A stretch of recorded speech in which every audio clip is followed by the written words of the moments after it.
The Divine Hunter Chapter 101 to 150. They managed to see the outer side of the hole thanks to the sun. It was made of nothing but soil. The hole sloped downward, and they couldn't see what was inside. They hid behind a tree to see what would happen for the time being. The trail stops here, Roy. Does that mean my son is in that hole? Huckle gulped, his fingers twiddling. Nervously, he asked, "What is this hole? Did an anteater or mole dig it? They can't make one that big." Roy stared at the hole, thinking about the possible monsters that could have dug it. And Burchell was dragged a mile. Either it's a really big monster, or there are a dozen in there. Huckle realized he got it wrong. Burchell is 6 feet tall and weighs over 176 pounds. He's a sturdy boy. Not anyone could drag him like a ragdoll. That's right. Roy didn't charge ahead in case there was something inside that could kill him. Put on your thinking cap. What kind of creature can drag him all the way from the river and leave little to no trace? Boars? Huckle looked concerned. I get a lot of customers complaining about the boar problem in the fields every year. Boars wouldn't usually drag an adult human that far, and it'd have to take Burchell out in the process. Roy shook his head.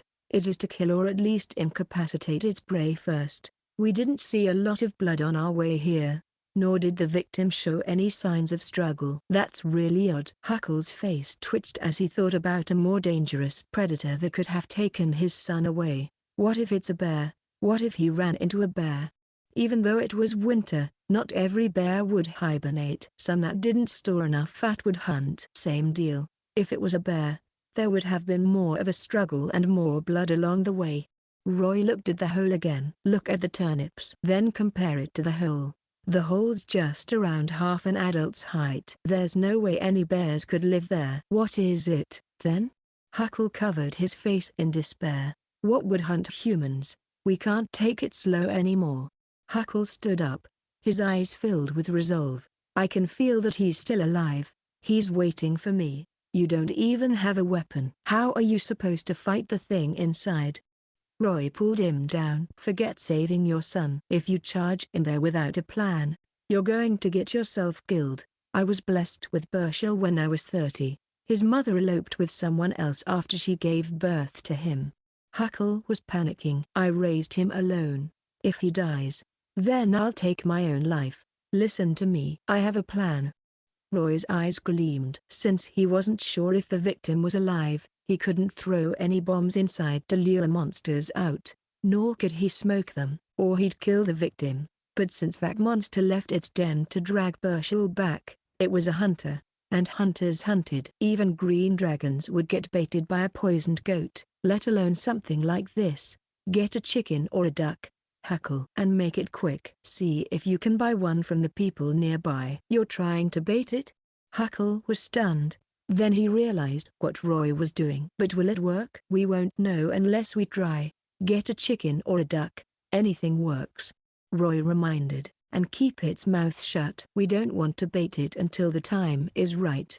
Half an hour later, Huckle came back with a big, glossy rooster. Its beak was tied up, so it couldn't caw. Since Huckle held its wings tightly, it couldn't struggle either. On the other hand, Roy had already applied poison to his weapons. What now? Now, we wait. Don't make a sound. Roy took the rooster and caressed it. Sorry, but you have to die so we can save someone. Then Roy slathered it with half a dose of paralyzing poison before force-feeding the rest by prying the rooster's beak open. Finally, he made a cut on the comb and let it bleed before tossing it to the hole. The rooster crowed the moment it landed and jumped around the turnips. But a few moments later, the poison started taking effect. The rooster started wobbling dumbly. Huckle and Roy were still hiding behind the tree, slowing down their breaths. They stared at the rooster unblinkingly, waiting for their quarry to appear.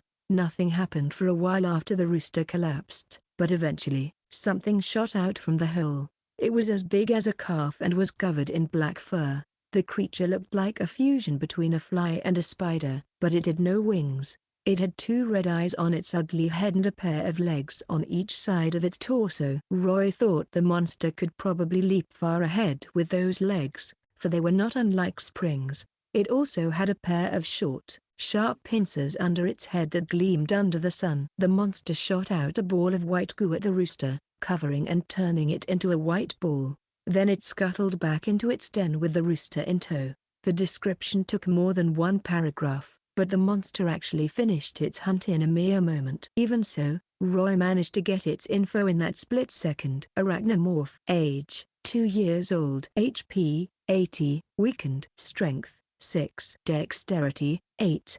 Constitution, 8. Perception, 6. Will, 4.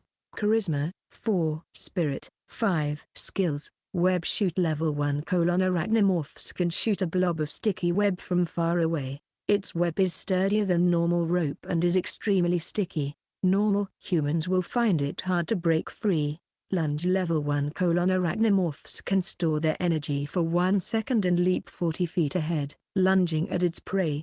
Corrosive venom level 1. Arachnomorphs can inject an extremely corrosive venom in its prey using its incisors, turning everything into liquid before consuming it. Spawning level 1. Arachnomorphs do not lay eggs outside when the temperature is low.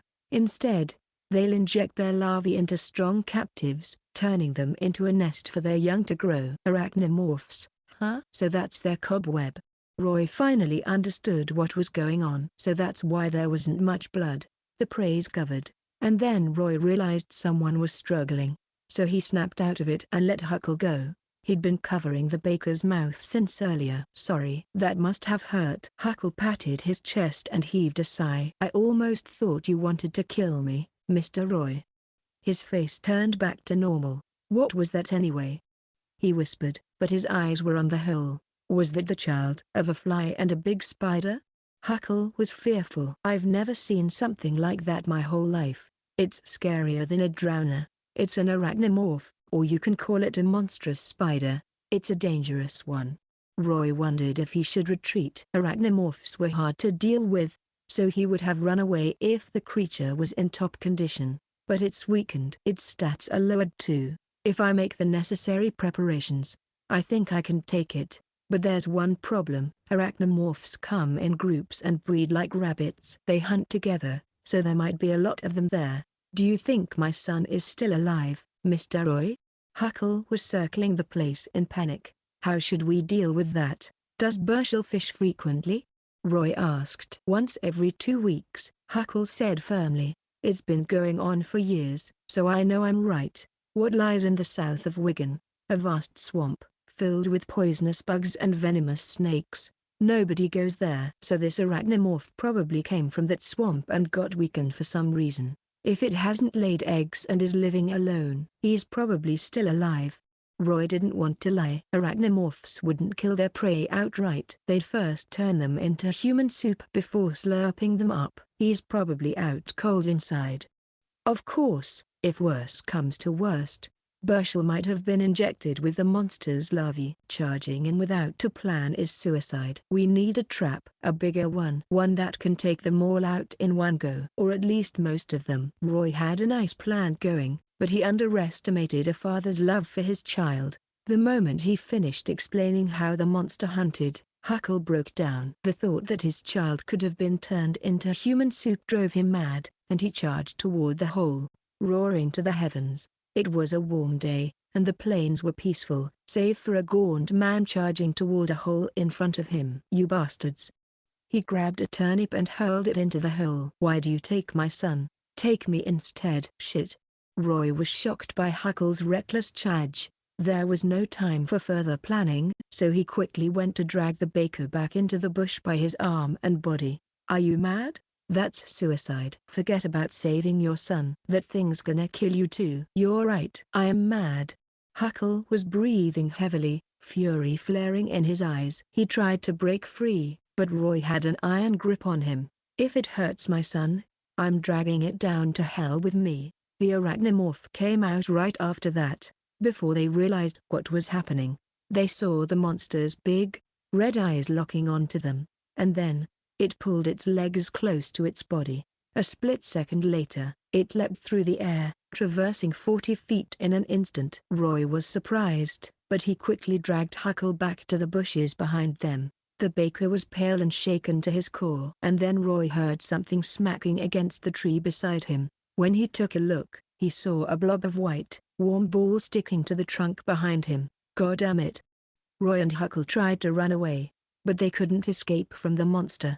The arachnomorph scuttled after them, closing the distance at a blistering speed. A moment later, it leapt over their head and landed before them. Roy managed to dodge it just in time, but Huckle had no such luck. The arachnomorph screeched and pounced at the baker, then it slashed away at Huckle's chest, creating a cross-shaped wound. Roy could see the excitement burning in its eyes as it went in for the kill. The arachnomorph's stench filled the air. Roy could smell the scent of soil and rotten flesh coming from it. If he so wanted, he could reach out and touch the monster's fangs. Meanwhile, the arachnomorph's attention was fully on Huckle, so Roy was ignored. Perfect. Roy clenched his fist, and out came Gwyher. Without wasting a second, Roy plunged the sword into the monster's ugly head. The arachnomorph shrieked in pain and spasmed, darting away from Roy. It was a close call, but Huckle was saved. It glared at Roy maliciously and spat a blob of webbing, but Roy knew it was going to do that.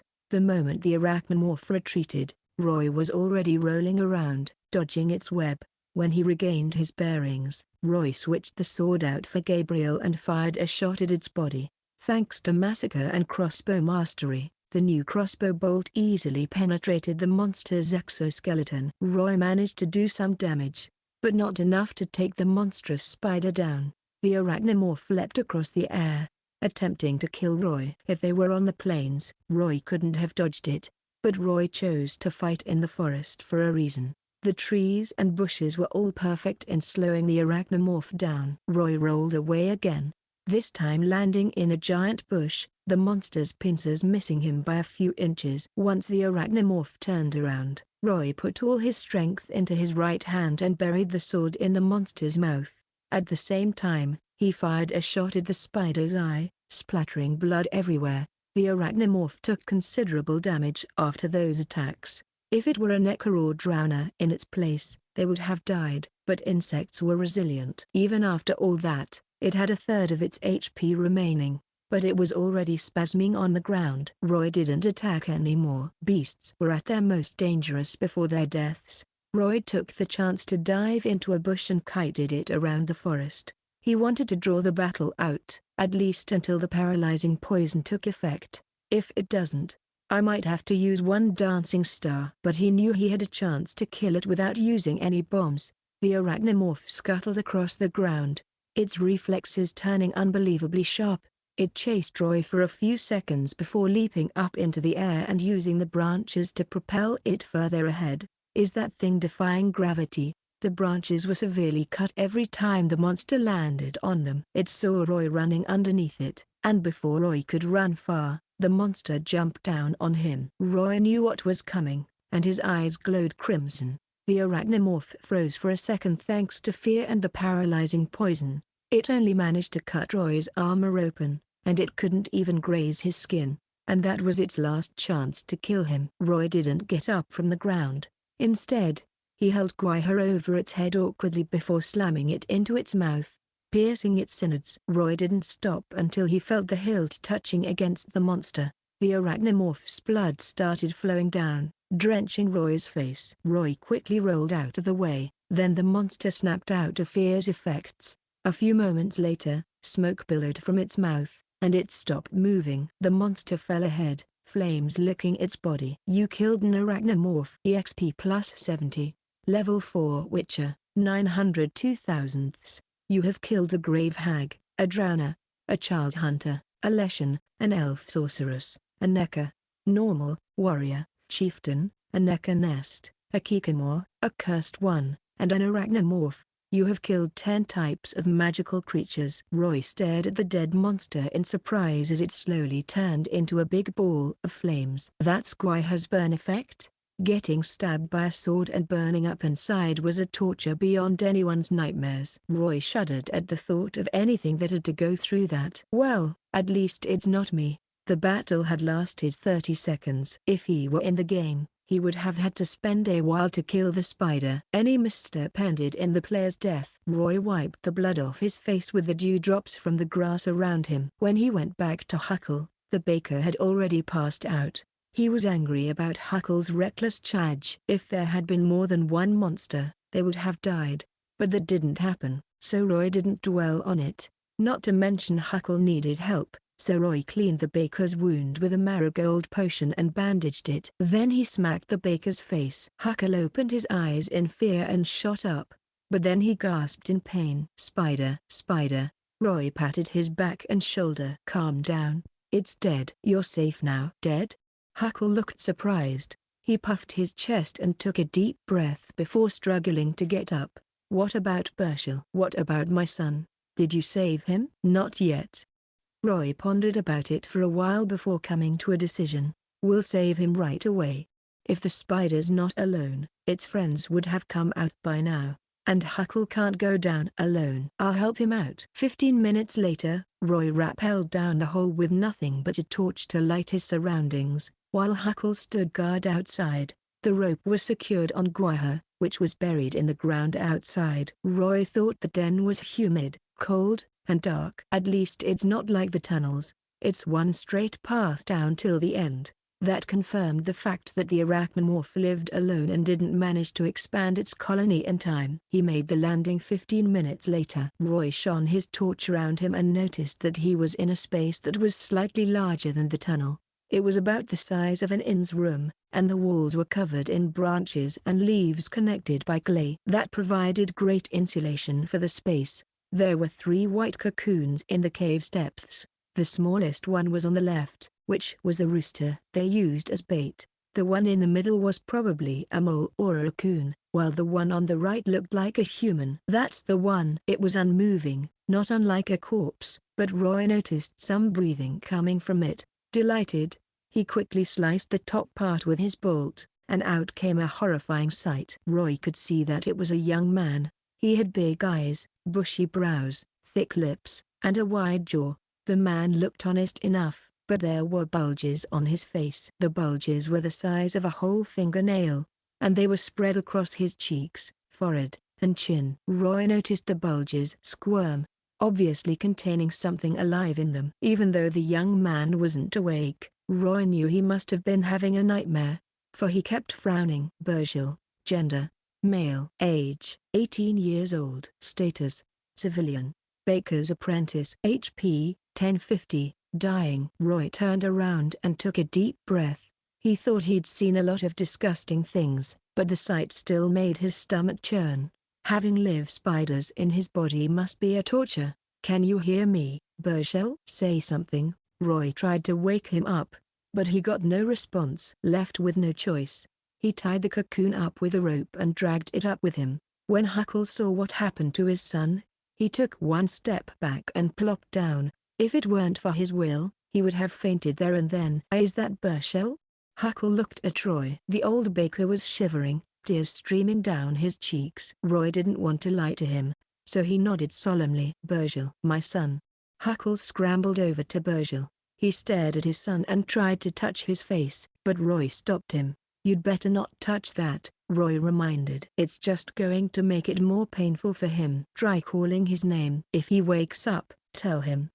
Tell him whatever you need to. This might be the last time. What do you mean, last time? He's going to be fine. I know he will. I'm taking him back and getting the best healer in Ellender for him. Huckle tore at the webbing as he screamed.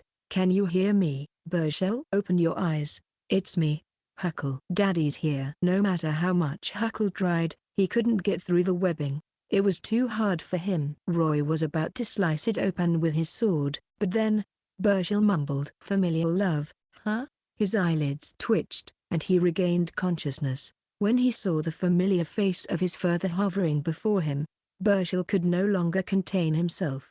Tears streamed down his face that was filled with bulges. Huckle. He looked excited, but all he could muster was a weak mumble. Even that was enough to make him spasm from the pain. I'm here, son. Huckle's here. How are you feeling? Huckle was overjoyed that his son regained consciousness. He quickly huddled closer in an attempt to hear what Burchell was saying. "Where does it hurt?" "Don't worry, son. I'll get someone to heal you up." "It hurts." Huckle turned Troy, tears still streaming down his face. "Please help me, Mr. Roy." "Let's take him back together," he pleaded. "I'll give him a piggyback ride. Then, we can go faster that way." Roy looked at Burchell and hunkered down to have a closer look. He shook his head. "Put him on my back." Roy didn't think anyone could heal Burchell. Not even sorcerers. Sylphs are his only hope, at this point. Burchell suddenly muttered something. What is it, son?" "Emily." Emily. Who's Emily? You want to see her? I'll find her right after we get back to town. I swear." White Rose. White Rose? Roy was surprised that Burchell would mention the nights when he was inches away from death. "Order of the White Rose? Do they have anything to do with this?" "Calm down, son. Take a deep breath. You can talk about this when we get back to town." "Kill me." Huckle froze and started shivering, but he forced a smile. "We'll be in town soon. Just hold on." "It hurts." "Kill me." "It hurts." "Kill me." Huckle took a deep breath and closed his eyes. He started sobbing, but he buried his face in his hands, his shoulders shaking. "He's infested with the spider's younglings, and he's weakened." Roy sighed. "Living is nothing but torture for him." Roy told him the dark truth. "Perhaps we should free him from his misery." "No. You're a witcher, Mr. Roy. You know how to save him, don't you?" Huckle suddenly hugged Roy's legs as he pleaded. "Please, I can give you 5, no, 10 times the reward. I can give you everything. Please, just save Burchell. All I ask is for him to live." "I'm sorry, but I can't help him," Roy answered reluctantly. He knew he couldn't do anything, but he wanted to see if he could help the poor family out. What would Letho do? Roy started thinking about every alternative he had. "I can't just stand here and do nothing. The spiders can be killed, but you won't like the idea." Roy cut away the webbing around Burchell. "It might even kill him quicker than the spiders would." "Can you accept that?" Roy pried the webbing open and looked at Burchell's chest. The sight made him sigh. The same bulges appeared on his chest, rib, and belly. Obviously, the larvae were already in there, ready to hatch. The monster babies were gnawing through Burchell's innards, nourishing themselves. Aside from the bulges, there was a clean gash on the right side of his stomach. It didn't look like a scar from the arachnomorph, however. According to Letho's notes, Burchell most probably got stabbed. Ironically, the thing that stopped the bleeding was the arachnomorph's fluid. So someone hurt him before he was taken by the monster? Roy thought back to the things Burchell had said. "White Rose? Emily? Is this connected to that?" While Roy was thinking about the possible conspiracy, Huckle was contemplating whether he should go with Roy's idea or take his son back to town. He couldn't decide, but then his son pleaded, "Kill me." He was already sweating furiously from the pain. "Kill me. Please do it, Roy. Put him out of his misery." Huckle yelled, Whatever happens, happens." Roy nodded and clenched his fist. Then a green, long-necked bottle appeared. It was Swallow, a potion in his inventory. "Don't freak out. This is just a little trick. See this potion? Witches use it to heal themselves. Of course, that only applies to them, since they've mutated. Anyone else would end up impaired. To put it mildly, kills monsters too. Of course."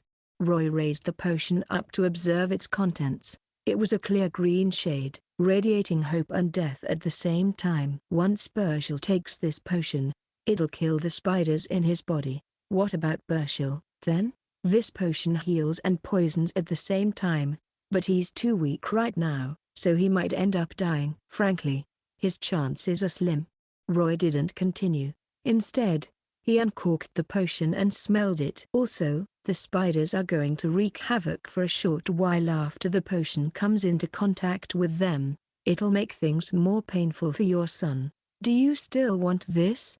Roy stared at them solemnly. Burchell looked up at him from the cocoon, his eyes pleading. He opened his mouth, revealing his rotten cavities and tongue. "Give me." Huckle had a look of despair on his face, but he nodded. Roy did as he was asked. Burchell gulped down the whole bottle of potion, desiring the sweet release it would bring. It was still daytime, but a deafening silence enveloped the field. Not a soul stirred, save for the young man who was breathing heavily. Roy and Huckle stared at the poor man in silence, and Huckle sat down and put his son's hand on his chest. He gazed at his dying son lovingly, as if the deformed face didn't faze him. He whispered, "We'll fish somewhere else after this, son. There's a good spot right outside the temple. The girls always wash their clothes there. They're really pretty. Tell me if you fancy anyone. I'll see if I can match you two up." Huckle sniffled. "You've never even held a girl's hand before. Remember the tailor's daughter? You blushed at the sight of her. No can do, son. You need to marry and raise a family. I want a grandkid. You hear that?" Burchell's face was turning green, and his face contorted. He curled up for a moment and loosened up the next. His whole body was spasming, down until his fingertips. The hatchlings under his skin were wreaking havoc in his body, desperate to flee. A long time later, Burchell finally slumped, and he showed no pain anymore. Even the bulges caused by the hatchlings were starting to disappear. Aside from his greenish face, he looked just like a normal, young man. Burchell heaved a long sigh, smiling weakly at his father. Huckle. "I'm here, son. I'm listening." Huckle held his son's hands tightly, his veins popping. "What did you say, son?" Burchell's eyes gleamed as he put the last of his life force into that one final message. In the final moments of his life, he saw his father as a hero, someone who stayed with him until the end. "I love you. I love you too, son."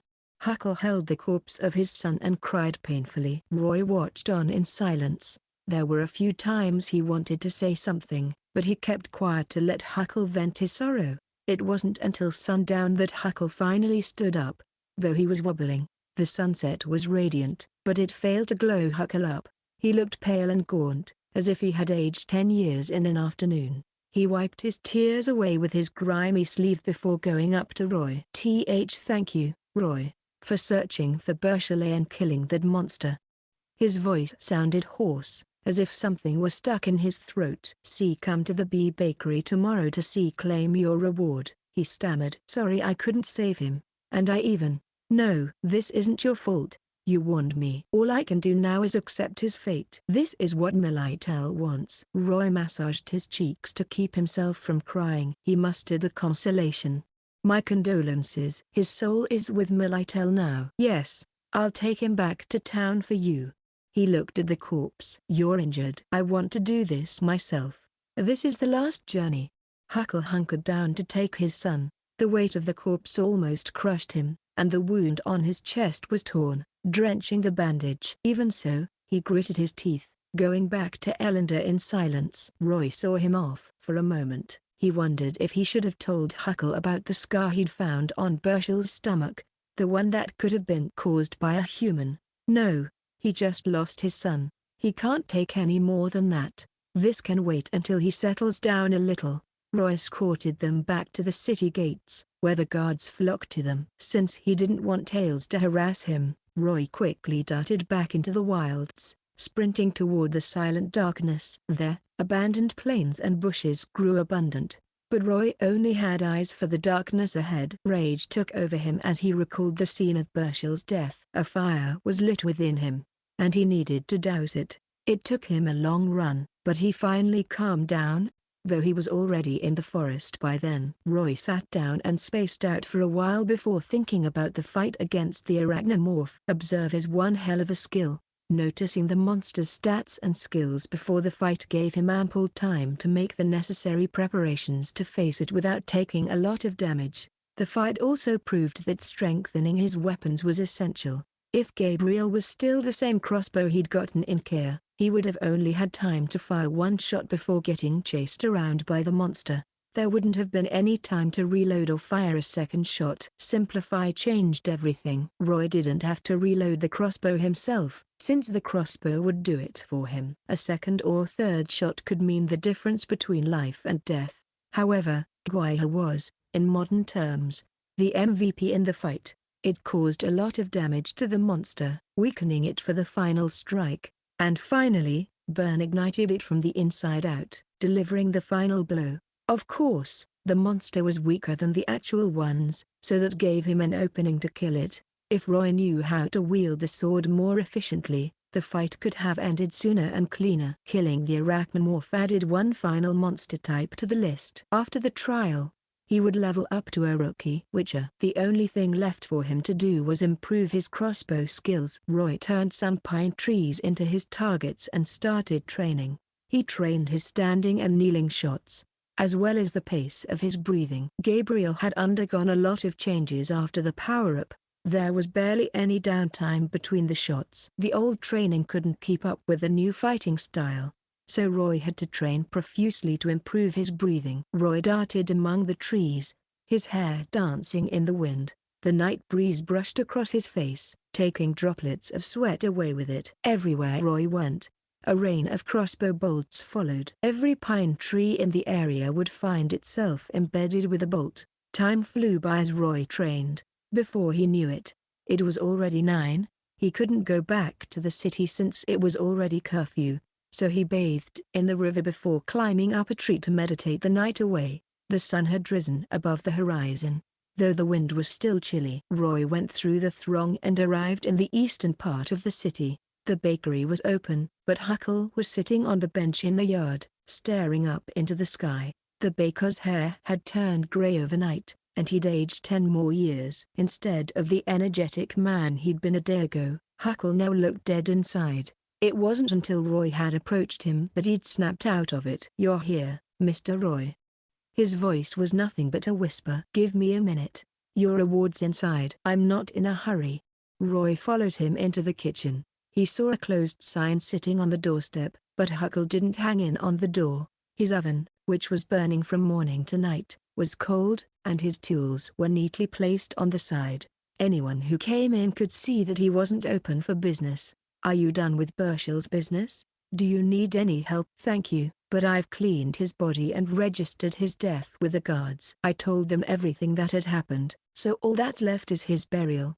Huckle moaned. He slowly took a bag of coins from the display rack beside him. "This is the promised reward." Roy held the money bag. It felt like there were more than 150 crowns inside, but he didn't count. After Roy placed it in his inventory space, he observed the baker quietly. His eyes were bloodshot, and his jowls were oily. Obviously, he hadn't slept a wink the night before. "When's the burial?" "Tomorrow. I bribed the people at the morgue so I can keep him with me for a while longer. I want to see him for the last time." Roy nodded. "What next? Are you still going to run the shop?" "Aye." Huckle started sobbing, and he buried his face in his hands. Roy shook his head. He had something to tell Huckle, but he'd wanted to wait until the baker had finished with his son's business before telling him about it. It was time. He had to give Huckle a reason to live. "I still have something to tell you, Huckle." There was a scar on Burchell's stomach, but it was caused by something sharp. It looked like a sword slash, but his vitals weren't hurt. Or Burchell would have died from blood loss even with the spider's webbing. The baker's shoulders shook, his face contorting with horror. "My son was killed by the spider, so why does he have a sword scar on him?" Roy looked at him closely before continuing. "Your son said something despite all the pain he was in yesterday. Do you remember it? The things he said before he died?" "Emily and White Rose." "I don't know who or what Emily is, but White Rose." Huckle mumbled. Then he looked up, shocked. "Are you saying the knights hurt my son? But my son's not even involved with them." "I don't know the details." Roy paused. "We need more information, but at any rate, your son was killed by the arachnomorph." Roy was worried Huckle might just charge at the knights. It was possible, given what he'd done the day before. "Don't do anything reckless." "I don't think Burchell would want you to throw your life away just like that." "Thank you. I've lived in this city for more than 20 years. I know how powerful the knights are, so I won't go in without a plan. Not after my son has died." Huckle took a deep breath and clenched his fists. "But I am his father. I have a duty to find out who hurt my son. I'll make sure his death is avenged, and I'll do it my way." His eyes were blazed with fury, and his face lit up with anger. "I'll help you." Huckle shook his head, refusing Roy's offer. "I apologize for my reckless action yesterday. You almost died because of me, so I'll do it on my own this time, no matter what." "What's your plan?" Roy was disappointed and relieved at the same time, so he didn't insist on helping. It was a big one, since the knights were involved. It would take a long time to settle the matter, and Roy had a trial coming up. He had to prioritize that first. Only after becoming a witcher could he go up against the knights. Now that Burchell is gone, my savings are useless. And everyone in Elender would love to get their hands on more crowns, including the knights. They keep telling everyone about their creed, but the moment you dangle a few crowns before them, they wag their tail like the dogs they are. Money makes the world go round, huh? Be careful, Huckle, don't push yourself. I'll be leaving for the Temple of Melitel in 2 days. Contact me if you run into any trouble. Thank you. I'll send a message if I ever need professional help. Roy left the bakery alone. He went around the streets, immersed in the case of the knights. Eventually, he arrived at the plaza in the city center. There was a statue of a woman in the middle of the fountain, and there was a crowd around it. Roy could hear the sounds of drums amidst the roars and cheers, so he weaved through the throng to see what was happening. After going past the people, he saw a familiar troupe performing in the center of the plaza. Collins was wearing a sleeveless jacket, showing off his muscular chest and arms. He swung the flaming torch in his right hand as he went around the audience, and then he took a deep breath, puffing his chest and cheeks out. A moment later, he blew at the flaming torch, creating a stream of roaring flames that lasted for 10 whole seconds. That wasn't the end of it. Collins took a deep breath and inhaled the flames, not leaving even a single spark behind. But that wasn't all. He licked his lips and bellowed, and out came the flames from his mouth, shooting up to the heavens. The crowd went wild, and Feroz took to the stage. His face was a mess of colors, and the ugly faces he was making made him even uglier. Feroz was holding a yellow plate in his left hand while juggling a few marbles in his right. His movements were so fast the marbles looked like a hula hoop. He then went up to a little girl who had her hair tied up in pigtails, and he stopped juggling. Feroz stuck his finger up his nose, closed one eye, and arched an eyebrow. He even stuck out his tongue, much to the surprise of the girl. Then, a wooden sculpture in the shape of a pig's head appeared on his tongue and slid down to the girl's outstretched hand. The girl chuckled, and a man who looked like her father picked her up. He roared in laughter before tossing a few coins to Feroz. A short while later, more and more of the audience followed the example. There was a thin string connected to 2 wooden stakes in the middle. Suddenly, someone stepped onto it. It was Eveline. She was wearing a thin, red-striped top, showing off her beautiful curves. The dancing queen smiled sweetly at the audience as she showed off her arsenal of tricks on the string. She did a backflip, flipped ahead, and even did a handstand, never losing her bearings. Thanks to her superhuman flexibility, she put on a performance none could ever hope to match. Then it was Amos' turn. The hook-nosed performer swiveled his hands, and Gwent cards appeared between his fingers out of nowhere. He flicked them into the air, causing them to spin around before going back to him like thin boomerangs. Since all the cards he used were different, it looked like a colorful whirlwind to the audience. Everyone gasped in surprise. When they were trying to get a closer look, Amos suddenly swung his arm and kept his cards within his robe. Then he smiled mysteriously before tossing his cards to Eveline. Eveline turned around nimbly, circling in the air for a few moments as she caught every single card Amos tossed her. All but one. Then she caught it between her lips before opening her arms, not unlike a swan. Eveline then hunkered down to bring the show to a close. The crowd erupted into a frenzy. 15 minutes later, the troupe's show for the day finally came to an end, but the crowd was still reluctant to leave. They talked to the performers for a while before finally going back to their business. The troupe made a lot of coins, though most of them were copper. This is my first time seeing a troupe's performance. What a show! Roy praised Eveline, who was sweating from the performance. Then he waved at Feroz. Eveline pushed her hair back, her face flushed, just trying to make a living. She chuckled. "That's an art," Roy said genuinely. "You must have practiced hard to deliver that performance. Compared to you, the so-called bards are nothing. They only got to where they were by talent." "Oh, you're so sweet. If you keep that up, I might just think I'm a real performer." Eveline beamed and held his hand. But let's not talk about that. Where's Letho? I don't see him around. He's making potions. Roy smiled. I'm going solo for the time being. What about Eri and Art? Are they doing fine? They're in the temple. Cantila's looking after them. The priestesses are helping the kids to get used to the temple. Lovely bunch. Roy chuckled. He could imagine how frustrated it must have been for Cantila to play the babysitter role. Seems like everything's back to normal. What next? How long are you gonna stay in Elender? A month or so. Have to make some money for the trip, and we have to stay with the kids for a while longer. Eveline winked cheekily at him. Are you sure you don't want to come with us, Roy? She invited him again. Visima's May Day is a feast for the eyes. She paused for a moment and frowned with concern. I've run into quite a few witches over the years with the troop. They're powerful, but also lonely. Most of them die a horrible death. You can come with us and relieve yourself of the stress. Everyone has their own way of living. You guys like to perform, while I'm fated to fight monsters. I see. This might be the last time we meet, then. Eveline sighed. Not necessarily.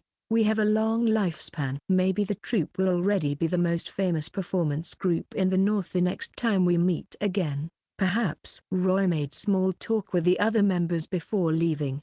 Letho had to keep to himself for a couple more days, so Roy went about his business. He wanted to make sure he could pass the trial, so Roy had to get enough EXP to trigger full recovery at will. To that end, Roy went to Elender's wilds to hone his skills. He hid in the bushes, practicing his archery, getting familiar with Gabriel, and gaining some EXP in the meantime. The beasts in the forest would net him anywhere from 1 to 10 EXP. After 2 days of hunting, he hunted 2 rabbits and a group of 5 dogs. Regrettably, he only managed to kill 1 dog by ambush and another by stunning it with fear and slicing its head off. In the end, he gained 60 EXP. Right now, his EXP bar was 992 thousandths. Roy came back to the makeshift lab on the 3rd day. The door was open, and Letho was packing the alchemy items, his eyes gleaming. To the temple, boy. It was the first day of the year 1261. The sun was shining brightly on the land of Elender. Letho and Roy were walking on the path toward the temple that was hidden behind the great boulders. The religion of Militel is one of the oldest in the continent, but its origin is lost in history. Letho said, a long time ago, every tribe had their own harvest goddess. The goddess protected the fields and sanctioned every marriage. The worship of Militel gave the goddess power, and the ministers in her temple carried out their duties ever since. When they arrived at the temple's garden, they saw the priestesses busy with their chores. They were harvesting the turnips, tending to the garden, and feeding the livestock.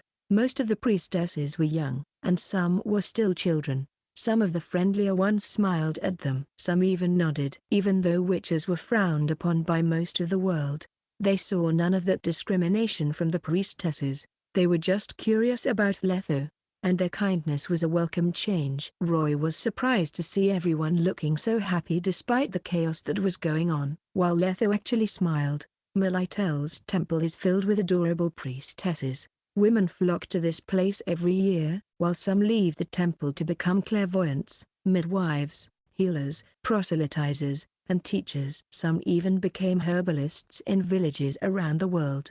They lead a good life, Roy commented. Living a farmer's life, learning how to read, and mastering a trade was the perfect life everyone wanted to lead. At least in that era, that was the case. Mother Nenek has managed the temple well. The temple provides a lot of protection for the underprivileged. That's why everyone in the north and the Isles respect them. What about the south, then? The cult of the Great Sun is the dominant religion after Emma had risen to the throne. Every other religion is oppressed. Letho. Roy? Someone interrupted. A young, curvy, freckled priestess came out to welcome them. She looked at them both before deciding to look Roy in the eyes. Mother Nenek has been waiting. Please come with me. Good morning, Miss Iola.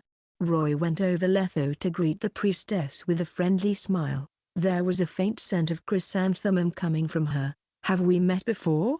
Iola stopped in her tracks and threw him a look of doubt. Her gleaming eyes reminded Roy of nymphs. She had the air of those legendary creatures. A few years ago, after Geralt had lifted the curse of a striker in Vizima, he'd come to the temple to recuperate. It was also then that he'd slept with Iola. Geralt's a fuckboy.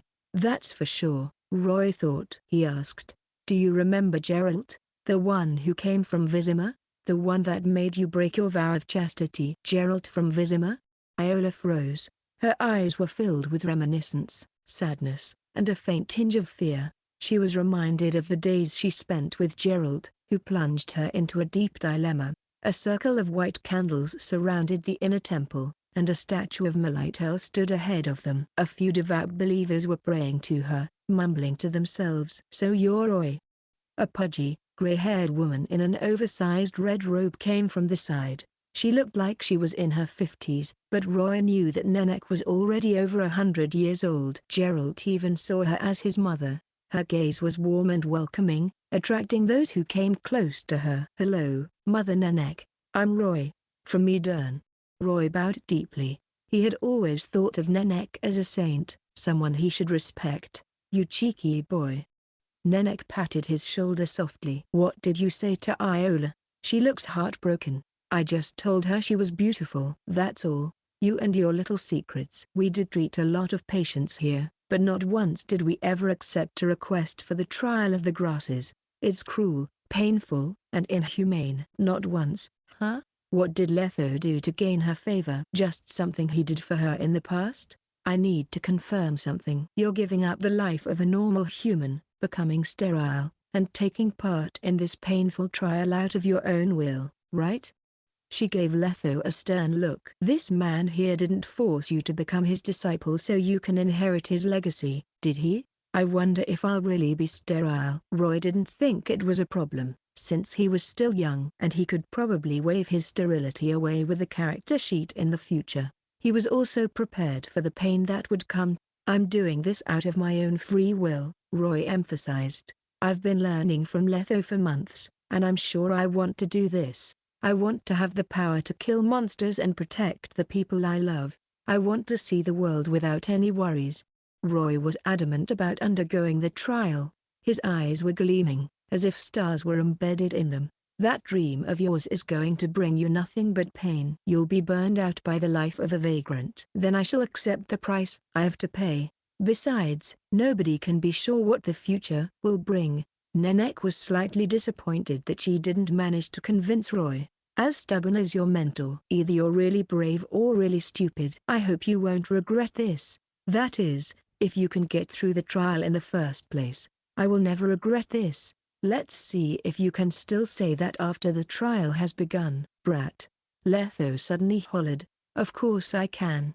Roy thumped his chest. "I'm never gonna give up, even if that's the last thing I do, or my name is not Roy." "Well, technically, my name isn't really Roy, but you get the drift." Then they went into the inner sanctum with Nenek leading them. On the way there, Roy huddled closer to Letho. "What did you do, anyway?" he whispered. "She doesn't seem like someone who'd make any exceptions. It happened 20 years ago. Just by coincidence." Letho was inscrutable. "Is that so? All right, fine." I helped her out and told her the secrets of the school. Nenek is an excellent potion maker and alchemist. She's interested in our decoctions recipe and how it causes the mutation in witches. "The decoctions recipe, huh? That's every school's secret." Roy was reminded of something that would happen in the future. Someday in the future, a gang called Salamandra would infiltrate Kaer to take the Wolf School's decoction recipe. They wanted to use that to make an army of mutants and take over the throne, but it ended in failure. The decoctions recipe was the heart of a school, so they'd never let anyone take it so easily. "Isn't the recipe the heart of a school? Why'd you let her look into it?" "Because we lack new recruits," Letho answered, "and our school in Nilfgaard is on its last legs. If we can't get any new recruits, the recipe is as good as useless." He gave Roy a hopeful look. "But everything will be worth it if you can get through the trial. Besides, I only gave her the copy. The original's still with us." He held his necklace. "Get through the trial?" Roy noticed that detail. He licked his lips, feeling pressured. How long does the trial take? In most cases, it's a case-by-case basis. If your body and will are strong enough, and nothing happens in the process, 2 to 3 months should do it. But if you're unlucky, it might take 6 months to a year. Most candidates die in the process. Then they arrived at a cavern. It span 100 feet in length and width, while crystals covered the ceiling. The crystals blocked out the harmful rays of the sun, providing enough light for the herbs to grow and bloom gorgeously. Right. Let's see what we have here. 5-leaf melitotes, and the pots there have puffheads. Oh, and this long, black leaf here's a sawcut. There's also blood moss there. And are those raven's eyes? They're gleaming. The flower with the striped petals there is a mouse-tail orchid, and that's a reach cluster. It's perfect for antidotes. Roy cast observe on the plants there and noticed there were more than 200 types. All the herbs were what they needed for the trial. It was a shame there weren't any herbs that could raise his stats. Take a look. You too. Nenek tightened her robe around her belly and looked at the cavern of herbs. Tell me what you need. Letho stopped her. Hold on a second, Nenek. Any news about the sorcerer? If he undergoes the trial without a sorcerer beside him, the mutations will be extremely unstable, and it'll cause a lot of complications down the road. Yes, I remember that. You ask a lot from me. Nenek heaved a sigh. I've sent a message to a suitable candidate. She's a royal advisor in Kaer. Every few months, she comes to the temple, and we talk about herbs. If I'm right, she should be here in a couple of days, but I can't guarantee she'll help you. Roy gave it some thought. He vaguely remembered Kaer as a seaside nation located northwest of Brooklyn. Who's the sorceress again? Can't remember. He was looking forward to it. The duo were living in the temple for the time being. The priestesses gave them a clean room to stay in. There were 2 wooden beds with yellow blankets on them, an old table and chair, an oil lamp, and a window with decorated curtains. Roy hopped onto one of the beds and put his hands behind his head. When he pulled the curtain back with his leg, he saw the priestesses spreading fertilizer in the field outside. When's the trial starting, Letho? In a day or 2. You'd better pray that royal advisor will help you out. We have some time, then. Better not waste it. Roy clenched his right fist and swung it around, as if he were holding a sword. Time for that thing. You really want to know how to use a sword, huh? Letho shook his head. Then he hunkered down and rummaged through the bottom of the bed. A short while later, he pulled out a wooden sword. I told Nenek to put this here precisely for this. Roy's eyes gleamed. Then he rummaged through the bottom of his bed. A while later, he found a similar wooden sword lying there. It felt lighter than Kaer, probably weighs a pound or so, probably made out of birch or poplar. No short sword? Letho was a master in the school's dual sword style, and Roy didn't want to practice with a wooden sword either. Why don't I just practice with Kaer? We'll start with normal swords, Letho said coolly. No real swords, either. You'll hurt yourself easily. They went around the temple to find a suitable training space. The priestesses were healing some patients in the room, while Liola was teaching the kids to read and write. Roy noticed Hart and Uri in that room. They were sitting in a chair, reciting the words taught to them aloud. Just like the other kids. Roy nodded in approval. Then he went away with Letho. Eventually, they arrived in a quiet corner in the temple, where a tongue tree was standing.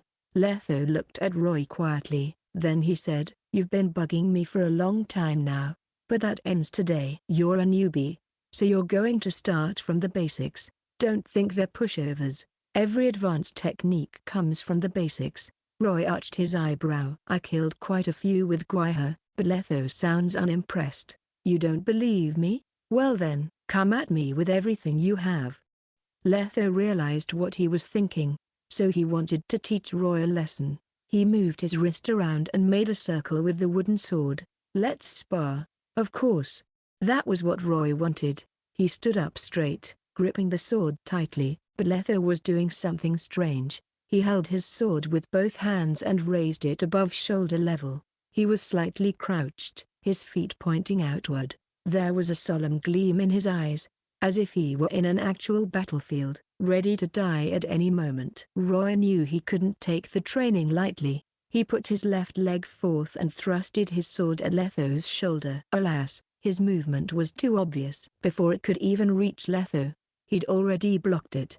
At the same time, Letho used that momentum to get into offensive range. He held his sword high, and he stabbed Roy's chest. Before Roy could defend himself, he felt a throb of pain coming from his chest. Roy leapt back in an attempt to dodge, but Letho wouldn't give him that chance. The Witcher zipped ahead, this time his sword pointing downward. And then he slashed upward, pointing the tip at Roy's throat. Roy felt like he was a lamb that was going to be tilled by a hoe, and the thought made him sweat. Finally recognizing the gap in skill between them, Roy stopped attacking.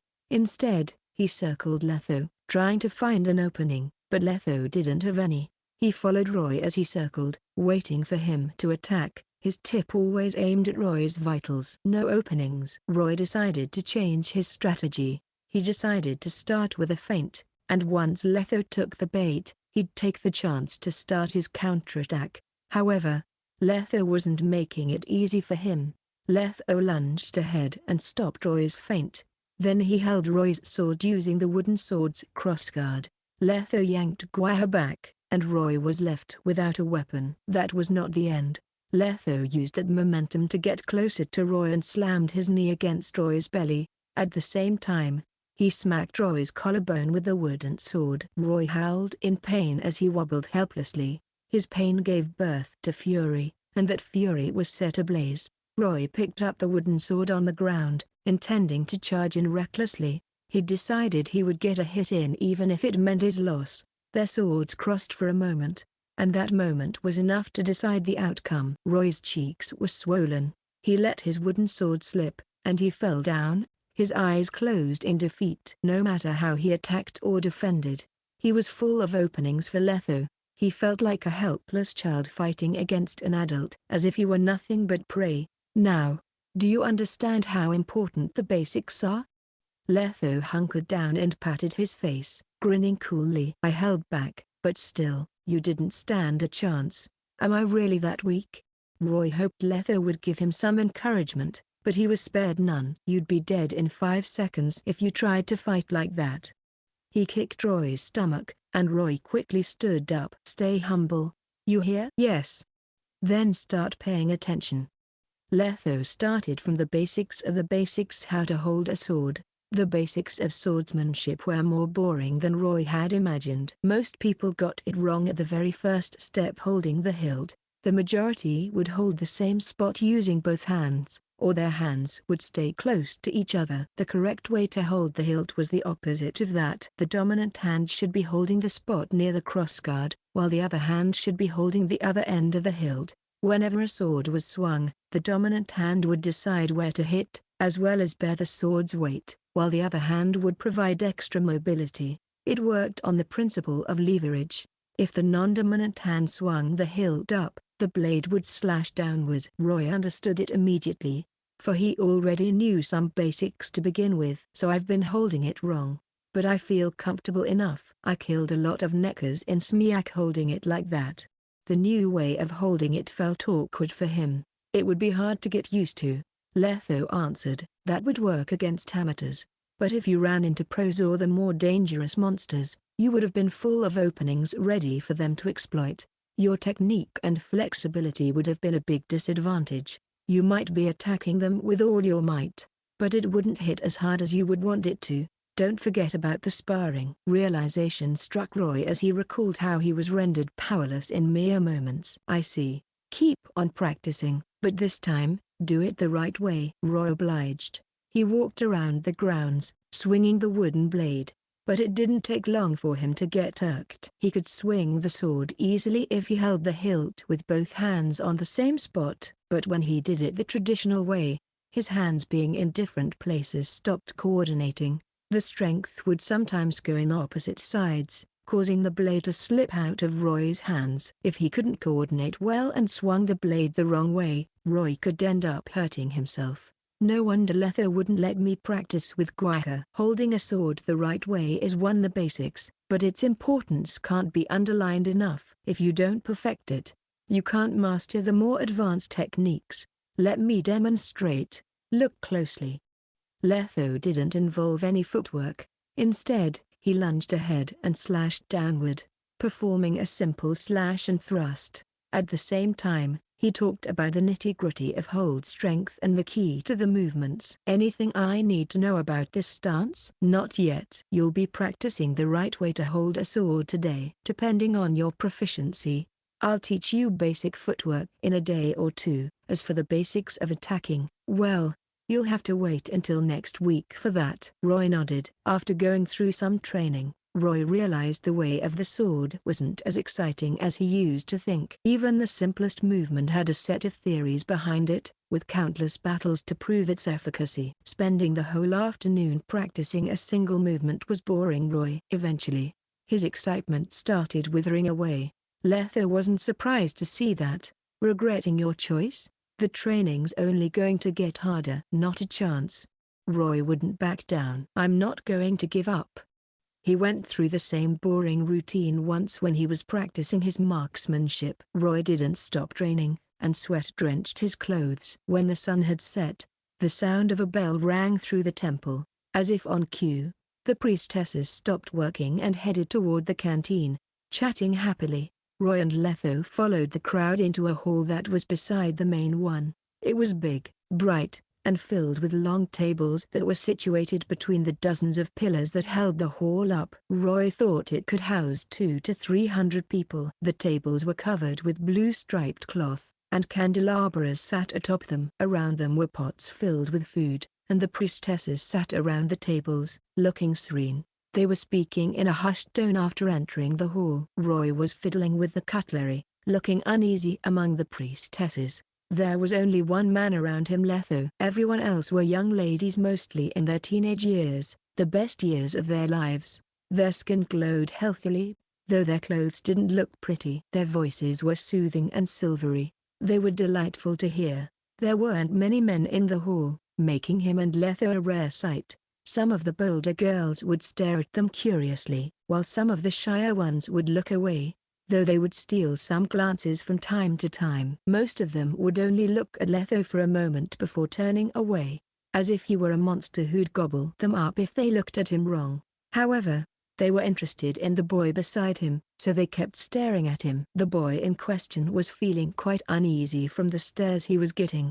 Men have always been the ones who flirt first, but I think something's wrong here. Be coy, ladies, Roy thought. He tried his best to ignore them by shifting his focus to the steaming pot before him. He could taste the scent of potatoes, turnips, carrots, and all sorts of veggies, as well as the aroma of chicken and pork. When everyone had come in, the chef started distributing the bread to them. She took the bread out of her basket and put it on everyone's plate. Then everyone would ladle the soup before them into their plates. Once they were done with the soup, the bread would be soft enough to eat. After the chef was done giving the bread out to everyone, Nanek, the administrator of the temple, put her hands together and started praying. Much to Roy's astonishment, Art and Ree started imitating her. She took 1 week to whip these two into shape when the whole troop had trouble with them. The head priestess is something. Cantilla was right by the kids. She noticed Roy looking at them, so she grinned and waved at him. Roy nodded at her. At the same time, the priestesses and the believers started praying. All sounds of talking died down, leaving only the recitals of holy prayers. Roy caught words like merciful, kind, and magnanimous during the grace. All of a sudden, he was caught up in the solemn atmosphere. Roy then looked around and realized he was standing out too much, so he stared down and started praying. The prayers were done a while later. Then everyone started digging in. Letho whispered, "Why'd you do that, boy? Planning on becoming a woman? Don't you think we stand out too much if we don't pray along?" Roy chomped down on his potato, then the flavors of spice and meat burst in his mouth. Holy shit, this is good. Melitel's believers are mostly women. She's the goddess of fertility and pregnancy, and she's the guardian of women in labor. He popped a piece of chicken in his mouth and gulped it down, bones and all. Only women worship her. Well, in most cases anyway. Why'd you play along? And we don't really need religion. Witches don't do that. You're the boss. I'll stay away next time.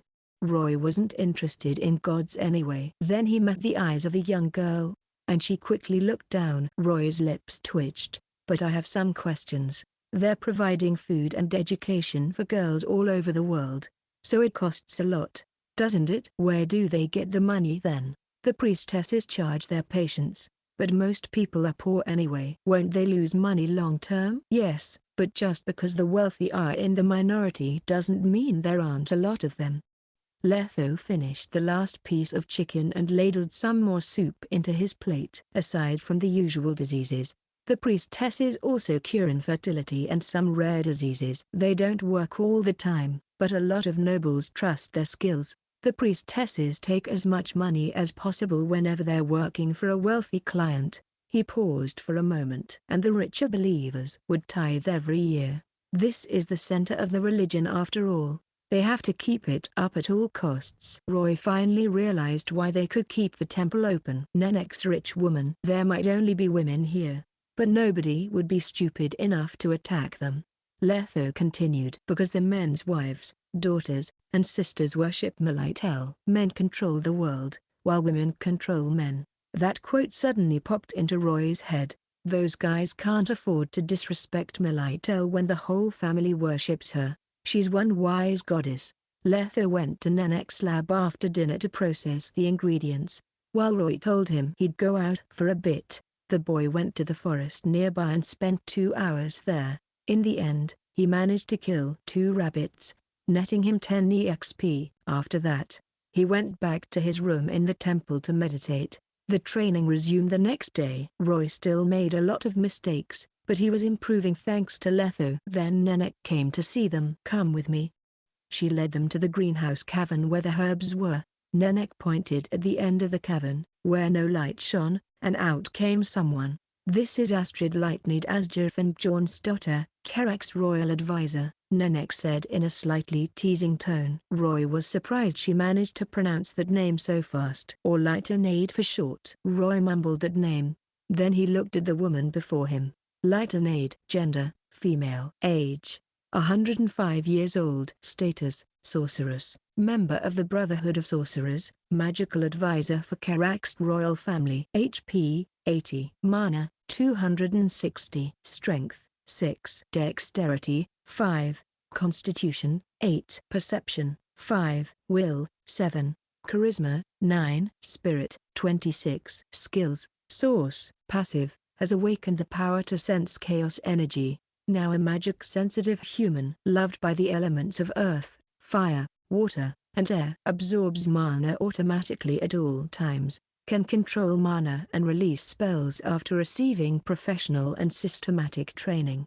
Performing feats most people couldn't. Magic trick level 10. Glacial star level 9. Meteor water magic. Requires hand signs, incantations, materials, and a large amount of mana to cast. Releases a freezing shockwave that encases the target in ice. Effect is affected by skill level and spirit. Aqua healing level 9. Meteor water magic. Requires hand signs, incantations, and a moderate amount of mana to cast. Extracts the essence of water from the air and activates the receiver's life force. Heals minor injuries quickly and mitigates normal injuries. Ice armor level 9. Meteor water magic. Requires hand signs, materials, incantations, and a moderate amount of mana to cast.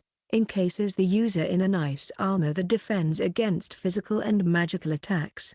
Any enemy that is within a certain range will be chilled, reducing their speed. Fireball level 5. Flame dance level 4.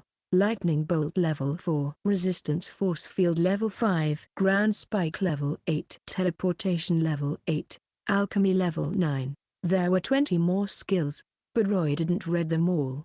The sorceress had red hair that tumbled down to her shoulders, and she was as beautiful as a painting. Her eyes were sea blue.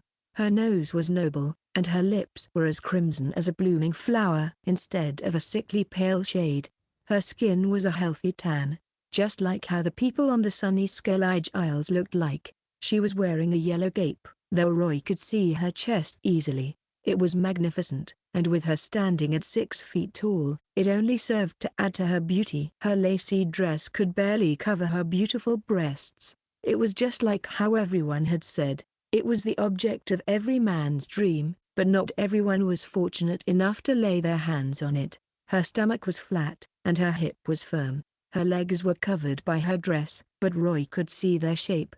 The sorceress was wearing a pair of delicate purple heels, a perfect pair for her feet, for she painted her toenails purple. She came up to them elegantly. There was a faint, pleasant fragrance coming from her. There was confidence in her eyes, though that only added to her already unbelievable charm. I presume this is Letho's disciple, Nanek? Yes.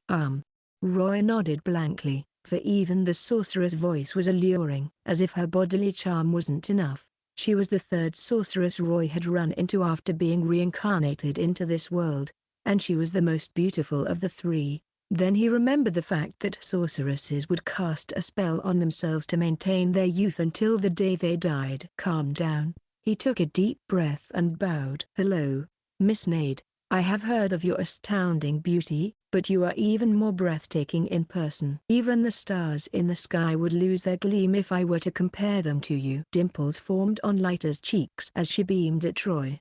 Aren't you lovely? You're so much better than your mentor. Oh, he's a savage. He's a what? Roy gawked at Letho. Then Coral explained. Many years ago, your mentor tried to force me into something unsavory. It was the first time we'd met, and he was already asking me to open a portal for him. Oh, if it weren't for Nanek, I would have turned him into a patch of soil and flushed him down a ditch.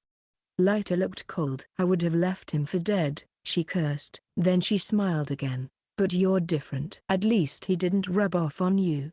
A pause later, she said suggestively, I hear you're an interesting boy. Then Leita extended the back of her hand to Roy. Her skin was delicate, and her fingernails were polished with purple. Roy wondered what she was getting at. Then he realized she wanted him to kiss her hand. He obliged.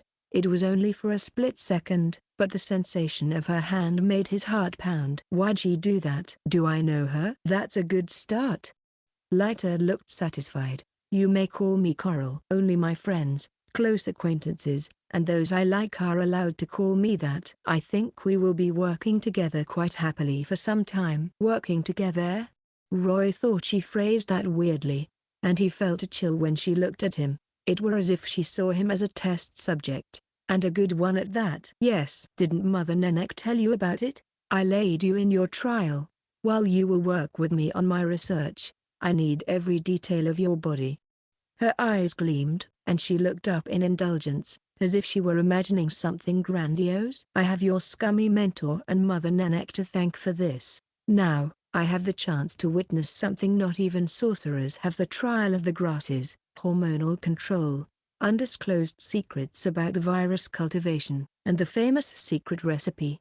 She made it sound like a romantic story every woman longed to have, though Roy thought it was the crazy dream of a researcher. This is the dream of all sorcerers in the world. Roy gulped. He had a feeling he'd unknowingly stepped foot into a trap. He looked at Letho for help, but Letho looked surprised as well. Miss Coral, you dare call my name, you savage? Very well then, Miss Lightenade. I have to remind you that Roy has to pass the trial before you can conduct any experiments on him. Well, that was unnecessary. Leita looked at Roy with great interest. Then she went ahead, her chest bouncing. Roy could feel the heat coming from her. I've read something about this. In an era long past, a rogue sorcerer managed to cook up a potion that could cause mutations in the human body. His successor improvised on that formula, and many years since then, it was that successor who controlled the mutation process with magic. But somewhere in the middle, the legacy was lost. All that knowledge about magic and strength. The witches were left with the recipe and the trial. They have the lab, and they do conduct the trial, but alas, they have no sorcerer to help them with it, and thus, the trial is equated to a death sentence. She paused for a moment. But now that I am here, I shall not allow such transgression to happen. I cannot allow a disciple to take in that half-baked decoction, for it means certain death. Letho turned away, as if remembering a painful past. I shall control the process with my magic, ensuring its precision. Once again, I shall recreate the miracle Altsur and Cosimo performed in history. I will make sure Roy does not suffer the ramifications of the mutations. He shall be the perfect witcher. Altsur and Cosimo were the sorcerers who created witches. Legends had it they knew how to create the perfect witcher. Roy's indignance toward Coral was whittled down a bit when he realized she was serious about helping him. Miss Leiter. Coral. Right. Miss Coral. Do I have a chance to survive if I accept your help? No questions. You need my help. You can't reject me. The sorceress was being pushy, but Roy couldn't refuse her, not when she had a couple of big reasons. He tried to look away, but Roy noticed he was locked in place by something. All he could do was look into her eyes and fall for her temptation. Your chances of survival are greatly increased with my help. Greatly increased, huh? Roy stared down, his mind wandering back to that ever-important entrance exam. His heart pounded furiously, as if it would burst out of his chest at any given moment. He might have been confident about the trial before that, but when the time actually came, Roy actually felt nervous and panicky. Roy looked at Lethos solemnly. If I don't make it, promise me you'll go to Novgorod and take care of my parents for me. Gwai has yours, boy. Letho pressed down on his shoulder. You won't die right at the beginning. It's a long process. The Witcher is right for once. The trial is split into a few sections, and there are still a few potions you'll need for it. Coral said. You have enough time to write your will, so don't worry. Then she covered her mouth and giggled. Just kidding. I'm not letting you die. Roy took a deep breath. Will I lose the ability to feel then? My emotions, I mean, will I go bald? Or will my hair turn white? You'll have to ask your mentor about that. But the recipe's fine, and with a pro like me by your side, you should be fine. None of this will happen. Probably. She winked at him and crossed her arms. Enough talk. She laughed. Now I need to check your body. Roy was lying in the operating theater in Nenek's lab. He was surrounded by crucibles, test tubes and beakers, as well as Leiter. She was caressing his chest gently, but Roy felt goosebumps popping up all over his body. He tried to squirm, but Coral stopped him. Miss Coral, this feels weird. Can you pick up the pace? You know what they say, can't get to cover if you're in too much of a hurry. Be patient. I'm almost done. Almost? You have 5 minutes. Hey, where are you touching? Get your hands off that place. Let me go. A while later, Leiter put down a test tube that was filled with transparent fluid, and then she stared at a tube of blood with interest. She made a sign in the air, causing it to shine colorfully. Blood oxygen levels are normal. Heartbeat rate and blood pressure are excellent. All you took was the preparatory decoction, but you're already building up some poison resistance. Her eyes were shining. Boy, are you really 14? Are you sure you didn't lose your memory? Your body's better than an adult's. You can probably kill a bull with your bare hands now. Roy was tearing up, lying in the theater numbly. It felt like he had been molested, so he didn't want to answer. Instead, he asked, You call this a simple checkup? Yeah. She patted his cheek as consolation, her fingers warm. Checking bodily fluids like blood and tears fall within the scope of the checkup. Looks like I have to make things clear. Roy took a deep breath and sat up. Don't do anything as you please, especially not to my body, or else I'll have to refuse your help and go through the trial alone. Leiter rubbed her chin, looking at him as if he were a guinea pig. All the men she had met would either blush, stammer, or freeze up the moment they met her. Most of them wouldn't defy her, but Roy was obviously an anomaly. She could see his desire to approach her, but he was also holding it back. You're an oddity. Is this your Witcher pride getting in the way? No, it's my own greed. Very well, then. I'll ask for your permission next time, but I ought to tell you something. You won't be killing yourself that easily with me around. Roy felt a chill run up his spine, and he stopped arguing with her. I'll hold you to that. Now, let's talk business. What's the result of the checkup? The result is. She stared at Roy's open jaw, checking his teeth, then she gesticulated. You're a 14-year-old boy. She mumbled. I have news, both good and bad. Spill it. You're older than most disciples, so you're more stable, but the process is going to be harder and longer. So I'll have to suffer for 6 months? Not that long, no. Can you give me an accurate success rate? According to Letho's data, The success rate has always been less than 30%. Coral crossed her hands. But you have a 55% chance of survival. Oh, more than 50%, huh? Roy felt a bit more confident. Then that's not much of a risk, my boy. Do you know why witches usually put children through the trial? Because children are easily brainwashed, and are easily controlled. Roy frowned solemnly. And don't call me boy, Miss Coral, just telling the truth. Lighter came closer to him. And one more thing. Children are full of vitality, so they heal a lot faster than adults, and it's easier to steer their mutations in a specific direction. What do you mean? Roy had a bad feeling about it. That's what we're going to do next. I'll inject some hormones to accelerate the growth of your cells and immune system. Lighter split the trial into 3 sections: hormone injection, virus infection, and decoction ingestion. Everything was for a successful mutation. For the first part, Roy would have to get injected with adrenaline and many types of hormones. The process would last for a month so he could get used to the increased levels of hormones in his body. At the same time, he would keep taking the preparatory decoctions. For some reason, Lighter wasn't going to use any syringe or administer any medicine for the process. Instead, she opted for something more garish. I thought we had a deal, Coral. What are you trying to do to me?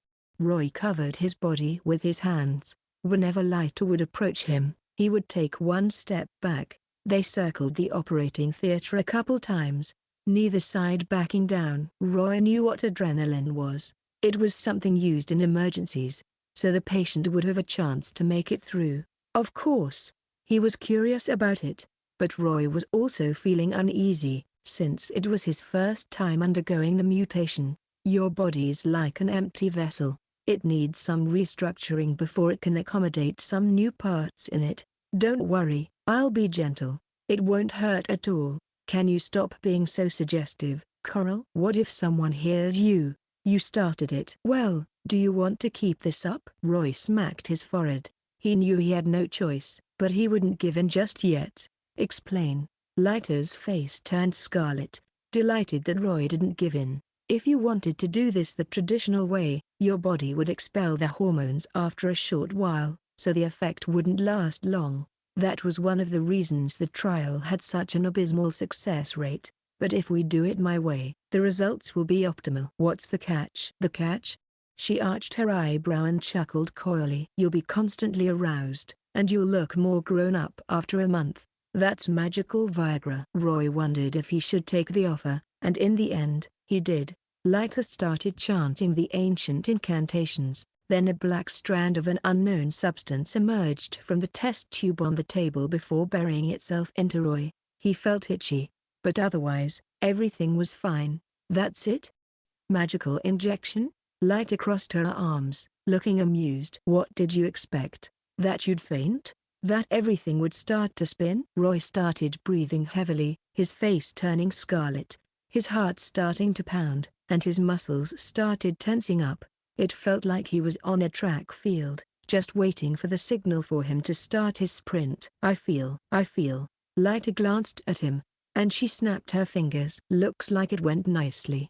Do you feel charged with energy? Like you need to vent everything out? Good. Time to go to the front yard. Why? Because Letho will teach you the way to properly channel that excess energy. Once again, Roy was standing under the tree. Let's resume practice, boy. Roy nodded, his face still red, his breathing still heavy. After getting injected with the hormones, he was afflicted with the aroused status, as if he had gone berserk. His strength, dexterity, and stamina were raised by 1. There was a ball of flame within him, and he was easily agitated. You seem agitated, but that won't do. You can't let your emotions do the battle. Letho was being more talkative, but he sounded dark and provocative. There was no warmth in his gaze either.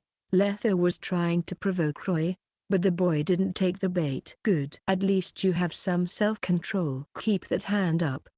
Letho patted Roy's forearm, elbow, upper arm, shoulder, back, lower back, and thigh, adjusting his stance. I'll whip your swings into shape today. Of course, you're still going to hold the sword the right way. Why aren't you teaching me any footwork? Roy said, louder than he had expected, much to his surprise, because that comes after you swing the sword, or the enemy will see through your attacks from the footwork alone. Now suck your stomach in, don't spread your arm strength. Make sure it's focused on one point and put your back into it, literally. The corrections wouldn't stop. Don't stiffen your arm, you'll only waste your strength. But don't relax it fully either. You won't be killing anything if you don't tense up. Now feel the strength in your arms. Hold that stance, lift the hilt with your left hand, and swing the sword down with your right. All right, now slash and stop. The sword was about to cut through the ground, but it came to a forced halt halfway through. Roy grunted, his face turning redder. If your fingers are trembling, that means you overexerted yourself. Never swing a sword at full strength unless you're sure you can kill your enemy. If you do that, you'll leave yourself open for counterattacks. Learn how to save your strength. It'll save your life someday. In most cases, you'll have to reserve 30% of your strength. Again. Continue. The training went on until sundown. By then, the hormones had worn off, though Roy had also slashed at the air thousands of times. His arms were so sore, and even lifting a finger was difficult, though he wouldn't realize that, since he fainted from exhaustion. Roy's exhaustion and bruises from the day before were all gone when he woke. Once again, he was bursting with energy. You should thank Letho, boy. Nenek handed him a bowl of black, sticky, rancid sludge. But first, finish this. I don't want to see a single drop in there. Roy gulped the whole thing down without any complaints. He'd faced worse nightmares before, so a bowl of putrid medicine was nothing for him. Why? What did he do this time? Letho might look like a brute, but he's a meticulous man. He massaged you for more than 2 hours after you fainted. If it weren't for that, you couldn't have recuperated overnight, no matter how spry you were. Is that so? Roy held his wrist. There had been a bruise there after his training the day before, but there was nothing left of it, aside from a faint trace. Even the blisters and swellings on his hands were already disappearing. He knew the Viper School's massage could work wonders, though he never expected them to still keep up after his enhancements. It was the same old routine that day, another checkup from Leiter, another data recording, and another hormone injection. Then Roy went to the training grounds, overflowing with vigor. On the other hand, Letho looked calm and collected, with a sword by his side. Another busy day. It was, but it was also slightly different. Nobody had noticed their training for the first few, but that day, a young priestess in training approached them, staring at Roy with deep interest. Letho would point out Roy's mistakes from time to time, while Roy would follow his every order, as if he were nothing but a mere puppet. All Roy did was repeat 2 movements, a slash and a thrust. Naturally, it was boring for the kids. Boring. He's a 2-trick pony. I'd rather watch a troupe perform. A girl with pigtails pouted, bored after wasting her time watching the training. Who are they? Anyway, why are they allowed to train in the temple? They're probably Knights of the Order, a petite, bright-eyed girl commented. Only the knights are allowed to brandish their weapons in the temple. That's Mother Nenek's rule. Yeah, remember 27th, when the knights came to the temple last month? A slim girl with her hair tied up in a ponytail had the gleam of worship in her eyes. They were also practicing in the same place. Also they could keep the villains at bay and protect us. They wouldn't protect any of us, because Mother Nenek would rather spend the donations of the poor than give it up to those bloodsuckers. A tall girl retorted. Roy noticed she was holding a pair of beautiful, quiet children. They were only here to escort the Queen of Elender. The girl was sure of it. And as for the guests, as you can see, none of them are wearing any armor, nor do they have the crest of the White Rose on their chest. Look at their eyes. That bald man over there is a witcher. I bet that boy is his disciple. Witches, huh? They aren't as elegant as the knights, but they deserve our sympathy. I see why Mother Nenek took them in. The girls talked about how weird it was that witches had the eyes of a beast. Then they started talking about something else. Queen Emilia comes every month to donate to the temple, doesn't she? Then she buys a lot of herbs from Mother Nenek. She's the most devout believer I've ever seen. She should be blessed with the cutest child ever, but I wonder why Melitele wouldn't grant her that. Silence. Lily, how dare you speak of the queen like that? Iola too glared at the girl. Stop gossiping and get back to class. If you're even 1 minute late, you'll be copying your homework 100 times. Don't get distracted, boy.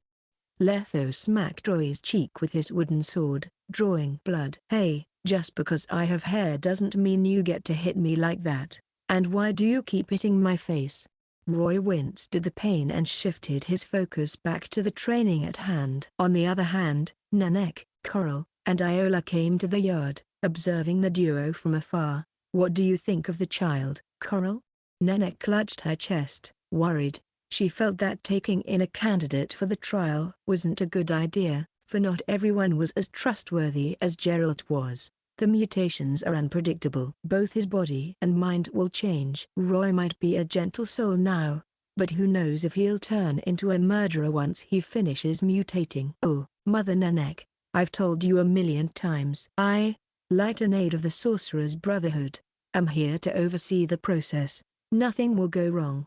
Don't call me Mother, Coral. You aren't younger than I, and honestly, if I had a child like you, I'd probably hang myself. Ouch, Mother. Isekai'd chuckled. Let's talk about the boy. It hasn't been a day since I came in touch with him, but he has proven himself to be an interesting one. The way he speaks and thinks is quite peculiar. I've seen many people over the years, so I'm sure he's not from a Nidan village as he claimed to be. He's probably from somewhere else. Iola nodded in assent. He's not northerner, but not a southerner either. How did he find out about my past with Geralt? Apparently, Roy had stood out too much. Lyta's eyes gleamed, and she clenched her fist, trying to grab something. The trial's just starting. He won't escape me. I'll get to the bottom of this. She turned to Nanek. And don't beat yourself up. Go ahead with the research about their decoction. You might just come up with a few new potions that'll show everyone how generous Melitele is. And honestly, we did something good. Nanek was intrigued. How so? The Brotherhood has done a survey. The witches have been acting weird over the past 20 years. We suspect that no new witches have been produced during that time. That goes for all witcher schools. She looked up, feeling sympathetic. If this keeps up, they'll slowly but surely disappear in the ravines of time. Honestly, having nothing but mages is boring. We need more magical individuals to help out, and with my help, he might just be the last witcher ever born. Roy spent the remainder of the month training in the way of the sword, practicing his shooting skills, undergoing hormonal treatments, and taking all sorts of potions. He didn't get much EXP in the process, but he managed to gain more control over his body. And he was also getting used to the hormones. The effects on his temper and personality were already weakening. In fact, he was starting to enjoy the feeling of unending strength. He had the feeling something was growing within him. Something like a cocoon, or new strength. But Roy would have to finish the whole regime for that strength to finally show itself. Letho upped the training intensity by a notch after a month. As usual, Roy was in the yard, training.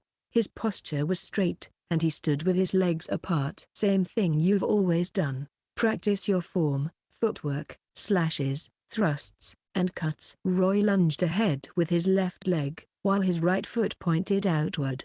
It was a simple stance, but one that took Roy a while to master. His torso was upright, while his center of gravity was grounded between his legs. The lunge made sure he could stay balanced, while bending his knees made it easier for him to move around.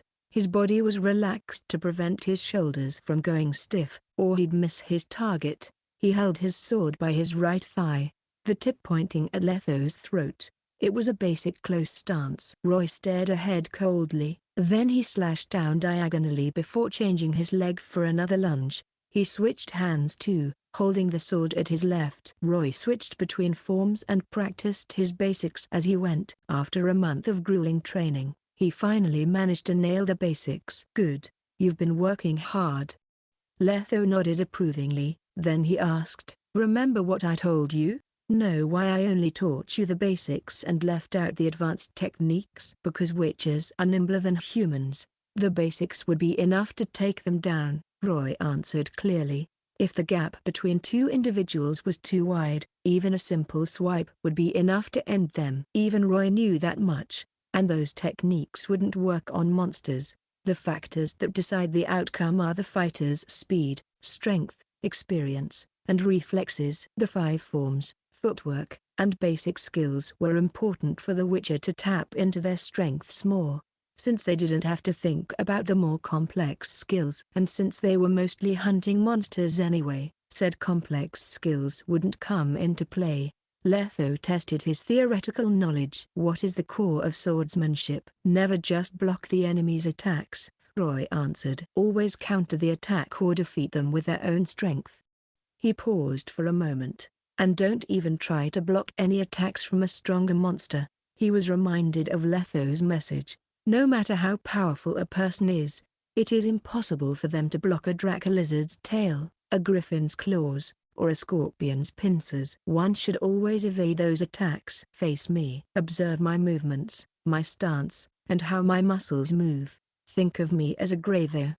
Letho stood on all fours, imitating the monster. Roy, as if on cue, described how the monster looked as he circled Letho. His legs crisscrossing. Graveyors are a species of necrophage and a cousin of ghouls. Unlike their smaller cousins, graveyors can be distinguished by the 3 comb crowns on their head. They're strong and nimble. Running away from them means certain death, but its fangs can cut through steel easily, so facing them head-on is ill-advised. Their weakness is... Roy suddenly stopped. He pointed his feet outward and raised his sword over his head, assuming the ox stance, the back of his leg pointing at Letho. Then Letho pounced at Roy with a roar. The fallen leaves were blown into the air by the gale created by the jump. Letho charged ahead like a bull, his muscular arms outstretched. Roy's hair was billowing from the wind, but he stood steadfast. He poked at Letho with the wooden sword before turning away, putting his weight on his left leg. He managed to dodge the attack by a hair's breadth. Then he put his right leg down. Now, Roy thrusted his sword at Letho's back, aiming for the artery of his neck, but Letho was faster. The Witcher blocked the sword with his arm guard and held it. Roy wanted to let go of the sword, but before he could do that, Letho had already slammed against him. Then he was beaten up again. The ground trembled slightly as Roy fell backward, his face pale. He clutched his chest in pain, feeling as if his insides had been rearranged. Ow, that hurts. Be softer. Pain is how you learn. Letho wouldn't let him go. Instead, he went closer and whispered, I'm not Coral. I won't show mercy just because you beg for it. And this makes your 154th death. Enough. I'm telling Coral about this. Roy finally found a way to shut Letho up. I wonder if she'll flush you down the sewers if she gets mad. Letho's eyelid twitched. He let go of Roy and dusted his hands off. This is for your own good.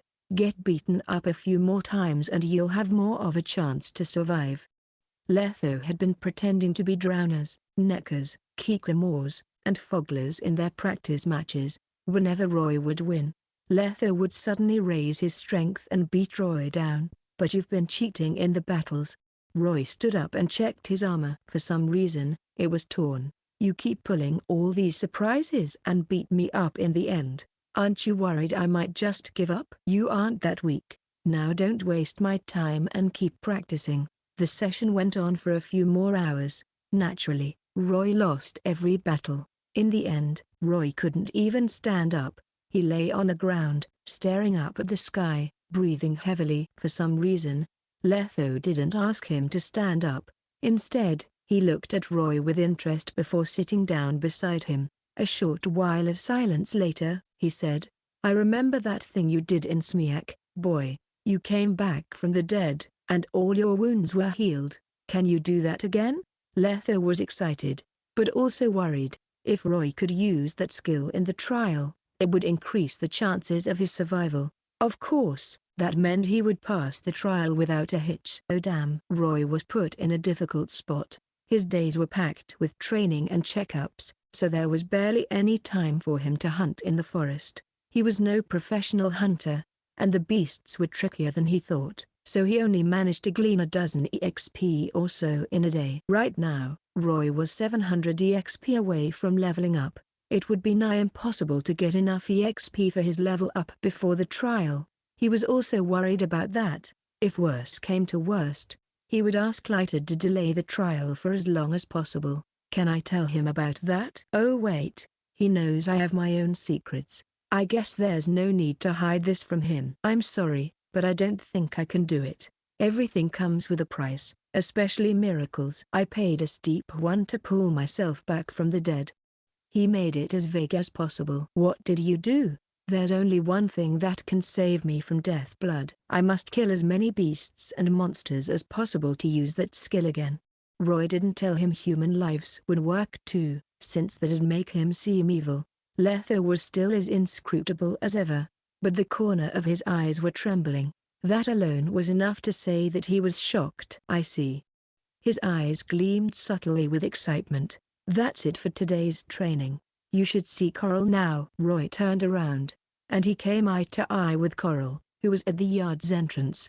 The sorceress was waving at him, smiling elegantly. Coral had a room in the temple, and it was faithfully recreated in a sorceress style. The design and furniture were lavish. There was a dressing table made out of mahogany, and it was decked out with various makeup products. Roy noticed the crystal accessories hanging around, and the gigantic storage box that was sitting quietly in a corner.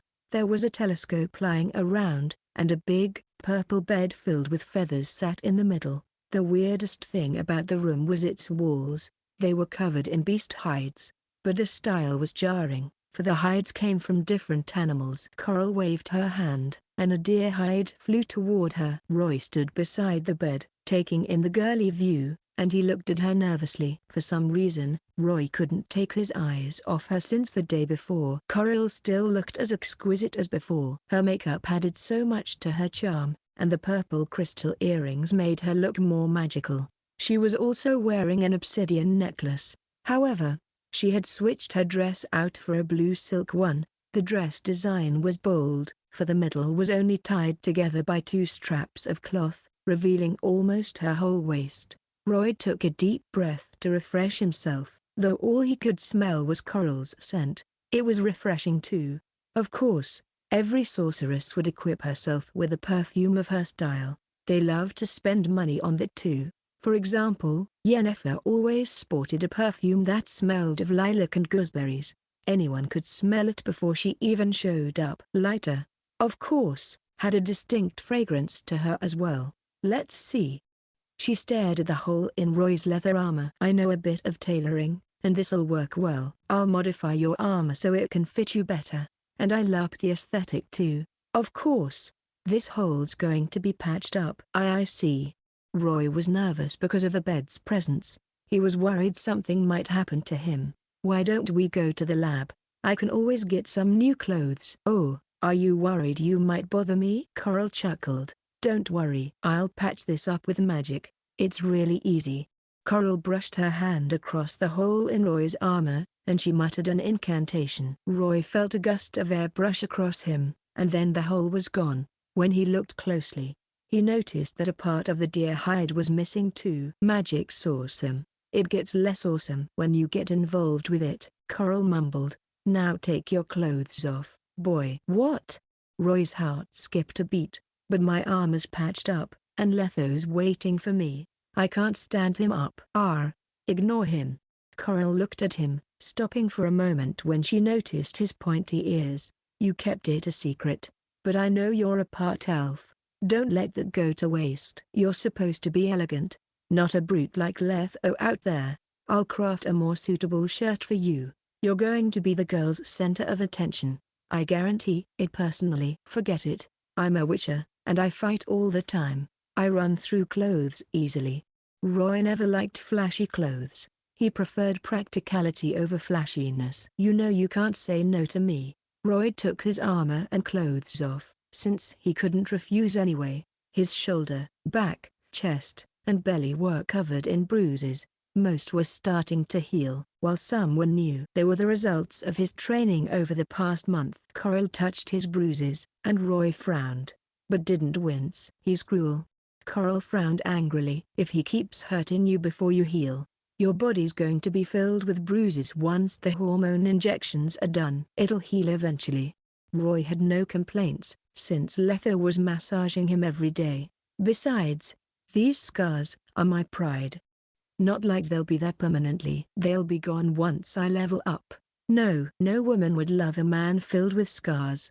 Coral muttered an incantation, and a flash of bright light covered Roy. A cool sensation traveled his body, as if he were covered in a cooling salve. Coral nodded. Then she stopped chanting. The sorceress gesticulated, controlling the needle and thread from afar as she patched his armor up. Roy didn't agree with her statement though.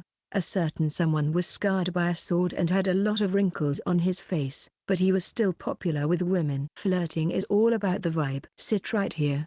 Coral pushed him down on her lap, then she leaned ahead and took his measurements with her hands. On the other hand, Roy stiffened at the sight of her magnificent breasts. His whole body stiffened. Not just one particular spot. Coral smiled. I stand corrected. The hormone injection worked well. And I'm sure you know all too well about it. What do you mean? The hormones accelerated your metabolism and growth. You're sexually developed now. Once you sleep with someone, that'll be the end of the first part of the trial. I have to sleep with someone. Does that mean say? Roy gawked at Coral. Are you sure you should say that to a young, hormonal teenager? Don't be embarrassed. She winked at him. I've seen every inch of your body when you were out cold, and I'll let you in on another secret.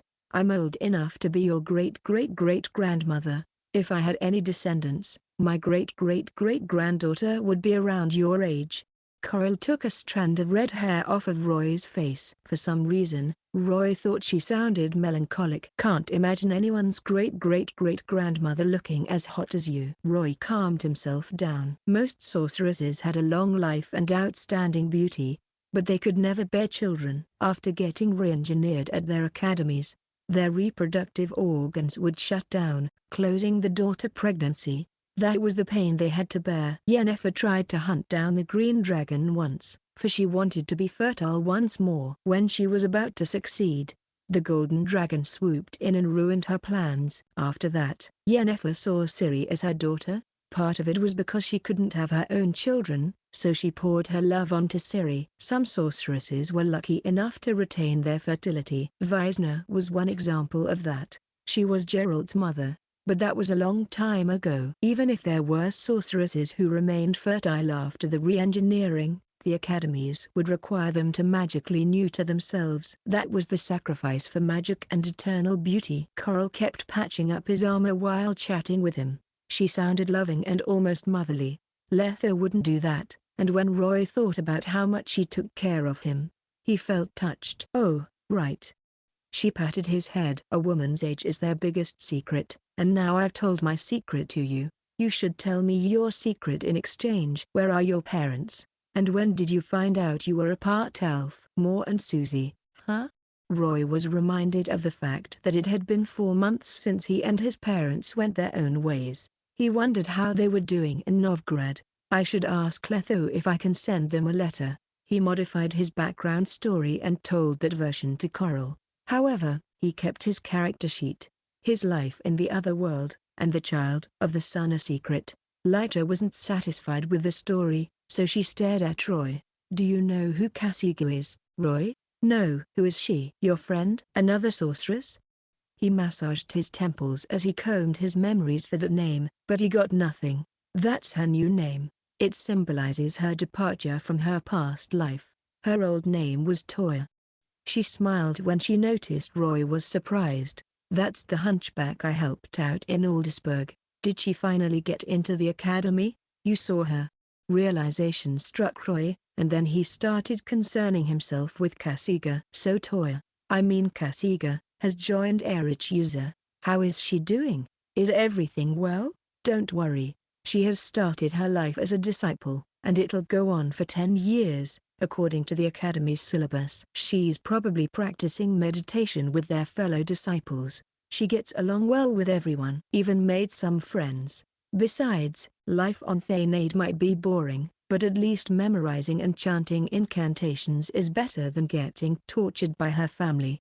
Roy heaved a long sigh, and his mood was buoyed. He smiled. genuinely happy for Toya. Coral noticed that smile, and she nodded. An old friend told me about it when I went for a visit last month. She talked of her past in great detail during the interview. It was then we found out that you were the reason she even got there in the first place. Then Mother Nenek asked me to help you guys out. When I heard you were involved, I decided to come over to see what the fuss was all about. I couldn't believe a witch's disciple would meddle in this kind of affair. No wonder she's so warm to me, like I'm a friend. She thought about what had happened, and she twiddled her thumbs, her eyes filled with surprise. You helped a girl with a tragic past escape her life in Aldersburg, sending her to the Isle of Thainaid so she can join Erich User.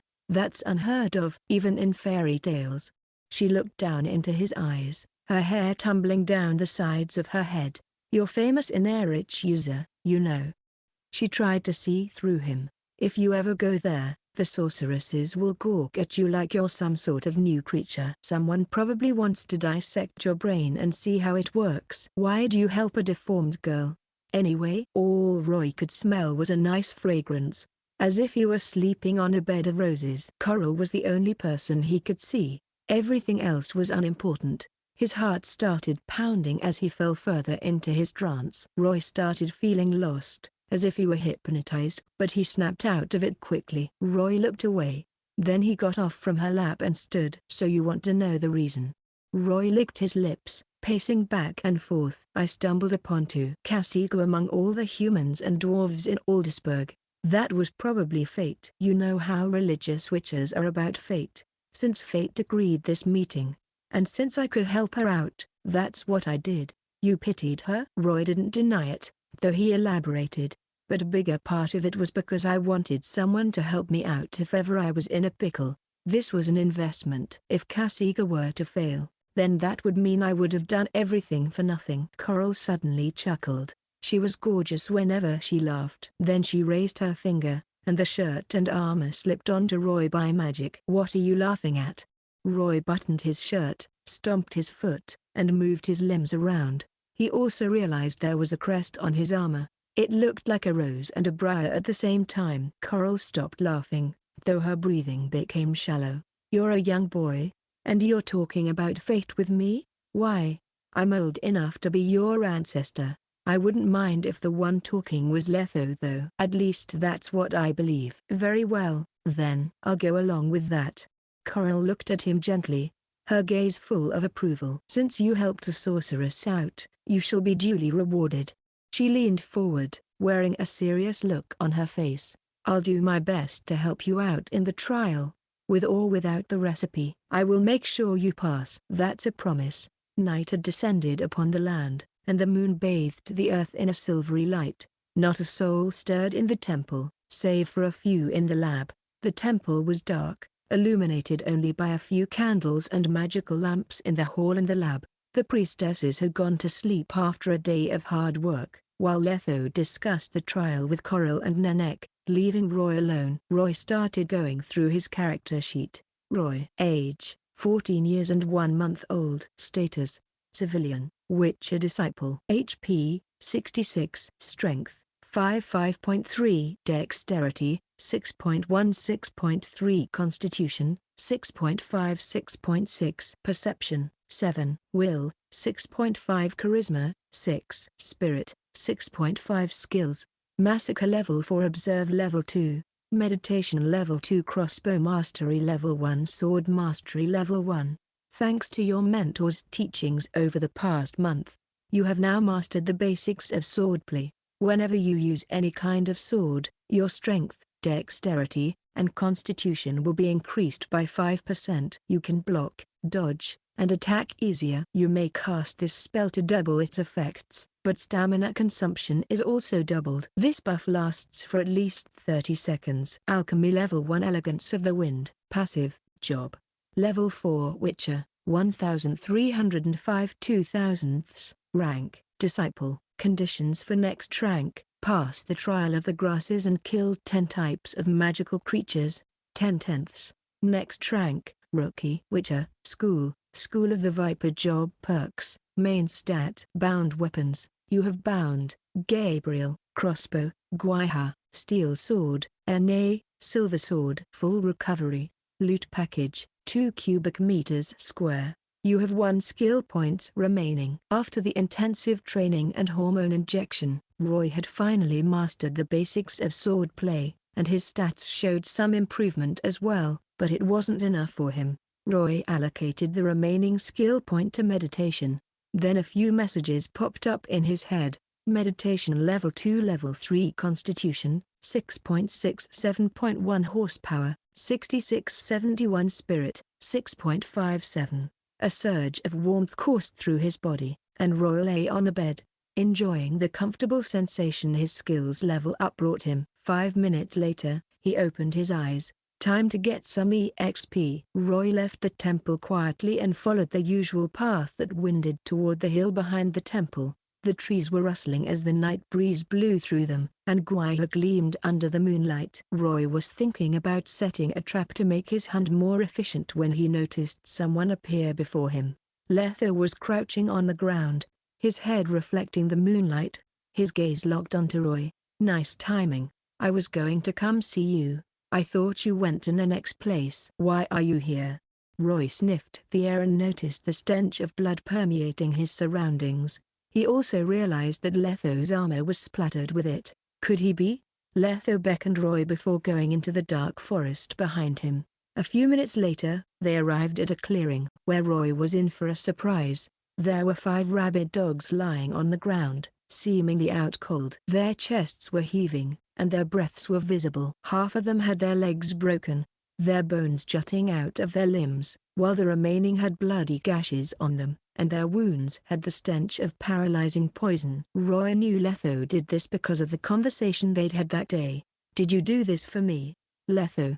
He looked at the Witcher with gratitude and confusion. Killing a bunch of dogs was easy, but capturing them alive was not. In fact, it was a hassle. I wonder how long it took him to do this. Roy was about to say something, but Letho interrupted him. "Save the sentimentality, boy." He wiped his sword and the blood off his armor with that blue handkerchief again. "Kill them, and make it snappy. All you need to do right now is train. I'll do the menial tasks for you. I'll capture your prey every night until the conditions to recreate that miracle are fulfilled." Letho looked at Roy solemnly. "My only demand is that you pass the trial. Do not put our efforts to waste." He sighed. "I'll make an exception this time. The goal of this slaughter is for survival, not a prevention of death." "I understand." Roy abhorred the idea of enlisting someone's help in his path of leveling up. He'd always seen the adventure as his own, and nobody else's. However, there was no time to be stubborn about principles. Roy raised his sword, and he killed the prey Letho captured for him. "You killed a rabid dog. EXP plus 10. You killed a rabid dog. EXP plus 10. Everything was proceeding as Roy had wanted. He trained his archery skills and sword play, went through the trial, and gained EXP every day. Letho had honed his hunting skills over his long years of adventuring.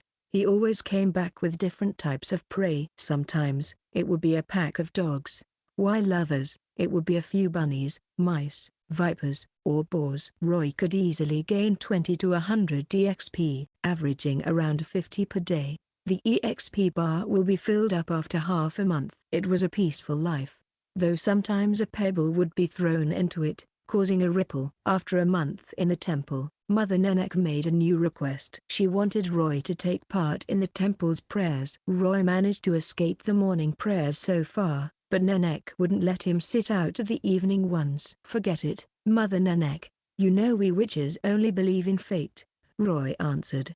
He respected the priestesses for their all-encompassing kindness, but he valued his freedom more. Roy didn't believe in gods, so he wouldn't tie himself to a religion. Most witches didn't like gods either. They'd stay away from them. But there were some who became converts too. Roy remembered someone called Merton who converted to the religion of Lebioda. After his pilgrimage, Merton tossed his weapons, armor, and his school's blueprints into the fountain, severing his ties with his past and becoming Lebioda's believer. Roy would take the blueprints for himself. It wasn't his style to let a treasure go unnoticed. Nenek didn't compromise. "You're living in the goddess temple. It is customary to show respect to her, especially when you have so much blood on your hands. You should feel the goddess' kindness so you can wash the violence away from your heart. They walked down the quiet corridor before arriving at the spacious hall, where hundreds of priestesses, believers, and disciples were kneeling on the ground, their hands put together in a quiet prayer. They were all wearing grey, and their attention was directed at the statue in the hall. The golden gleam of the setting sun covered them in a layer of holy light. It looked as if the statue before them were their master and their creator. Even young children were showing their devotion to it. An idea struck Roy. What they call gods are just dimensional monsters. Just like what demons are. They just possess supernatural powers. Priestesses shepherd the believers, and in exchange, they bless the priestesses with power or divine providence. But it's been decades since there's been a divine miracle in this world. Even so, this place is the center of the religion. There must be something special about it. Goaded by that idea, Roy stared at the statue of a trinity of a young lady, a pregnant woman, and an elderly woman, the one which everyone was worshipping. He activated Observe, their statue of Militel, the vessel of faith, avatar of Militel? Alarm bells started ringing in Roy's head. Then he noticed the statue opening its eyes and throwing him a glance. The statue's eyes were golden. They were solemn, grand, and infinite. For an instant, Roy felt his soul being dragged out by an invisible hand. He saw himself leaving the temple, flying toward the sea, and then ending up in a void of space. All he could feel was a boundless fear of the unknown. The glance lasted for an instant, then the statue closed its eyes, but still, Roy felt like an eternity had passed. Roy snorted, and he clutched his chest, breathing heavily. He was drenched in sweat, and every inch of his body trembled uncontrollably as a wave of exhaustion washed over him. A drop of crimson liquid fell to the ground. Roy touched his face and realized he was bleeding profusely from the nose. He quickly covered it before looking at the crowd. Luckily, the believers were still deep in their prayer, so nobody noticed anything wrong with him. Roy quickly went back to his room. A long while later, Roy finally managed to stop his nosebleed and calmed himself down with meditation. Then he looked at his character sheet. HP, 3071, Fear. That glance shaved off more than half of my HP. What are those eyes? Could they be? He quashed that thought the moment it popped up. I cannot observe anything divine, he warned himself. Not until I'm powerful enough. It was a sunny day. A young man was standing outside Coral's room sheepishly. He was pacing around, holding a stack of books in his hands. The boy gritted his teeth, pondered on the matter at hand, then finally took a deep breath and knocked on the door. Roy, these are the books Miss Leiter wants. I got them from the library. Please have a look, the boy stammered. He stole a sheepish glance at the room and finally saw the lady he liked. The boy grinned, almost drooling. The arcane mysteries of magic and alchemy, codex of Murtha, dialogues on the nature of magic, natural magic, and mystery of mysteries. All present and accounted for. Thank you for your hard work. Roy held the books carefully. He only managed to get his hands on them after pleading with Coral and agreeing to some shady terms. Then he looked at the lanky, freckled boy who was standing outside, fidgeting. Simp. Roy shook his head. The boy's name was Jar. He grew up in the temple and was working as its librarian. He was also one of the few men in the temple. The boy was at the age where he was curious about girls, so he couldn't resist Coral's charm. He'd come over every other day with some excuse just to see her. If he didn't know better, Roy would think he truly liked her. But he knew Jar would eventually shift his attention to Triss Merigold, then to Ciri, who would immerse herself in cultural studies at the temple. He even tried to kiss the runaway princess in the future. He's a playboy, that's for sure. Then he was reminded of something and huddled closer to Jar. Did you confess to Iola too like I told you to? I can see she likes you. You gotta seize the chance. Jar blushed, finally looking away from Leiter. Well, come on, be a man. I am. Jar tried his best to stand upright, but he still looked as thin as a bamboo stick. I'll confess, but I have something else to do today, so that'll have to wait. Goodbye, then. He looked at Coral one last time before closing the door and escaping the scene. Youth. Coral smiled at Roy. He's such an innocent child. Perhaps even more than you are innocent. Roy shook his head. That's not a compliment. He smacked the books against the table. Miss Coral, please stop teasing Ja. Whoops. I tried my best to keep my charm in check, but I still shine, no matter what I do. She stood up and spun, showing her body off to Roy. Roy pouted. Time to talk business, my beautiful sorceress. He patted the thick cover of the book. She wagged her finger. Sorry, but you don't have a talent for magic. It's impossible to become a sorcerer with just some books and my teachings. Coral had performed something like a test of magic affinity on Roy and realized his affinity was just slightly higher than any normal human's, and that was probably thanks to the child of the sun. Roy was still far away from being a sorcerer. User wouldn't enroll you even if I wrote a letter of recommendation for you. Roy licked his lips. I'm not trying to be a sorcerer. Even though he meditated every day, his elemental affinity had barely grown. He was still weak in terms of magic. I want to power up my signs through systematic learning of magic. If a normal sorcerer's disciple was a torch, then Roy was a match, and some of the more powerful sorcerers like Ciri and Vilgefortz were volcanoes. Sure, Roy was weak, but at least he had a spark of magic, unlike most people. Signs? Coral was amused. Those are just simplified spells. They aren't real magic. Lethos Ard can snuff out the fire in the hearth, but if I were to cast the same thing, I could send the flames flying into the sky and turn them into stars, she said confidently. Coral was exaggerating, but there was some fact in it. Compared to standard spells, the signs witches used were weak. The only upside to them was that they were convenient. Roy sighed. But I do have some affinity, so does that mean my signs will be stronger than normal witches? That line of thinking is correct. I'll teach you some basics of magic if you can remain sane in the next part of the trial, but the chances are slim. The next part? You mean the viral infection? Roy's heart skipped a beat, and his face fell. Before he knew it, he had stayed at the temple for a month, and the hormonal injection had ended. Have you looked at yourself lately? Coral approached him, touching his forehead with her chin, and he felt her lips against his hair. You got taller, and your face changed a little, and there's also last night. She beamed at him, but that only made him nervous. I thought I saw someone come out of a bedroom last night, probably after they'd spent some time with one of the priestesses here. You're an adult now, Roy. Roy was embarrassed, but only for a moment. You were watching me? After spending the month with her and getting teased all day, Roy was starting to build up some resistance to her. Oh, strong words, Roy. I was just concerned. Don't be shy. Then she turned solemn. Save some strength for the pain down the road. How dangerous will this be? You'll survive, since I'm around, but it's still going to be painful. Roy could still take the hormones, but he abhorred the virus.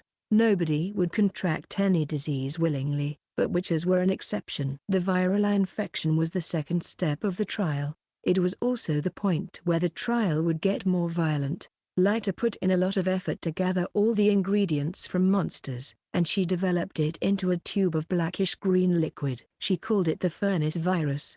It was also the first virus, so it was less damaging than the ones that would come in the future. Roy didn't feel anything right after the virus was injected into his body. He could even listen to Coral's lessons on natural magic, but then, the symptoms erupted. Roy felt a stab of pain piercing his head, jumbling up his brain. Then his chest, throat, and stomach heated up. His skin started turning crimson, as if he were being burned in a furnace. It didn't take long for him to be drenched in sweat. Even his tongue was swollen from the heat. He tried to say something, but he couldn't. Coral gave him an apologetic look. I'm sorry, but I can't relieve you of your pain. This is mandatory. You have to go through this for a complete transformation. Any additional magic might worsen your condition. I can take this. Roy gritted his teeth, his eyes as wide as saucepans. It was like a nightmare, except it was not. Roy could feel every ounce of pain at every moment. The virus was rampaging in his body, destroying his immune system, causing his lymph nodes to swell. Wave after wave of heat surged within him, and he contracted a disastrous fever. His lips turned dry, and blisters started popping up. But no matter what he did, He could never fall asleep or even black out. It felt like a viper made out of magma was invading his body, slithering everywhere within him. He was rolling and squirming in the operating theater, his face contorted with pain. Even so, he grinned and bore the pain without so much as a complaint, though he did gasp. It was as painful as the first time he took the preparatory decoction, but he could still take it. Coral was holding her hands together, looking worried.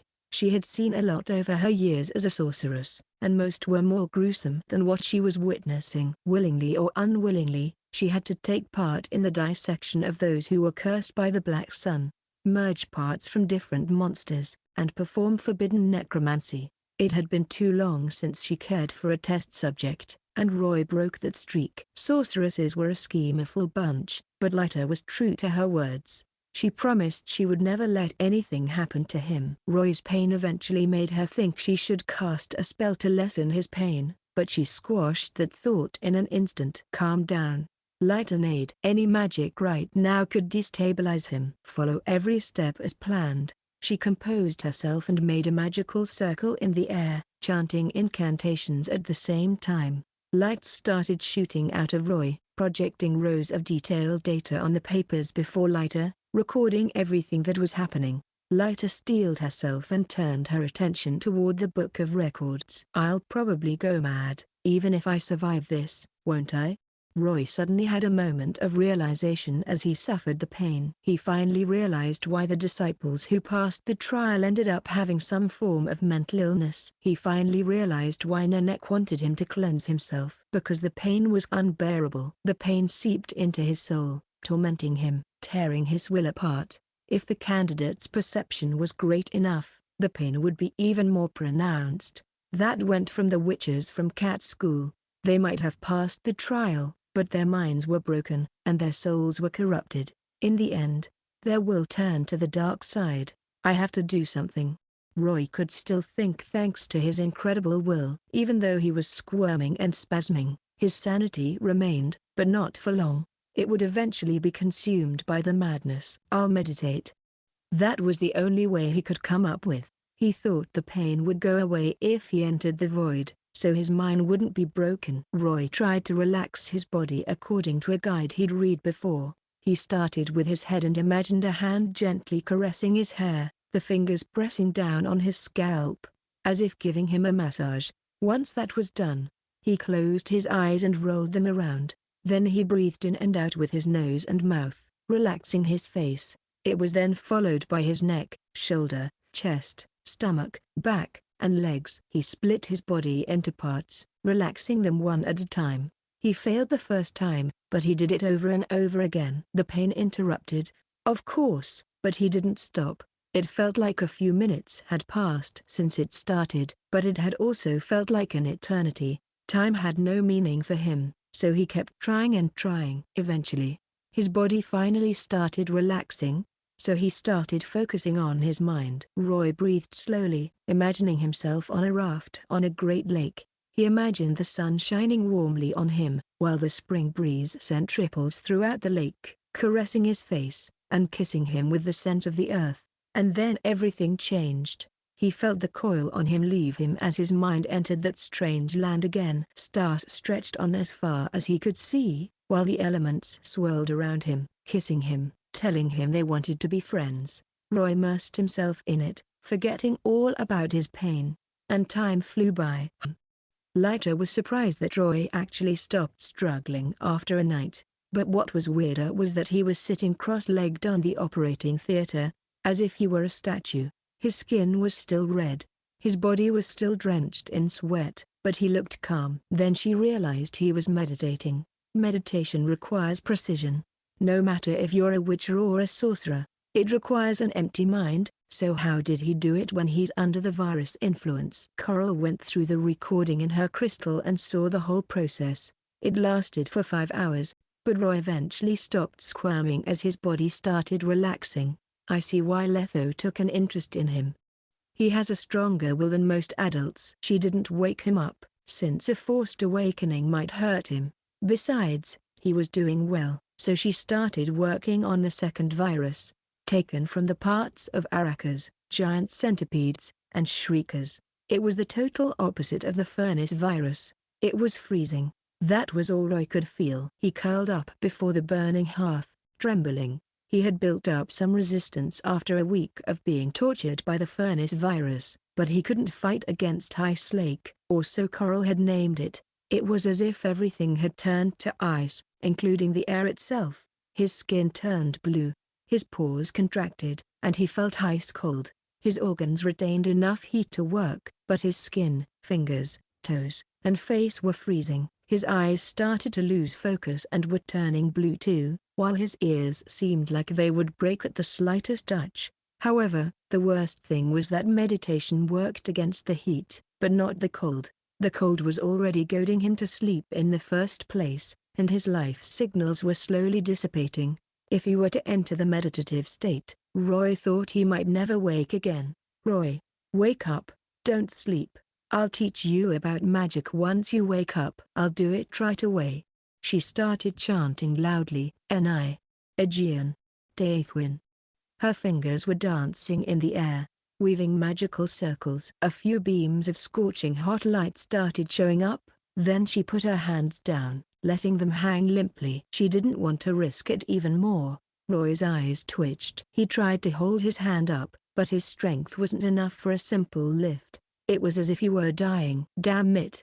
Coral cursed. She felt frustrated, as if something was squeezing her throat. "Did I overdo the concentration? I have to do something to save him." She looked at Roy's face that was illuminated by the torch. Roy was almost freezing to death, but he could hear something rustling beside him. Then he felt like something warm took him in its embrace. The welcomed heat lessened the cold somewhat, and Roy leaned against it out of reflex, greedily hugging it, taking all the warmth within him. Was that a dream? Am I waking up now? When Roy finally recovered from the Ice Lake virus, he could vaguely remember the thrilling sensation he felt back then. It was silky smooth and deliciously plump. What on earth happened? Coral acted as if nothing had happened. As usual, she teased him, much to Roy's relief, but at the same time, he was dejected. "I was probably imagining things." A week of rest followed.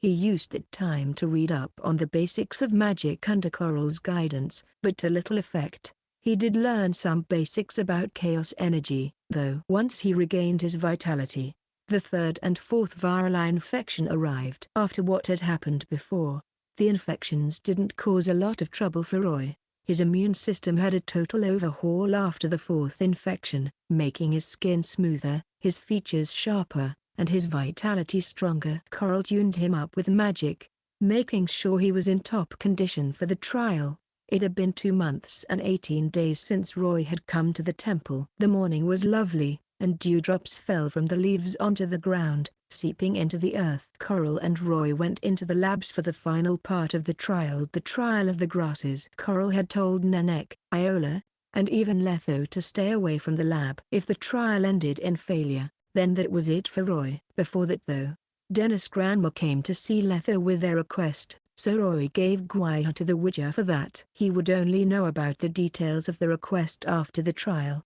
The door was tightly shut. Then Coral snapped her fingers, and bright lights turned on in the corners of the hall, illuminating the lab. A few empty bottles were laid out in a row on the operating table, and there were some materials lying on it. Some of it included the spinal fluid of forktails, the poison glands of manticores, and albino bruxa tongues. There were also herbs like bryonia, ribble leaf, and mandrake. And then Coral said, "Roy, a reminder. What you went through before was just a process to build your foundation for the third step. This will be the hardest and most crucial part. Most would-be witches fail at this step. You have to be prepared to face the pain." Roy nodded calmly. He thought the virus was the hardest part of it, so the third part should be nothing. But before that, you have a choice to make. She licked her lips. According to Letho's recipe and Lightenade supplementary research on the trial of the grasses, there are 3 potions you have to take, namely Mother's Tears, Wild Dry Juice, and Speargrass Sap. You can choose the concentration you want to take. The lowest concentration will have lesser red, green, and blue mutagens mixed in them in the ratio of 2 to 2 to 1. The moderate concentration will have the usual mutagens in them, while the highest concentration will have 3 greater mutagens, including the blue mutagen you got from the lesion. Does the potion's concentration affect the amplification effects? Roy asked. Yes, and the more concentrated it is, the more lethal it will be for you. The choice is yours. She pursed her lips. You should take the low concentration potions, or the moderate ones at the most. You should pass the trial with your current physique. Roy refused the recommendation. I'll take the high concentration ones. His EXP bar was full, so he could activate full recovery again. If he didn't risk it, it would hurt his prospects in life. Coral was in a dilemma. She was stressed, and she wanted to dissuade Roy, but when she tried to say something, she hesitated and sighed. She made a few magical circles in the air and chanted, then the bottles and ingredients flew up into the air. The light of magic became an invisible hand, creating the decoction of the grasses on the spot. Roy downed a few potions. They tasted bitter, rancid, sour, and indescribable in some parts. Once he was done, Roy burped, then squinted, his eyes losing their focus. He fell onto the operating theater and started muttering gibberish. How are you doing, Roy? Coral huddled closer, sounding worried. Coral, light an aid. His tongue was swollen, and it slurred his speech. He beckoned her, and she came even closer. I'm right here. Do you? He burped. Do you know Gerald from the Wolf School? Why are you talking about him all of a sudden? Coral frowned in disgust. He's Yennefer's ex-boyfriend, and a shameless man whore at that, she commented. Letho, he's crossed the line. I kept thrusting, doing backflips, blocking the attacks, rolling around, and I even spun around. I'm not a circus performer. Roy was spiraling down a staircase of illusion, spewing delusions as he went. I'll get a mana, and then I'll make him janitor. He'll clean all the toilets. That made Lighter laugh happily. Then she patted his cheeks. I'll tell him about that when I get the chance. Roy's voice trailed off, then he lost consciousness. Coral touched his forehead. It's scalding. Then he started vomiting, staining the ground with the remains of his food and blood. The stench made Coral frown. She clenched her fists, her hands trembling. That wasn't the end of it. Roy opened his eyes, looking crazed. His eyes were bloodshot, and he gripped Coral's hand, mumbling, Don't leave me. I won't. I'll always be here. She hesitated for a moment, then she held him in her embrace, patting his back. She gazed at him, then Roy was calm once more, but not for long.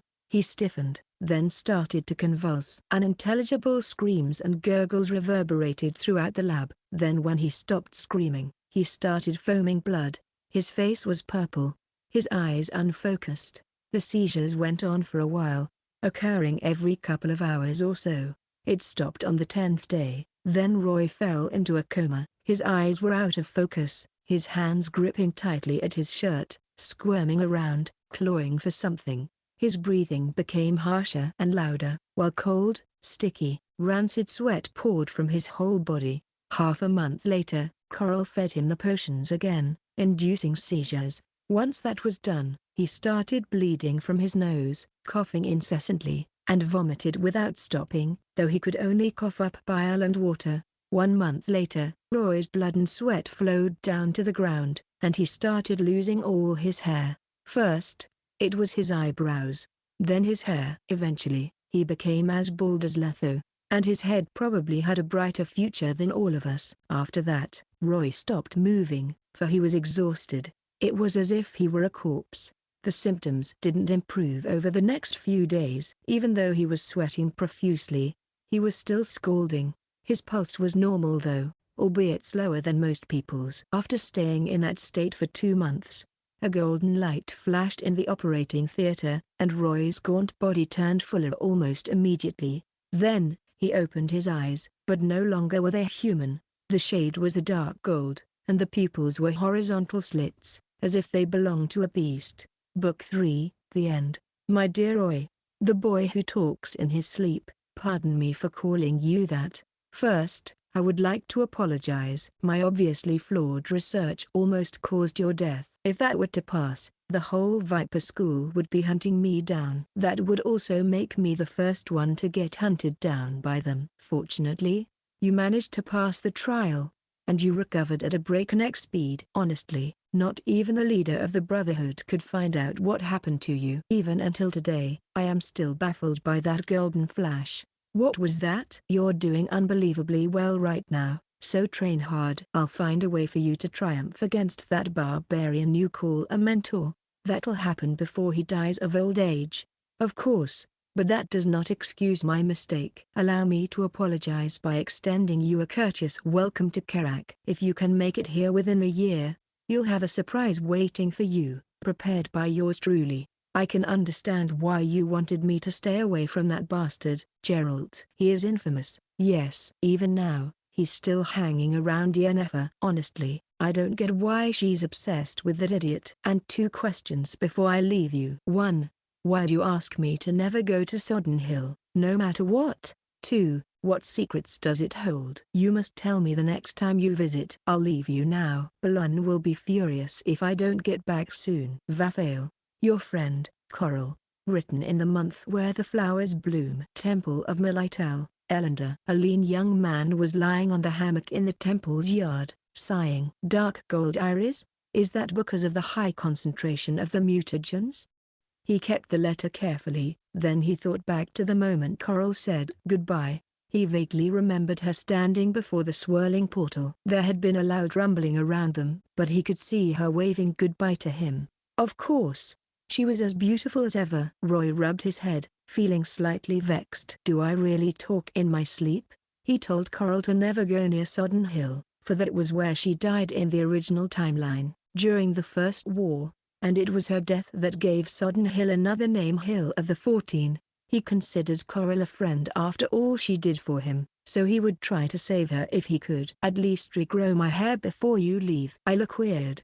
Coral promised he wouldn't go bald, but it happened anyway. Roy wondered if it was because his choice backfired on him. Fortunately, he could feel some hair growing on his head, and at an exponential rate, so he wouldn't be bald like Letho was. Roy never expected full recovery to not regrow his hair. The character sheet probably doesn't think having short hair is a bad thing. Hair loss wasn't the worst thing in the modified trial.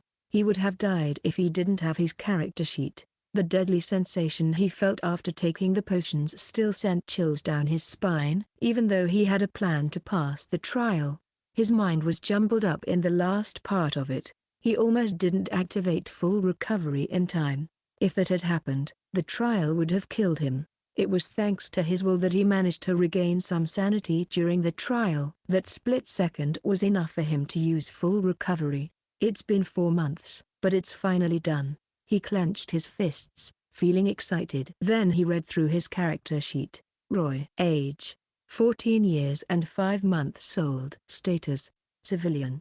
Viper School Witcher. HP: 146, Trial of the Grasses plus 40. Mana: 145, Trial of the Grasses plus 40. Strength: 5.3 Dexterity, 6.3 10.3 Constitution, 6.6 10.6 Perception, 7.8 Will, 6.5 Main stat +1, Charisma, 6.7 Spirit, 6.5 10.5 Skills, Massacre level 4, Observe level 2, Meditation level 3, Crossbow Mastery level 1, Sword Mastery level 1, Alchemy level 1, Witcher Senses level 1.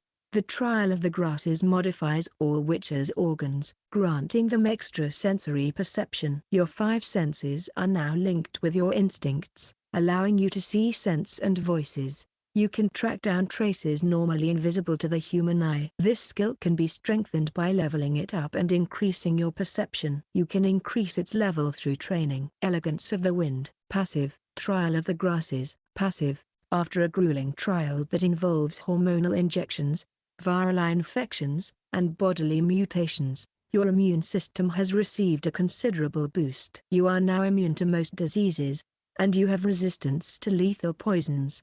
You can see better in the dark. Your stats have experienced an explosive growth. Your HP is permanently increased by 40 points, and you have unlocked your mana pool. Your mana is permanently increased by 40 points. Roy took a deep breath, his eyes gleaming. Then he leapt into the air, easily reaching the ceiling that was 10 feet from the ground. He cracked all his joints, making them pop. I feel strong. My condition has never been finer. The trial increased his stats by a total of 20 points, and he unlocked his mana pool. In other words, he could learn the core skill of the Witcher community signs. All that was left was for Letho to teach him. He was still quite far away from Letho's total combat stats, but he was confident he'd surpass the old Witcher once he ranked up in his job. It hadn't been a year since he'd reincarnated in the Witcher world, but his will was almost on par with Letho's, while his spirit and charisma surpassed his mentor's. Roy also had some cheat skills like his bound weapons. His battle prowess had improved by leaps and bounds. However, the explosive growth had also caused some trouble for him. His increased perception heightened his hearing, so every little sound was grating to him. His strength was double that of a normal human's, so he'd crush small items easily if he wasn't careful with them. The increase also affected his swordplay adversely. Roy needed some time to get used to his newfound strength, but it wouldn't take too long, since his dexterity had also increased. Aside from his stats, Roy had grown in stature. He was 5 feet 7, and his body was toned. Every inch of him was taut and muscular. His features were sharper and more attractive, while his eyes were dark gold in color.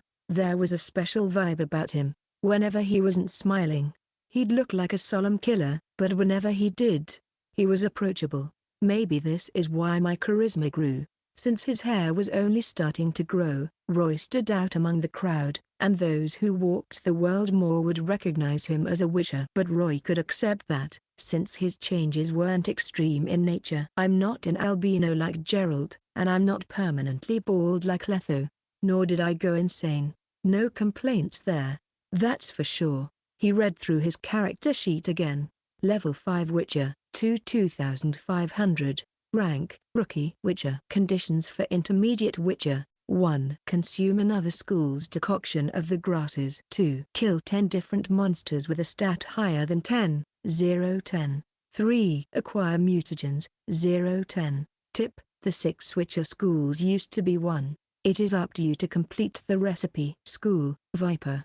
Job perks, main stat, Will. Every time you level up, your will be increased by 1 without any cost. Rookie Witcher. Bound weapons: crossbow Gabriel, not chosen yet. Steel sword Guaiha, an ancient black metal flame sword made by gnomes. A hidden power in its components is awakened after its second power up.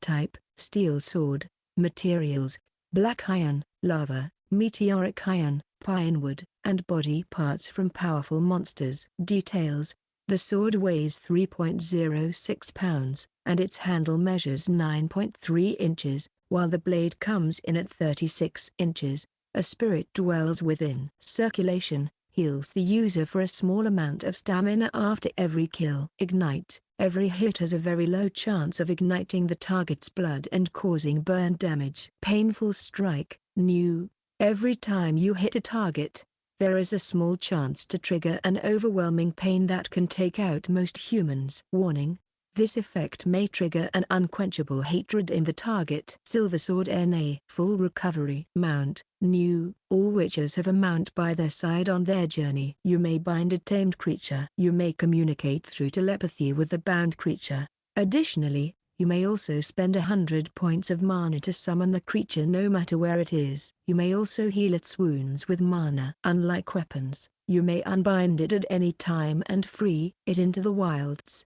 Loot package: 24 cubic meters. You have 1 skill points and 1 attribute points remaining. Roy was shocked about the new additions and power-ups. He spent quite a while combing through the new things he just got. First, there were the weapons. Guaiha can get 1 new effect every time it levels up. The sword had 3 effects at the moment. Even though the chances for them to trigger were low, once it had enough effects on it, Roy could imagine the devastation it would cause. 1 hit from Guaiha, and the target's going to get hit with all the special effects. Man, that would be a fireworks show. Not even trolls could take that, I think. He was delighted and almost summoned Gwiha back to admire it, but then remembered Letho took it to clear a request from Dennis' grandma. If he's in a battle, summoning it back would kill Letho. Roy put that thought aside. I should wait for him for now. He closed his eyes to feel where Gwiha was, and he realized it was in Elender City. It wasn't far, but that was why he was worried, because Letho didn't come back to celebrate his victory despite the fact that he loved that tradition. Grandma's request is that hard, huh? I'll have to take a look. Then Roy looked at his hand crossbow, which had a different path of evolution. Gabriel, not chosen yet. Gabriel used to be an old, dusty hand crossbow, but it has regained its strength after powering up twice. It has also become a better match for your abilities. The second power-up unlocks 2 paths of evolution for Gabriel. The paths are chosen after evaluating your stats and abilities. You may choose one path. Different paths will provide different power-up choices. 1. Effect Burst Shot. You will fire 2 shots at the same time every time you pull the trigger. Please make sure you have enough bolts in reserve, or this effect will not activate. 2. Effect Guided Arrow. Costs 20 mana points. Fires a magically charged shot. Effective range and penetration are slightly increased. The arrow will lock onto your target and is able to change directions in a 45-degree angle range. Roy took a deep breath. One of the paths leaned on the number of shots fired. It would allow him to fire more shots at the same time, while the other path emphasized precision and power. The arrows could even lock onto his targets. He had some speculation of his own. If I choose the first one, then burst shots might turn into multiple shots or a no skill in the future. But the second path is related to mana. I bet the effects down the road will be more on precision, range, and power. And I bet it'll synergize perfectly with my mana pool. What should I choose? Roy didn't think too long about it. The first path was limited, since it only relied on the number of arrows, while the second path was related to mana, so it had more possibilities. Once he made the decision, Gabriel's details started changing. Gabriel type, hand crossbow. Materials, mulberry wood, tendon, hemp. Details, weighs 5-6 pounds and measures at 2.2 feet. Has a draw weight of 30-40 pounds and an effective range of 150-180 feet. Effects: Simplify. Gabriel reloads automatically as long as there are bolts in your inventory space. Reload time is now 0.4 seconds. Guided Arrow. Costs 20 mana points. Fires a magically charged shot. Effective range and penetration are slightly increased. The arrow will lock onto your target and is able to change directions in a 45-degree angle range. Roy caressed Gabriel lovingly. After the double power-up, Gabriel had grown in size. It was great to touch, as if it were made of real skin. Roy wondered if it would have a soul of its own if he kept powering Gabriel up. Nope. Too early for that. He kept the weapon in his inventory space. Then he kept looking into his character sheet. After becoming an official Witcher, his inventory space expanded as expected. He could keep more items, making future battles easier. After that, he read up on mounts, long-distance summoning and telepathy. Perfect vehicle. Taming a horse needs time. Roy had another idea. The skill didn't specifically state that I have to tame horses. Can I tame other creatures? Even monsters? But that wasn't important. Roy had to travel to Elender and see why Letho was stuck there. Don't forget your promise, boy. Never murder unless absolutely necessary. Every time you take a life, you destroy a family, Nenek said solemnly. Roy sighed, waving Nenek away. Yes, Mother Nenek, I promise I won't kill any innocents, so stop lecturing me. Please. Will you come back, Roy? Chara asked, reluctant to see him go. I'll give you a present on the day you marry Iola too. And look after Art and Uri for me. Don't let anyone bully them. And Roy left. He looked back at the temple one last time, sighing. It was bathed in the morning sun. As glorious as ever, the temple was where he'd spent the longest time in one place so far. It was peaceful and quiet, perfect for living a calm life. But that was not what Roy wanted. His wish was to journey the world. The sky was overcast, covering Elender with an air of gloom. Roy covered himself with a great cloak, sneaking into the city. Then he arrived at the western part of the city, where a castle surrounded by arched walls stood. Before it was the bustling city square, and knights who were armed to the teeth patrolled the castle. They were on high alert, and it didn't take long for them to notice Roy. He stood out too much with his get-up. "Hey, the guy in the cloak. Yeah, you. Stop right there and raise your head." A guard commanded loudly, and Roy obliged. When the leading guard noticed his eyes, he calmed down a bit. "Are you a witcher, Roy, from the Viper School?" "Another one?"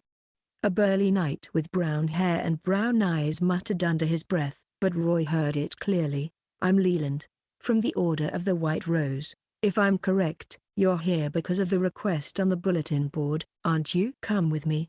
The captain has been waiting." "A request?" Roy was confused. He could feel Gwyher in the castle, so that meant Letho must have been inside too. Even Letho can't do it? He followed the knight down the long corridor before coming to a room beside the castle's garden, where he came across someone familiar.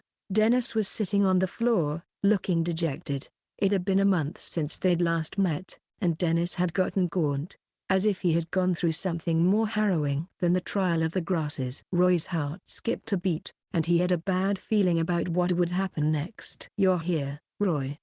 Dennis forced a smile, but Roy could see he was troubled by something. The dwarf was a far cry from what he'd been during their first meeting. "Why are you alone, Cranmer?" "Where'd Letho go?" Dennis sighed and beckoned Roy to sit beside him. "It's all my fault, Roy." He let out another breath, then stared closely at Roy. His eyes were bloodshot, obviously from the lack of sleep. "Wait, you seem different. You look taller, and where'd all the hair go? And your eyes, they changed. Why'd they turn gold?" "I passed the trial of the grasses and became a witcher. The changes you see were caused by that. It's normal." "What happened to Letho, anyway?" Dennis sighed, and he covered his face. "Sorry, I don't know how to break it to you, but..." He sounded despondent. "But Letho's missing." "Missing?" Roy looked around, shocked. He could still feel Gwyher sitting nearby. "What happened? Remember when I came to the temple to ask for help?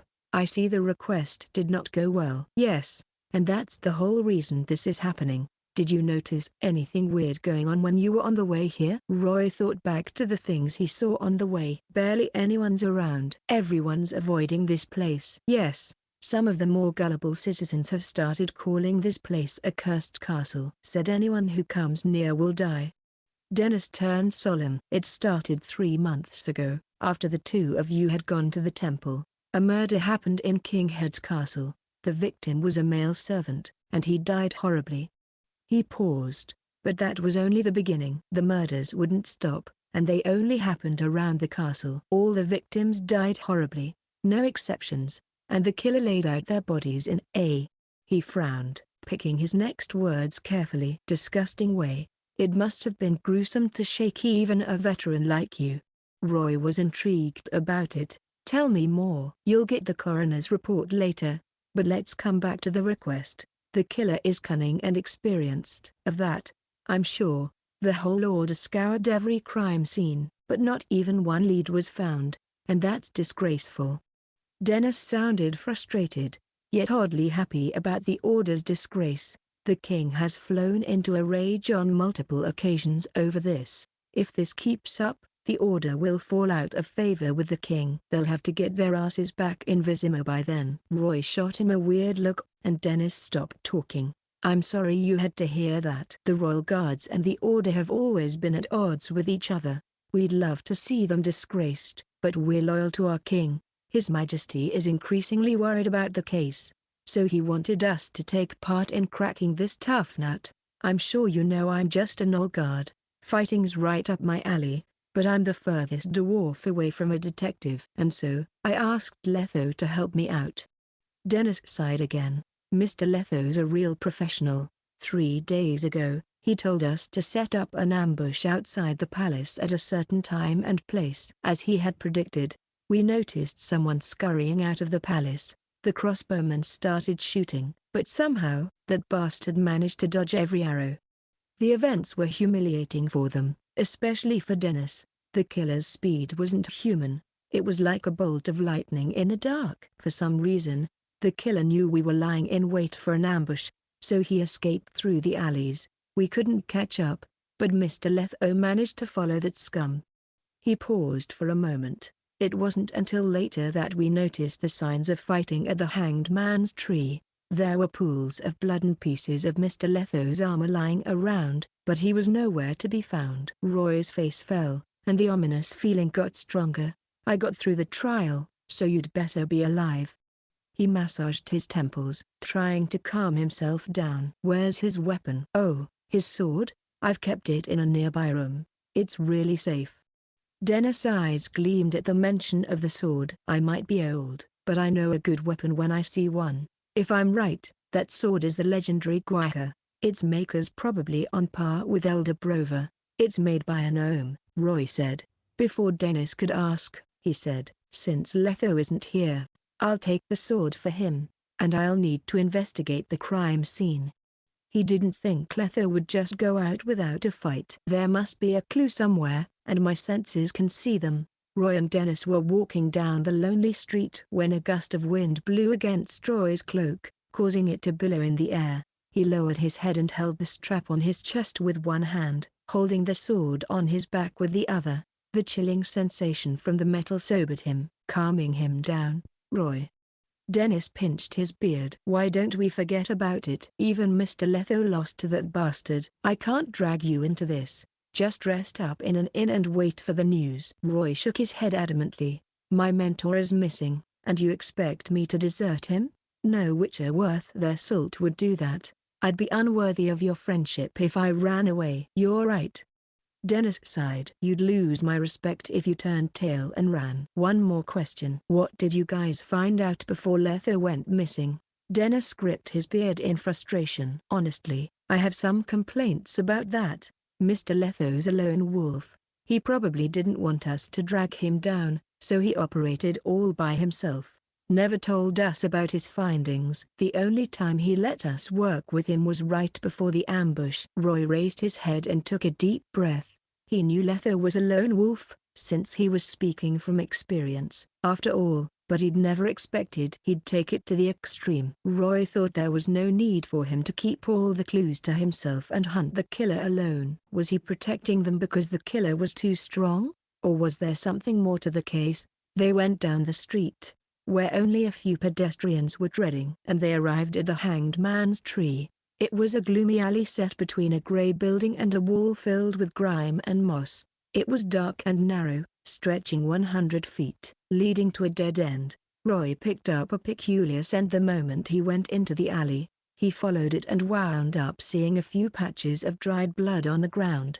That was the only clue, the only one visible to the human eye, anyway. He hunkered down and scraped some dried blood, then sniffed it and closed his eyes to process what he smelled. There's a faint smell of blood and rotten flesh. Smells like human blood. So it's probably Letho's. But I've never come across that other smell. What did Letho run into? When he opened his eyes, his pupils contracted into slits.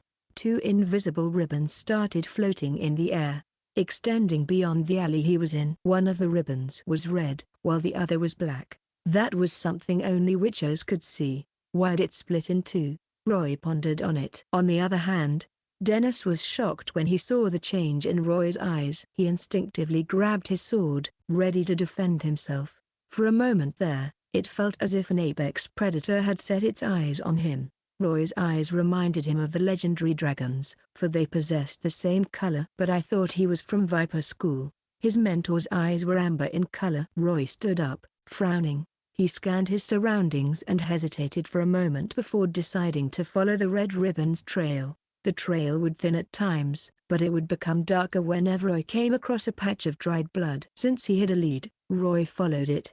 Dennis didn't know what was going on, since he couldn't see the smell, but he was experienced enough to not disturb a witcher during an investigation. Quietly, he followed Roy. 5 minutes later, Roy stopped before an old, nearly abandoned street. His face fell, but he turned around and followed the black ribbon. He even parkoured through the roofs of the city in pursuit of the lead. But it didn't take long for him to stop in dejection. Did you find anything, Roy? Dennis finally asked, sounding urgent. Sorry, I'm not as good as Letho, so I found nothing. The trail suddenly went cold. It was either because too much time had passed, or Roy wasn't skillful enough yet. The trail went cold, huh? Dennis looked disappointed. Are we still gonna go on with this? Yes, but not here. Roy wanted to look into something else. Other bodies at the morgue? Yes, all 6 of them. Take me there. They went in another direction and traveled for half an hour. Finally, they came to a cold, looming tower at the end of a street. A staircase leading to the morgue underground was hidden behind a half-opened door. A strong stench of rotten flesh assailed them the moment they came in. Roy frowned, pinching his nose. They don't even have a guard here? Dennis shrugged. The dead would have been swiped clean of their coins before they got sent here. Not even the poorest bandit would raid this place. There ain't anything but corpses here. That means you have to look out for corpse eaters. And don't forget that the killer might try to erase the evidence. The dark corridor was illuminated by nothing but some dim torches. Roy and Dennis went past a few rooms that were filled with cabinets that stored dead bodies, and there were even rooms where deformed corpses made by stitching together different body parts were lying on the steel table. Much to Roy's shock, Dennis explained, "You might think there are a lot of corpses here, but that's because someone always drops dead in Elender. Accidents, diseases, turf fights, assassinations." The list goes on. More than a third of the bodies are unclaimed, and more than half of the cases are still unsolved. He sighed. 6 victims might seem like a lot, but if it weren't for the fact they died near the castle and drew His Majesty's ire, the knights wouldn't even have cared about it. It's the same in every city. Everyone's stretched as thin enough as is. It's impossible to crack every case, so we only pick the ones that the powers deem important. Roy agreed. It was a medieval world where the rulers saw the lives of peasants as nothing but mere commodities. They eventually came before a table splattered with blood. A man in an apron and face mask had his back turned to them as he handled a corpse. "How's it going, Francia? Any new clues?" The coroner kept working, ignoring Dennis. He raised his right arm into the air, revealing a needle between his fingers that gleamed under the light. He pulled the thread and strung it across the body. For a moment, there was nothing but the sound of needle poking meat in the room. The coroner was stitching the body together with perfect precision, as if he were dancing to a tune. It was as if he were working on a piece of art, not a body. A few minutes later, he finished the final stitch. The coroner pulled his face mask off with his hand that was stained with blood and flesh, then he bit off the thread. He sighed, plopping down on the chair. "Dennis grandma." He waved Dennis off. "I told you to keep quiet when I'm working. Don't blame me if the dead come crawling to you because I failed to put their bodies back together." His voice was hoarse but charismatic. Anyone who heard it would end up wanting more, but Roy's attention was on something else. He noticed that the coroner had a spider tattooed on his right forearm. Dennis scoffed. "Superstitious, as usual. I'll welcome the dead with open arms and a lot of wine. That is, if they can come to me in the first place. But enough about that. I'm here for business. Specifically about that serial killer." Francis turned around, taking off his face mask and coat languidly. The coroner was a man in his 30s. He had a femininely handsome face, a beautiful nose, and deep-set eyes, though the bags under them didn't help his looks. His lips were crimson, but his skin was pale, probably from the lack of sunlight because of his job. His attire was clean, and he radiated a dark, noble air. The coroner leaned against the chair sluggishly, yawning. Then he turned his head to Roy. "Hey, new kid." He grinned toothily. "Don't look at me like that. If you want some fun, try the House of Peacocks in Gold Mine. It's in the northern part of the city. The ladies there are hot." Speaking from experience, Roy didn't budge. "We can leave the brothels for another day, Mr. Francis. I need you to take me to the corpses." Dennis introduced. "This is Roy, Letho's, that Baldy's disciple, probably."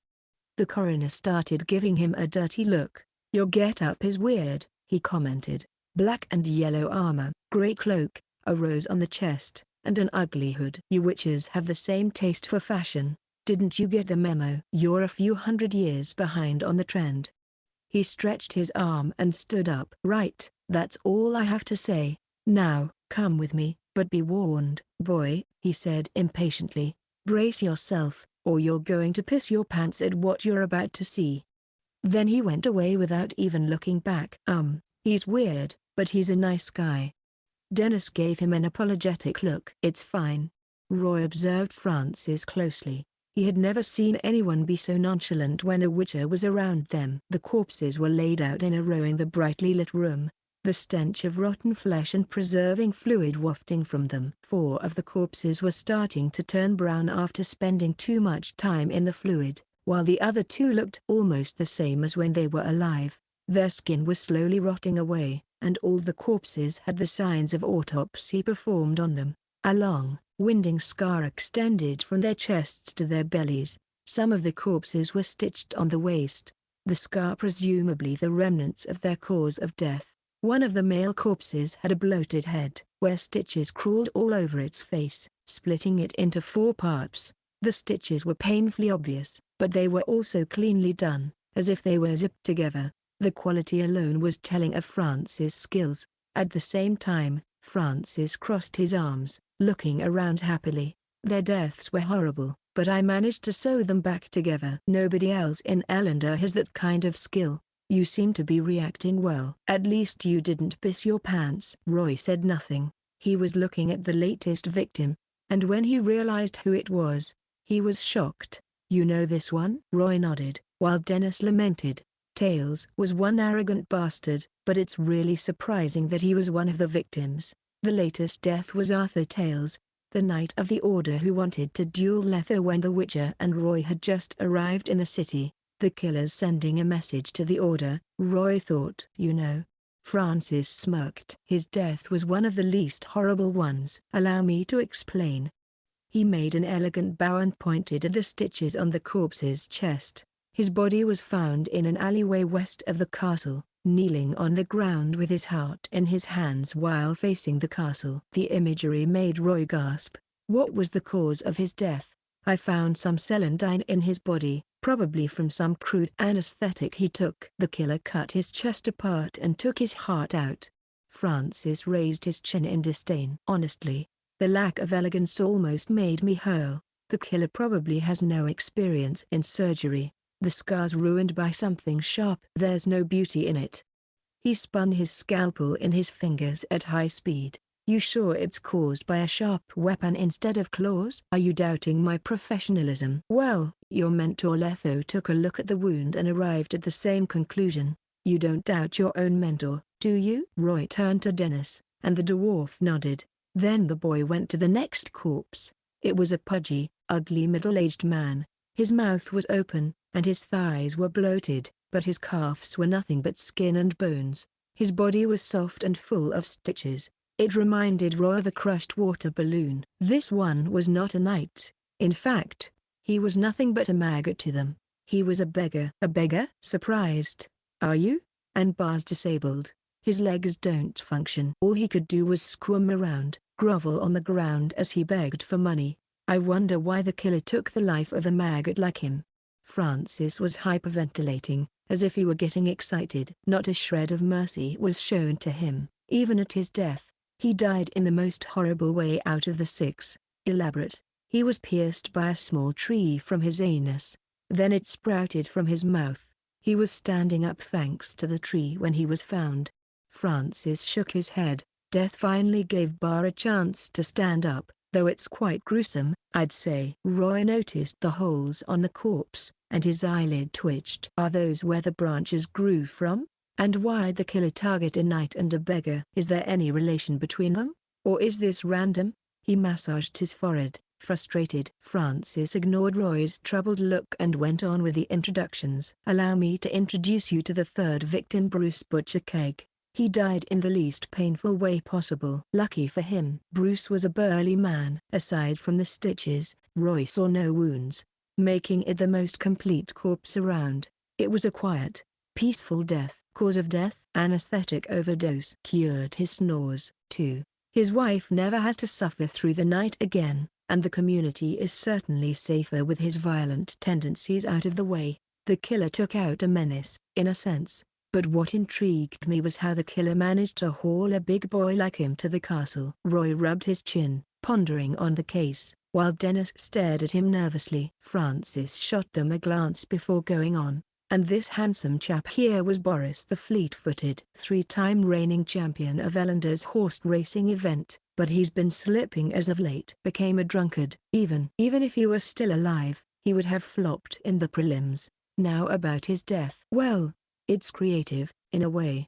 The killer's a genius. Swapped the insides of him and his horse. Wow, that killer's a piece of work. Makes the monsters look cute by comparison. Roy thought humans could be crueler than monsters at times. His organs were stuffed into his old friend's belly, while his belly was stuffed with his old friend's insides. In a way, they died together. Would have been lovely if not for the creative flair, but I noticed some traces of torture on his horse. It probably went on for a year or two. I guess our old chap used to vent on his friend, eh? And now the final victims. Francis shrugged indifferently. Of the Valdi Bank's staff member. All fingers were cut off, and his eyes were gouged out. Cause of death, excessive blood loss. A male servant of the castle got his nose and mouth sewn shut. Cause of death, asphyxiation. Same old, same old. Roy ruminated in silence for a moment. Then he looked at Francis. Francis, I want to hear your thoughts on this. Do you think the killer did this because they have some gruesome fetish, or do they have some sort of motive? Motive? Francis tut-tutted, getting back at the order, I presume. If there's even one to begin with, maybe they wanted to humiliate the order so the king would send the knights back to Temeria? Did Letho tell you about his side of the investigation? You should know him better than I do. He's really paranoid, and he trusts no one. That's all I have for you. You'll have to ask someone else if you want more answers. He raised his chin impatiently. Shouldn't you be arresting the killer right about now? I have a few more bodies to process today. But if you treat me to a session at the House of Peacocks, then I can let you stay for as long as you want. Roy and Dennis looked at each other. Very well then, Mr. Francis. Thank you for your help. Not long after they turned around, Roy stopped in his tracks. Mr. Francis, how long have you been working as a coroner? 10 years. Probably even longer. I don't really remember. Francis had made an offhand remark, spinning his scalpel around. Unbeknownst to him, Roy had cast observe on him, getting all of his details. Francis Sage, 35 years old. Status, coroner, deals with corpses in a dank basement. A master in surgery and stitching corpses together. Poet. His poems do not rhyme, and the words have no sense of beauty, nor do they convey any meaning. Most people would think of his poems as nothing more than trash, though he finds it entertaining, at least to himself. Francis will keep making poems. Hidden status? You realized something is wrong with him. Francis has a hidden identity. HP, 80. Strength, 6. Dexterity, 10. Constitution, 8. Perception, 8. Will, 6. Charisma, 7. Spirit, 6. Skill, surgery level 10. Francis' face fell. A warning. Boy, staring is rude. Roy hid his surprise. Sorry. I was thinking about the case. We'll be leaving right away. He took the dwarf and left the basement, pretending as if nothing had happened. Once they came back to the city, Roy felt the weight on his shoulders melt from the sun's warmth. Cranmer, how much do you know about Francis? He asked. Some of that guy's stats are higher than your average Joe's. It was a stark contrast to Francis' weak looks. There were too many mysteries surrounding him, but Roy was more concerned about his hidden identity, for he had never seen Observe describe someone's hidden identity that way. Roy wouldn't expose him right away, though. It would alert him to Roy's suspicions and anger him. Not exactly. It hasn't been 3 months since I've met him, Dennis said. I was just a guard at the castle, so we didn't talk much. He's a quirky guy, but he takes his job seriously. He's a pro. The Order should know more, since they have to visit the morgue a lot. It's part of their job. But why are you interested in him? Anyway? Roy scratched his chin. No reason. He shifted the topic. I might sound like a broken record, but are you sure the target's a human, not a humanoid monster? Did it exhibit any non-human trait? The mere thought of the encounter was enough to send chills down Dennis' spine. Mr. Letho specifically told us to only attack when he was in close range. I was trained as a crossbowman, so I saw our target clearly. Since it wasn't a dark night, it was a man around 6'3", muscular, long arms, but I couldn't see his face. His cheeks were puffy, and his movements weren't human. He muttered, "Could it have been a monster?" "It's possible." Roy stared up into the sky. "Can you tell me more about the victims? I want to know where they lived and where they were found." Dennis pinched his beard. "If I'm being honest, Roy, this is just a waste of time. The Knights have looked into everything and double-checked everything, and they worked with the local triad to look into some of the darker news. I can tell you that the victims were unrelated to each other. Hell, they wouldn't even have crossed each other's paths. I think the killer is just a madman. This is all random. Do you think he'll keep this up, then?"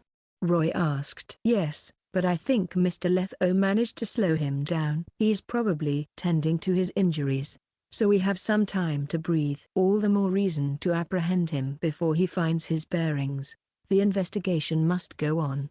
Roy finally got the information he needed. They agreed to meet up some time later and went their own ways. Dennis went back to his post in the castle, while Roy went to the sundry shop to purchase a map of Elender City. He marked all the crime scenes with a piece of charcoal and linked them together, just like how Letho did back in their hunt for the Leshen. A short while later, he realized the points formed a circle, but no matter what he did, he couldn't figure out what the sign meant. "It doesn't mean anything. Did the killer really murder at random?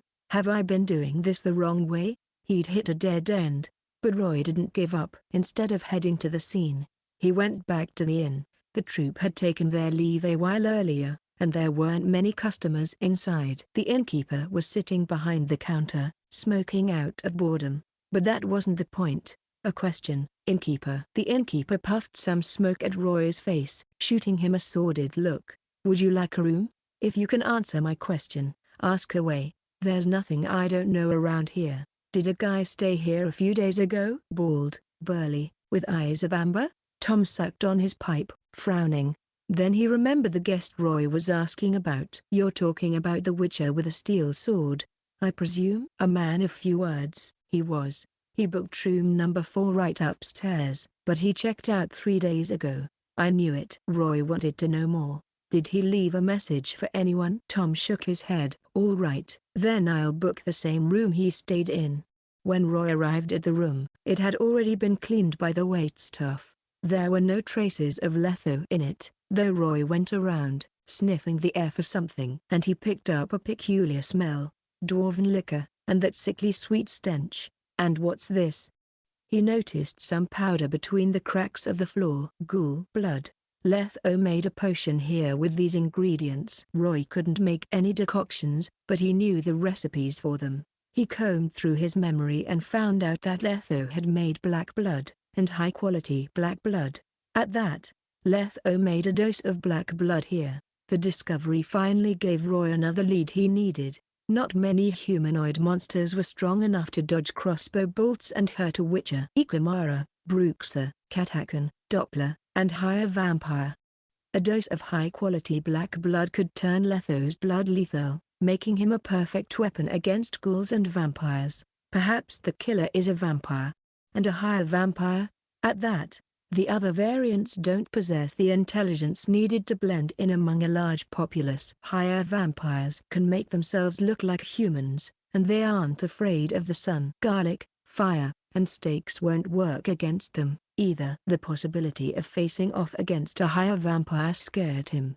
If he were to make a list of the most powerful beings in the Witcher world, Gaunter O'Dim would have been the strongest. If Roy hadn't come across the golden eyes in the temple of Militel, those eyes could have belonged to a god. In that case, Gaunter O'Dim would be second on the list, while the king of the vampires, the Unseen Elder, would be third. Higher vampires would rank right after that. They were indistinguishable from humans, and they didn't differ in bodily functions. They didn't need blood to sustain themselves, either. Higher vampires were far superior than normal vampires, and their regenerative abilities were off the charts. Not even decapitation or having their heart crushed could kill them. They weren't afraid of holy water or any religious symbol either. On top of that, they could go off the magical grid. Not even a witcher could see through them, even with their senses activated. Geralt's friend, Regis, was a higher vampire. Even when he was almost nothing but ash after getting killed by village forts, he came back to life with the help of another vampire, though it took him years for that. A small group of higher vampires could massacre a town with 1,000 people if they worked together. A regular witcher couldn't kill a higher vampire easily either. Unlike what the games had shown, Letho could have been killed. He wasn't sure if Letho could win against a higher vampire in a battle. Calm down. It's just an assumption. Let's go through this again. Roy rubbed his cheeks, forcing himself to calm. He sat cross-legged on the wooden bed, calming himself through meditation. Roy went through everything he had found and sorted them all out. Higher vampires were rare creatures. They had emotions and free will, just like humans did. In a sense, they were more sensitive than humans. Of course, there were good and bad higher vampires, at least in the eyes of humans. For example, Regis, who was a vegetarian, and Detlaf, who fell for Sylviana, were the moderates. The higher vampires of that faction were willing to coexist with humans. They wouldn't destroy human society if humans didn't cross the line. On the other hand, the rest of the higher vampires were hunters, or in other words, evil. They saw humans as nothing but cattle, as food for their palate. There were 3 factions among the hunters, distinguished by their way of raising humans. One let them do as they pleased until they were ripe for the taking. One raised them in a ranch, and the other took care of them until the day of their slaughter. They don't communicate with humans. We don't talk with our food, do we? If Letho did fight a higher vampire 3 days ago, which faction is that vampire from, then? Is it possible to establish communication? Let's go through the details. First, he lives in Elender City. 2, he was powerful enough to have killed every soldier back then, including Dennis. But he didn't do that. Instead, he escaped to an alley to fight Letho. Could he be trying to hide his identity in case anyone was hurt? This one could be from the moderate faction. I hope so. That means Letho could survive, even if he lost. Aside from the 6 deaths, Roy never did receive any report of another victim. Even the knights who were on the case weren't hurt. The killer didn't kill as he pleased. If the vampire were a hunter, everyone in his path would have been butchered. But if he were from the moderate faction, he wouldn't kill at random, much less lay a finger on the innocent. Roy shook his head. There must be something special about the victims. The knights missed something. And that something is the motive for the murders. Then he shifted his attention toward the killer's identity, and Francis was his prime suspect. He's a coroner. It's easy for him to fiddle with the bodies and hide the evidence.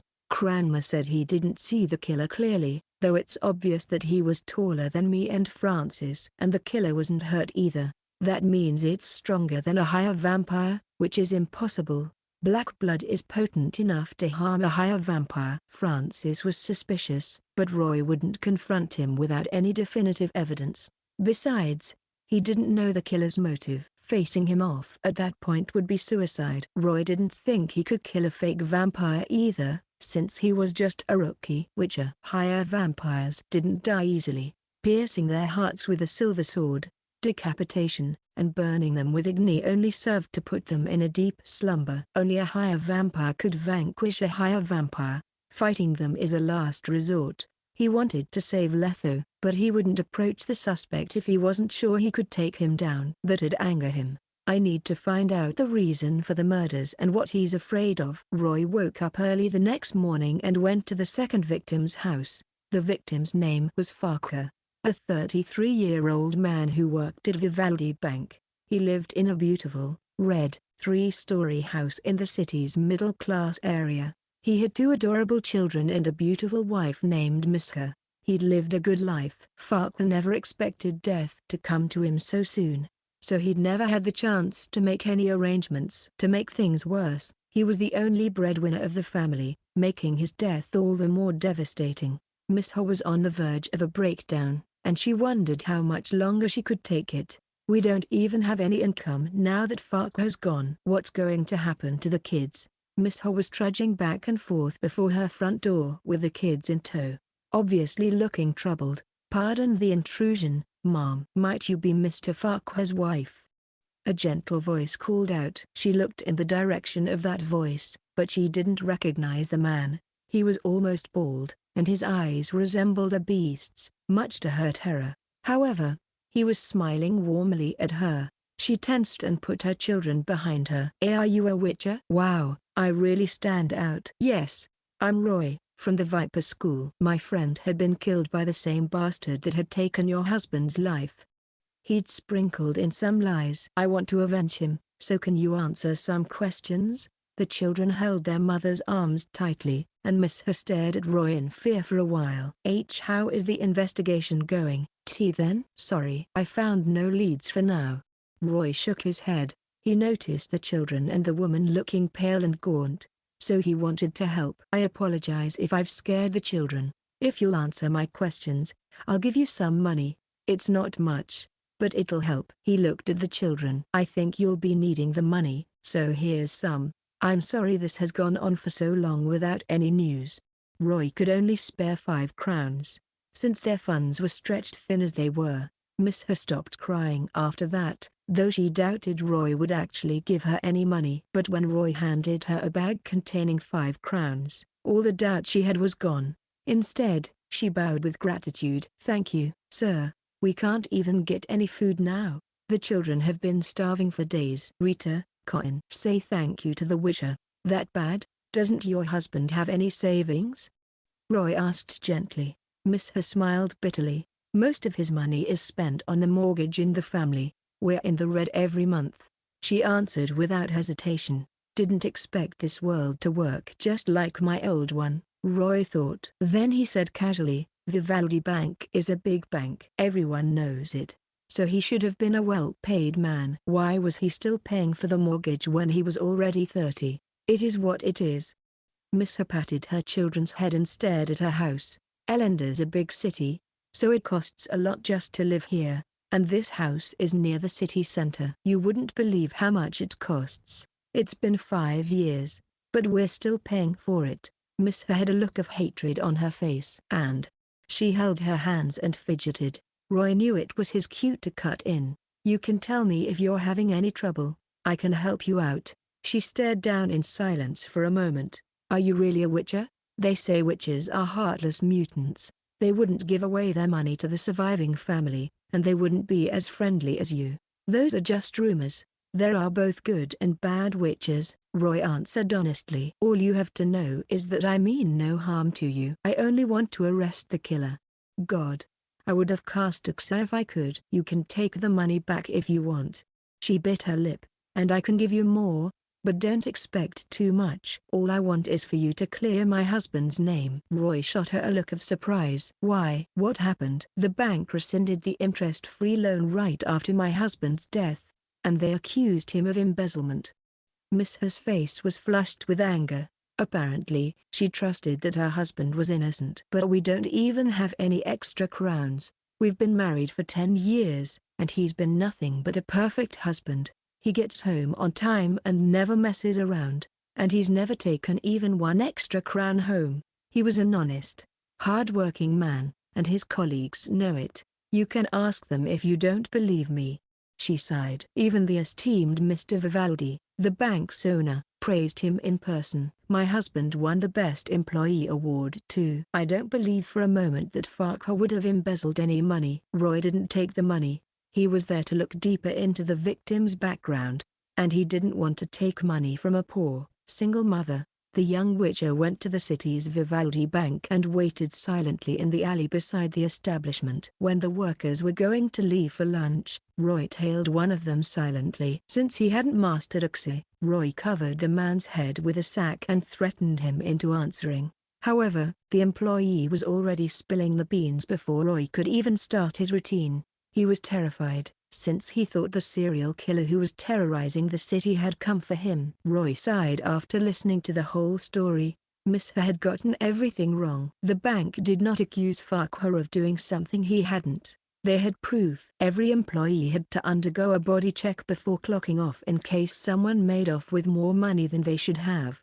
However, Farquhar had found a loophole. He'd hid the money he stole in the restroom's secret compartment. But before he could cash out the money, death had already come knocking. The new employee who took his place noticed the inconsistency in the account, and finally, they realized Farquhar had been stealing from them. Farquhar took the bank's money. Did the killer murder him because of that? Is he a vampire of justice or something? Roy didn't stop after that. Instead, he went to the eastern part of the city, where the beggar used to make a living. It didn't take him long to find Jar's friend, Janka. Jar's an old friend. I really want to talk about him, but I don't think I have the strength to even speak now. The poorly dressed beggar tilted his head and smiled bitterly. He put on a sob story, as if he were genuinely sad about Jar's death, but Roy noticed he was shoving his bowl ahead with a grimy hand. Roy tossed a few copper coins into the bowl, and Janka looked at it for a moment. Then he groveled before Roy, trying to kiss his boots. Roy took a step back and waved him down. Money makes the world go round. Don't waste my time. Did your friend start acting weird before he died?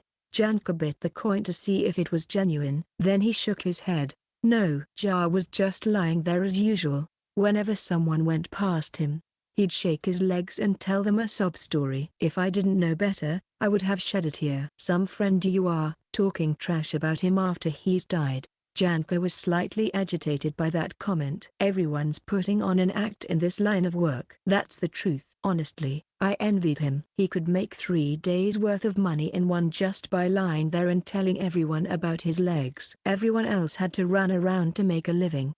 He paused for a moment. He was a rich guy in our circle. He didn't even need to move to rake in serious crowns, and he was really well fed. None of us expected him to die. He was just missing for one night, so we thought he'd come back eventually, but nay. I heard he suffered a lot before he was killed, pierced by a tree, wasn't he? Janka gasped fearfully, then he cursed. The bastard's out of his mind. If this keeps up, I'll have to leave Elender and find some other city to live in. Roy tossed him another coin. So he made a lot of money and didn't spend much. So he must have some savings, right? Janka took the coin happily and shook his head. We have taxes to pay, not to the government, but the organization. Jar only kept enough money to live his life. He gave everything else to the organization. Thanks to that, the elders kept him safe. He was their piggy bank, after all. Did he cross anyone or indulge in anything? Janka squinted. He wouldn't really dwell on anything. So no, he didn't cross anyone. He spent his days either lying around or eating. Never saw him staying in an inn despite the money he made. He never went to the gambling den, either. I thought about it for a while, and I came to a conclusion: the guy loved to sleep. Roy was surprised someone like that existed. He had money, but he wouldn't even try to have fun? No, it's more like he didn't want to move around. How would you rate Jar, seeing as you've been friends for 10 years? Stop with that formality. We're just beggars, not scribes. We don't rate anyone. You're asking for my thoughts, aren't you? Janka finally gave it a serious thought. He rubbed his chin for a while before answering. He was lazy, can't think of anything else. Not a scholar, you see. He was really lazy. The elders thought he was an honest man, so they wanted to give him a job, but he said no without batting an eye. Why should I work hard when I can make the same amount of money just by lying around? That's what he said or something. Janka paused to catch his breath. I've been thinking a lot. And he had a point. I would be grinning all day if I made as much as he did. Roy left after that, though Janka hoped he'd stay, since Roy kept giving him money. The other beggars gave him the same answers. Apparently, Jar's laziness was known throughout the beggars' circle. If I assume the killer murdered Farquhar because of his embezzlement, then why did he kill Jar? Because he hated Jar's lazy and unmotivated self? Roy thought about it for a moment, then he caught onto something, but he wasn't sure if his guess was right. He was about to look into the servant's background in the castle when he realized Huckle's bakery was nearby. It had been 4 months since his son had been killed by the arachnomorph. Roy wondered how the old baker was doing. Did he find out who hurt his son in the first place? Roy wanted to visit the bakery, But before he even got near, he noticed someone banging on the door. When he came closer, he realized there were two men outside the bakery. Their clothes were in tatters, and they were armed with a bat. "Open up, you old git." A man with a big nose and a bigger braid cursed, "Or I'll burn this whole place down with you in it. You should feel lucky we even want your place. Come out right now and sign this contract if you know what's good for you. This is your only chance. Keep this up and you get 100 less for every day wasted." "Who are you two?" Roy came up to them quietly. He scanned them and confirmed that they were just humans. "And why are you here?" The man with the big nose whirled around, surprised that Roy could sneak up on them. He pointed his bat at the young witcher and shot him a glare. "You wanna know who we are? People you shouldn't mess with. Now scram. Get your bread at another bakery. Don't poke your nose where it doesn't belong, boy." The other man was fat and had a flushed face, though he pointed his bat at Roy all the same. But when he noticed Roy's golden eyes, short hair, and well-built body, he started having second thoughts. "Oh, or you're getting it." Roy shrugged. He didn't want to waste time with the thugs, so he unsheathed his wooden sword and spun it around before holding it at his waist. He pointed the tip at the thugs and lunged ahead. His torso relaxed. Roy might have settled this matter another way if they'd been knights or officials from the castle. But since they were only thugs, Roy was confident he could beat them without a problem. "Time to test my skills, you little twerp. Think you're some big shot, are you?" The man with the big nose swung his bat at Roy, but Roy didn't even dodge the hit. Instead, he stepped ahead and made a horizontal swing, blocking the bat before it could hit his chest. He clasped the bat between the blade and the crossguard and slid the sword ahead. It hit the thug squarely in the chest, and the impact made him tumble back. Before Roy could do anything, he felt a gust of wind coming from the other side. The fat thug was aiming for Roy's head, but Roy crouched and evaded the attack. The fat thug was about to regroup when he realized his hit missed, and Roy leapt ahead silently and swung his left hand, slapping the fat thug with his sword. The man fell down while holding his face, and dust flew around him. He gripped his bat as he got ready for a counterattack, but before he could do anything, he felt Roy's sword inches away from his throat. "Don't move." Roy shook his head and shot a warning look at the other thug, who was still reeling from the pain. "Too slow. It's like playing a game with severe lag."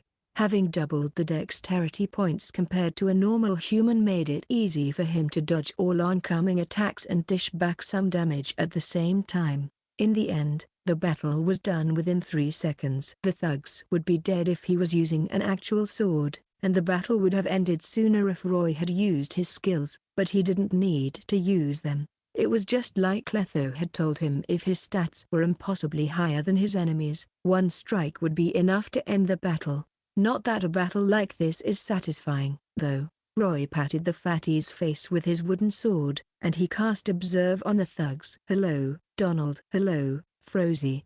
Dennis Granma, one of the king's personal guards, hired me to look into the murders that happened recently." "Leave the bakery at once." Roy shot them a threatening glare. "If you harass the baker again, I'll tell Dennis you're the serial killer." "No, sir, please don't."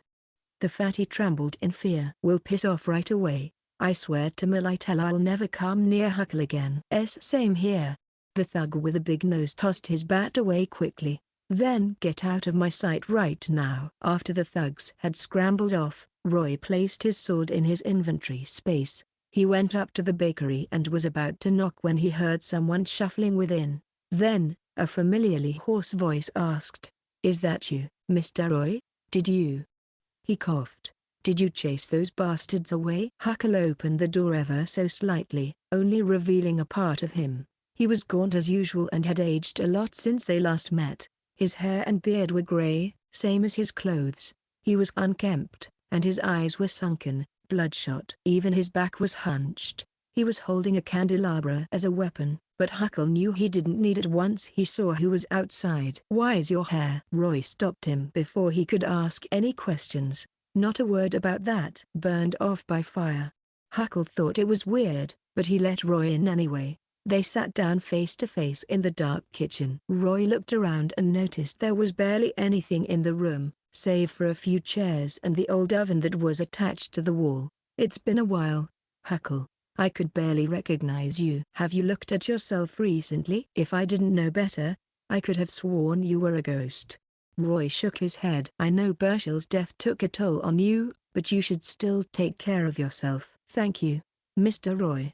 Huckle was filled with rage and sorrow when his son was mentioned, but I could think of nothing but avenging my son. I will find the bastard who hurt my son, and I will kill him. I see. What about those thugs, then? Roy asked. Why'd they force you to sell the bakery? Huckle sighed. I spent all my money on my son's case. I don't have any customers now, and I don't have enough crowns to keep running the bakery, so I wanted to sell it off for some money. Those bastards found out about it and started threatening me right after I listed the place on the market. They wanted to purchase it at a price far lower. Huckle glowered. I say to the shithole with them.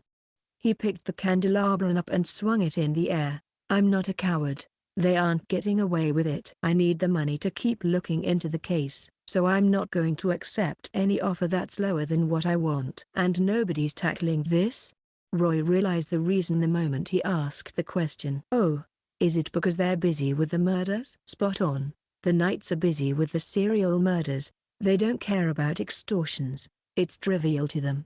That's why those bastards got away with it. I would have hired a mercenary to whoop their behind if I had the money. It's all right, Huckle. I just told them off.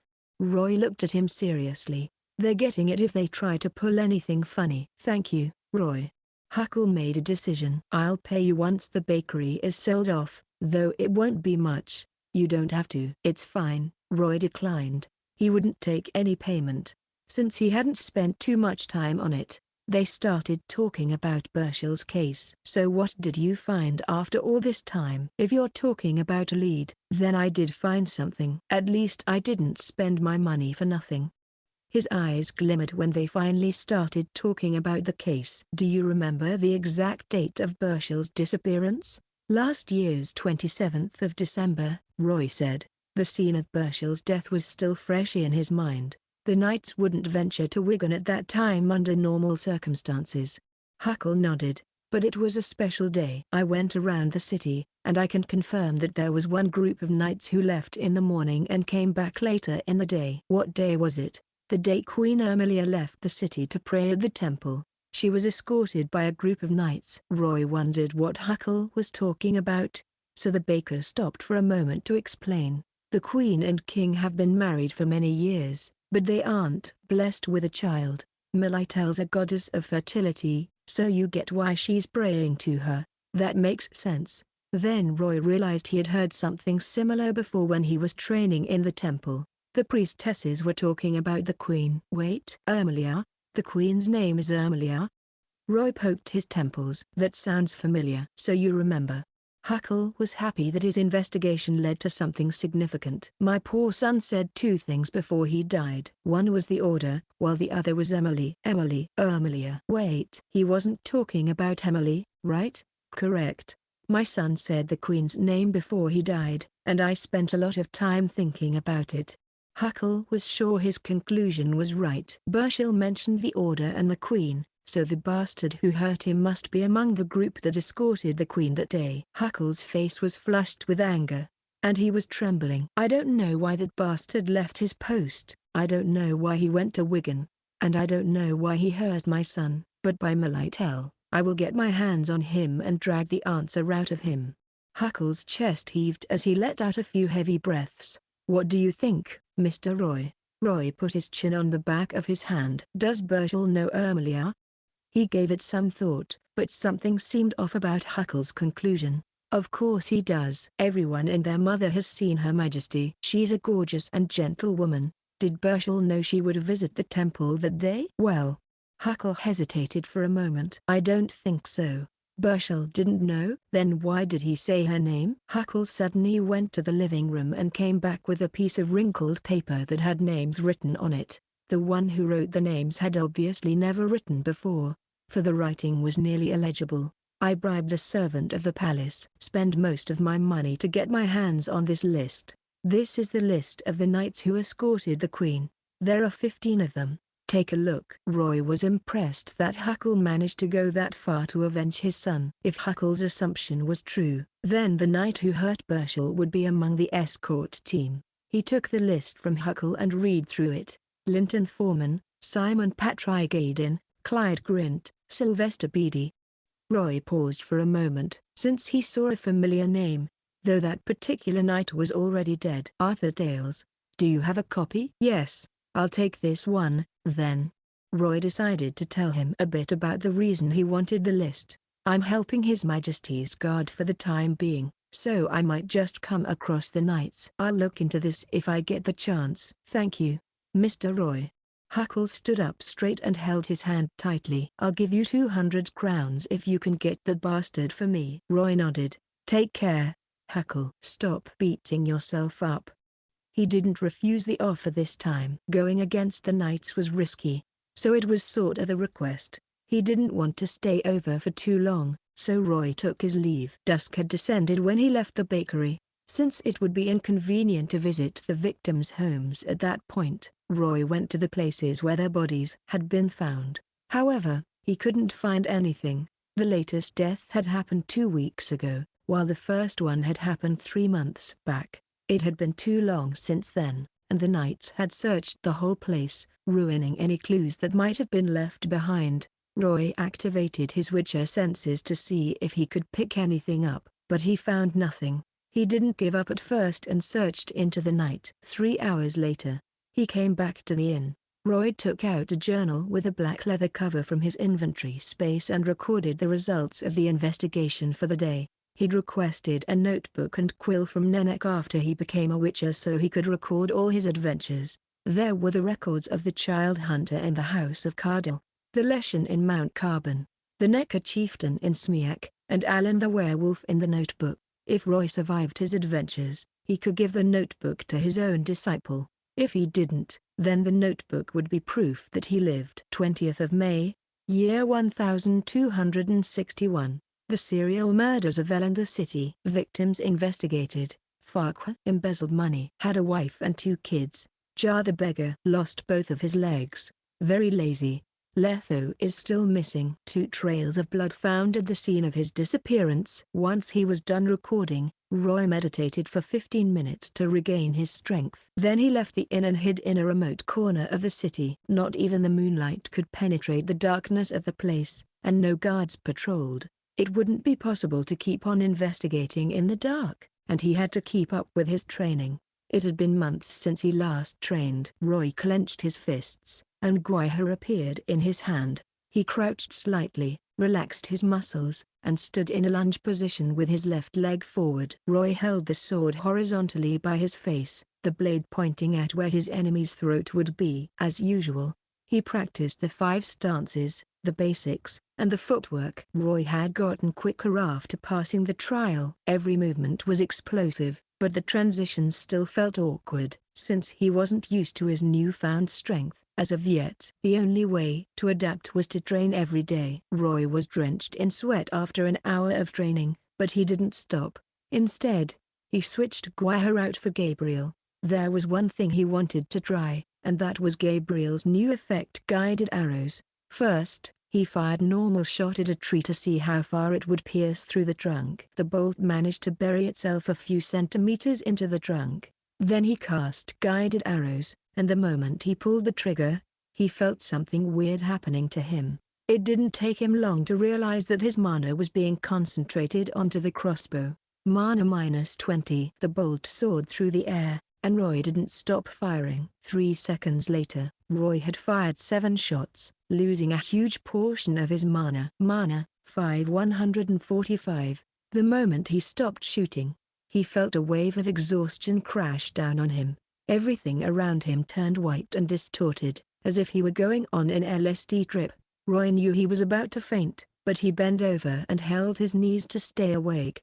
The dizziness lasted for more than 10 seconds before finally going away. Good thing I tested it out before going into a fight.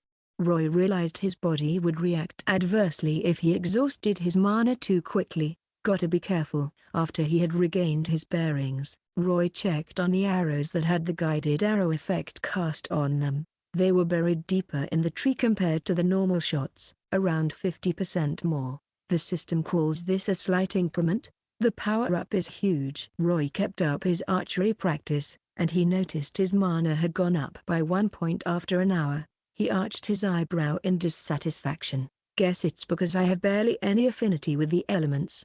He never expected his mana to replenish so slowly when he wasn't meditating. In other words, he couldn't keep using guided arrows unless he had potions that could replenish his mana quickly. Once he found out about that, Roy finished his practice for the night and went back to the inn to meditate. I'll test the range and tracking ability next time. Gotta get some fast and nimble targets. They make the best test subjects. Roy's mana was fully replenished once he exited meditation 6 hours later. Much to his relief, if he couldn't fully replenish his mana in one session, that'd make guided arrows useless in battle, since he would also have to spend the mana on signs in the future. He washed himself up before traveling to the palace. Dennis was already waiting for him, and together they went to the servants' room. Roy wanted to look into the third victim that day. On their way there, the duo came face to face with a few knights in shining armor.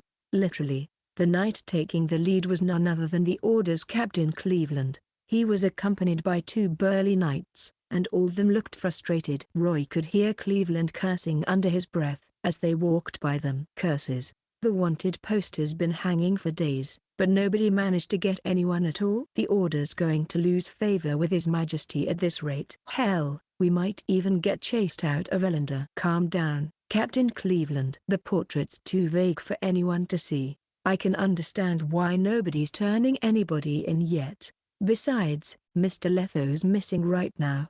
It'll be hard for us to find someone who's deliberately hiding himself in a city this big without a witcher's help. Hold up. What did you say? We need a witcher. That's right. Cleveland looked around, and his eyes lit up at the sight of Roy. Have you found anything, Mr. Roy? He strode to Roy. The young witcher shook his head. It took Letho 2 months to track down the killer.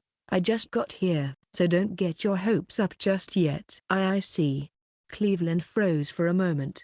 But the killer might be on the move again.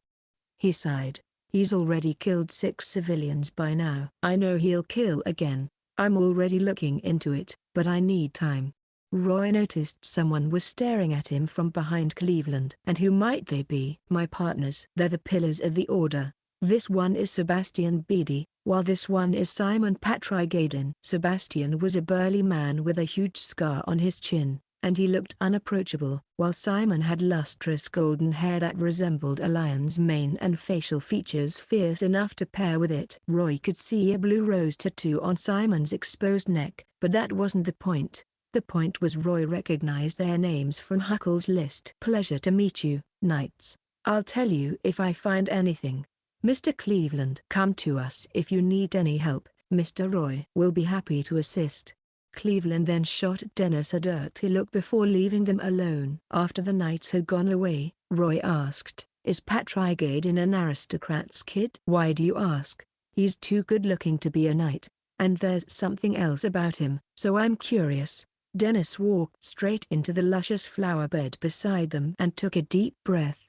I've been a guard for many years, and part of my job requires me to look into the noble families and their crests. Patrigaden used to be a big noble family in Nazaire, a country south of Sintra, but ever since Nilfgaard conquered it, a part of the family moved to Temeria and stayed there.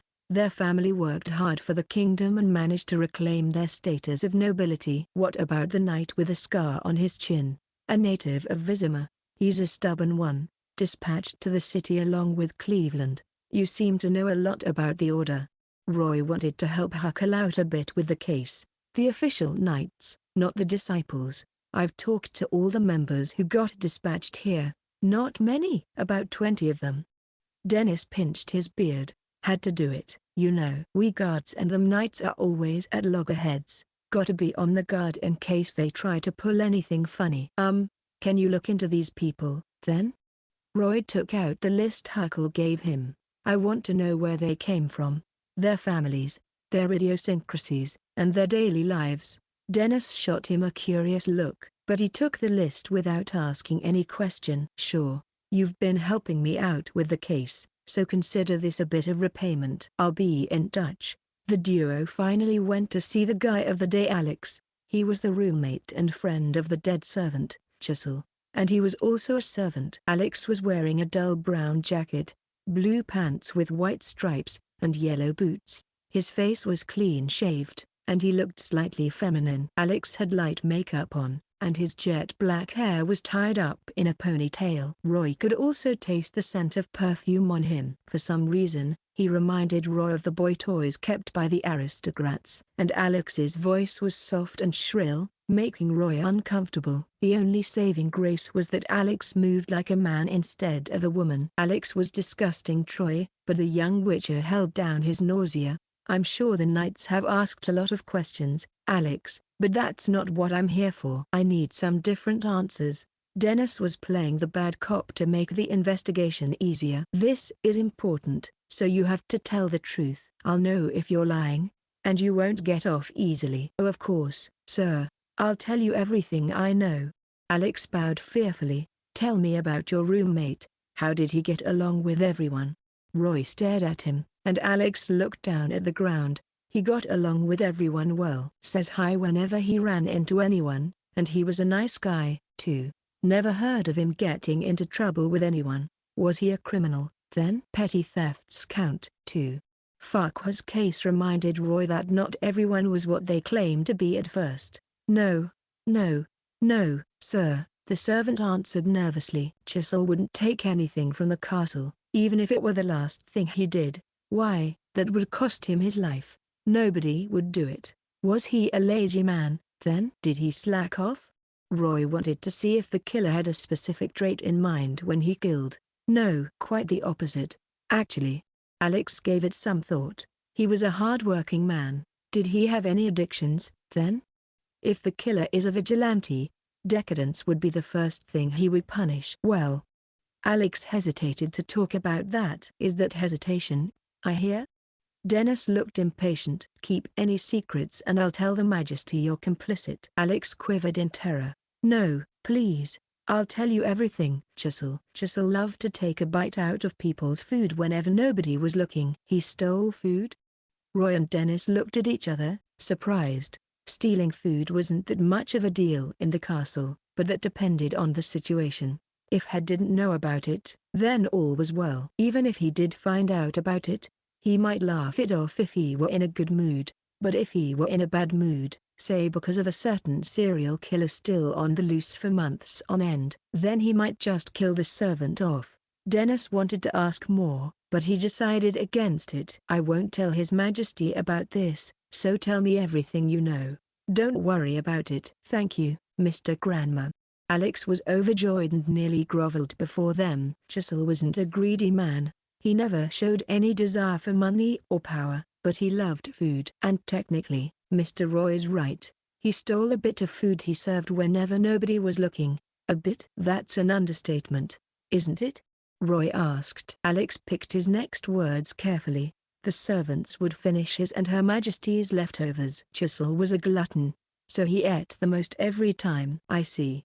Roy nodded and waved him down. Alex heaved a sigh of relief before scurrying off. Roy spent a moment piecing the information he had gotten thus far together. Farquhar was killed because of his greed. Bar was killed because of his sloth. Chisel was killed because of his gluttony. Arthur, if I had to say anything about that knight who tried to duel Letho, then I would say he was arrogant. So, pride, huh? We have 6 victims right now. The number's not right, but it's only a matter of time.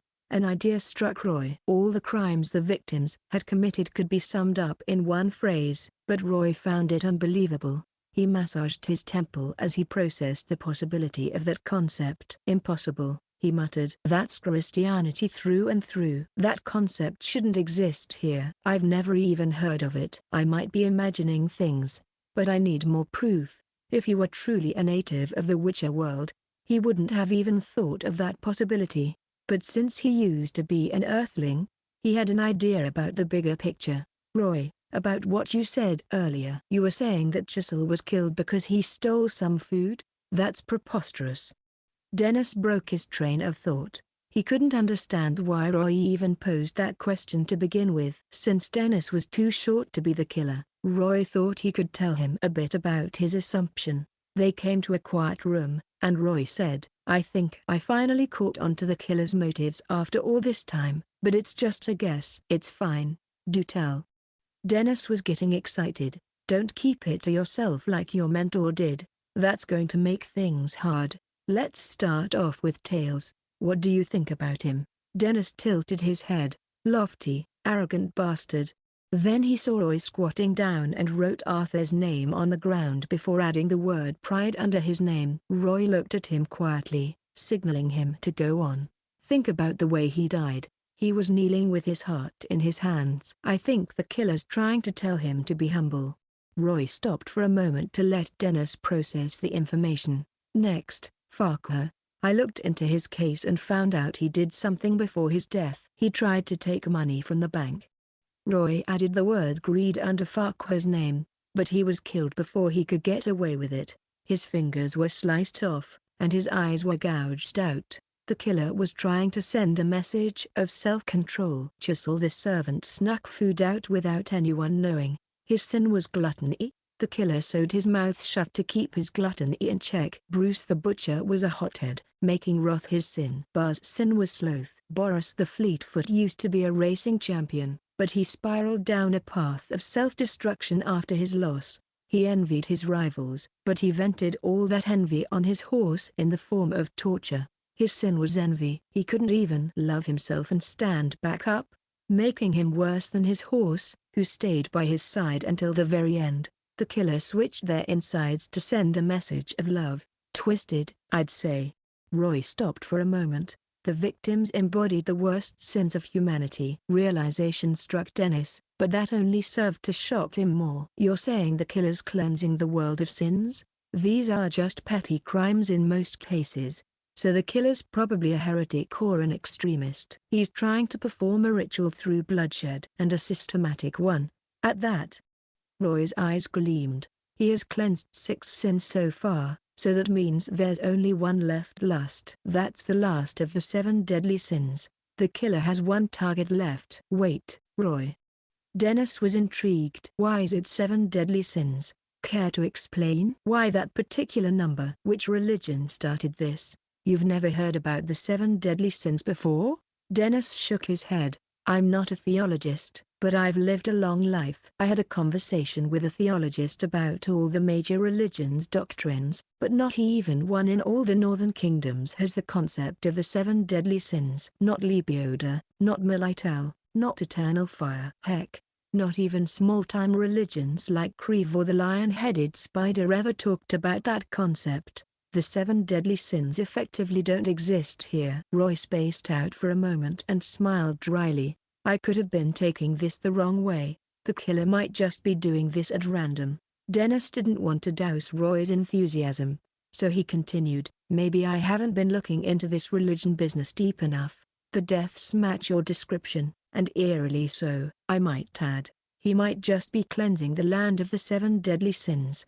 Just like what you said." Roy sighed. "If not even the eternal fire or Creve have the concept of the 7 deadly sins, then what's the reason behind the murders? Why do all the deaths match my assumption? Or could there be a secret religion in the city?"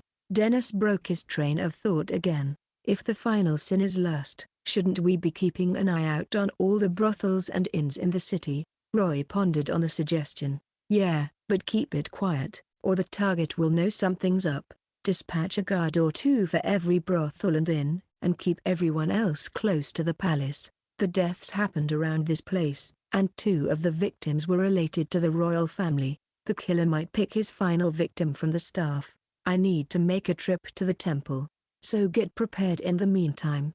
Roy thought he could find some answers about the land's religions among the sea of books in the temple's library, and Jar the librarian could help him out too. The evening breeze traveled across the 2nd floor of the library, making Jar's hair billow in the air. Jar pulled the curtains down to keep the sunlight out. Then he rubbed his aching eyes and wrists. "It's getting late, Roy," he grumbled. "We've been looking the whole afternoon." "I'm just a normal guy. Can't you give me a break? I'm not as strong as you witches." "Keep it up, lad," Roy bellowed. He was still as energetic as ever, without so much as a hint of lethargy in his voice. "The sooner we find it, the sooner I can save Letho from that bastard." "And you told me you saw the 7 deadly sins in a travel record this morning, didn't you? Let's skim through all the travel records, then. I'm sure we can find it there." "Damn it. I should have copied down all the books in the library before. I would have known where I'd seen that damn concept right away." Jar yelled and went back to the search. For a while, the library was filled with nothing but the sound of flipping pages. A long while later, Jar was only holding on by a thread of consciousness. His eyes were red, and tears were starting to stream down his cheeks. Even so, he was still skimming through the pages. Then he noticed one particular book, and his eyes widened. "Come here, Roy."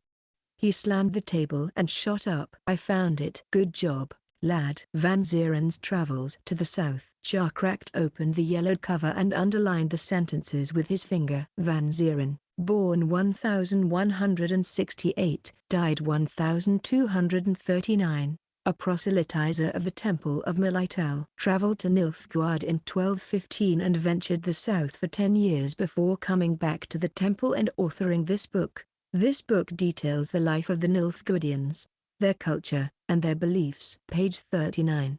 Nilfgaard. Roy huddled closer and read along. "Today, I arrived at the capital of Nilfgaard, the city of golden towers. This magnificent city that sits beside Alba is the beating heart of Nilfgaard's empire. To the locals, only those who live in the city and its vicinity are true Nilfgaardians. Everyone else in the empire is not afforded this status." Yarug was situated right beside the city, and with the biggest harbor within the city's jurisdiction. It lent a great advantage to it, making it the economic hub of the south.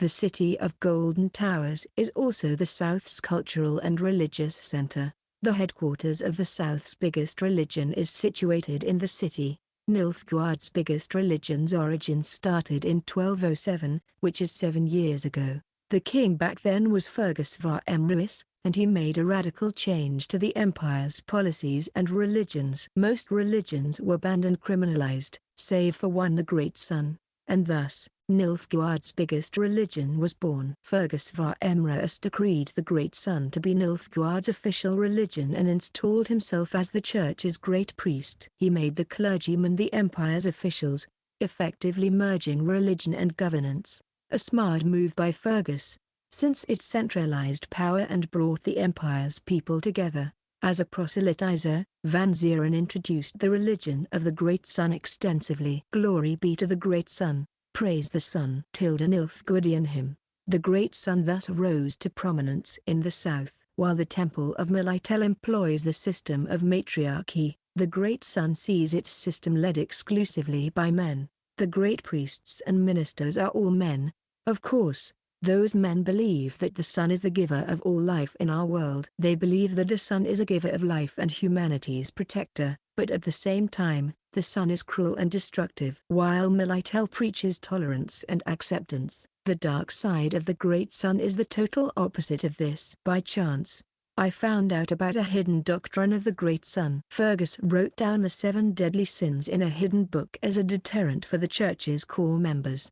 The 7 deadly sins are greed, gluttony, sloth, wrath, envy, lust, and pride. Every year, the church secretly picks those who have committed the 7 deadly sins from the death row inmates to perform a sacred ritual known to Fuon. They sacrifice the flesh of the sinners to appease the Great Sun, to pray for its cleansing of sins and the birth of all things good. They believe the sun will grant them their wish. There must not be a drop of innocent blood spilled by any partakers of the ritual, or the purity of the sacrifice will be tainted. Since most of the religion's believers are men, they usually ask for partners, a nice intent, but the sacrifice is inhumane. They might have sinned, or at least that's what the believers say, but that's no reason to kill. If they keep this up for a prolonged period, I believe a disaster will soon come for them. After note, as expected, it is the year 1236, and fortunately, I have a semblance of sanity left. I have heard about the news of a usurper taking over the throne of Nilfgaard. Ever since then, the Great Sun lost its dominant status in the empire. The Great Sun? Roy wondered about the religion for a bit. While realization struck Jar, no wonder we didn't find anything in the northern religions. The 7 deadly sins originated in the south, and it involves a secret ritual. The religion only lasted for 30 years and waned after the emperor's fall. This is probably the only record about the Great Sun among all the books here. No, Roy muttered. The Great Sun is making a comeback. Fergus var Emrys was Emma var Emrys' father. Fergus was killed by an usurper, but Emma avenged his father a few years ago, killing the usurper and taking back his throne. Thanks to him, the Great Sun made a comeback in the Empire. Hamlet, which version? Really? Roy thought that it was possible for a Great Sun extremist to be hiding in Elendor, since the religion was making a comeback, and the Empire was moving north with its conquest. Logically speaking, the higher vampire is a remnant of the Great Sun. According to the records, he's killing the sinners who have committed the 7 deadly sins as a sacrifice for his god. The killers are tall, male, higher vampire, and the believers partake in the ceremony to pray for the woman they love. This might be the killer's motive, and it's not a coincidence that the bodies were found near the castle. Roy had a solemn look on his face, much to Jar's confusion. There's a woman in the castle whom the killer likes, and he's showing his love for her through bloodshed. But killing 7 people over a servant would be a bit too much. That means the lady must be of high status. Does King Head have any daughters? Roy's sudden question made Jar jump. He thought about it for a moment and stammered, no. His Majesty has no children. Did you get something, Roy? Please don't scare me like that. I've pulled an all-nighter. At this rate, I think I'm gonna faint. Roy ignored his complaints. I see. He remembered reading Head's relative succeeding his throne after his death. If Head had a daughter, he wouldn't have let that guy take his throne. If he has no daughter? He frowned. Then why did the killer do this? The woman must be a coveted one. Nilfgaard's great son, sacrifices, palace, woman. Roy had an idea who the killer liked, but the thought made him shiver. It can't be. And the killer beat Letho. It's probably a higher vampire. He had a suspect, but he hadn't been sure about it, until now.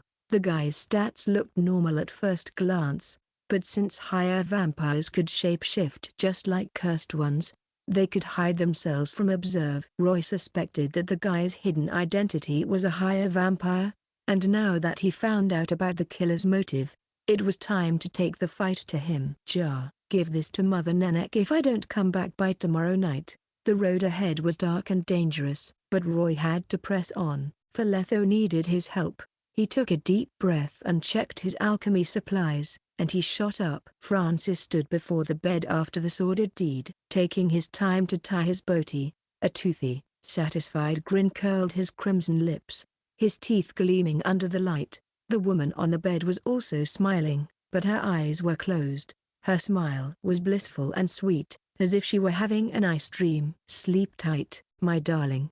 Francis sent a flying kiss her way before striding out of the room. The House of Peacock's business was booming that night. The first floor's lobby was filled with Elendorians winding down after a day's work. The bartender was shaking the booze at blinding speed, while the laborers were wiping off the sweat and beer from their chins before downing another glass of cheap, intoxicating wine. The gamblers were standing around the table, staring unblinkingly at the rare Gwent cards and the gleaming pile of crowns on the board. The dolled-up waitresses were moving around the lobby, serving drinks to the customers. Once in a while, some patrons would cop a feel of their butts, and they would chuckle with lust. All of a sudden, the bard on the stage plucked away at his lute at a faster pace, hyping the lobby up.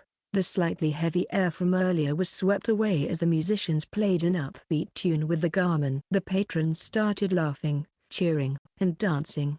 They sweated, drank, and played into the night, indulging themselves in decadence. Francis was looking down from the second floor. He extended his arms, closed his eyes, and took a deep, indulgent breath. Night, the dress of the dancer. Wouldn't you have a rest, and drink in this enjoyable zest? He nodded in approval. It's a good night tonight. Inspiration keeps flowing.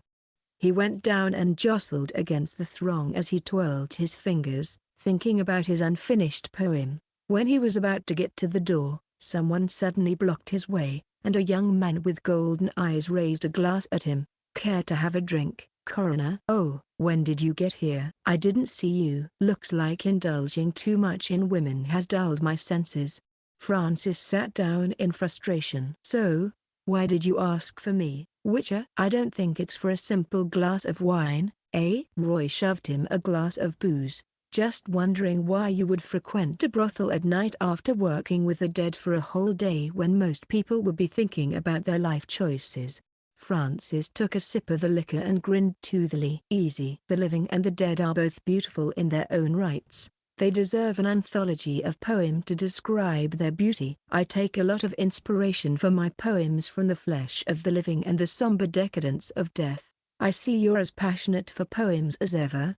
Roy praised him. Of course, I'm a poet, first and foremost. Everything else comes second, including my job as coroner. Poems are the most beautiful thing in the world. Nothing comes close to it, Francis said convincingly. His voice was piercing and passionate. Even though the lobby was loud, everyone could still hear him clearly. I have a suggestion, Roy said. You don't have to focus on just the living and the dead for your poems. Expand your horizons. Take inspiration from something else. For example, nature, buildings, and such.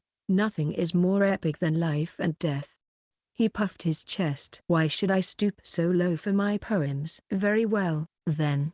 Roy shrugged. But the living and the dead are different things for me. They aren't the same species anymore. Just like how monsters and humans are different. Francis crossed his arms, and Roy continued. Corpses can spread diseases and plagues that can wipe out humanity. They're turned into puppets of destruction by necromancers, and some can even give birth and nourish necrophages. The dead are the enemies of the living. I almost forgot you were a witcher. Francis leaned back languidly. I knew your kind wouldn't be artistic enough to create poems over wine. Everything is a dichotomy to you. Someone's either human or non-human to your kind. They're either prey or clients. Am I right? I know you disagree, but mere words won't be enough to change my mind. I have a dream. Oh, no.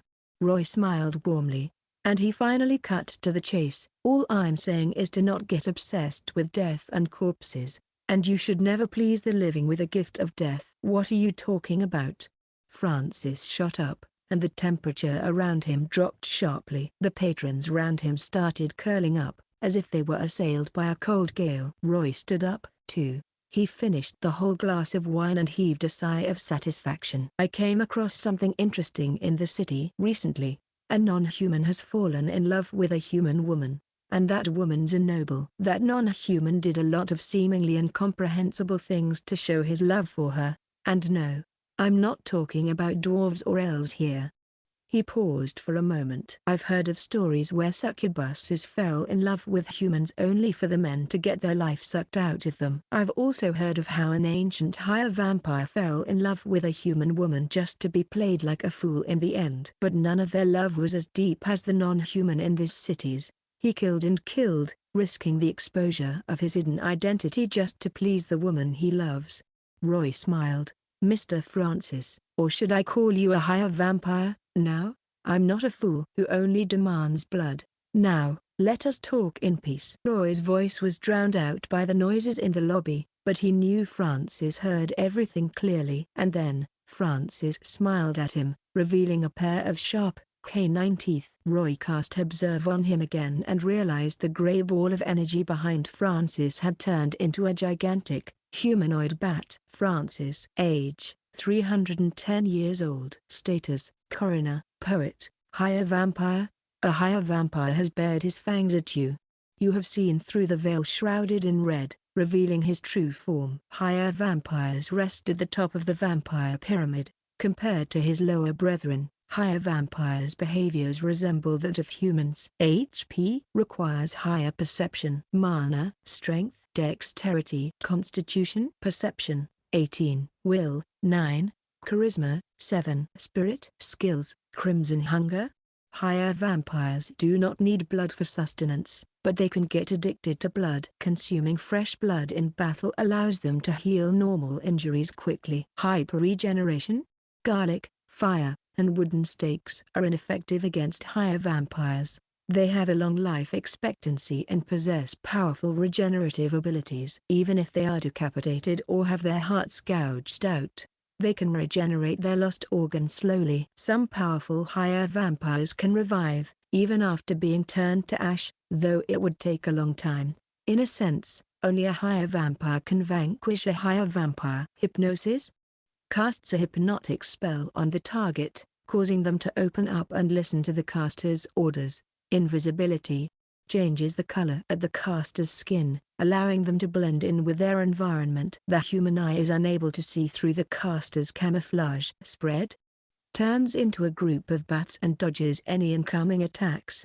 Allows for high-speed movement. Scarlet summoning allows the caster to forcibly command any nearby, low-ranking bloodsuckers to assist them in battle, including but not limited to bats, bruxa, and ikimara. Flesh of blood releases all the power contained within the caster, turning them into a gigantic bat. The caster's stats are greatly increased in this form, and they gain the ability to fly. The caster will be overwhelmed by bloodlust and lose all sanity. They will also grow fangs and claws. Higher perception required for more information. Roy gulped and froze. Francis roared with laughter, and laugh lines appeared on his face. His fangs had already disappeared, and he didn't seem furious about getting exposed either. It was as if Roy had told him a marvelously hilarious joke. You shouldn't be a witcher, boy. With that kind of imagination, you could have been a best-selling author. You can write an interspecies romance novel titled A Loving Vampire and the Playful Lady.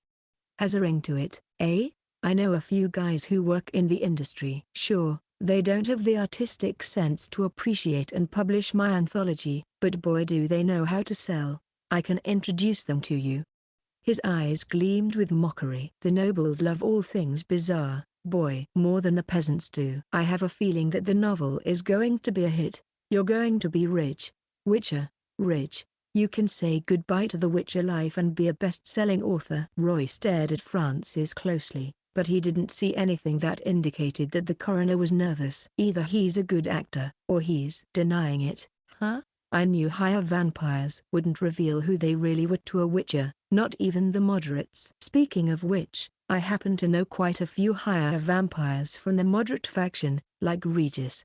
He continued the lie without batting an eye. You wouldn't believe it, but he actually lived in a village in Sodden, pretending to be a human. A 400-year-old higher vampire, pretending to be a human. He worked as a healer and a barber. That guy's one charming character.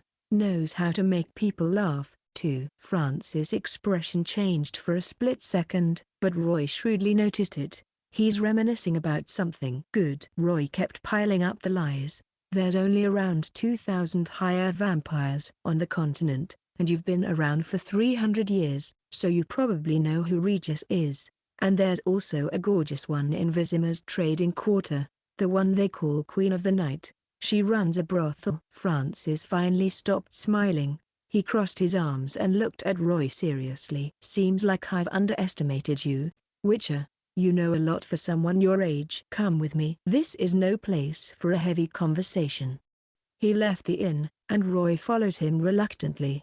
The silvery moonlight bathed down on them silently. Using his perception, Roy realized Francis' true form. The bat was starting to flap its fleshy wings, absorbing all the moonlight, as if it were a black hole. Higher vampires are really blessed. Roy was slightly envious of them, since they could grow stronger without any training at all. As long as they kept growing, they could keep getting stronger. If any higher vampire managed to survive for long enough, they could even become someone like the Unseen Elder. Once they left the hustle and bustle of the urban area behind, Francis went into a silent alley and leaned against the wall. Then he rubbed his right hand with his left, as if it were a weapon. Bold of you to come with me, Witcher. I could just kill you here and now, you know?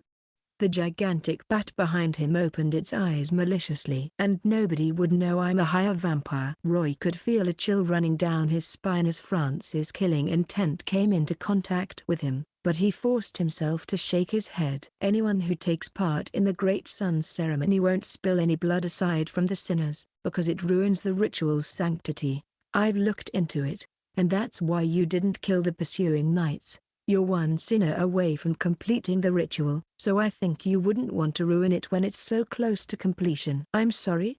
Francis looked amused, as if it were all a big joke. You think I'm the killer? You think I'm performing some sort of ritual? I'm sorry, but you got it all wrong. Francis looked at him pitifully, as if Roy had walked straight into a trap unknowingly. I'm not the killer you're looking for, and I don't care about having no blood on my hands. Also, the knights didn't pursue me. You witches did. Make one wrong step here, and I'll— Impossible. Roy's face fell. He clenched his sweaty fists and concentrated on the bomb in his inventory, ready to toss it at Francis at any moment. Fine, keep your secrets. In the name of the Viper School, I can forget about everything and stay out of the case if you tell me where Letho is, so I can get him back. Naive, aren't you? Francis shrugged. And I don't know where the Witcher is right now, nor do I care about him. Roy was looking somber at that point. But if you're not the killer, why'd Letho set up an ambush then? He had a bad feeling about it. Francis stared up at the moon. Just like you, Letho managed to find out what I truly was, but not as fast as you did. He wasted a month before catching up to me, and he wasn't as polite as you are. Nay, he was brutish. Your mentor seemed to prefer talking through his blade. He held me at blade point, threatening to expose me to everyone if I didn't fight him. There was nothing but rage and hatred in his eyes that night. I didn't understand why a Witcher would think a law-abiding vampire like myself would be more of a threat than a literal serial killer. But I went all out nonetheless. It had been a long time since I'd had such a satisfying battle, so much so that I wrote a lot of poems right after that. Couldn't help it when inspiration overwhelmed me. I didn't even care about my injuries, either. Francis licked his lips, clenching his fists tightly. On the other hand, Roy was utterly confused. He thought Francis had no reason to lie to a rookie Witcher like him. But if he wasn't the killer, why did Letho go after him? Francis made Letho look like a vampire hater, but Letho's not someone who'd do anything rash. Roy had never seen Letho show any emotion over the months he'd spent with him.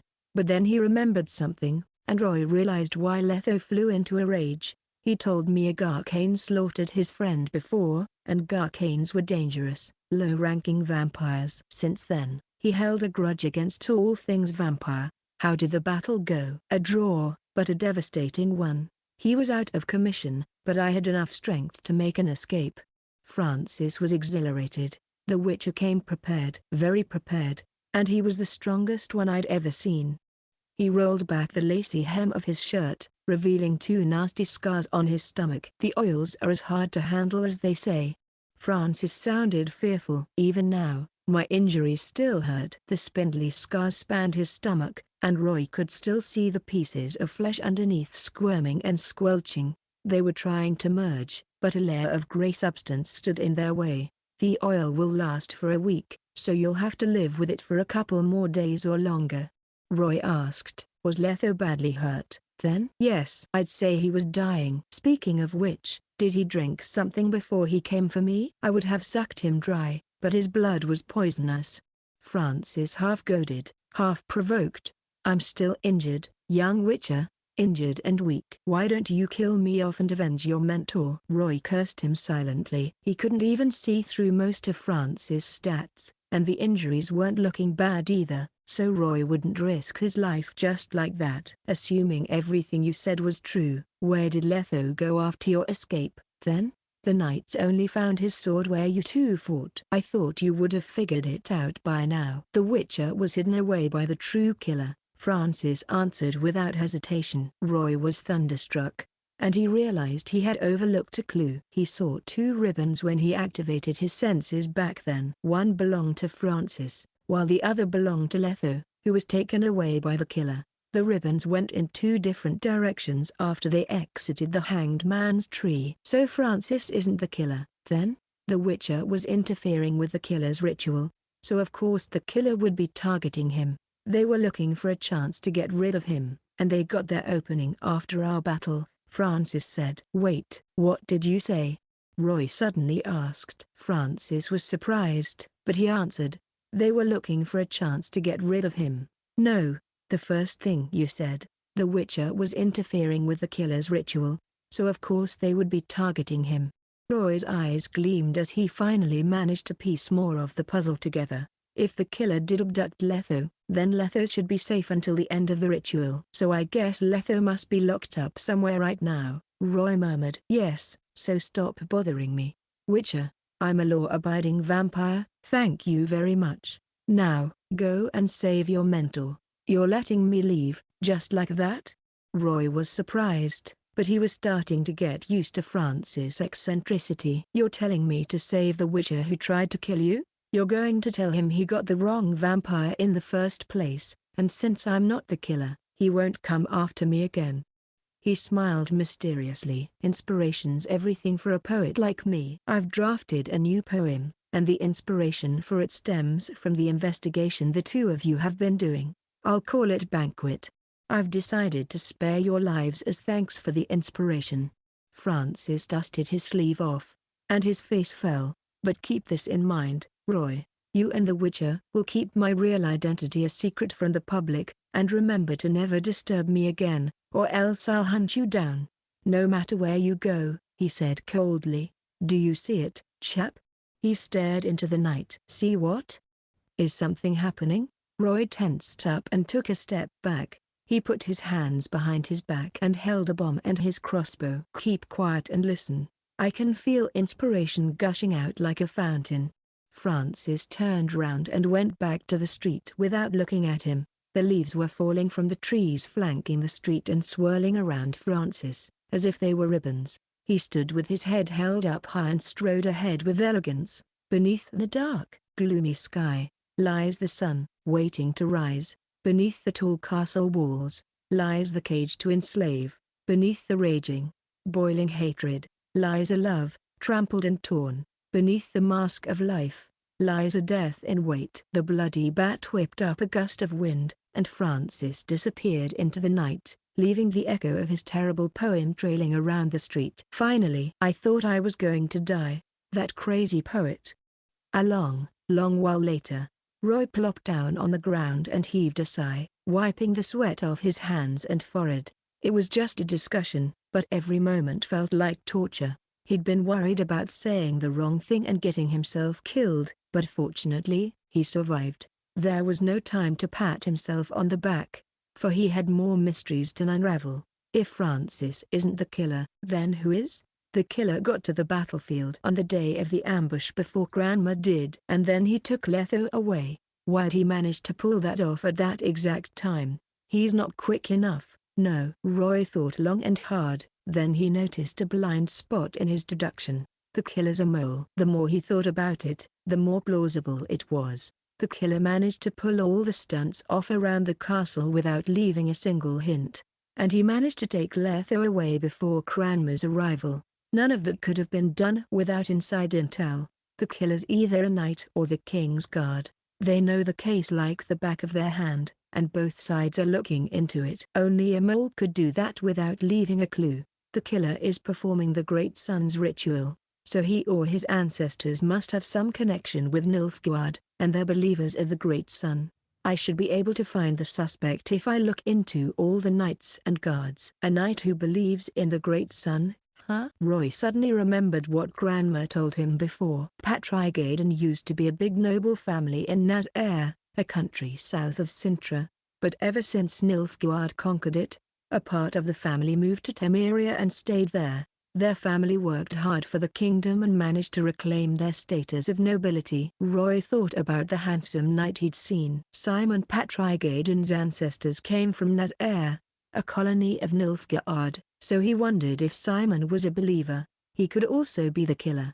It was only the break of dawn, but already a group of knights was huddled before the front gates. In the center of the circle was a naked man kneeling against the wall. His hair was golden, his face handsome, his body muscular.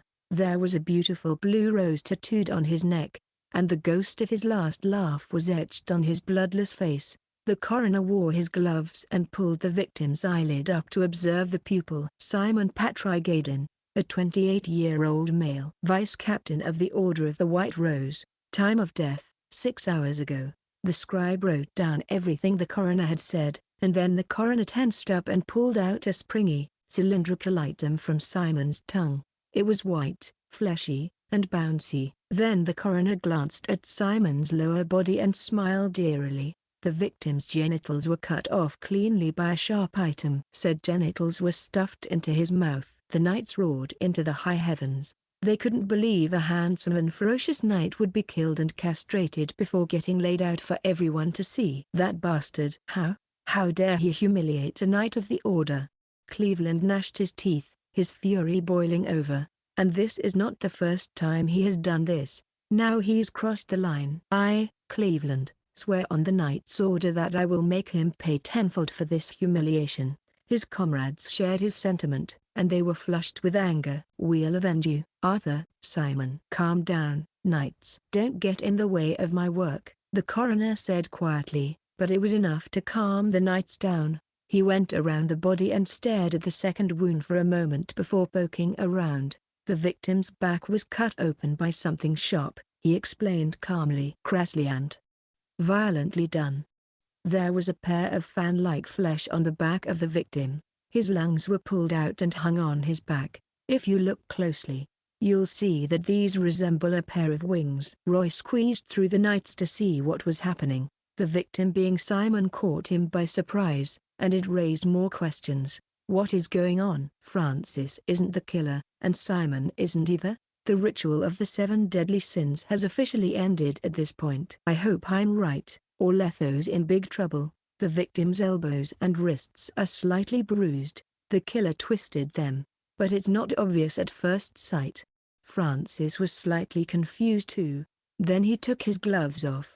The cause of death is obvious, so I'll skip that. Simon suffered no wounds aside from the one on his back and lower body. I posit that the killer pinned him down in some way, sedated him, and performed their surgery on him. The victim showed almost no signs of struggle, so he must have been out cold. Since we're on the topic, let's talk about the killer. He should be experienced enough at this point, seeing as he killed 6 people, but his skills are still as crude as ever. Right. That's all I have to say. Thoughts? Francis looked at the knights, but all he got was silence. Nothing? Right. I'll have to take the body back for autopsy, then. The knights still kept quiet, obviously sorrowful about their comrade's death. Then Roy asked, who found Simon's body in the first place? Me. A young knight came up. His chin was covered with stubble, his eyes tired and bloodshot, obviously from lack of sleep. I was with Simon last night on patrol duty. He said he needed to take a leak, so I waited for him, but he never came back, so I went to look for him. And I found his body in an alley. The knight slapped himself, and his face swelled. It's all my fault. I should have gone with Simon last night. The captain told us to never go anywhere alone. I followed his orders to a T, but the one time I didn't, this happened. What did I tell you? Reflect on yourself later. Cleveland heaved a sigh and patted his shoulder. But you're not fully at fault here. The castle's heavily guarded, but still the killer managed to slaughter one of us under our noses. Part of it is our fault, but honestly, I couldn't believe the killer managed to pin Simon down without anyone noticing, much less slaughter him, and all in 15 minutes. Same here. The other knights shared Cleveland's sentiment. Simon's skills are second to Captain Cleveland's, second to none in swordsmanship alone, Cleveland said solemnly. So maybe he was ambushed. All right, stop it. Roy raised his hand. Let's not talk about that. I have a far more pressing matter at hand, and I need answers, fast. Ask away, Mr. Roy. We'll help out if it's about the killer. Cleveland thumped his chest, and the other knights nodded. Tell me more about Simon. Simon was a powerful and responsible knight. He helped us out a lot, and he spent most of his time working in the castle. Cleveland looked at the body sadly. He was a noble and humble man, and he got along with everyone. On top of that, he would spend his free time helping the underprivileged in the city. If you're looking for the epitome of knighthood, then Simon would be the one to look for, not me. There was no need to insult the dead, so everyone had nothing but praise for Simon. After everyone was done with their testimony, Roy rubbed his chin. Sounds like he was a perfectly brilliant knight. I bet he was a ladies' man, huh? Not exactly. Cleveland threw him a look of surprise. He wondered why Roy wanted to know about that, but then he realized Roy must have found some clue that tied into the case. Simon was a handsome and courteous man, but his background was complicated. Cleveland hesitated to elaborate. Something you can't talk about? Roy advised. Simon would want you to avenge him. Cleveland gritted his teeth. A true knight should never gossip about the dead. But I have no choice. Please forgive me for what I'm about to say, Simon.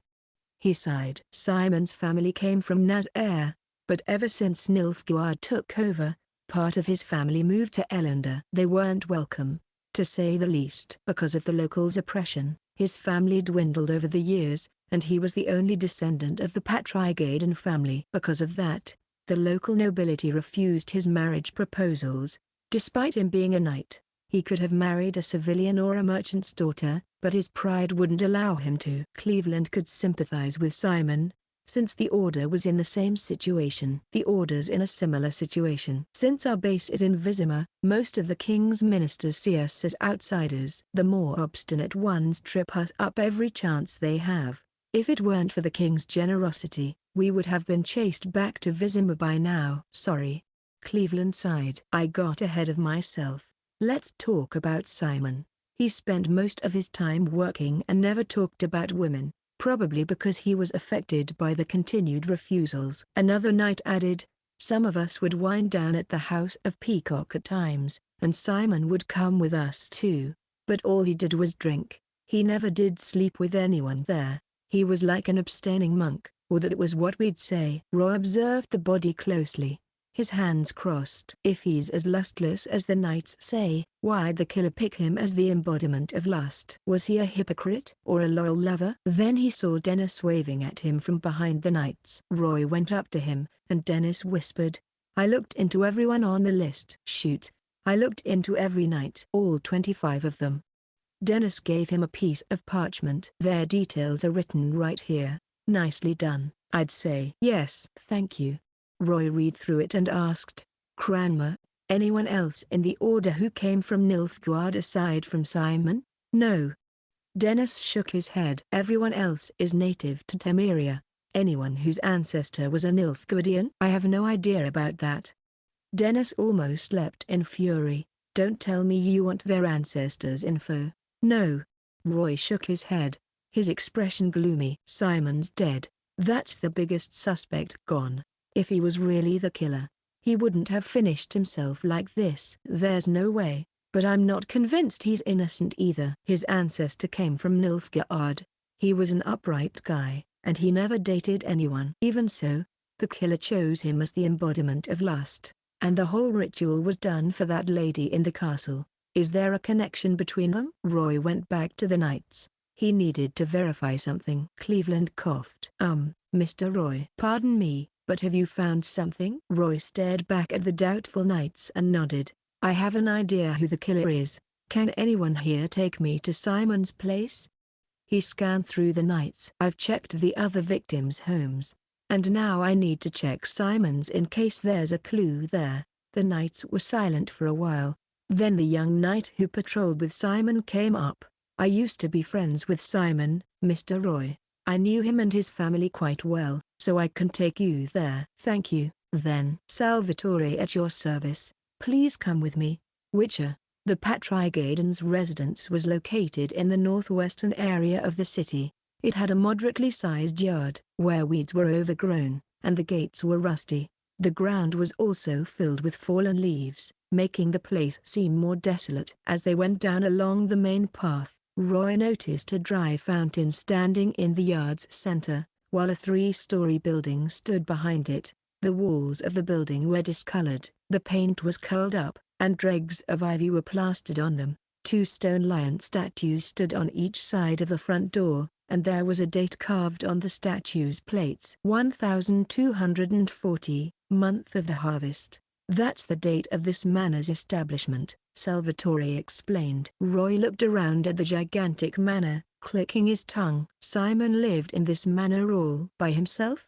He didn't even hire a servant. Wouldn't he get lonely? He never complained, or at least we never heard any complaints from him. His whole family probably loved their peace and quiet. When they came up to the front door, Roy looked up and realized a window on the second floor was left ajar. Without even thinking, he slightly crouched before leaping up into the air. Those movements aren't human, Salvatore thought as Roy climbed up the wall like a lizard. A while later, Roy entered the room on the second floor. Salvatore suddenly remembered something, and his face fell. A moment later, he leapt up and got into the room, albeit barely. The second floor was the residential area, housing more than 10 spacious rooms that had nothing but a bed in them. There wasn't even a dressing table, cabinet, or even a single accessory in sight. Didn't expect Simon to be a minimalist, but Roy had a question. His family has been living in the city for decades, so why were they still poor? You might not know this, but Salvatore sighed. We don't get paid well, so the money's not enough for this manor's upkeep, and Simon would use some of his money to help the city's poor. He was also generous to all of us. Salvatore had a look of gratitude on his face. This is embarrassing, but I used to lead a wild life. Almost spent all my family's money, then an emergency came knocking. If it weren't for Simon, I don't know how my family would be all right now. He smiled. I remember Simon had to eat a month of black bread with me after that. Not even the poorest of the poor eat like that. It was barely edible. I see. Roy was still perplexed. But now that Simon is dead, and the protagonists don't have a descendant anymore, who's going to inherit this place? We'll send someone to Nazar and get a relative of his to inherit the place. But from what I heard, that place seems to be bad news right now.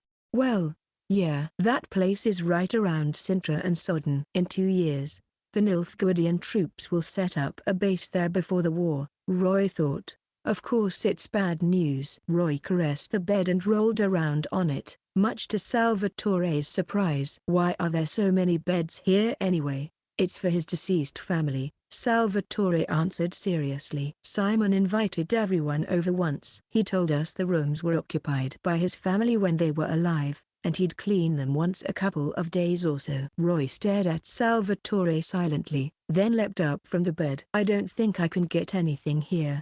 Let's go down to the first floor. The first floor was fully furnished and looked more alive, but Roy wandered around aimlessly. He'd touch everything in a room, and sometimes he'd stomp the floor, much to Salvatore's astonishment. Roy was trying to find a clue, but he got nothing, while Salvatore kept following him curiously. When they arrived at the study, Salvatore started getting nervous and approached Roy. These books are expensive. Roy looked up at the cabinet, brushing his hand across the book's spines, and he looked closely at Salvatore's every expression. Books are the most valuable things in Simon's collection. Salvatore tensed up, held his sword tightly, and came closer to Roy. What is this? Roy turned around all of a sudden, and Salvatore quickly let go of the hilt, forcing a smile. What book is this? A knight's romance? He had this kind of book in his home? Looks like he wasn't as lustless as he claimed. Weird. The words don't look like they're printed. Did Simon write this himself? Let's see. The pages are almost torn. Seems like he flipped through the book a lot. Roy muttered something under his breath and turned back to the book, staring at it intently. Every page is dated. This is a diary that's made to look like a book. Salvatore calmed down and held his sword again. Why don't you read it aloud? I'm interested in the story too.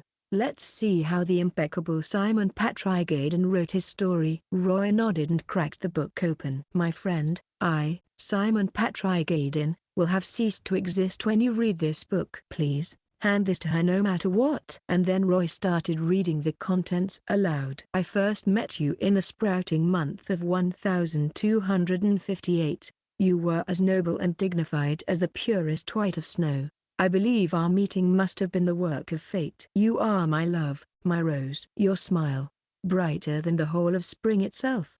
Your eyes, livelier than anything I've ever seen.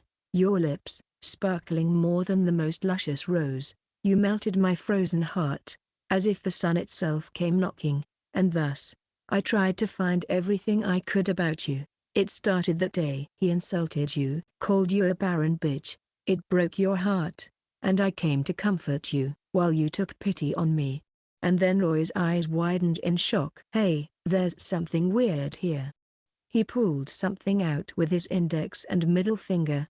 Then he realized it was crimson lacy underwear. "Wow, spicy." The young witcher turned his head away. "You seem nervous, Salvatore.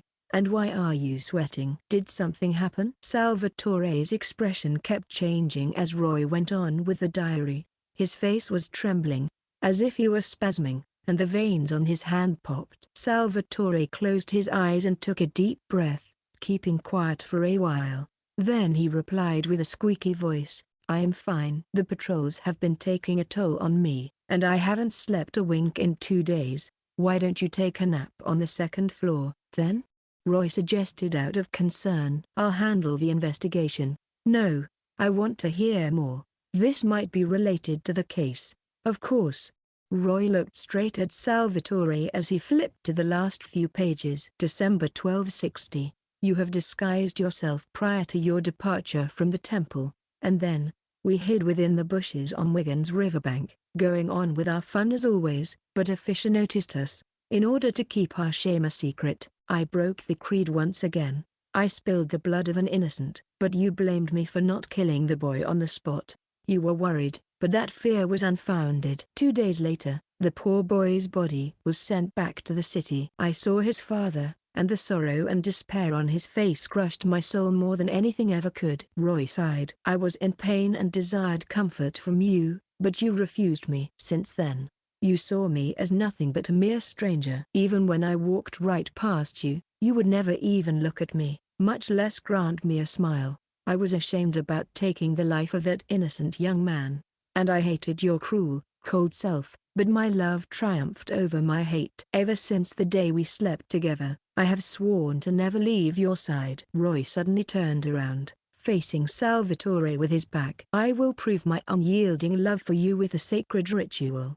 A ritual of sacrifice. A ritual that demands me to pay the price of my creed, and my life." "Beyond the ashes of the 7 deadly sins, the most beautiful flower blooms, and I dedicate that flower to you, my lovely rose. This is the end, so farewell." Roy's pupils turned into nothing but slits, for he was shocked about the revelation. So Simon's the killer and the sacrifice. He fell for someone he shouldn't have, a married woman, and that makes him the embodiment of lust. The moment Roy finished reading, sounds of metal clashing against each other reverberated in the room, and time stopped for a split second. Salvatore had unsheathed his sword, aiming for Roy's nape, but before he could strike the witcher down, Roy had already pulled out Guiher and blocked it with a scabbard and crossguard. A moment of standoff later, Salvatore felt a great force coming from the end of his sword, forcing him to stagger backward, only stopping after slamming into the wall. "You!" Roy crossed his arms, shaking his head. "I gave you a ton of openings, but you let all of them slide." Salvatore didn't say anything.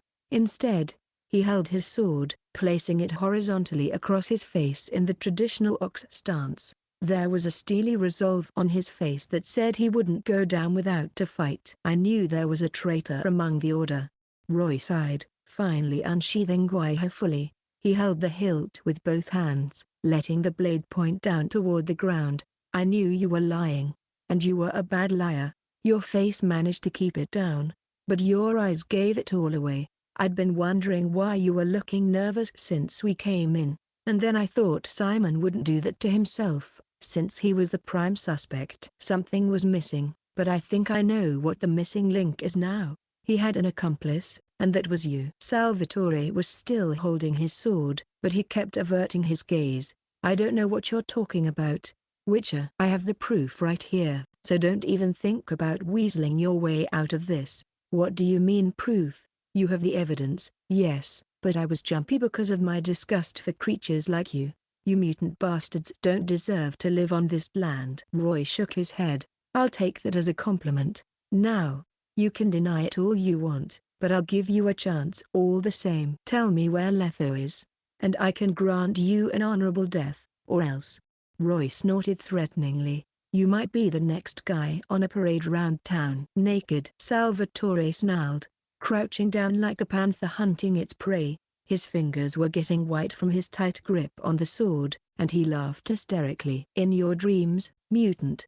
Then he made a run for the window beside him. It was almost in reach a moment later, and when he managed to hold on to the windowsill, Salvatore was overjoyed. All he had to do was push himself up, and he could escape Roy's clutches. But it didn't go how he wanted. He noticed a white flash from the corner of his eye. Then all he could hear was his own screams. Salvatore pressed down on his right hand, which was pierced by a crossbow bolt, pinning him against the wall. Salvatore kept shouting and screaming, but when he noticed Roy slowly coming up to him, the knight held down his pain while holding the bolt with his left hand, pulling it out, inch by inch. His face was contorted with pain, and when he pulled the bolt out, Salvatore covered his wound with his shirt. He was drenched from head to toe, his face pale, and he plopped down in exhaustion. "Does it hurt?" Roy came up to him and whispered evilly. "Don't worry, it'll hurt more later." Salvatore clutched his chest with his injured hand while pushing against the hilt of his sword with the other to stand up. "You dare harm a knight of the order, Witcher?" he growled. "My brothers will avenge me. Don't you think it's a little bit too late for that?" Roy snorted. "Do you really think they'll help you when they find out what you did?" Naive. I bet they never thought the killer they wanted to apprehend had been hiding under their noses all this time. But that's understandable. Only someone in the order could have done this despite the knights and guards heavily patrolling the place. Traitors are usually hard to detect, after all. "Do not slander me, Witcher," Salvatore roared. "You could never comprehend the ritual's importance." "Nope. But what I do comprehend is that if anyone were to know of your crimes, that would bring shame to the order. Your comrades will abandon you, your family will be shamed, and the people will see you as nothing but a joke." Roy locked his gaze on Salvatore, and he went in for the kill. "Let me guess.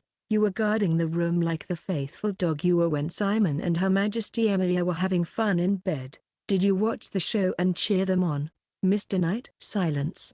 Salvatore finally snapped, and he pounced at Roy with his sword in hand, as if he didn't feel the pain. He moved by instinct, and he aimed for Roy's throat with every swing he made. On the other hand, Roy drew upon his training from the temple's courtyard. The young Witcher leapt back swiftly, evading Salvatore's attacks. No matter how much Salvatore swung his sword round, Roy could always dodge it in the nick of time with his footwork. Every time he felt the sword brush against his skin, an electric current coursed through his body. Roy shivered, but not from the cold. Instead, he was excited about the battle. Salvatore's barrage of attacks was done a moment later, but he only needed a split second to catch his breath. That split second was all Roy needed. Roy lunged ahead and swung Kaer up, clashing it against Salvatore's sword. A loud boom was heard before Salvatore's sword was sent flying away from the impact. Before Salvatore could process what was happening,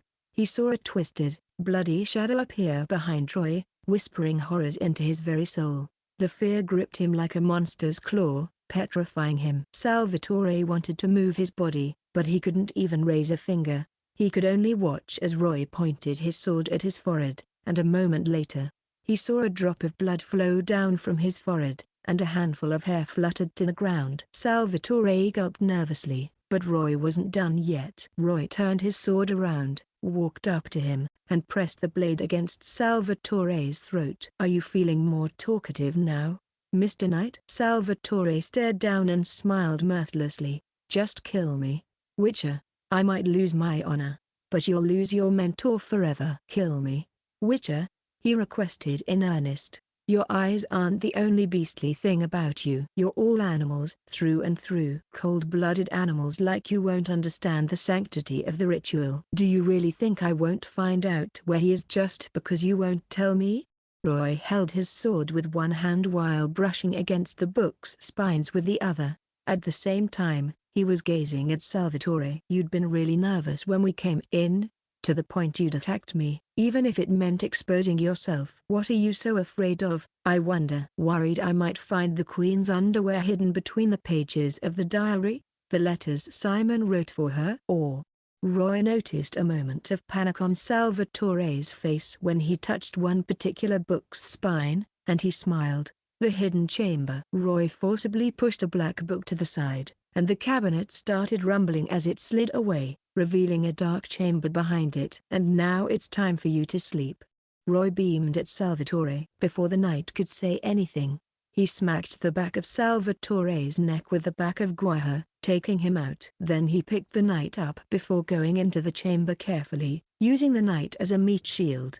The chamber was the size of a regular living room, though Roy could barely see anything. Thanks to the light outside, he noticed a huge symbol etched on the surface of the ground. It was a lead sun painted in red. Perhaps it was done with red paint, or perhaps with something more sinister, like human blood. But Roy didn't care. The light from the first floor and the light from the torches formed an angular shape, and the sun was split into 3 parts, starting from the center. The innermost part was split into the 4 seasons, written in common speech. The second part was split into 12 months of the calendar, and it was still written in common speech. The third and outermost layer was split into 8 months according to the elven calendar, but it was written in ancient speech. Between the different seasons and months lay tattered, wrinkled books. Upon closer inspection, they were books related to the Great Sun, such as Tome of the Great Sun, Revelation of the Sacred Ritual, Eternal Bonds of Souls, and Reincarnation. So this is Simon's actual base, Roy said. Then he noticed something stirring in the depths of the chamber, and he went toward the source of the sound. When he noticed who it was, Roy was shocked. A burly man in tattered clothes was hanging on the wall like a piece of dried meat. His limbs were chained, and horrifying old scars were strewn across his muscular body. There was also a wound that pierced through his chest and stomach. When Roy looked higher, he noticed the man was bald, though his head was looking dark, just like his spirit's. But Roy knew the head used to shine brighter than anyone's future. The bald man was hanging by a thread, his eyes shining amber, just like a cat's. But most importantly, the man was still alive. Roy heaved a sigh before tossing Salvatore away like trash. "Been a while, Letho. Miss me?" When Letho met Roy's eyes, the old witcher finally forced a smile, though his bruised face made it nigh unrecognizable. The tragedy happened on the 27th of December, year 1260. That day, when Burchell went fishing at Wigan, he inadvertently saw a knight of the order, Simon Patrigaidin, having an affair with Her Majesty, Queen Emilia. Taken by shock, the knight slashed Burchell and escaped with the queen. After that, Burchell was taken away by an arachnomorph, and he eventually died. Roy stopped for a moment. Ever since then, the queen has decided to cut all ties with Simon, but the knight was reluctant. Eventually, his hatred got the better of him, and thus the ritual of the 7 deadly sins rose its curtains. Simon and another believer in the ranks of the knights picked their targets, or to be precise, their sacrifices. After killing 6 sinners, Simon eventually asked his comrade to kill him, turning him into the 7th and final sacrifice. That was the end of it, and Roy kept the black diary. So the one who assaulted Burchell is dead. Huckle's cheeks were swollen after his non-stop crying. He couldn't believe the report, but he knew that was the closure he was looking for. He killed himself? Yes, his body is still in the morgue, though not anyone can see it. If you insist though. Roy paused. All you can see is his comrade's charred body. The knight's name was Salvatore. Huckle closed his eyes and kept quiet for a while. Then Roy noticed he was looking more relaxed. "I see. Thank you, Mr. Roy. Since the killer is dead, I believe Burchell is finally avenged. I have no regrets left." Huckle stared at Roy. Then he pleaded, "I know I've promised you a reward of 200 crowns, but I only managed to get 150 so far. Can you give me a few more days to get the remainder? Once this place is sold, I can pay you. I won't go back on my promise." Roy crossed his arms and looked around. "You've been living here for almost 30 years, right? Are you really sure you want to sell this place?" Huckle paused for a moment. Then he stared at the oven, the old floor tiles, and the rugged wall in reminiscence. "Burchell's buried in this city. Where could you go after selling off your house?" Roy stared at the old man's gray hair, wrinkled face, and hunched back. "Just keep the house. Thank you for your understanding, Mr. Roy." Huckle shook his head adamantly. "But I can't accept this. Not after all you did for me. I never said I won't take the crowns. He laughed. I've always wanted to have a taste of your bread. Just pay it off with some fresh loaves of bread once you reopen the place. All I need is some free bread from you the next time I'm around. There's that then. Hope you won't mind that I'm a big eater. Can't believe I waved a quarter of the reward off. Guess Santa came early for Huckle this year. Roy shook his head as he went out of the bakery with his crowns in hand. He wouldn't have accepted 1 crown less if the client was just a bigot, but Huckle was an old man who had lost his son. To top things off, Roy saw how much he had sacrificed for his son, so he didn't want to take too much from him. Just this once. Everyone was gossiping in the inn. I couldn't believe it. A mustached laborer gulped down his beer, and his face turned scarlet from the alcohol. I mean, who would have expected a noble knight to be the killer? His companion, a mousy man, squinted. Those bastards pretend to be our protectors, but they're just a bunch of traitorous rats who'd stab us in the back at the first chance. You got one thing wrong. There were 2 killers, but they fought over the spoils, and one of them was killed by the other. The mousy man shook his head. I heard they murdered all those people because they were holding a ritual. That was why Salvatore was burned at a stake, since he was involved in witchcraft. Only witches were burned at the stake. Roy downed a glass of fruit wine and wiped the booze off his lips. Wow, they came up with a ton of stories, huh? Disagreements, arguments, and even witchcraft came out of nowhere. It would have happened sooner or later. Letho's torso was bandaged, and his face was still bruised. Head's a prince, a duke. Of course he wouldn't want the public to know his wife cheated on him. Pity I didn't get to meet the queen. Roy shook his head. She must be out of this world gorgeous for even Simon to fall for her. It had been 2 days since Roy found Letho and cracked the case. Letho was healing, but he needed at least a week before he could recover fully. The knights didn't actually beat him up when he was in the chamber, though the lack of food and water dehydrated him, weakening him. The only serious wound was the one between his chest and stomach, but Letho had sustained that during the battle with Francis. Let's stay out of that higher vampire's way. Roy had a lot of thoughts about Francis, but he kept them away. He's weird, I'll give him that, but he isn't evil. He only fought you because you ambushed him, thinking he was the killer. Then he thought about the poem Francis recited before they parted ways, and Roy had a feeling Francis only tipped him off because he had seen through everything. I know what I'm doing. Letho sipped from his glass of dwarven liquor, and Roy wondered if he got through to the old witcher. Let's get back to business. You lived up to our expectations and passed the trial of the grasses. Letho's eyes gleamed expectantly. And now, you're the first witcher to be born in 20 years. This is divine providence, and the first step toward the school's comeback. Roy held the necklace that was hanging around his neck. It was proof he was a Viper School witcher, and Letho had given him that the day before. Ever since then, he felt like the school was his home. I can feel some mana after passing the trial. Can I learn how to cast signs now? Roy stared at Letho, excited. That's still too much for you. Letho shook his head. You finished a few years' worth of training in less than 1. Now it's time for you to calm down and hone your skills.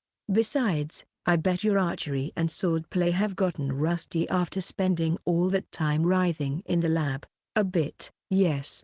Roy glanced at Letho, teasing, but at least I wasn't kidnapped by 2 knights of the order. Letho's eyelid twitched, and his face fell. He was going to say something, but then a commotion erupted outside the inn, and the castle staff escaped the palace in droves. Some of them were servants in robes, some were fully armored guards, and one of them was a pudgy, middle-aged man escorted by a group of guards. The man was wearing a crown and a white cape. Regardless of who they were all screaming in fear, as if something horrible had happened in the castle. What is it this time? It's not even breakfast hour yet. That question was answered a moment later, when Dennis and his men came to the duo for another favor. Mr. Letho, Roy. Terribly sorry for the disturbance, especially when you're still recuperating. Dennis smiled bitterly. But this is an emergency only you 2 can settle. Another emergency? Roy almost smiled. This cuck prince is one hell of a troublemaker. He looked at Letho, and the witcher nodded. Tell us more. It happened this morning. One of the servants who served Her Majesty heard a wail coming from somewhere.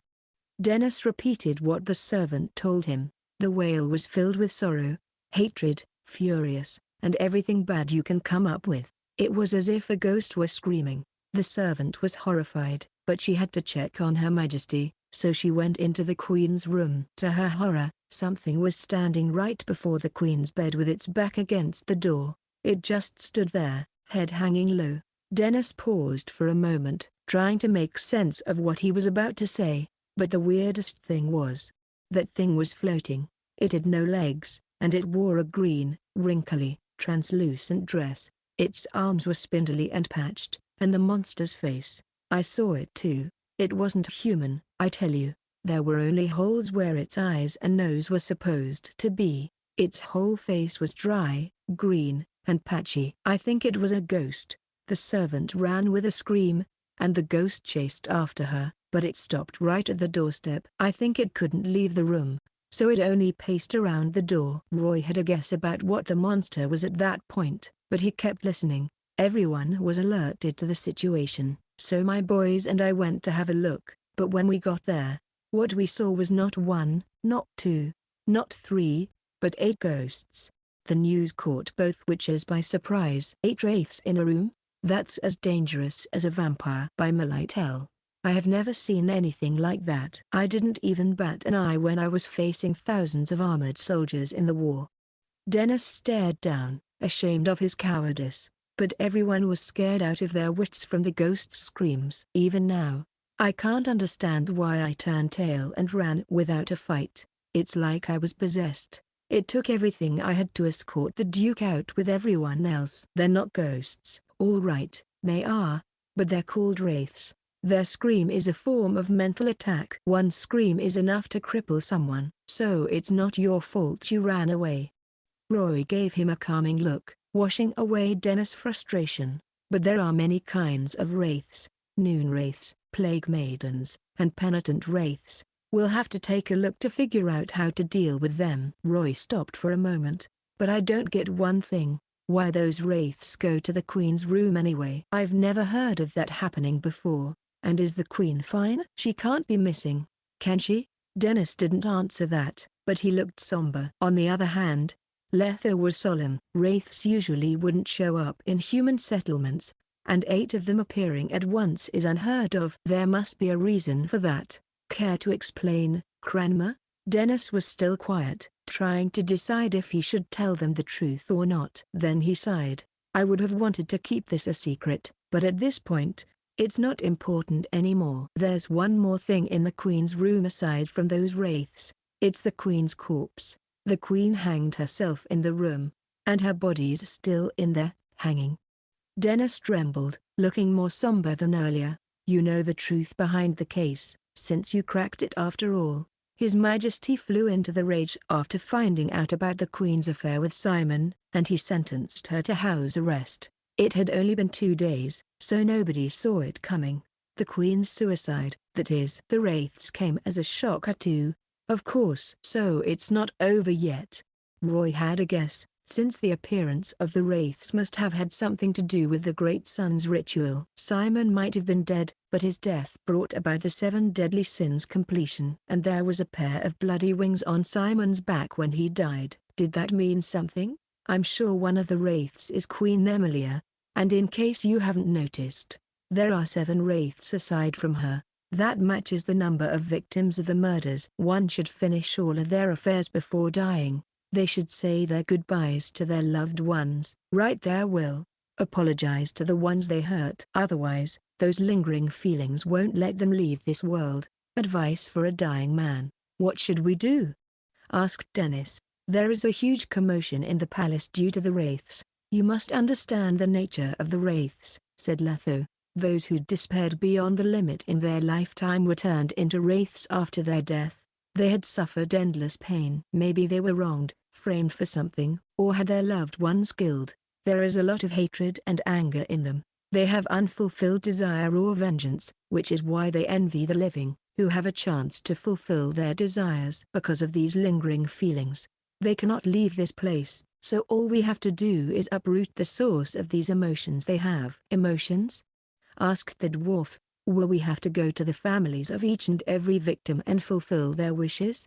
Can't we make them leave by force? Letho shook his head. They're quite difficult to deal with. Even if I weren't injured, it'd be difficult to fight wraiths in the narrow room as fire and poisons don't work on them. Fighting them is hardly possible. When wraiths are born, they cannot leave their birthplace. So, either we deal with the reasons for their emotions or let them stay there forever. Dennis fell silent. Roy led and said, imagine you were alive and well, and suddenly, you were killed for no reason, and before your death, you were tortured so much that you wished for death. Then you became a wraith. What would be your biggest desire? I would want to kill him, said Dennis. I would want to give him the most painful death to get my vengeance. And what if your murderer died and became a wraith too? I wouldn't let him leave. I'd haunt him forever. So, Roy patted Dennis and said, Salvatore was burned at the stake and Simon became a wraith. Dennis understood where Roy was getting at and said, then we only need to get rid of Simon and the rest of the 6 should be freed. Furthermore, Duchess Emilia is Simon's love. She is the fetter stopping Simon from leaving and also the reason behind the ritual of the 7 deadly sins. PR/N. The new TL has decided to switch Queen Emilia to Duchess Emilia. That's why Emilia is the root of everything. She was hanged in the room, unable to escape, and the rest of the wraiths were entangled with her. Get rid of her, and all the wraiths will vanish. The dwarf's face twitched when he heard this. Destroy the Duchess ghost. More precisely, purification. Free her from her physical body. The Witcher said, the wraiths do not have the emotions they had when they were humans, but the last obsession before their death. Let's find that last obsession of the Duchess and then purify her. The dwarf stroked his chin, which had a dark brown beard, and returned to the palace with 2 witches. Along the way, he kept talking about the difficult situation the Duchess had been in at the palace. Although she had been a noble, compared to Head, the prince of the country, Emilia was only a daughter of a baron of Ellender. Had always exploited this superiority over the Duchess, and he was extremely cold to her. During weekdays, he wouldn't even look at her. To him, she was just a tool who'd give birth to his child. He treated her as if she were a puppet, and since they weren't able to conceive a child, he behaved more cruelly. If the prince hadn't been there, Miss Emilia and Knight Simon would have really looked good together, like their pair wouldn't have been comparable to any other, right? An absurd thought flashed through the dwarf's mind, and in an instant, he threw it away. The Duke owes the Duchess an apology, without a doubt. Maybe this is related to her last wish, Letho guessed. Roy was surprised. He didn't think Emilia's obsession would be related to her husband. Walking all the way in the palace through the promenade made by vertical columns, the 3 finally met the Duke of Ellender, Head, a tall, chubby man with a beard. TLN. Prior to this, Head was referred to as King of Ellender or Prince of Head, but he is Duke and Prince of Ellender, so from now on, most of the time he'd be referred to as Duke and sometimes as Prince. He had a crown on his head. His face was flushed, he looked serious, and his back was covered by a white cloak. His movements were swift, yet powerful, and he looked quite grumpy. After struggling for a bit, Dennis told Head about how to get rid of the wraiths. Head needed to apologize to the wraith the Duchess had transformed into for the grievances she had suffered before. Head scolded the dwarf, and the latter was scared to death, which could be seen by the expression on his face. He could hardly respond with anything. But after venting for a while, the Duke surrendered. Compared to being humiliated, he was even more disgusted with hiding in the minister's house and being considered a joke. Afterwards, Head went to Duchess Emilia's room with a group of guards protecting him. Facing the wraiths who were guarding the door, he slowly started to apologize. The scene was quite funny. A gorgeously dressed aristocrat, who treated his subjects as if they were peasants, trembled and apologized to a group of ugly wraiths. Only then did Roy comprehend Letho's intention to make the Duke, who had a deep prejudice against the witches, be embarrassed in public. What a joy! The corner of the boy's lips curled up. The pendant on his chest started vibrating. To stop it, he scanned the room and used his skill to observe, his dark golden eyes seemingly becoming deeper. Wraith age, 38 health, 70 strength, 6 agility, 7 constitution, 7 perception, 3 will, 4 charm, 3 spirit, 0 skill. Wailing level 4, wraiths are filled with resentment, and are born from people who have suffered and have been wronged during their lifetime. Their wailing can evoke fear in people's hearts. Enemies cannot resist. This makes them lose their courage. Astral body, passive solidification. The body of the wraith is neither physical nor astral. They can solidify when attacking and get astral while defending. In astral form, they receive 0 physical damage, and normally, the physical damage is reduced by half. They launch insidious attacks while in astral form. Emilia, I still remember the first time I saw you. I could tell at a glance that you were a beautiful, gentle and understanding woman. The apologies lasted for half an hour. At first, the Duke had been unwilling to, but then he did, as if he didn't care, and lastly, it became sincere. And the expressions of the wraith did not change at all. Baring its teeth and swinging its claws, it stared at him. Fuck, is it that I, the son of the King and Duke of Ellender, am not worthy enough to be the last obsession of this woman? Your Majesty, can you think of anything else worthy of the Duchess' obsession? Dennis asked cautiously, but Hud was furious. Shut up. This lowly woman is not qualified to be called a duchess. He stared at the roaring wraith, and after a long time, calmed himself down. My tone was too rough. Don't mind it. Her love affair could only be her obsession. Before, I showed evidence of the slut's beloved to her, and then she threw it out. I was almost going to burn it. Do you think that stuff might give her peace? The diary Mr. Roy found at Simon's house? Yes, we can give it a try, said Letho. Duke sent someone to fetch that diary. For a moment, the leading wraith banged the door like crazy, and the guys behind it also got restless, but they were all blocked by an invisible barrier, unable to get out of the room. Sure enough, it's that thing. This bitch can't forget the sweet scent of her beloved's words, even after dying. At that moment, Had waved his hand indifferently, asking someone to burn the diary, but the Witcher stopped him. Your Majesty, even if burning this book has no direct effect, it might agitate the wraith even more. I think gentler means should be used. Witcher, don't you think I've lost enough face? Do you think I can be called a dignified duke after reading my wife's lover's diary? Your Majesty. Roy stepped forward, pretending to be generous and fearless, and said solemnly, don't worry. I can do this for you. You can rest outside, as you must be tired. Had didn't want to let others know of the secrets in the diary, so he took all his men and left the room and went far away. There were only 2 witches near the room, and Letho crossed his arms and stood still, as if he were watching the show. As Roy slowly opened the diary, his face had a complicated expression. Never had he expected for such a thing to happen. A witcher, facing a group of wraiths and reciting romantic poems. This scene was too weird. My Rose, the first time I saw you, I was fascinated.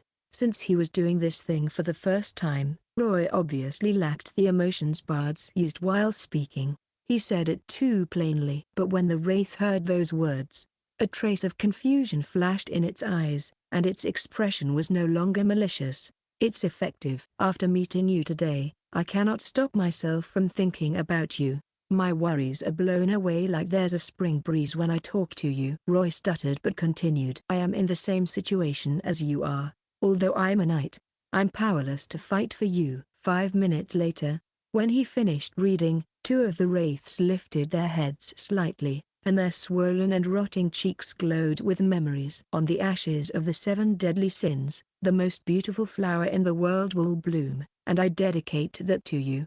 Farewell, my Rose. That was the last sentence. 2 of the wraiths faced each other and hugged tightly, so tightly it seemed they were merging into one. Although they still looked like monsters, their expressions made it seem like they were at peace, as if they were happy, and that their feelings had been transformed into some substance and were overflowing from their bodies. A faint light was emitting from them, just like a melting ice. Their translucent bodies slowly dissipating, the remaining 6 wraiths seemed to have regained their memories, and rushed towards the 2, surrounding and brutally biting them. Roy rubbed his eyes and looked at the scene. They were getting higher and higher. They were becoming one by biting and embracing each other, like an illusory statue that had different expressions, entangled limbs, and was rising from the ground, accompanied by a burst of dazzling emerald green light. There was a deafening scream in the room, and in a flash, everything vanished. The wraiths turned into dust which radiated evil green emerald light all over the sky. The scene before them looked beautiful, and came the notification in front of Roy. Purified the wraith. Experience gained plus 60, which a level 5, 502,500. Was this Simon's purpose? Getting himself killed, and by means of someone passing this diary on to the Duchess? Roy whispered. You couldn't stay together during your lifetime, but you wouldn't be separated after you died. The secret ritual of the Great Sun religion is really evil. Book 4, The End. The weather was clear and the warm sun got rid of all the shadows that had been lingering on Elendor for the past few months. On the ever-so-lively street, two witches headed towards the animal market at the east of the city to buy a couple of suitable horses. After they solved the two troubles of the palace back-to-back, the Duke, who was rarely generous, gave 400 crowns to the witches as a reward, which included a confidentiality fee. Their money pouches, which had shriveled up, bulged again. Roy was not buying a horse just for the sake of traveling. He also wanted to try out his new skill, mount. According to the description of the skill, various animals, like lions, tigers, bears, sharks, and whales, or monsters, such as cockatrices, dracolizards, griffins, sirens, arcasses, or even real dragons, whether flying in the sky, running on the ground, or swimming in rivers or seas, could be tamed into a mount. But firstly, it was difficult to find these monsters, and secondly, the more powerful and rare the creature was, the more difficult it was to tame. So to try out his skill, he wanted to get a common horse, which was easily available. A mount could be freed anytime, so there would come ample opportunities for him to tame a rare one. The duo squeezed through the animal market that reeked of the odor of various animals and was filled with the moo of cows, bleat of sheep, and hum of pigs until the deepest of the stables. They found a horse dealer who wore a headscarf, a short, brown coat and long boots. He greeted them, and his big, brown face showed a bright smile in the sunny weather. Compared to civilians, merchants treated witches well, but they didn't behave properly towards the poor. Two distinguished guests have come this way. The horse dealer stretched out his hand and said, I, Tifu, swear on my name that you won't find better horses in the city than here. The price is low and affordable. Of course, there are expensive ones too. The looser your pocket, the better the quality. No matter what, you'll be satisfied with what you paid for. The Witcher looked around. The stable was not the biggest or smallest. It had around 30 horses. Where do you get your horses from? Most are from the outskirts of Eastern. There are also a few from Burdorf in the south and Dolblathana in the east. They've been fed well and are healthy. They've never been sick from the day I got them. In terms of endurance and speed, they are much better than others in the same range. Have you dealt with them? Letho asked. Most of them are geldings, as the non-castrated horses have temper issues and are easily disturbed by female horses. Most of the buyers have no patience to get accommodated with them. Letho nodded with his experience, and he knew how to recognize a good horse. Very well. We will pick our horses, and then we will ask you for the price. You seem like an expert, so please feel free to choose the ones you want. The horse dealer smiled politely and took a bucket and a rag on the other side of the stable, and started scrubbing the body of a white mare. Roy, which horse do you plan on picking? Red, black, gray or white? The Witcher grabbed a handful of grass from the barrel outside the stable and fed it to a black horse, letting the creature smell it. And then the horse took the grass and started chewing. Seeing this, Letho tried to caress its neck with his other hand. The black horse shook its head and bared its teeth, trying to bite him. Letho immediately took his hand back. He repeated this action until the horse accepted him, bowing its head and letting him caress it. Black, gray, or brown? Roy looked around the stables. He didn't plan to choose horses with too much fur. It was not his style, and he emphasized, but I don't want a gelding. Are you from an animal protection organization? Letho sneered with a disdainful expression. Rookies who can't even ride horses shouldn't make a choice, gelding or not. You would understand it after your non-gelding goes crazy and you fall off riding it, breaking a leg or two. Listen to my advice, and choose a gelding, Letho said, stroking the black horse's neck and shoulders before patting its nose. This one is not bad. It will soon obey your orders and won't run away from dangers, abandoning you. Quite suitable for a rookie. Roy glanced at the black horse and shook his head. It's too old. 13. It can run well for another 2 years at most. Letho was surprised. He didn't know Roy knew so much about horses. An old horse knows the road well, you know. Look at the developed muscles of its torso and hooves. Although 13, it's fit enough. I think it can still run for 5 more years. And this kind of experienced horse is perfect for rookies, for you, and the price is not high, either. Forget it. I'll look around. Roy looked around, not listening to Letho's advice. He looked at 20 horses of different colors and builds, and he finally found one that could live up to his expectations. Horse. Age: 3. Gender: male. HP: 60. Strength: 8. Dexterity: 8. Constitution: 5. Perception: 4. Will: 4.5. Charisma: 5. Spirit: 5. The horse Roy chose was brown in color, and was 5 feet tall. Its fur was shiny and smooth, and it had a white spot on its forehead, which looked impressive. The most important thing was that it had not been gelded, making its physique and agility highest among the dozens of horses. The others, especially the ones that had been gelded, were obviously weaker, which meant their endurance was low. Roy imitated what Letho did to tame his horse, grabbing a handful of tender grass from the barrel with his left hand and pointing it at the brown horse. His dark golden eyes glared directly at the horse's black eyes, trying to convey kindness, and he walked slowly towards it. This method didn't seem to be working. As soon as the young man got closer to it, the horse immediately raised its head and snorted anxiously. It shook its head and started retreating backwards in the depths of the stable. Roy slowed down looking at this, spreading his arms and then taking a step back. Good boy, take it easy. I mean you no harm. I will get you out of this cage and free you in a year or 2. Boy, you made it nervous. Letho, who was at a distance, paid attention to this scene and shook his head, reminding him, don't lean over too much, and be careful of getting kicked. It can break your bones and our trip might get delayed. You should honestly change to a more docile one. Get a gelding. I have a unique method to tame it, so don't worry and just wait, Roy said to Letho. Taming a fierce horse provided a unique sense of accomplishment. If Roy were an ordinary person, there would indeed have been no way to tame this stubborn boy, but he wasn't ordinary. With a thought, he used mount on the horse in front of him, and a message suddenly appeared in the template. The target has not been tamed and cannot be bound as a mount. Do you want to tame it? You can tame it using 2 methods.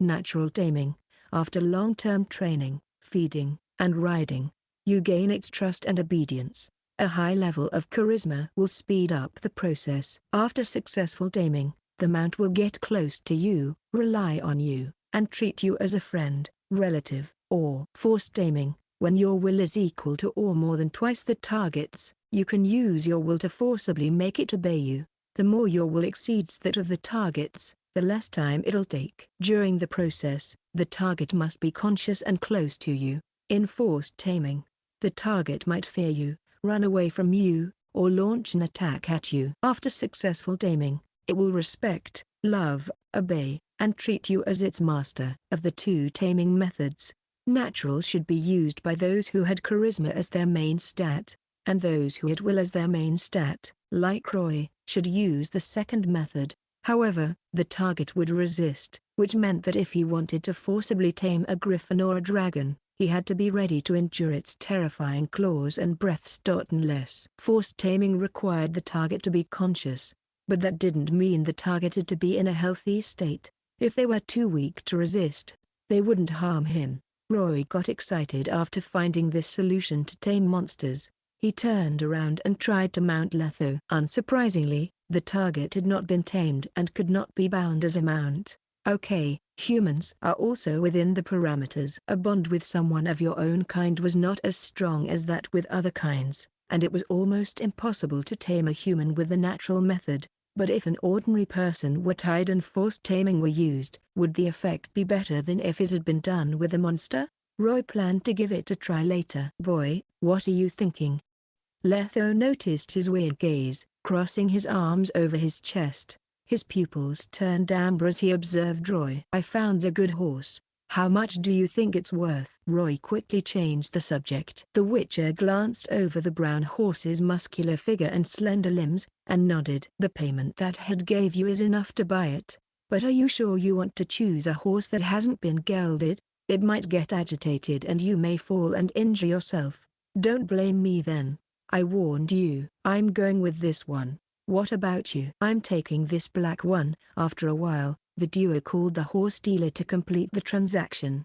They also purchased a pile of corn, grass, and stalks that were chopped and crushed as feed. They had spent all the reward money from the Duke. After returning to the inn, when there was no one around, Roy went to the brown horse in the stable. After being taken away from the horse dealer, it became much more docile. It seemed to have understood that its owner had changed.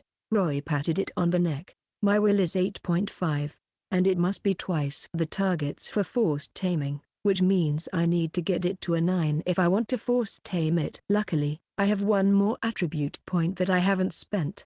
Having said that, will had been a very useful attribute. It could tame pets, affect the power of massacre, had helped him survive the pain and despair of the trial of the grasses, and resist abnormal mental status effects. Will, 8.5. Use attribute points for will. Yes. Will, 8.5. 9.5. Roy closed his eyes and felt a warmth within his body. When his will increased, he could not feel any physical change, but the brown horse beside him shook its head uncomfortably. Change in will affects the surroundings? He stroked it on the head with his right hand and suddenly activated forced taming. For a moment, the brown horse seemed to have seen its natural enemy and the thing it feared the most. Its legs lost all energy and collapsed, making it kneel on the ground. Its slender body was trembling, but it dared not scream. The thing it feared was reflected in its pair of bright, black eyes. A human figure with bloody tentacles entwined all around its body. But this lasted only for a couple of minutes before everything went back to normal. The target has been tamed. Do you want to bind it as a mount? Yes. The brown horse shook all over, stood up on its legs before lowering its head. It licked the palm of the man in front of it, its hairy tail fluttering lightly at the back. Roy clearly felt the emotion in brown horse's heart: awe and surrender, unable to resist any of his commands. Now he had a subordinate he could communicate with through his soul. So he tried to give commands in his heart without speaking. Squat, stand, turn around in circles. Nay, it did them all, one by one, obediently. Very good, boy. The young Witcher smiled with satisfaction. Forced taming was really time and energy efficient. Starting from today, you have become one with me. And don't worry, when I find a replacement, I will free you. Now, you should have a worthy, fashionable name. Following the trend, let's call you Wilt. In Elder speech, it meant a place or location far away, meaning that it would follow the Witcher on a faraway journey. Wilt neighed happily and bowed respectfully. It was night in the wilds. The two Witchers faced each other in an open space near the bonfire. Roy lowered his sword to his waist. His knees bent, and stayed in that position. The tip of the training sword pointed towards his opponent's neck, and his feet moved slowly to the front, his cheeks shining because of the flickering flames. The sturdy, bald man put his sword across his face and stayed in the ox position. The tip of the sword was locked onto Roy's face, and his stern amber eyes flashed. No one made a move for 5 seconds. Then in the wild night came a breeze, Wilt neighing next to the bonfire. As if it were a signal, the battle began. Letho took a quick step forward, and the tip of his sword was aimed at Roy's neck. The boy used the basic techniques to avoid getting cut at the center of his neck by slightly stepping diagonally. As long as he could deflect the incoming blade, he could make his move to aim at his opponent's throat. But the moment the two swords collided, Letho's sword seemed to have skillfully negated the force in his blade. and the tip of his blade unexpectedly arced down and sliced through Roy's abdomen. If it had been a steel sword, his organs would have already been spilled to the ground. Roy didn't stop. He took a step back as the wooden sword in his hand turned from vertical to horizontal. He swung forward, aiming at his target's thick neck. Letho blocked his attack. The two swords clashed together. The blades were pulled back before being swung back into place, clashing each other again like glue as they were pushed against each other. Through the gaps between the blades, a pair of amber eyes and dark golden eyes stared at each other intensely. Letho suddenly released his left hand that was holding the hilt and immediately grabbed where the two blades met. His thumb and remaining four fingers held the two sides of the blade, and pulled. The two swords were like a pair of closing scissors, and they were sliding towards his body. At the same moment, his right hand that was holding the hilt was seemingly pushed forward, as if there were a wheel turning right in front of him. As he was pulled forward, the hilt of the sword hit his elbow and he instinctively released his sword. He let Letho drag his weapon away, and then Letho made a gesture of cutting his throat with the weapon. 20th death. Congratulations, boy. Letho put away the two training swords and sat near the bonfire. He took a sip from the wine bag and enjoyed its taste. That was a dwarven spirit given by Dennis Granmer as a parting gift. But don't be discouraged. Compared to the last few days, you've made obvious progress, and you have begun to adapt to your post-mutation body. Whatever, you won again. Roy sighed and curiously asked, "How did you disarm me just now?" "That's called Destroyer. It's difficult to use, even against a rookie like you wearing heavy iron gloves, unless the enemy's reaction is slower than a sloth." Roy was embarrassed after hearing that and didn't want to talk about this with Letho anymore. To feel better, he went to pat Wilt. He gently stroked its soft and warm mane, and the horse bowed. "What's the situation with this horse? It has been with you for just a few days." "I think it's a disguised female shapeshifter." Letho glanced at Wilt. "Should we dissect it and take a look?" "Nay, don't scare Wilt. As I said, I have mastered a special training method. It's you who doesn't believe me, and this method doesn't just work on horses."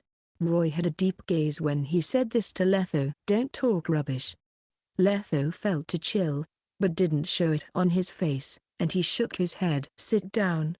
I'll teach you something new tonight." "Okay, that sounds interesting." The duo was around the bonfire. Roy was excited to learn something new, his eyes reflecting his curiosity, and Letho spoke in a low voice, which drifted over the blazing flames and into the deep night. "Before starting the lesson, I will give you a brief introduction to the Witcher signs. Just like a mule, which is something between a horse and a donkey, having the characteristics of both, we Witchers are between sorcerers and commoners. Our ability to cast spells is also in the middle. And so, sign is a type of trick that is much simpler than spells. The power of a sign is not as powerful as that of a proper spell, but it also has its advantages. It does not require long chanting, complicated incantation, material components, or ones to be performed. All you need to do is concentrate on channeling what little magic power you have within your body together with making a simple gesture of your hand, and you can then quickly cast it. If you are very proficient with it, you can use the sign almost instantaneously. No need to recite anything? No. I always thought it necessary to recite some incantations in Elder Speech to use the signs, the boy said curiously. Since every time you stretched out your hand, your lips moved too. Letho was shocked after hearing this. He hadn't expected Roy to be observing him so carefully. It was his little secret. "That is nothing important. Don't sweat it, but I'm still curious. What were you reciting at the time?" "You're asking so many questions, boy."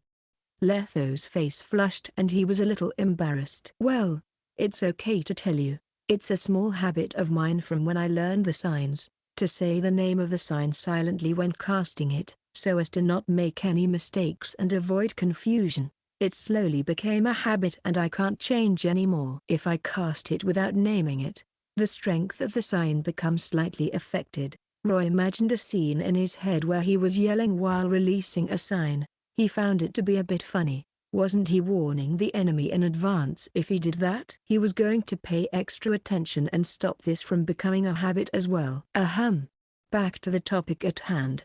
The Witcher started pacing around the bonfire. The signs are divided into 5 types. Igni, a sign that controls flames. Ard, a sign that causes mental shock. Uxie, a sign that is used for hypnotizing. Kn, a sign that creates mana shields. And Hidden, a sign that sets magic traps or increases objects' toughness. All have different release gestures. Roy remembered that a few years ago, Geralt used Hidden to reinforce the coffin to prevent the Striga from breaking in from the outside. Roy suddenly interrupted and asked, "Is the mana shield that can summons mainly used to resist physical damage?" "Yes, you can think of it as a transparent tortoise shell, which can prevent arrows, swords, but can't insulate flames, frost, or electric shocks. It's also effective against spells, but not as good as it is for physical attacks."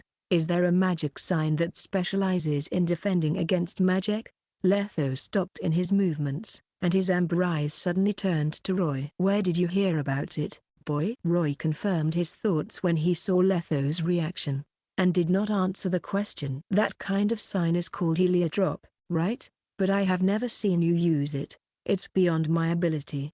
Letho sighed. "The reason why I only told you 5 types is because many of the signs have disappeared with time, including the heliotrop that you mentioned. It is far more difficult than the other 5, and the average witcher can't master it, and eventually it was lost to time. But there are a few witches from other schools who can use this sign. Another kind of Kalampufa sign which can produce illusions is known by even fewer people." Sure enough, there were 7 types of witcher signs, but the vast majority of them only controlled 5 types. "Don't worry, Letho." Roy thumped his chest and said seriously, "I will bring the remaining 2 signs back to our school in the future." Letho shook his head disdainfully. "Wait until you learn the basic 5 first and can use them proficiently in battle before you realize your ambitions." "Since we're done with the theory, stretch out your hand. We will put this in practice." "Left hand or right hand?" "If you are right-handed, you generally use the signs with your left hand, because your right hand has to hold a sword or other weapon." Letho explained. "The most effective way of fighting is to use both hands, so you should define the roles of each." Roy suddenly thought of something troubling. If he used a sword with his right hand and a crossbow with his left hand, which would he use for signs? No, it should be based on the individual's reaction, and it would be taken care of by adapting to different variables. "Can you use both hands at the same time, casting different signs?" "Don't think too far ahead. Keep yourself grounded for now." Letho stretched out his left hand in front of Roy and made an awkward gesture. "Pay attention to my fingers, where each and every one of them is." The index finger bent from the second knuckle, and the other 4, fingers and thumb, stretched around, like an octopus spreading its tentacles. Roy shook his fist, relaxing the muscles and bones, and then imitated Letho's movements, making the same gesture. Nothing happened immediately. He didn't even feel any magic. Then he closed his fist and opened it, repeating the same gesture multiple times. "I'm starting to feel it. My elbow seems to be getting hot." He was very excited as his heart raced. "Could it be that I have a talent for the signs?" "What are you doing, boy?" "Just what are you doing with your hands?" "That's wrong."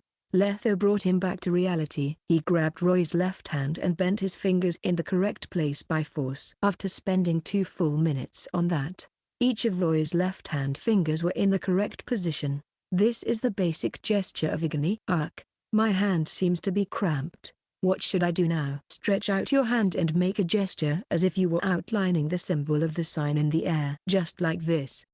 Letho's 5 fingers were folded into a fist, and then they suddenly stretched out toward the fire. Within a tenth of a second, his index finger bent from the second knuckle. The rest of the fingers followed, bending at different angles. While stretching out his hand, he drew a complete sign in the air, an upright triangle. Boom! A raging fire snake spewed out of the bonfire, and the flames flourished. The flames rose sharply, as high as a person. After the time limit of Igni was over, the bonfire returned to normal. Doing it is always better than simply explaining it. "Now, your turn." Roy stood upright in front of the bonfire, keeping his left hand beside his waist. Taking a deep breath, he turned and nodded to Letho, who had a strange expression. Roy suddenly stretched out his left hand toward the bonfire, gesturing the sign. Heat flowed from his limbs and rushed across his arms, elbows, forearms, and finally, his palms. Seeing that, Roy got excited.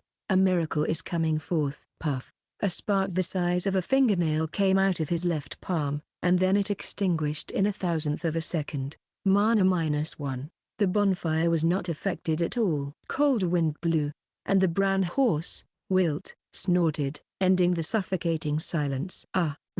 Why did I fail to do it right? Roy retracted his left hand and watched his palm with disappointment.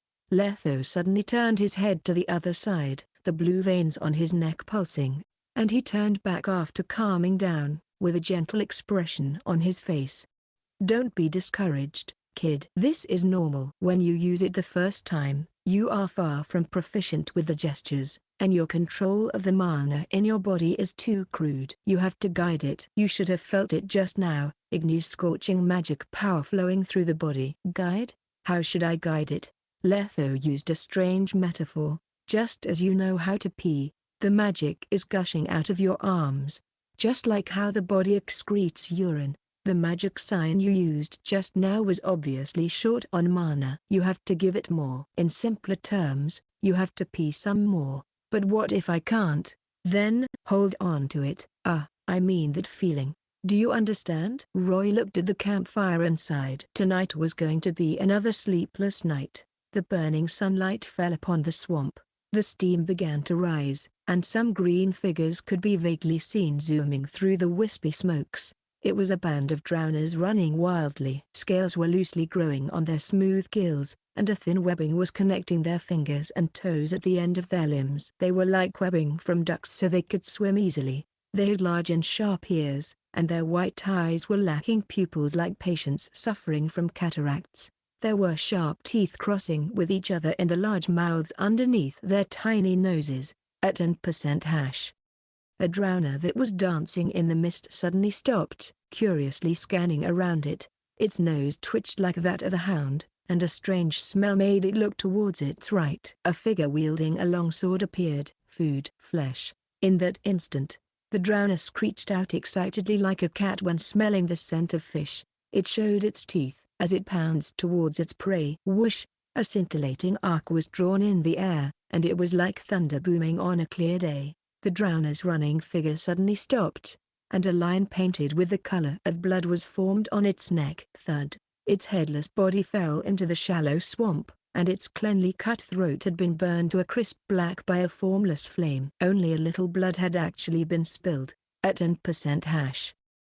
The other 5 noticed that something had happened and they jumped out from the mist from some distance away, and they then pounced towards the figure with claws extended. The drowner killer held his long sword in front of him with his right hand and then grabbed into the air. A small, gray-colored crossbow appeared in his hand. Whoosh, whoosh, whoosh! The crossbow string sprang, and the sound of something streaking through the air rang repeatedly. Roy instantly fired 3 crossbow bolts, and 2 of them changed direction mid-air. 3 of the drowners running towards him stopped dead in their tracks as blood burst out between their eyes and forehead. They then dropped dead immediately. The other 2 drowners had already made their way towards him, and they opened their mouths filled with jagged teeth and minced meat, and let out a breath of hot, putrid air. He still remained calm until the fetid breath swayed the hair on his forehead. The crossbow disappeared and, in the blink of an eye, he drew a blue-colored triangle sign with the finger on his left hand. And he pushed hard. Boom! A loud explosion pushed the mist outward. Powerful airflow exploded from within the sign. A drowner was immediately flipped over. Fear. The witch's eyes turned red, and the last drowner instantly lost its ability to control its body and rammed itself straight into a blade. Guiher easily pierced under its jaw, and straight into its brain. Spurt. He pulled his blade back, and the blood slid off the gleaming blade as it sliced through the air. The Witcher then used his right foot as support and spun around as he sliced. A giant head shot up into the air. In less than 20 seconds, all 6 drowners had become corpses. Drowners Guild. Experience plus 20 by 6. Witcher level 5, 1,022,500. The drowner killer panted and kicked away the corpse of the monster as he wiped the blood from his face. He then took out a sharp dagger, and knelt down to reap his spoils. He opened their skulls and took out the drowner brain, and then cut out the organs, webbing and ears. The rotten smell, thick blood and sticky flesh didn't even cause his expression to change. It was as if he were simply going through his day job. After some time, the young witcher who had finished harvesting the materials patrolled the other half of the swamp again. When he could no longer find signs of any drowners, he then used the swamp water to wash the grime off his leather armor and skin as well as freshen himself up a bit. He then took a bloodied linen sack with him. As he left outside of the swamp, an even larger, bald figure stood with his arms crossed in front of his chest. Similarly, he held a bloodied sack in his hand. "How's your harvest, boy?" "12 years." He shook the sack in his hand at the bald man, his slightly youthful face filled with disappointment. "6 drowners. I don't have enough yet." The bald man grinned, flashing his white teeth, as he raised the sack in his hand. "I have 14. You lose. Dinner is still yours tonight." "Ha, lucky bastard. I've already prepared half a month's worth of dinner." The young witcher's expression was filled with frustration as he waved his hand. "If this continues, I'll end up being a cook, right?" "What are you complaining about? This is training your survival skills," Letho said. As a thought crossed his mind, he reminded him, "This time, don't you dare deceive me again and cut my rewards. Can you trust me a bit more?" "I'm the treasurer that you personally appointed," Roy said as he began counting his fingers. "I'm simply trying to be frugal and save some money beforehand. Since we want to build a branch for the School of the Viper in the Northern Kingdoms, we'll first need to earn enough money to buy a landed estate, and then, we need to renovate, buy materials. We need 10,000 crowns at least to cover all these expenses. That's why we need to plan early." "Stop. Enough. You're the boss when it comes to the finances." The powerful man's expression was filled with annoyance. He was getting a headache as he heard all those numbers. "You can save half of the rewards, but you need to leave me some money for beer." The two of them had left Helenda for about half a month. They had also accepted a few contracts to eliminate neckers and drowners. They earned some money, but Troy, the biggest reward was still the experience and newly learned skills. Witcher Signs 1 Latvian Lats. After being taught by the Witchers, you have begun mastering the 5 basic signs: Igni, Ard, Uxe, Kn, and Idn. The power of the signs is related to one's spirit and skill level. Troy's spirit had surpassed the Witchers, but his sign levels were quite low. Despite expending the same 20 mana, the power of his sign was much weaker than Letho's, but the strangest part was that every time he used a sign, the amount of mana he expended would be different. It would range from 10 to 20. According to Letho, that was because he hadn't yet fully mastered the seals and couldn't use it on reflex. He still had a long way to go. The two of them were chatting when they reached a simple village about 500 meters away from the swamp. Several strong men wearing linen clothing and headscarves greeted them while they were still far away. They didn't conceal the prudence in their eyes when they looked at the two witches as they tightly held their hoes, sickles, pitchforks, and other weapons, as if they wanted to expel some dire beasts. At this time, the village chief who had a beard and a crooked back walked out of the crowd of about a dozen villagers. He straightened his neck and then asked with a hardened tone, "The drowners are dead?" The young witcher threw the 2 heavy, bloodied sacks onto the ground and said in a cool tone, 26 years from 13 drowners. You can count them. There will be no more monsters harassing you from the swamp. You're safe, at least for the next year or two. The village chief gave the strong villager next to him a look, and the villager immediately went over and opened the sack and began counting. He then nodded at the others. "Correct. 13 drowners." The bearded man plotted in his mind and then had someone deliver them a bag of crowns. "This is the reward that we've promised. We no longer owe each other anything. You two can leave now." "Wait, the numbers seem to be lacking." As soon as he held the bag, Roy realized something was wrong. "There are only 50 crowns in this bag, right? If I remember correctly, the amount we were promised was 100 crowns. Do you think we're fools? Do you think we witches can't count?" This was not the first time they had encountered villagers who wanted to renege on a deal. Not all villagers knew the power of the witches. Most of them were silly plebs. They believed in the wild rumors, and as such looked down and hated the witches. They knew the witches were good at slaying monsters, but they didn't know the blades in their hands were also used to kill men like animals. Those who did not know how to respect others wouldn't live long. Roy's dark, golden pupils turned into diamonds as he scanned the men with violent intent. He looked like a beast that was choosing its prey. The bald man stood next to him with his arms crossed, and the muscles on his arms began to show. His eyes were filled with murderous intent, and his expression was so cold it could freeze men in place. The atmosphere was extremely dangerous. The village chief's skinny body trembled, but the villagers behind him were trying to raise his spirits and took a step forward towards the witches with their hoes and pitchforks in hand. "That's all we have. Take the rewards and leave, or you won't get even 1 crown. Do you think the witches are all easy prey, that you can intimidate us however you want? You need to give us 50 more crowns," Roy said menacingly, "or we'll take your heads." His right hand suddenly reached to his back and he drew out Guaica. There was still a sliver of blood left on the blade's glistening edge. He'd intentionally left it there. When the villagers saw that, their faces turned pale as they watched in horror. They had finally regained some of their sense. The witches could easily kill dozens of drowners. How were they supposed to fight against them? At the same time, the tall and huge Letho seemed to have received some kind of signal and moved his short and thick neck, and cracked his giant fists just in time. "Those dozens of drowners weren't enough for me." "Stop, you can take them." The bearded man finally succumbed and wiped away the cold sweat on his forehead. He quickly took out another pouch of crowns and threw it at them. 100 crowns in total, not 1 coin less. "Are you too happy?" Roy put away the pouch, satisfied, and exchanged a glance with the man. "The contract is concluded. Goodbye then, you fools." "One final word of advice. Not all witches are as friendly as us. If you try to renege on a deal next time, every single person in your village might end up dead." Once they left the village far enough as they took their horses with them, Roy asked curiously, "If the villagers didn't want to pay up, were you going to attack?" "Once they've been beaten up and have some sores, they will naturally know the importance of trust and give up the money."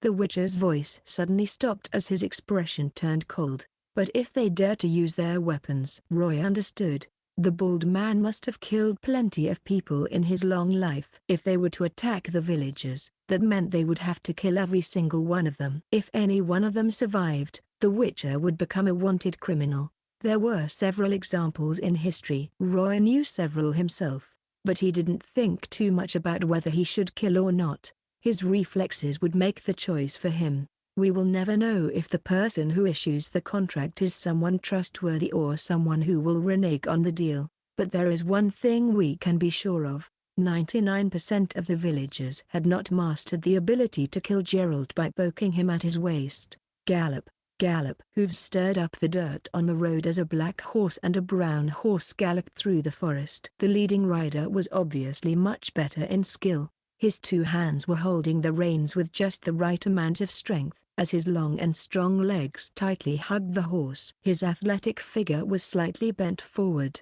and he would keep moving forward as the horse galloped at its own rhythm. His entire being seemed to have become one with the horse, and he found it easy to ride it. He even had the energy to turn around and look at the rider who had fallen behind him. The rider behind him performed far worse as he had his entire body on the horse's back, and he was somewhat stiff as well. After a moment, they had left the forest and had entered an open plain. It was afternoon and many people who were hungry had returned home. There were few people on the streets. Rows upon rows of houses with straw roofing in the village had smoke rising from them. In the middle of the rows of houses was a building built with bricks. In front of its wide courtyard stood the signpost of a tavern. Nay, Roy, who was wearing leather armor and a cloak behind him, pulled on his reins with all his might. Afterward, he jumped down the horse hastily. Cold sweat was all over his face as they hurried along in their journey. However, he was very gentle with the one that started all of this. He gently patted the horse's mane and whispered as he slowly walked forward with the reins in his hand. "Wilt, oh Wilt, You have to be gentler next time. I feel like I'm losing half my life every time I ride you. Letho could only shake his head as he walked in front with his horse. His wide cloak had covered his well-developed muscles. There were straps and buckles fastened around his chest and waist, and there was a row of throwing knives and a small potion belt. He was surrounded by an aura warning others to not provoke him. During this time, he kept seeing him speak to his horse. The Witcher was beginning to doubt he was psychologically well. Could the horse even understand him? The two of them led their horses on the street and towards the tavern. The server greeted them and then received the reins from their hands. Feed them some soybeans, peas and corn. Give them some clean water as well, Roy told him. No need to worry about money. Horses used for traveling need to be fed with the good stuff. Don't use something spoiled or covered with mold to deceive us, understood? Don't worry, sir. Please, come in, the server said as he looked at the young and handsome face under the hood. Strange. What's wrong with his eyes? He thought to himself. He then glanced at the large man who was like a small hill. He didn't recognize either of them, and it was obvious from their accent that they were foreigners.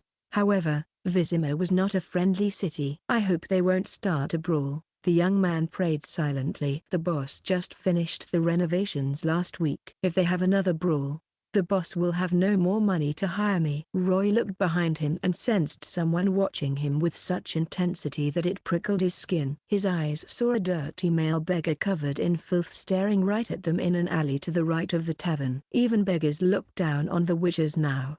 Huh? The tavern keeper raised his head and looked at the newcomers. The strangers were still wearing their cloaks and stood stiffly in front of the bar. They were without expression and without words. What can I serve you both? Beer. Vizima's specialty stout. The tone of the bald man's voice finally had some life in it once he spoke about beer. Yes, make it two. The tavern keeper wiped his hand on the cloth apron, and then filled two chipped clay mugs with a golden and flavorful beer. The two of them sat in front of the bar and removed their cloak. Everyone in the tavern noticed they both had swords. It was normal for everyone to have swords.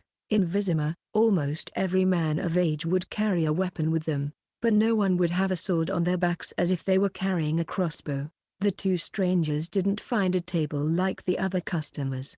Instead, they stood still in front of the bar. The younger man with a sword behind him stared at the tavern keeper, who was staring at them with unfriendly eyes. And so, after sipping a mouthful of the sweet beer, he said, "We need 2 rooms for a night." "I'm sorry, but we don't have any more available," the tavern keeper said unhappily as he glanced at their boots. They were quite filthy, covered with dirt and dust. "Go to the temple quarter. The faithful of Lebioda will be more than happy to receive you." "But what if we want to stay here?"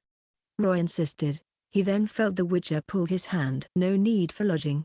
We'll have some food and rest for the afternoon, and then we will leave immediately." "We can't stay, even if we pay?" Roy asked persistently. He wanted to see these people's bottom line. "We're full." The tavern keeper looked at his dark, golden eyes and didn't budge. The atmosphere became choking. At this time, a short man whose face was covered with acne scars approached them with his 2 peculiar followers. "Do you understand what he's saying?" A sharp voice came out from the throat of the man with acne scars. "Vizima is the heart of Temeria. It's a great city and we don't welcome freaks and mutants like you. If I remember correctly, this is the outskirts." "Even if it's the outskirts, it's still a part of Vizima, and we are proud Vizimans." The young witch's expression became frigid as he lowered his head, and his arm slowly reached behind his back. He was thinking about whether he should start slapping the man's face right side first or left side first, but the man kept on pressing him, saying, "I'm giving you 2 choices right now. You either leave this place and Vizima, or I'll send you off myself." Facing the man's yelling and humiliation, Letho suddenly downed his entire mug of beer and slammed the cup on the bar with a huge bang. Everyone present was taken aback, but before the man with the acne scars could even react, a man suddenly rushed inside. It was the server who was helping them with the horses just now. He then jabbered with nervousness, "Sirs, your horse." Someone had freed one of them. "What? Who did that?" Roy suddenly rushed forward, and nobody knew if it was intentional, but he immediately hit the shoulder of the man with acne scars. He was hit with twice the strength of a normal man. The man in the back could only feel his body become lighter as if he were rammed by an enraged rhino directly from the front, and he couldn't help but be thrown far to the back. The moment he successfully landed on the ground, he could feel that his buttocks had been broken and his entire skeleton cracked into pieces. His two legs flattened and he immediately lost consciousness. When both Roy and Letho rushed out of the tavern door, one of the horses was already gone. It was the black, old horse owned by Letho. "Good boy, Wilt. You didn't disappoint me." Meanwhile, Roy's steed, which was that brown horse, was still staying in the stable calmly. It even nodded when it saw its master. The server then approached them as he shuddered and said, "I was preparing the feed for your horses, and I looked away for one moment. But it should be that old and ugly beggar who was begging next to the tavern who stole your horse." "Right. We understand." Roy's golden pupils contracted. In the stable, multiple ribbons of different colors appeared in the air and extended outward. He looked onto the one with the most brilliant color. "We were in the tavern for less than 10 minutes. He can't outrun us. Let's see what gave him this much confidence." Nivellen quietly lay prone in the garbage pile in between two buildings. He gritted his yellow, rotten teeth. He endured the stink around him, and didn't even dare to breathe loudly. He knew the witches had eyes sharper than eagles, noses more sensitive than dogs. They would be able to catch him if he made so much as a little bit of noise. If they caught him after he released their horses, Nivellen rubbed his left leg, which was numb. He was afraid he would lose even his right leg. "Witches, it's all your fault I ended up like this today." He began to replay the memories in his mind again. He remembered countless times the lavish lifestyle he once had. Once upon a time, he was wearing clothes made from the best of linen and eating the most exotic of foods. He was even accompanied by beautiful women and possessed a body much stronger than that of a mere man's. However, because of a witcher who put his nose into someone else's business, he lost everything. And the most laughable part of all this was that he'd been grateful for that witcher at the beginning. It was only until he was forced to leave home did he understand the cruelty of the real world. Sometimes, it was easier to live as an outsider than as a normal human. I must have fallen under a witch's spell to have believed his words in the first place. They must all pay. Thud, thud, thud. Suddenly, the sound of footsteps rang from afar. Nivellen quickly held his breath as his body tightened, and he didn't even dare to move. "Get away, get away, get away now." He kept on roaring in his heart. However, it were as if the gods had heard his prayers. The sounds of the footsteps were becoming lighter and lighter, further and further, and they completely disappeared. He sighed in relief as he finally calmed his heart. Next time, I will teach them a lesson again." Just as he had that thought, he suddenly felt his back was getting lighter. There were some skittering sounds, and the garbage on his back was suddenly thrown away. The cold wind swept through his clothes that were filled with holes. It was like someone had poured a bucket full of iced water on him in the middle of June. He instantly felt the icy cold from head to toe as his body became stiffer and stiffer. "I'm found out. I'm done for." As he was consumed by despair, Nivellen simply buried his face deeper into the slimy and smelly garbage. At this time, a demonic chuckle came from behind him, and he felt a sharp object slide on his back. His skin seemed to have been pierced through, and he could feel some slight pain. The two witches seemed to be crueler than he first thought. "You want to kill me, right?" When he knew he could finally free himself from his terrible life, he closed his eyes and turned around, and then pressed the left side of his chest and said with a hoarse voice, "Come on. Give this heart of mine one final pierce. I beg you to do it quickly and make it clean. Show this beggar one last mercy. Are you crazy?" Roy looked at the beggar in surprise, who had the expression of someone finally being freed from his torment, as if he were going to die for a just cause. The bald witcher also looked at him, confused. "Who wants to kill you? We have nothing to do with you." "Why did you release our horses, you fool?" Roy let go of Kaer. The beggar simply snorted, as if he were unafraid of anything because he was going to die anyway. "Do you think I can't do anything to you if you don't say anything?" Roy looked at the beggar, and his eyes turned dark. his iris slowly moving upward as he slowly lost consciousness. Nivellen. Vizima outskirts. A robber's manor. How did he end up like this, to the point where he was worse off than a normal man? He entered another witcher's story. Nivellen. You know me, Witcher? Not only do I know you, but I also know a white-haired witcher. Geralt of Rivia. The moment the beggar heard his name, he immediately stood up straight from the ground. What? Bring me to him now. That white-haired bastard took my happy life away from me. I looked for him for 9 whole years. The beggar said as he ground his teeth, as if Geralt were a sworn enemy of his. Then you have to tell me the reason you freed our horses, and the source of your hatred. If I remember correctly, Geralt had helped you. Roy was referring to a story from many years ago called A Grain of Truth. Help? Nivellen's wrinkled face had a bitter smile on it. He was only around the age of 37, but he had the face of a 50, 60 years old. The agony of life had left too many blemishes on him. I thought so too at first, and then, as for why I freed your horses, it's simple. I hate that white-haired man, and so I hate all the witches. I can see the confusion in your eyes. You too want to know the truth just like that man? I can fulfill your thirst for knowledge, but please bring me to him. Find Geralt of Rivia. If it's alright, tell me your story. Roy already knew what his history was, but Letho was still in the dark. The beggar cleared his throat and couldn't wait to begin telling his story. Perhaps, deep in his heart, he had always been waiting for someone to listen to it. He had kept it deep within him for a very long time, but almost everyone thought that he was simply making up the story. They would at most listen to the beginning, but witches were no doubt all listeners with great patience. Do you want to listen to the short or detailed one? If you want to listen to the latter, then I must start from the very beginning. Nivellen looked at the 2 witches who were ready to listen. He then had his back against the heap of garbage, and began to explain. 16 years ago, my grandfather, father and I lived in a lavish manor in the northern outskirts of Vizima. Our family never had anyone famous, and we weren't aristocrats. Our family became rich through robbing others. My elders would always stop the merchants and rob them blind. We would also sometimes bring the gang to the villages to extort them for some protection money. We lived a good life, and we had gathered a vast amount of health. Unfortunately, I've been sickly since I was little. I coughed a lot, always had runny noses, and because of my shyness, I would always be harassed by the servants in the manor. When father was still around, they wouldn't go overboard, but after my father was killed by a swordsman when he tried to rob a carriage, the servants began to harass me even more.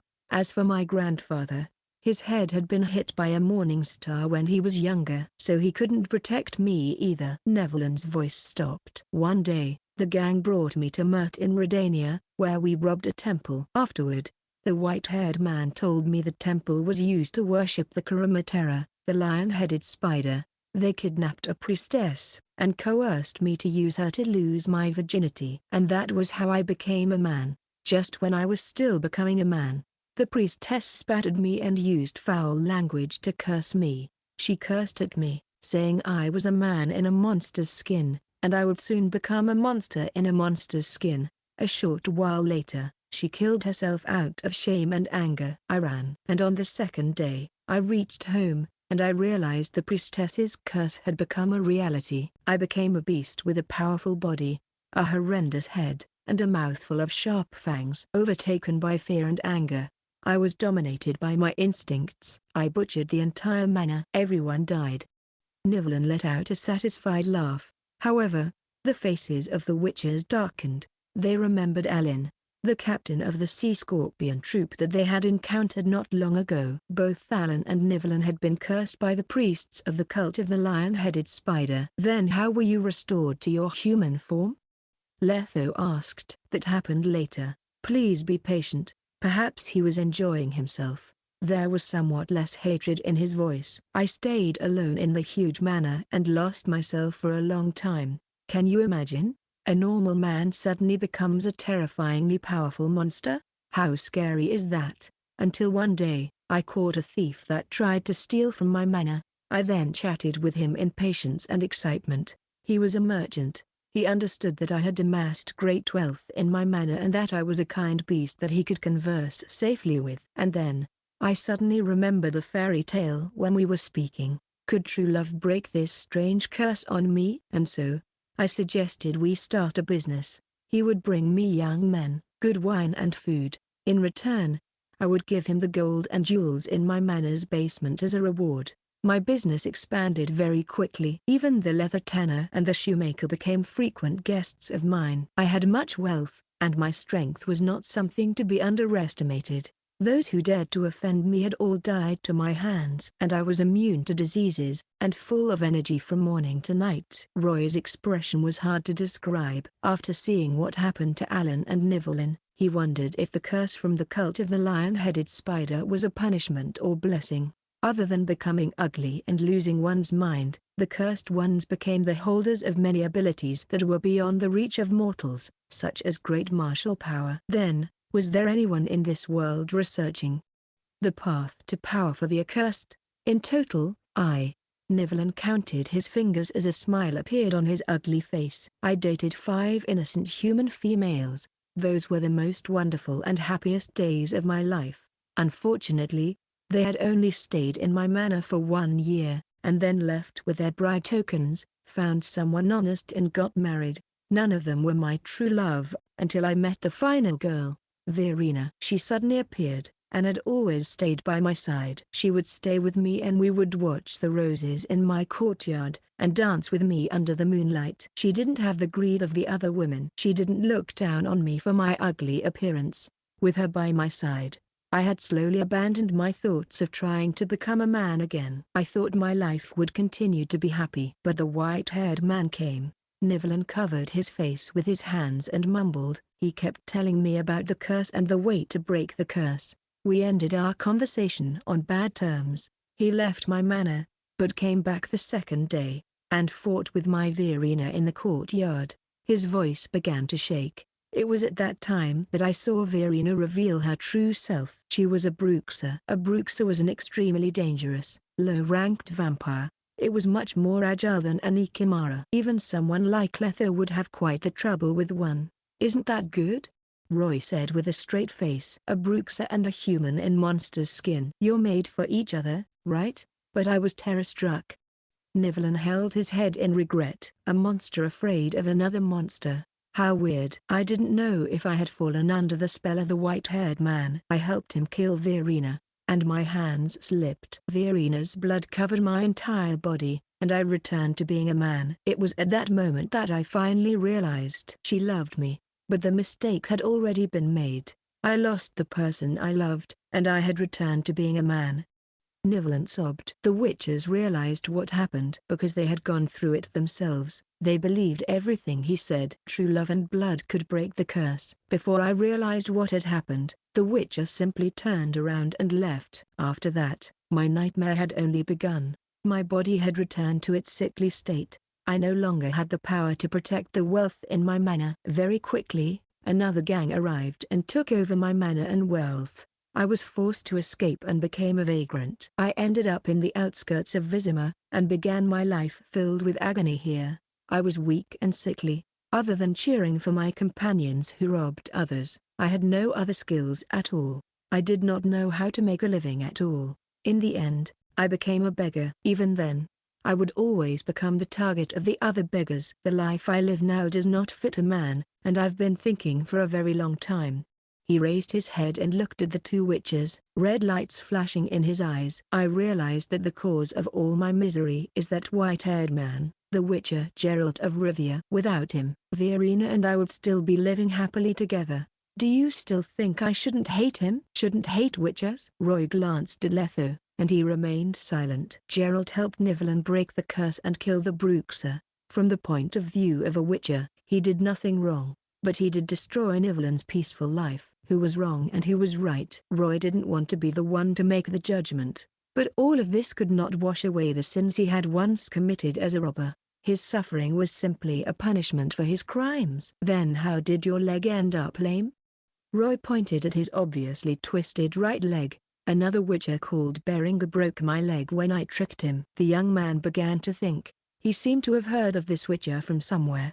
In Vizima? It was about 2 years ago. Roy nodded. Your experience is quite fantastic. But all of this, he added stress to his words, is caused by your own doing. Think about the times you commit banditry when you wore the armor of a robber, the people you killed, the priestess you raped. How miserable could you be? The young witcher shook his head. Can your miserableness be compared to those who died at your hands? Nivlin's head lowered, his expression darkening. With one sentence, he had destroyed his shell of being the innocent. But I was forced by those evil servants. I was weak and I couldn't fight back. Everything that had happened afterward, and how I had become this. Nivlin extended his neck as he argued in the garbage heap. It's all the fault of the white-haired witcher. Now, please, tell me where that bastard is. I want to settle my score with him. So what if you find Geralt? Roy shook his head. Will your life return to what it was like in the past after you question him? Or, perhaps, you want to once again wear the skin of a monster? Nivlin licked his dried lips with some fear in him. You transferred all the hatred you felt towards your life to the witches but ignored your crimes. Look at everything you did all these years. All you know how to do is complain. You won't even do what beggars do when you are one yourself. I'm not the judge, so it's not up to me to judge you for your past crimes. Nivlin's heart skipped a beat. What do you want to do to me? Now, we are going to consider what you did to us on its own. You freed our horses without any valid reason. The young man stopped as he exchanged a glance with the bald man. You will be punished. Bang! After he had finished saying that, he swung the sheathed sword directly into Nivlin's face, who immediately fainted in the smelly garbage heap. Let's go, Letho. Let's see if we can get your old pal back. I thought you would break the other half of his leg, Letho said half-jokingly. Perhaps he can beg for even more money like that. I'm already being generous for not forcing him to pay me money. Roy turned around and looked at that miserable man in the garbage heap and couldn't help but sigh at his fate. He lived a much better life when he was a monster than when he was a man. Just what kind of a world was this? When they were back at the tavern, the witcher tried to find the missing black horse from the stable. Unfortunately, they didn't succeed as they had hoped. However, both of them were thinking that they were already not too far from the city itself. If the horse went missing here, it was possible it would be caught and sold to other horse dealers in the city. Should we go and look for it in the city? Roy said as he could feel the sting in his heart. Your old pal cost us quite a few coins. Sure, the witcher agreed. We should also clear up your inventory and replenish our stock. Roy led the horse and walked on a small path in the outskirts. To his left was the wide Lake Vizima that stretched out to the horizon. The Temeria River was directly to their north. TL/PR note, according to the map, it should be Ismena. The capital city of Temeria, Vizima, was located on a giant island in the northern part of the lake. It was surrounded all around, and it was connected to land via 4 bridges. The witcher's destination was the eastern bridge, which was connected to the trade quarter. They were able to see the shadows of the buildings in the city through the bridge. The tallest one was just at the end of his sight, located on the northwestern part of the island. Foltest's castle. The origin of the castle was something he found quite funny. When King Foltest's own daughter turned Striga, Ada the White, took over his headquarters, the king had no choice but to build another seat of power. He then chose to build this castle within the city. Several years later, when Nilfgaard breached Vizima's gates, this castle had also become Emperor Amavar Emra's temporary residence and palace during the war. I wonder how that Striga is doing right now. Speaking of Ada the White, Roy couldn't help but sigh. The Viziman legend was also someone quite pitiful. She was born from an incestuous relationship between Foltest and his own sister, and she became a monster that only knew how to feed off flesh and drank blood. She had been dominated by her bloodlust for 14 years. Even if her curse had been broken by Geralt, only 5 years had passed. How much of her humanity could she recover in that time? And how did the king treat her? Before Roy could even finish his thoughts, he had already reached the bridge together with the witcher. There were many merchants coming and going on the bridge, and it was filled with people, but the 2 witchers' unique outfit made the commoners automatically open up a way for them. But the strangest thing was that when the guards at the city gates saw them, They simply glanced at them curiously, advised them on the laws of Vizima in a few sentences and then let them leave. It made the two of them feel like they shouldn't have to be worried so much. Looking at the guard's eyes. Why do I feel like they're gloating at us?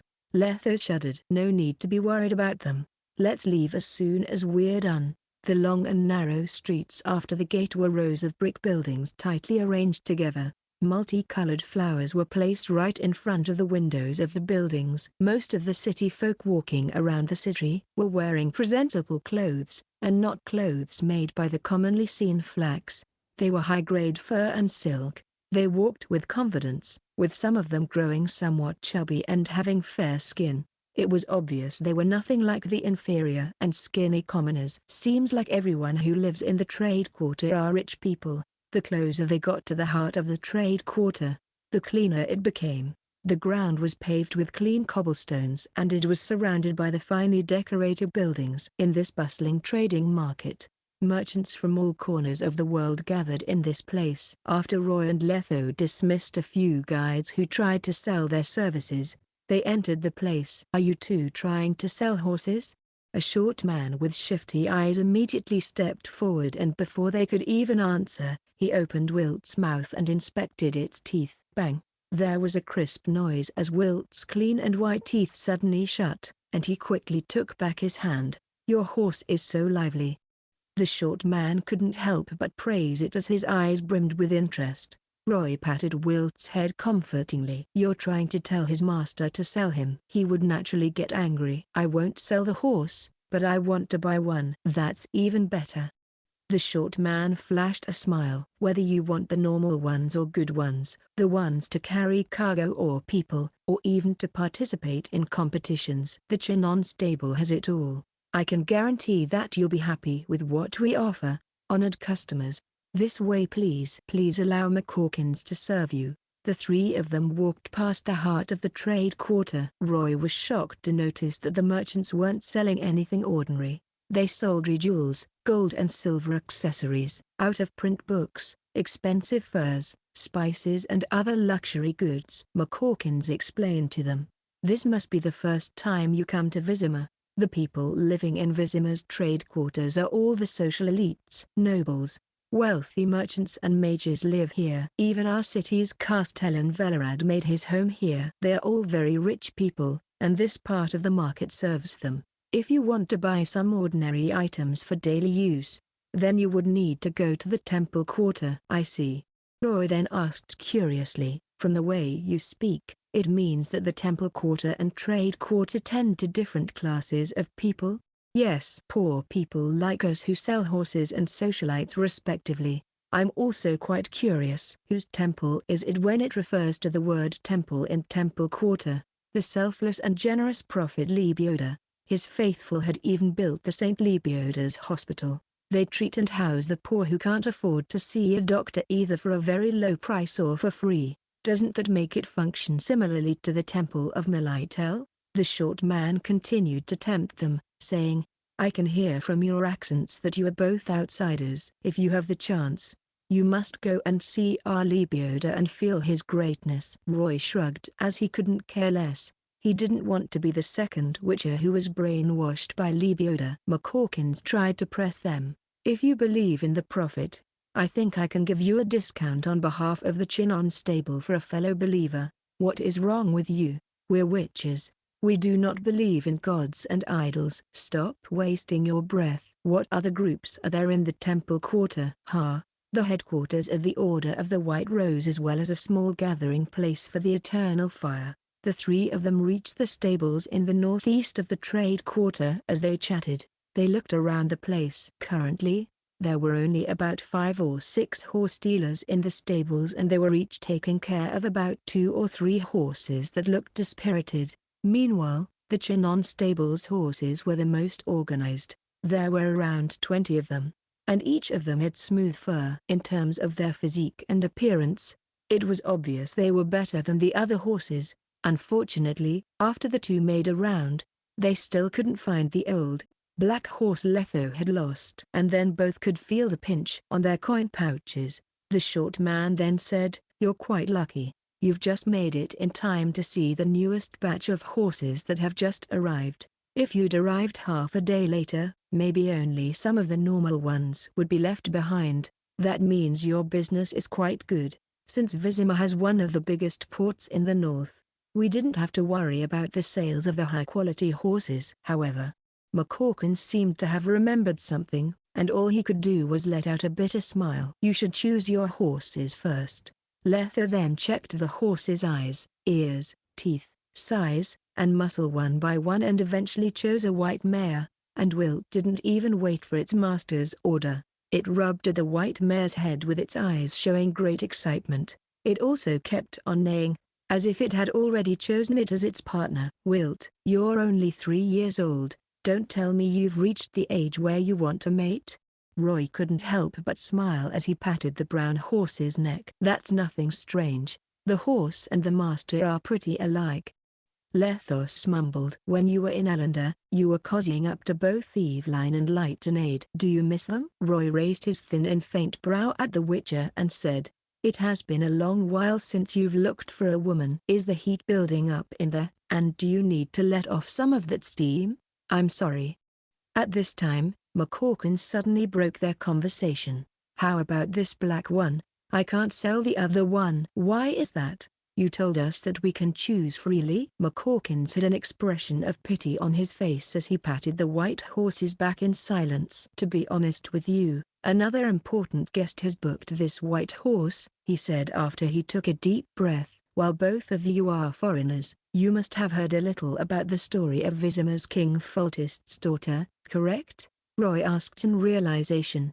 Princess Ada? She's the important guest you said? Correct. The princess that the king deeply loved would take a white horse from our stable once every month, and according to the norms, the horse will be provided by the Chinon family. Roy then asked curiously, once a month? Why would Princess Ada need new horses so frequently? And then he thought to himself wickedly, well, this is a mare, it can't have any other uses, right? Well, McCorkins began to complain. Perhaps the princess hasn't yet recovered from the incident last time. So no matter how good the horses are, they wouldn't survive for long. Does that mean the princess hasn't lost her bloodlust? Roy thought to himself. However, they didn't need to fight a princess for a horse, and so they gave it up without hesitation. They also successfully completed the trade with the short man, and bought another black horse with a special price. Their rewards from cleaning up the drowners and neckers for half a month were gone just like that. After they were done with the paperwork, McCorkins even gave them stern advice.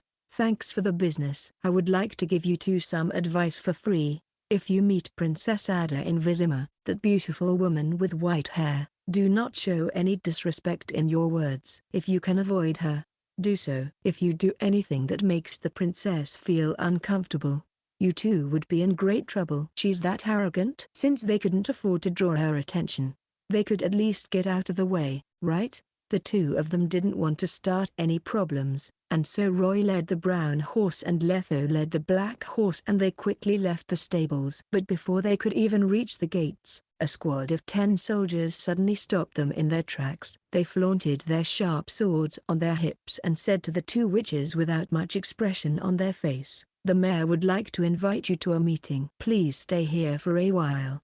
My apologies, we're extremely busy at this time."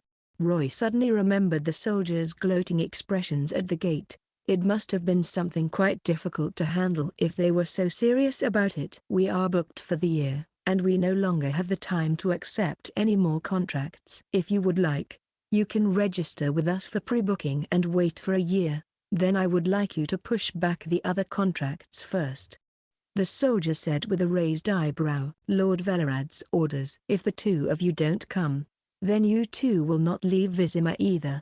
You can have the prison for yourselves." As soon as the Witcher had finished, the leader of the soldiers quietly unsheathed his sword. His peers from the same squad let out a cruel smile as they unsheathed their standard-issued longsword and encircled them. They slowly reduced the area the two Witchers could move in. They believed the Witchers would never resist, seeing they had absolutely outnumbered them. The two Witchers in the circle exchanged a glance. All this while, all this harassment. "I've had enough of this," they heard the young Witcher curse. and in the next moment, the soldier who was facing his back suddenly felt that there was a flash, and his target dexterously and swiftly jumped towards him with his back still facing him, and the pommel of his sword violently bashed into his stomach. There was a stinging pain, but the soldier couldn't even react before he fell to the ground. The soldiers next to him brandished their blades at him after he did that, but he easily dodged. And then he spun around, and his sheathed sword slammed into the soldiers' faces. He's too fast. That was the last thought he had in his mind as the second soldier fell to the ground. The entire street was instantly thrown into chaos. Someone let out a sharp scream, and those walking on the street quickly escaped the scene of the battle. The soldiers looked at their peers who dropped on the ground with fear as their bodies tightened. They held their swords and quickly stabbed right at the center of their targets. Next, Kaer slashed through the air as it let out a joyful hum. As the blade of the sword refracted the light, even the sun lost its brilliance. The two witches didn't make any flowery actions. They simply jumped and weaved like phantoms among the soldiers. The sheaths and pommels danced in their hands without order. In 5 seconds, the group of soldiers scattered like ants being splashed with boiling hot water. 6 of them were already laying on the ground. Some of them pressed on parts of their bodies as they screamed in pain, while others had completely fallen, only their slightly heaving chests still signaling that they were alive. Seeing that the soldiers had retreated, the two witches didn't attack anymore, but they were still on high alert as they remained prudent, back to back, guarding their side of the fight. The two of them held their swords with both hands and would nimbly wave their blades a few times, creating a scintillating screen before them. No soldiers dared to approach them. Instead, each of them slowly took steps back as fear filled their faces. They seemed to hear the demons speak. Do you understand now? Never ever threaten witches, especially when there are more than one of them. The leader of the soldiers gulped. The difficult and heavy sound when he did so could be heard clearly by all. But don't worry, no one bled and no one died.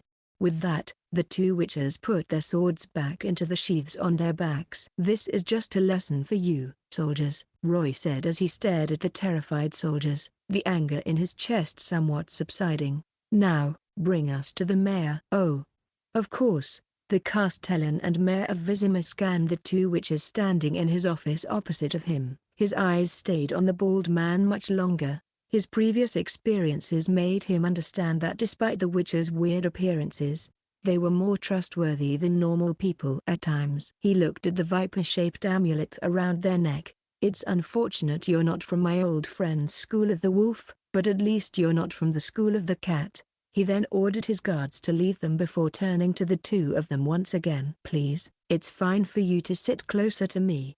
He showed the two of them the seats opposite of him and by his office table. Unlike the superstitious, I do not fear nor look down on you.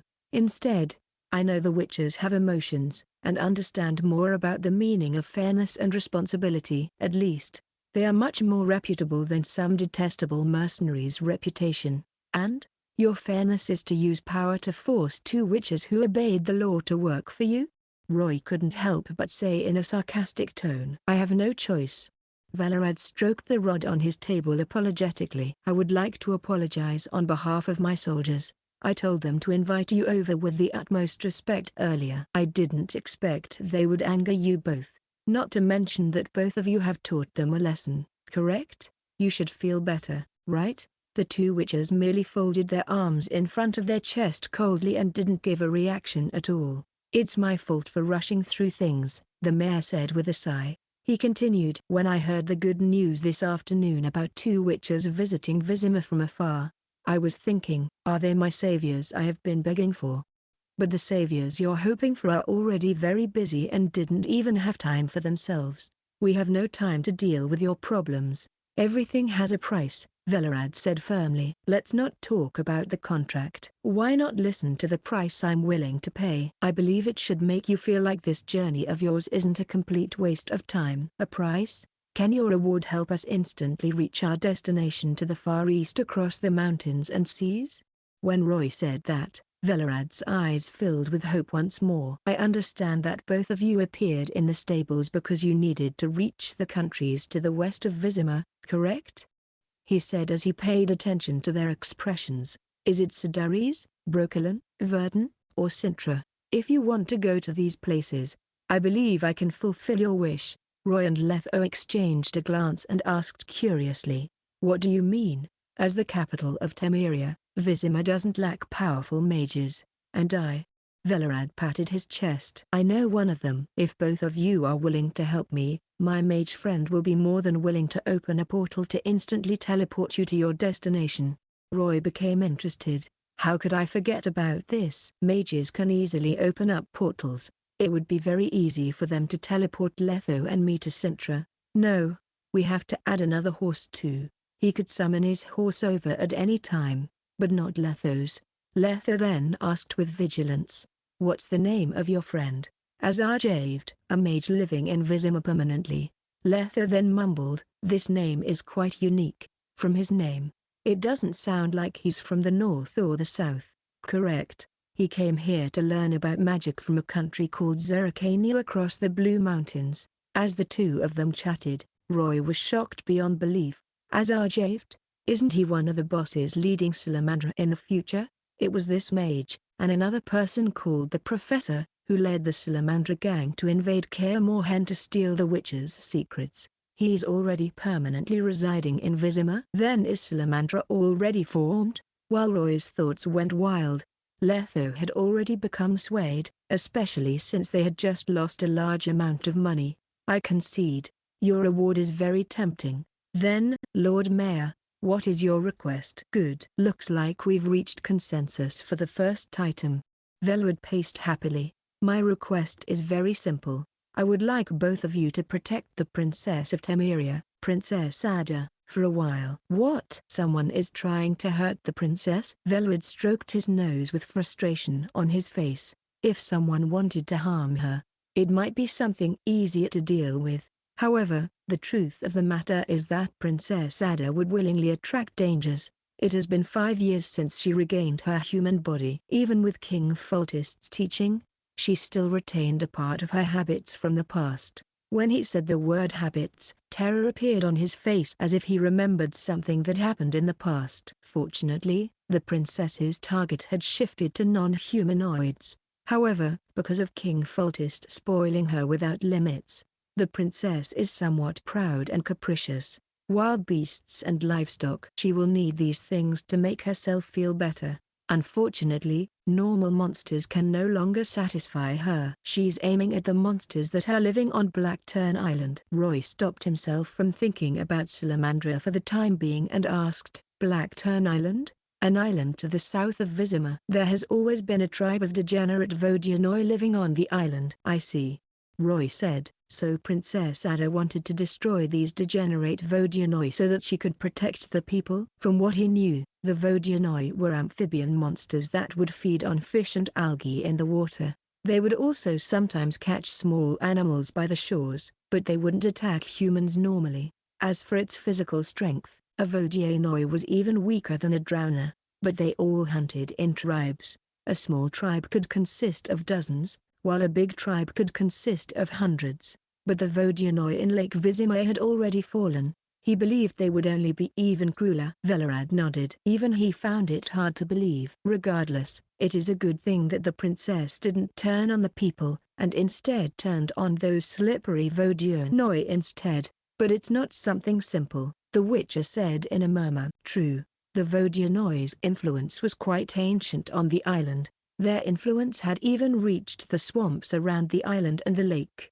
as well as the villages there. It was rumored that something bloody and strange would happen to the villagers in that area. The princess and the knights from the Order at the White Rose had been dispatched twice to the fringes of the island, but both were minor engagements that ended with them dragging 1 or 2 Vodyanoi corpses back. But this time, she wants to go deeper into the island. They are already fully prepared, and they will march for the 3rd time. Didn't the king stop her? The king cannot bear to yell at the princess, so all he could do was let her do as she wished and find several bodyguards who were trustworthy and possessed supreme martial prowess. As his most trusted advisor, I had to help him as well.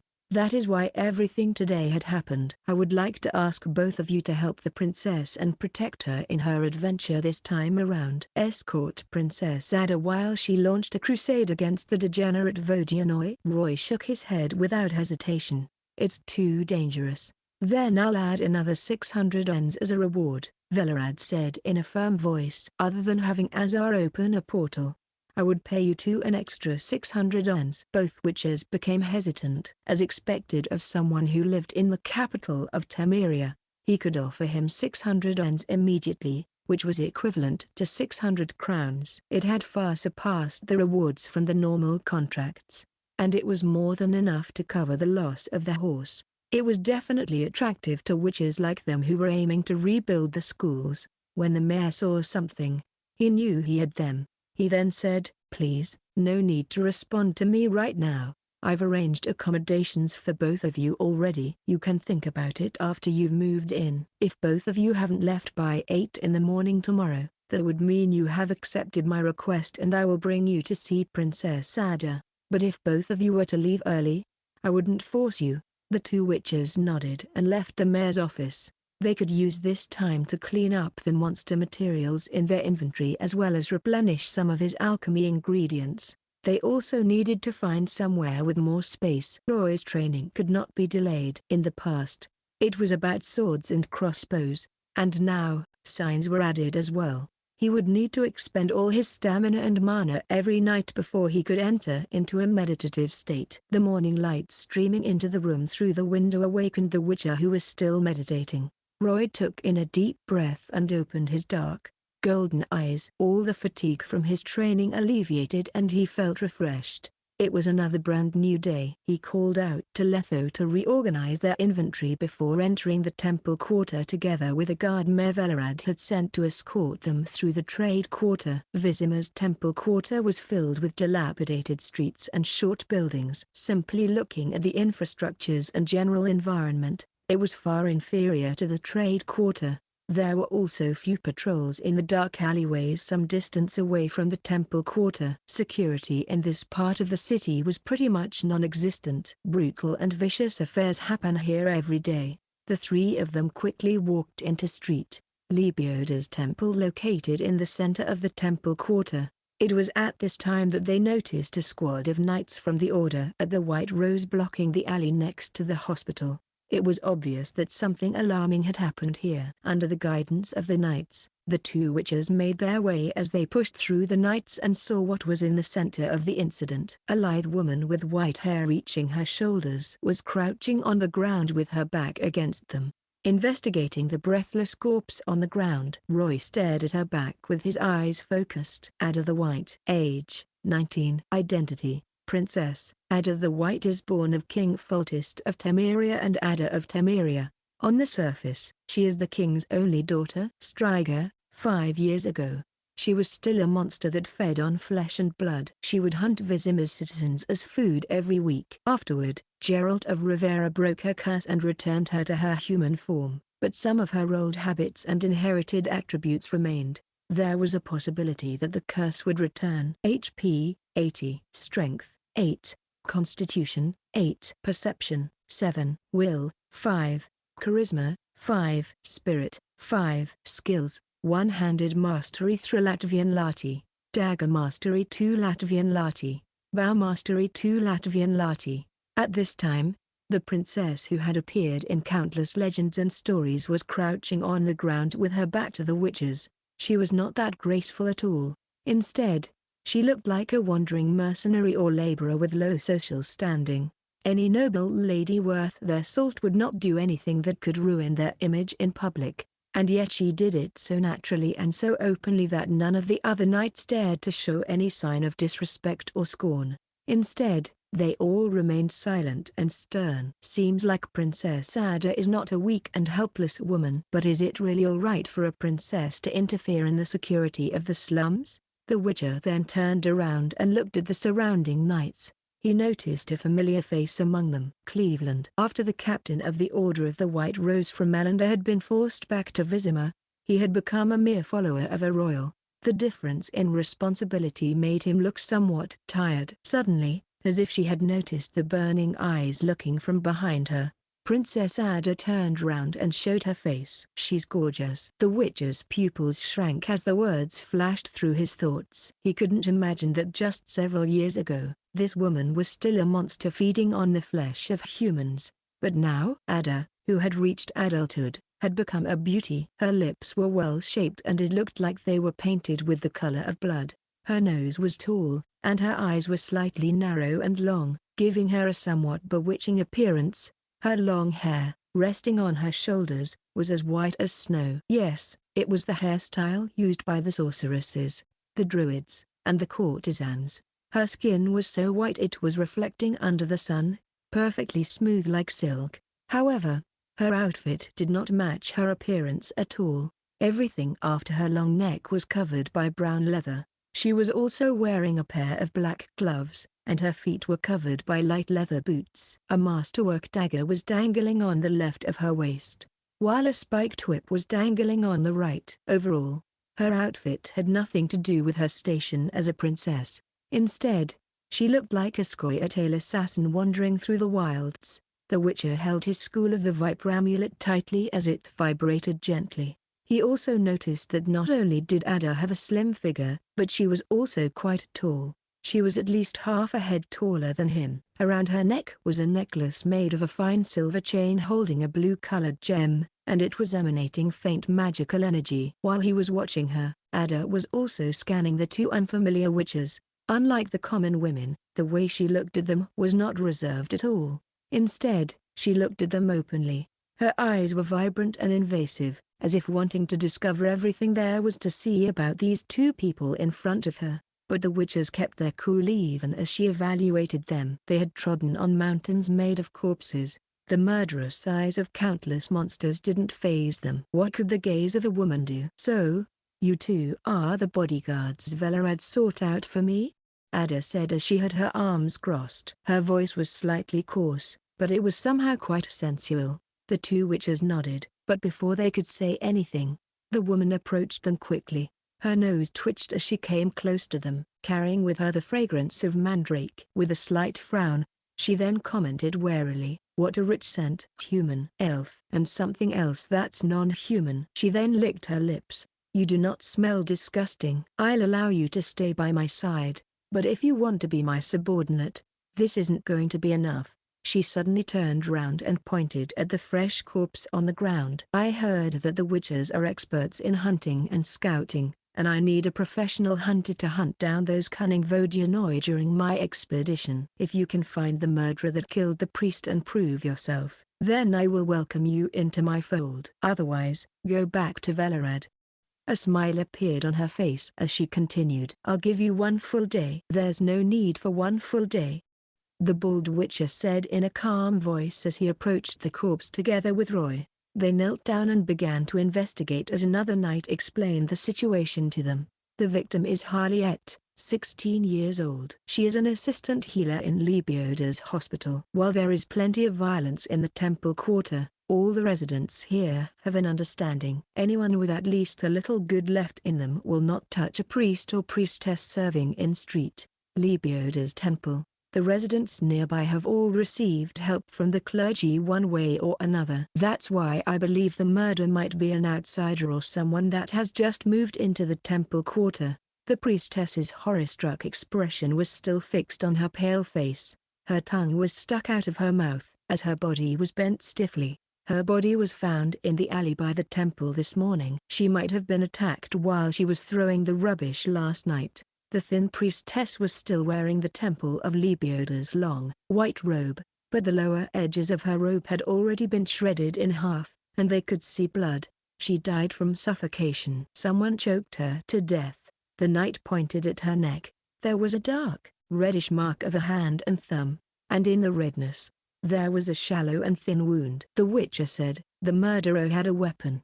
He first used the weapon to threaten the unfortunate girl. He then held the girl's thin fingers and observed for a moment. If the girl fought back and struggled after she was attacked, there would be skin of the murderer underneath her fingernails." It was at this time that Ada said coldly as she got closer, "If we catch this criminal, I will skin him alive and remove all his tendons." I will hang him out under the sun and expose him to the elements so that he will die in pain. Then be prepared.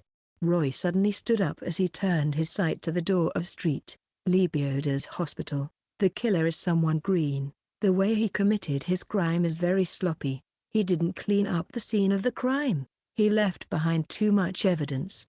Then, in the witcher's senses, an obvious but faint yellow ribbon formed by a sharp smell and footprints began to reveal itself.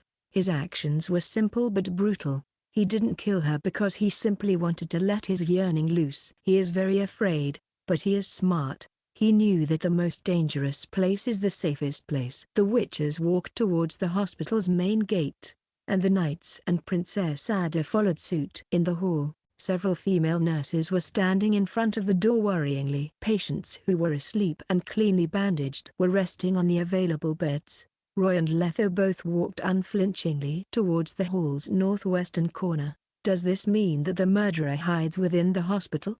Ada asked in surprise as she raised an eyebrow, but the witches didn't respond to her question. Their eyes turned and looked at the middle-aged man in ragged clothing some distance away. The patient whose arm was bandaged merely sat on his bed as he looked into the void. Nivellen, why are you in the hospital? Nivellen was suddenly snapped out of his torpor by the voice. There was a hint of fear in his eyes as he looked at the knights who began surrounding him with stern eyes. Witches? He asked after a slight shock. He then tried to force the words out of his mouth. I'm so poor that I don't even have a bronze piece. Since I was wounded, I have to come to ask for Lebioda's kindness. Naturally. How were you wounded? Huh?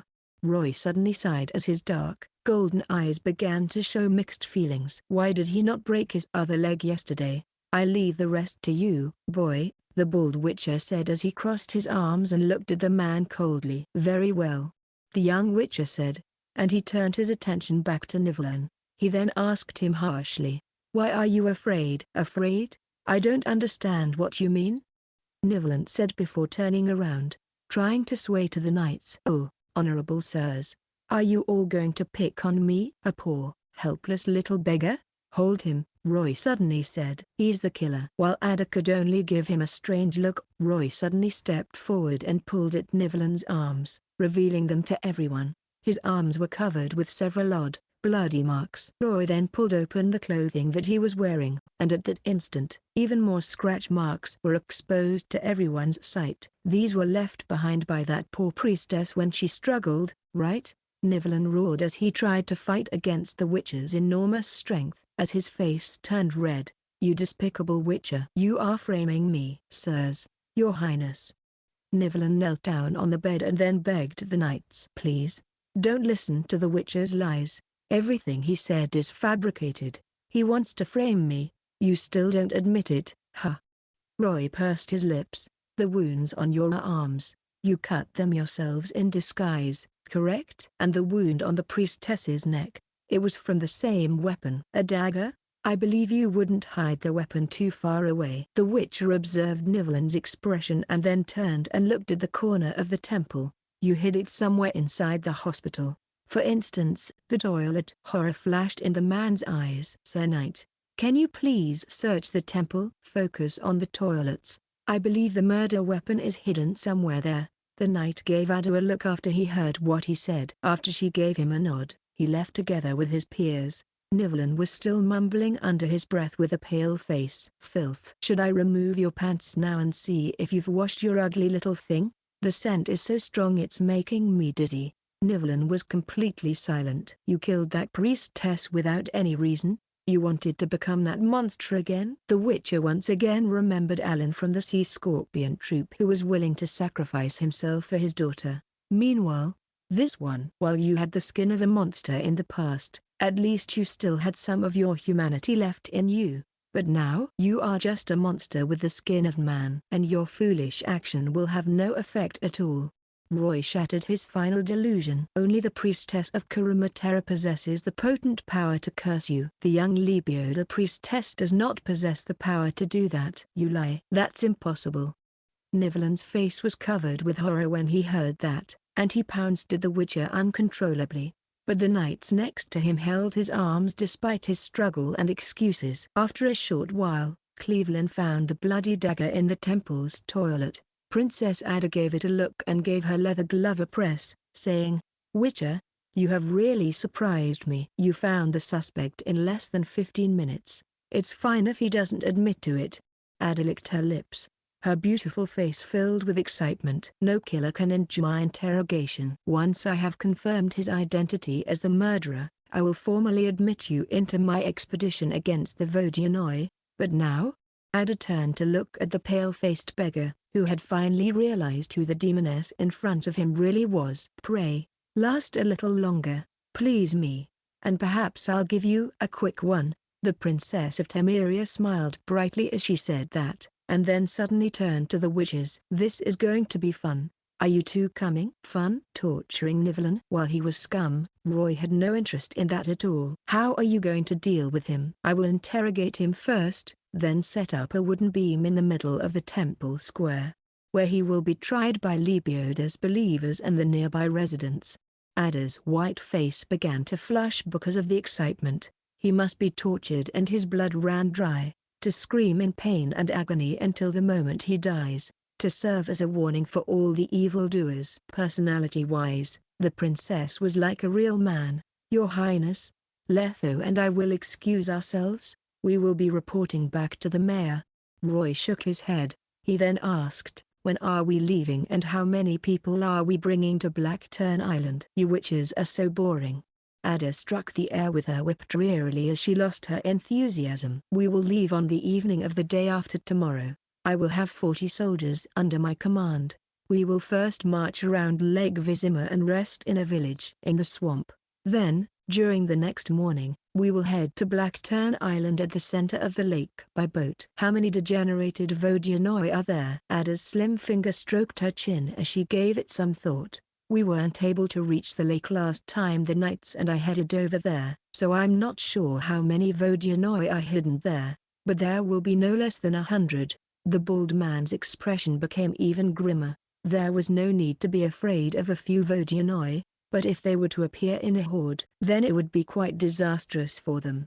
However, Roy seemed to have thought of a great idea. Vodyanoi normally appeared in the lake and would consume the aquatic creatures living in its depths. They were especially attracted to the smell of fish. If they could use this to their advantage, "Your Highness, if it is possible, could you send your men to prepare some things? Can you please buy from the market a large amount of?" Ada's pretty little face first showed some confusion, but her seductive eyes turned bright once she heard everything. Evening. In the swamp. A long caravan was heading right into the swamp to the south of Lake Vizima. Most of them were soldiers wearing chainmail forged of silver links with long swords sheathed by their belt and bearing bucklers and crossbows. There were also several carts with them, each of them carrying wooden barrels that were emanating a weird smell. 3 figures wearing light leather led in front of the caravan, Ada in the center along with a witcher to her left and another to her right. The woman suddenly pulled on her reins and stopped the energetic white horse that she was riding.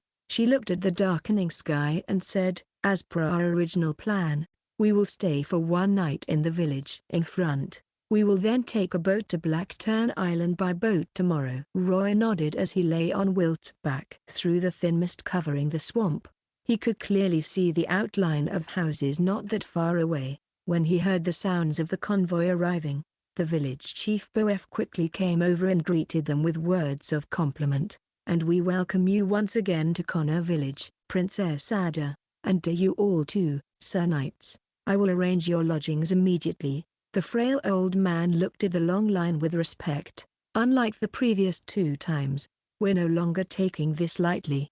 Princess Ada waved the whip in her hand proudly as she announced on a horse, "I brought dozens of the Order's elites, and this time, I'm going to eliminate all the beasts on the island and solve your problems once and for all." The village chief bowed even deeper as he said with reverence, "Thank you for your kindness, Your Highness. It's all thanks to your concern for Kaer village that we have yet to be swallowed whole by those beasts from the lake. Since you are the citizens of Vizima, I'll naturally have to make sure you are all right." When they were exchanging words, the convoy had already entered the village. The village wasn't of moderate size, with around 200 families living here. At this time, Most of the villagers had already returned to their own homes to enjoy their dinner. White smoke came out from the chimney of the houses with thatch roofs. As the smoke rolled, some curious men and their children looked at the knights with surprise and joy as they stood by the door.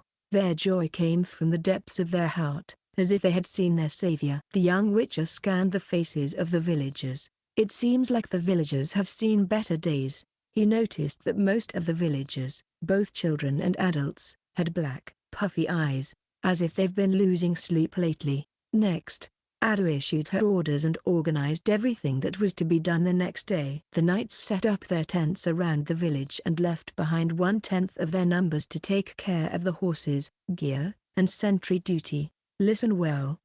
Ada cracked her whip in the air with her right hand. If any one of you disobeys my orders and harasses the villagers, you will suffer the consequences. The knights put their right hand on their chest and bowed respectfully. Only afterward did the woman enter the most lavish building together with Bo-F.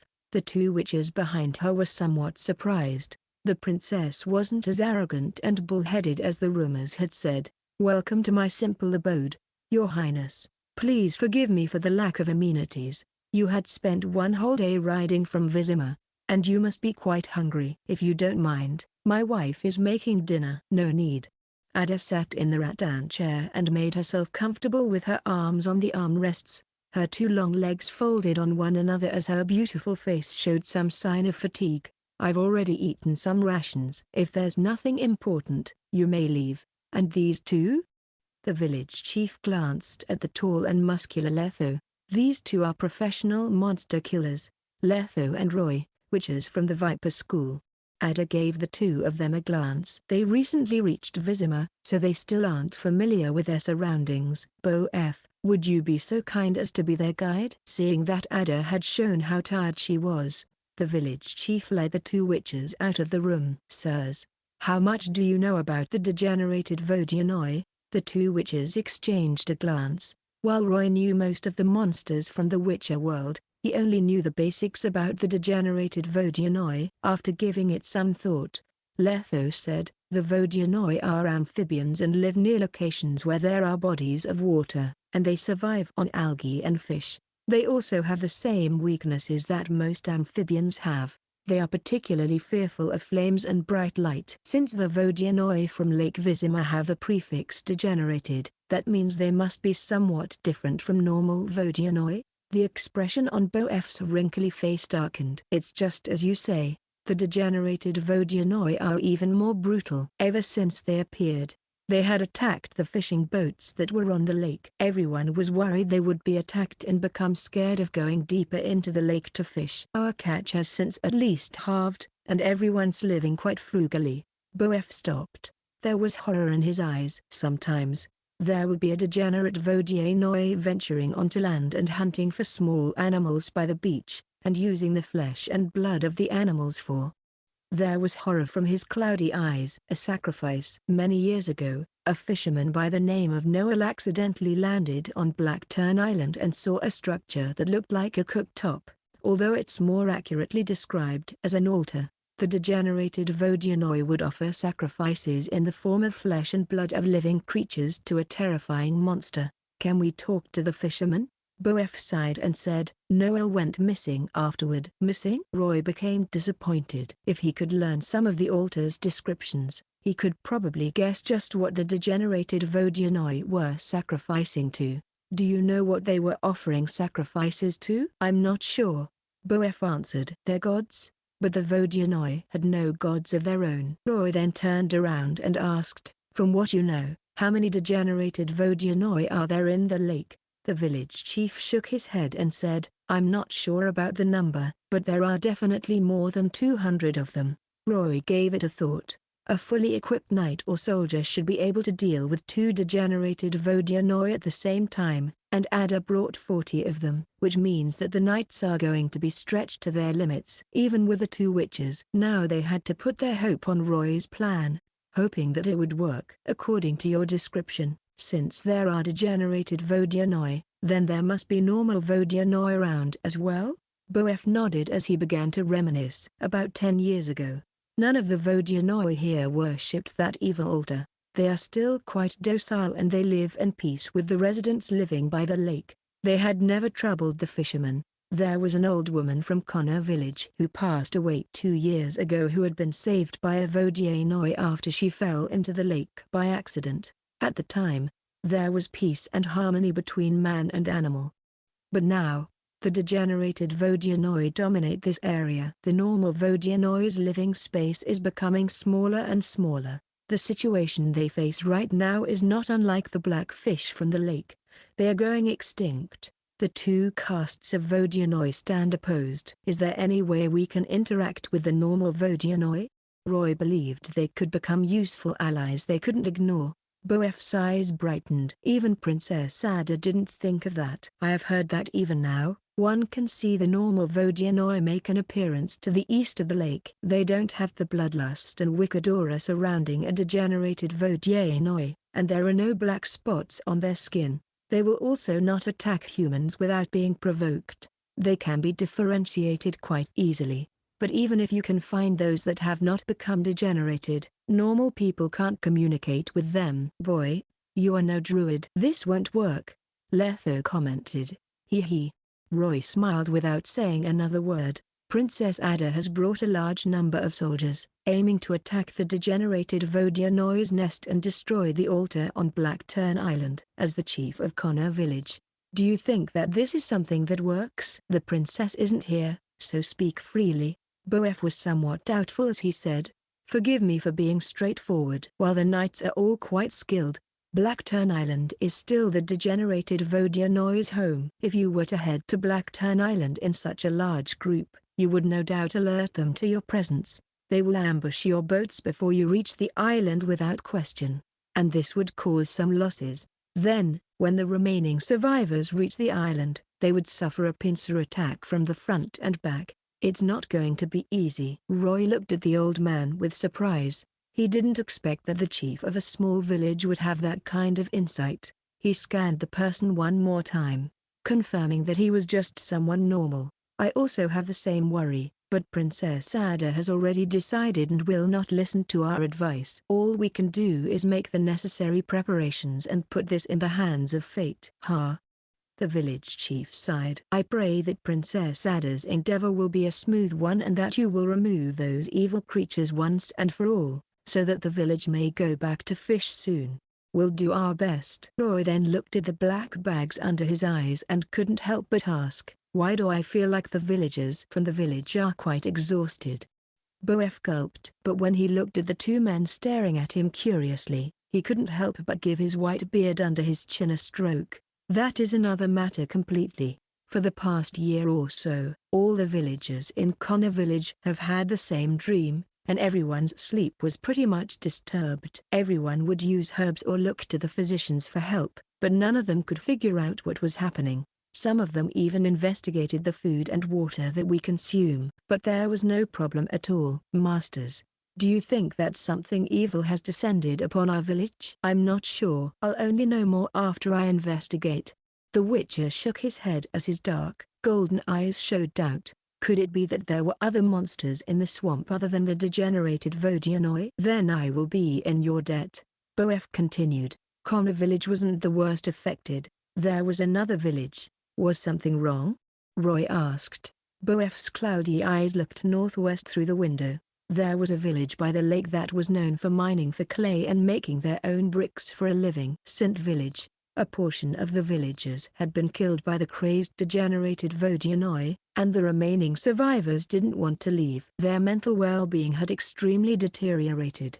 The frequency of nightmares they had was far beyond that of Kaer village. I went over to take a look about 2 weeks ago, and I noticed that out of the 300 families, a fraction of them weren't able to concentrate at all, while another fraction of them was unconscious. They would either act strangely or mutter some language that no one understood under their breaths like some kind of weird chant. Less than 1/3 of the villagers there were normal. The two witches suddenly fell silent. What kind of dreams? Can you describe them to me? Boef frowned for a very long time as he tried to remember. My apologies. I only remember that there was a blurry shadow in my dream. I couldn't really tell what it was. It kept on whispering something hard to distinguish in my ears. I'm sure that it's not common speech, but it doesn't sound like it's a language branched from the old tongue. I don't understand a word it said, and that was why I kept on losing sleep. The other villagers were also experiencing something similar, other than the nightmares and mumbling. Was there anything else? I haven't seen any other. Boef asked worriedly as he stroked his beard. Does this mean things will become even worse? No need to worry for now. It's just a guess. We'll speak of this again once we're back from Blackturn Island. Of course. Then, on behalf of the entire Kaer village, I would like to wish you all a glorious victory. After Boef left worryingly, the two witches began to exchange their thoughts with one another. The ability to intrude upon the dreams of the villagers and make strange whispers in their dreams? Roy's expression became grim. Is this the ability of a High-More godling? No demon or Dao possesses that kind of power. They cannot affect hundreds of people at the same time, Letho said. But this is not a coincidence. Food and drinks? But they had already investigated that. Could it be that altar? The thing that the degenerated Vodyanoi were worshipping? It's possible. Letho nodded. The altar might be worshipping a powerful mutant. For example, a unique Vodyanoi, just like the ancient Leshen. It might possess some powers that are beyond ordinary, such as the ability to manipulate dreams. Regardless, we are going to have a very difficult battle tomorrow. Now, check your alchemical bombs, potions, and everything else in your bag. We must make full preparations. The sky was still dark, and the stars and moon were faint, but torches were already alight in Kaer village. It was only 4 in the morning. After her first 2 expeditions, the troop had led already understood what kind of schedule the degenerated Vodyanoi were running on. They would sleep between 3 after midnight and 6 in the morning. 4 was when they were deepest in their sleep, and when their defenses were the weakest. Under Ada's command, the knights all quickly made one last check on their gear. Other than their usual weapons and equipment, each squad had also brought along a black, wooden barrel giving off some strange smell. And as the villagers watched, the horses carried dozens of knights, and the soldiers headed north. In less than a kilometer, they had already reached the end of the swamp.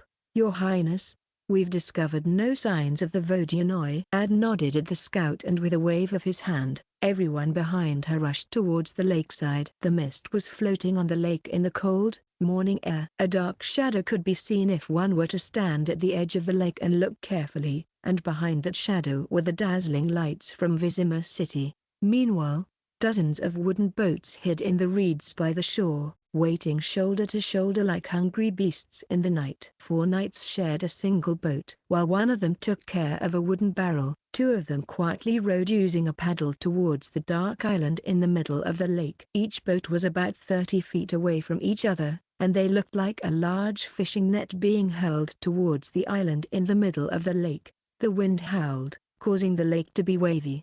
The sounds of the rolling waves covered the sounds of the paddles rowing. Their actions became even more stealthy. Princess Ada's boat was located in the middle of them all. She was standing at the bow of the boat with her whip in hand as she looked at the island some distance away. Her eyes were filled with determination as her lips pressed into a line. She had prepared 1 whole month for today. She had also endured for 1 whole month. While the Vodyanoi and degenerated Vodyanoi were both simply humanoids with low intelligence, their blood was still far more satisfying than lowly livestock's. They were enough to fulfill her desire. Even if 5 years had passed since she had regained her human mind and her red hair had slowly turned white, some things didn't change. She still retained one of her primal eating disorders. Her bloodlust, her hematophagy. To her, human blood was something even more delicious than high-grade wines, but she no longer wanted to be called a monster by her own people. And so, she had no choice but to take a step back and satisfy herself with animals. Next, it was the Vodyanoi, but that wasn't the reason she had to attack the degenerated Vodyanoi. After she had returned to her human form 5 years ago, she had learned to enjoy something that was much more transcendent than the taste of blood thanks to the love showered on her by a guilt-ridden king Foltest. Power. She enjoyed how soldiers would obey and charge towards her enemies or siege their cities with a simple order. She enjoyed being the center of everyone's attention, the way everyone would bow humbly before her. The Vodyanoi were only her first prey. She cracked a smile, revealing her white teeth arrogantly. She narrowed her eyes as her white hair was carried by the wind as she stood on the boat's bow. Roy and the other Witcher watched the high-spirited woman in front of them as they rowed the boat rhythmically, Roy's ears raised high. The cold mist from the two sides of the boat had obscured his vision, and he began to have a suspicious feeling. The boats had only departed for 10 minutes. They had only completed 1/3 of the journey before they could reach the island in the middle of the lake. Roy was still rowing with the paddle as he quietly closed his eyes and used his Witcher senses on the dark and deep lake. He removed the sounds of water and wind like peeling off an onion, and he could quickly and clearly sense a strange bubbling sound. He could also sense the sound of something moving at high speeds in the waters. His sight turned to the water to his right. Under the cover of darkness, he could only see the water that was as black as ink, as well as the waves caused by the paddling and the naturally formed ones. However, in those waves, he could sense something strange and roundish floating. It swam very close to the boat and changed its position repeatedly. Eventually, it quietly showed itself. A fish head that was long and flat appeared out of the water. It was larger than the head of a normal human with its forehead sloping downward. A pair of eyes like pearls were continuously shifting just above its fish-like mouth filled with sharp, uneven teeth, as it observed the boat. And there was intense murderous intent in those eyes. And at that moment, its eyes and Roy's met. Both noticed each other. After letting out a strange howl, the Vodyanoi's head plunged back into the water. "Our target has been alerted.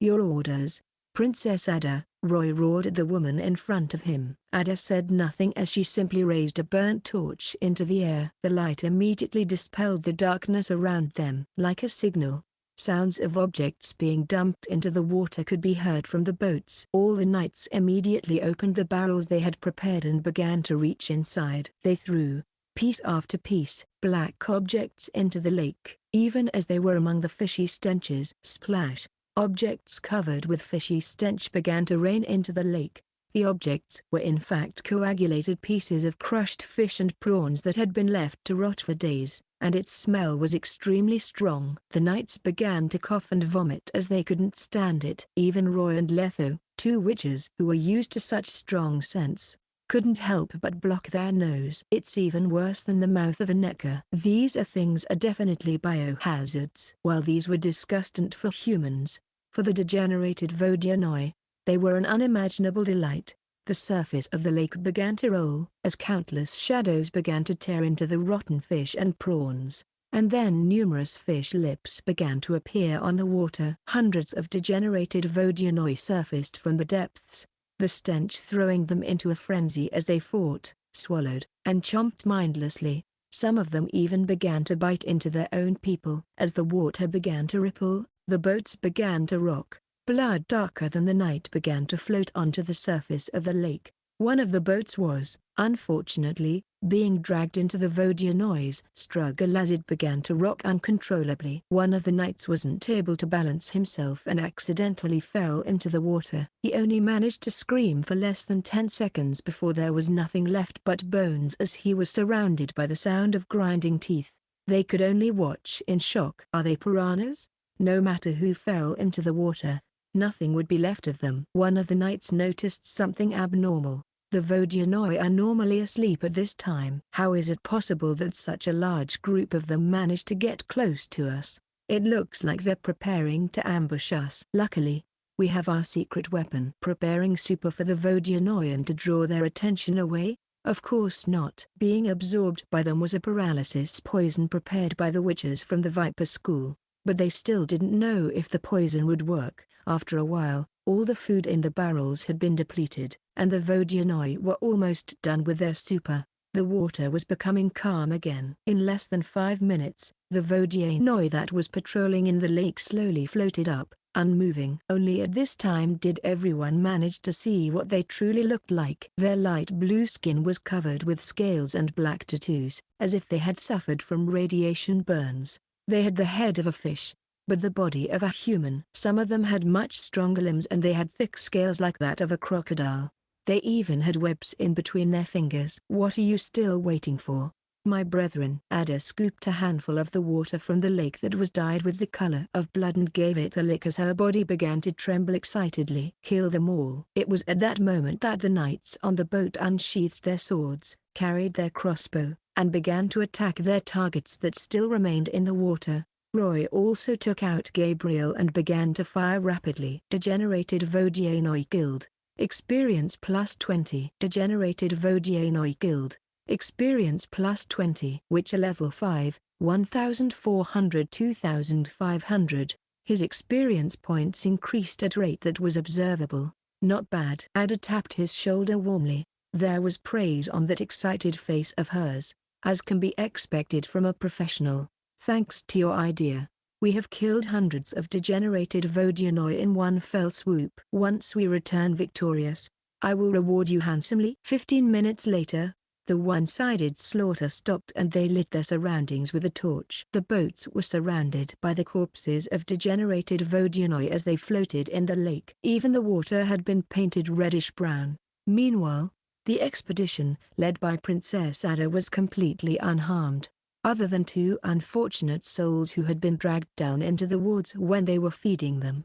However, the 2 witches didn't show any sign of relaxing. There were already at least 200 Vodianoi that had appeared here. What else is waiting for us on the island? Under the cover of darkness, boat after boat opened a path in the mist and landed on the shores of Blackturn Island. The soldiers from the Order at the White Rose disembarked methodically onto the island and dragged the wooden boats into the nearby grass and bushes to hide them. Behind the grass, the land to the edge of the island was quite wet and soft because of the long-term corrosion by the lake's water, leaving behind columns of footprints. Under the light from the oil lantern, they could see many bizarre footprints left by creatures with 3 webbed toes surrounding the human's own bootprints. Vodianoi. Both Roy and Letho took out a bottle of cat and quaffed it down their throats.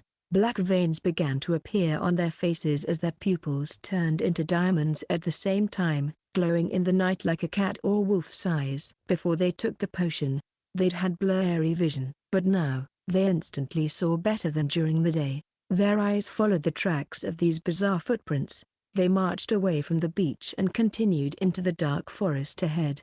An extremely lush forest grew on the island in the middle of the lake. Princess Ada.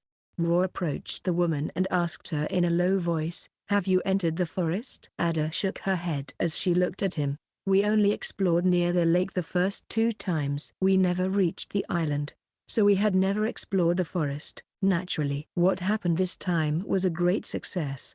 After she finished that, she held her whip by her chin as suspicion filled her eyes.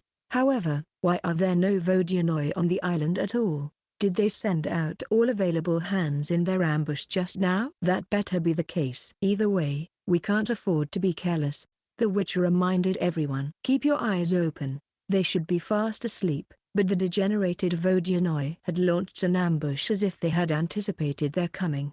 That was a dreadful sign. Who knew if there would be other traps in the forest? Shield-bearing knights carefully walked in front of the group as they bent their bodies. Knights with crossbows followed after them, carefully scanning their surroundings. Meanwhile, Roy drew a reversed triangle in the air, using his finger gracefully. There was a flash of light, and a yellowish oval globe appeared from the rune and then covered the surface of his body. Its light began to cover him, and it would momentarily appear and disappear again. "Is this magic?" "There's no need for you to chant any incantations?" Ada, who was being protected in the middle of the 2 witches, asked curiously. "That's a Witcher sign," Roy explained in a whisper, and then put his index finger by his lips lightly, signaling her to be quiet. Inside and outside of the forest seemed to be 2 different worlds. The moment they stepped in, frigid air instantly swept towards them. The faces of the knights who led the group became white as ghosts the moment they stepped in. They felt a chill down their spine, as if the invisible hand of a corpse had just brushed through their skin. Other than the chills, something made them terrified for no reason. They were holding back the urge to simply turn tail and run, but their training had managed to make them hold their ground and continue their advance. "This place is too quiet. Be careful, everyone." The ground they were walking on was also no longer sand and dirt, but a thick layer of decaying matter. Other than the dark and black rotting branches and rotting leaves, there seemed to be something else in between. When they stepped on it, they felt something sticky. It was also oozing a faint, rotten smell. Their surroundings had also become darker and more constrained due to the radiance from the torches. The huge ancient trees cast down their threatening shadows, even as they simply stood there in silence. They extended their limbs to the extreme as vine after vine slowly crept down from the branches, forming a green color that shrouded around them. The wind blew, and the vines and branches swayed along, as if they were pulling countless numbers of webs and would hurl those nets upon them at a moment's notice. "Boy, stay alert," Letho warned as he examined their surroundings. "Something strange is afoot in this forest." Roy nodded as he closed his eyes and let loose his senses. After a moment, he had the impression that every one of them was standing on a giant creature's tongue and stomach wall. He quickly unsheathed Gwaiha and brutally stabbed the ground, but when he drew his sword out, he noticed that other than a thick layer of damp dirt, there was no blood, no meat. Was I overthinking? It was going to be another difficult period for him. The squad's formation once again got tighter, becoming similar to a turtle shell. Roy quietly gave Letho a spherical, black, and heavy item. It was an alchemical bomb, a dragon's dream. He noticed that despite the coldness among the trees, none of them had moved much. But some of the knights were already sweating profusely as they breathed heavily. What is happening? The knights aren't supposed to be this weak. He clenched his fist and noticed that a layer of sweat was covering his palm. Even he wasn't spared. "Stop. Stop right now. Be quiet," the bald-headed man suddenly roared, stopping everyone from doing anything. After taking in 2 breaths, the grass some distance away suddenly began to sway and a strange, sharp noise began to resonate. Tweet, tweet. It was faint, but it made everyone shudder when it sounded in such a quiet and strange forest. A group of them held their weapons in their hands tightly as their eyes were fixed on the grass. Without blinking, the grass swayed even more rapidly as if something terrifying was going to burst forth. The 2 witches prepared their signs as they held their hilts. They walked to the front of the group and held their position. The grass stopped shaking, and the thing that was hidden finally hopped out and revealed itself to them all. It was a white and fluffy animal with a pair of long ears. It was a rabbit. Huff. A long sigh echoed in the forest. "This little thing, it must have a death wish to jump out at us like that." A young knight bent down as he cursed. He was a little bit too anxious just now. All the tension that had accumulated in his heart was instantly swept away as he couldn't help but start stroking the soft and smooth fur of the rabbit. However, the little animal didn't care about the friendly knight, and it kept on nibbling with its head hung low. "You're going to die soon, and here you are, still eating. How wonderful." Even a rabbit doesn't care about a knight from the Order at the White Rose.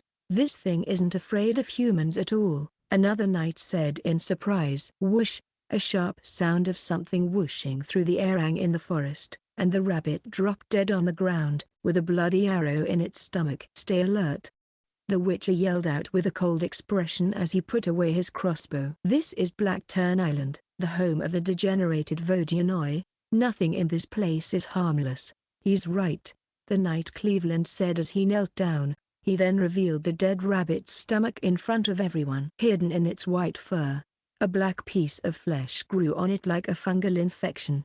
"What is this?" Ada was unafraid. She began to touch that growth with her glove excitedly. "The same symptom as the degenerated Vodyanoi, Princess Ada. Please step back and let me investigate." The knight then opened its mouth and began to investigate. The light from the torch showed its 2 unusually large buck teeth.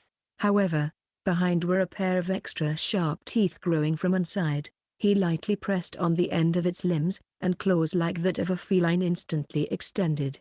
This thing has already mutated. It became a carnivore. Seems like other than the degenerated Vodyanoi, the other animals have also mutated because of something." Letho then began to watch his surroundings. "For safety's sake, I would advise everyone to leave the forest immediately and head back." "No." Ada's eyes were fixed to the darkness between the trees. A fire burned within her heart. "We are already halfway through. Are you sure you want to give up now?" Ada questioned them loudly as turned towards her men.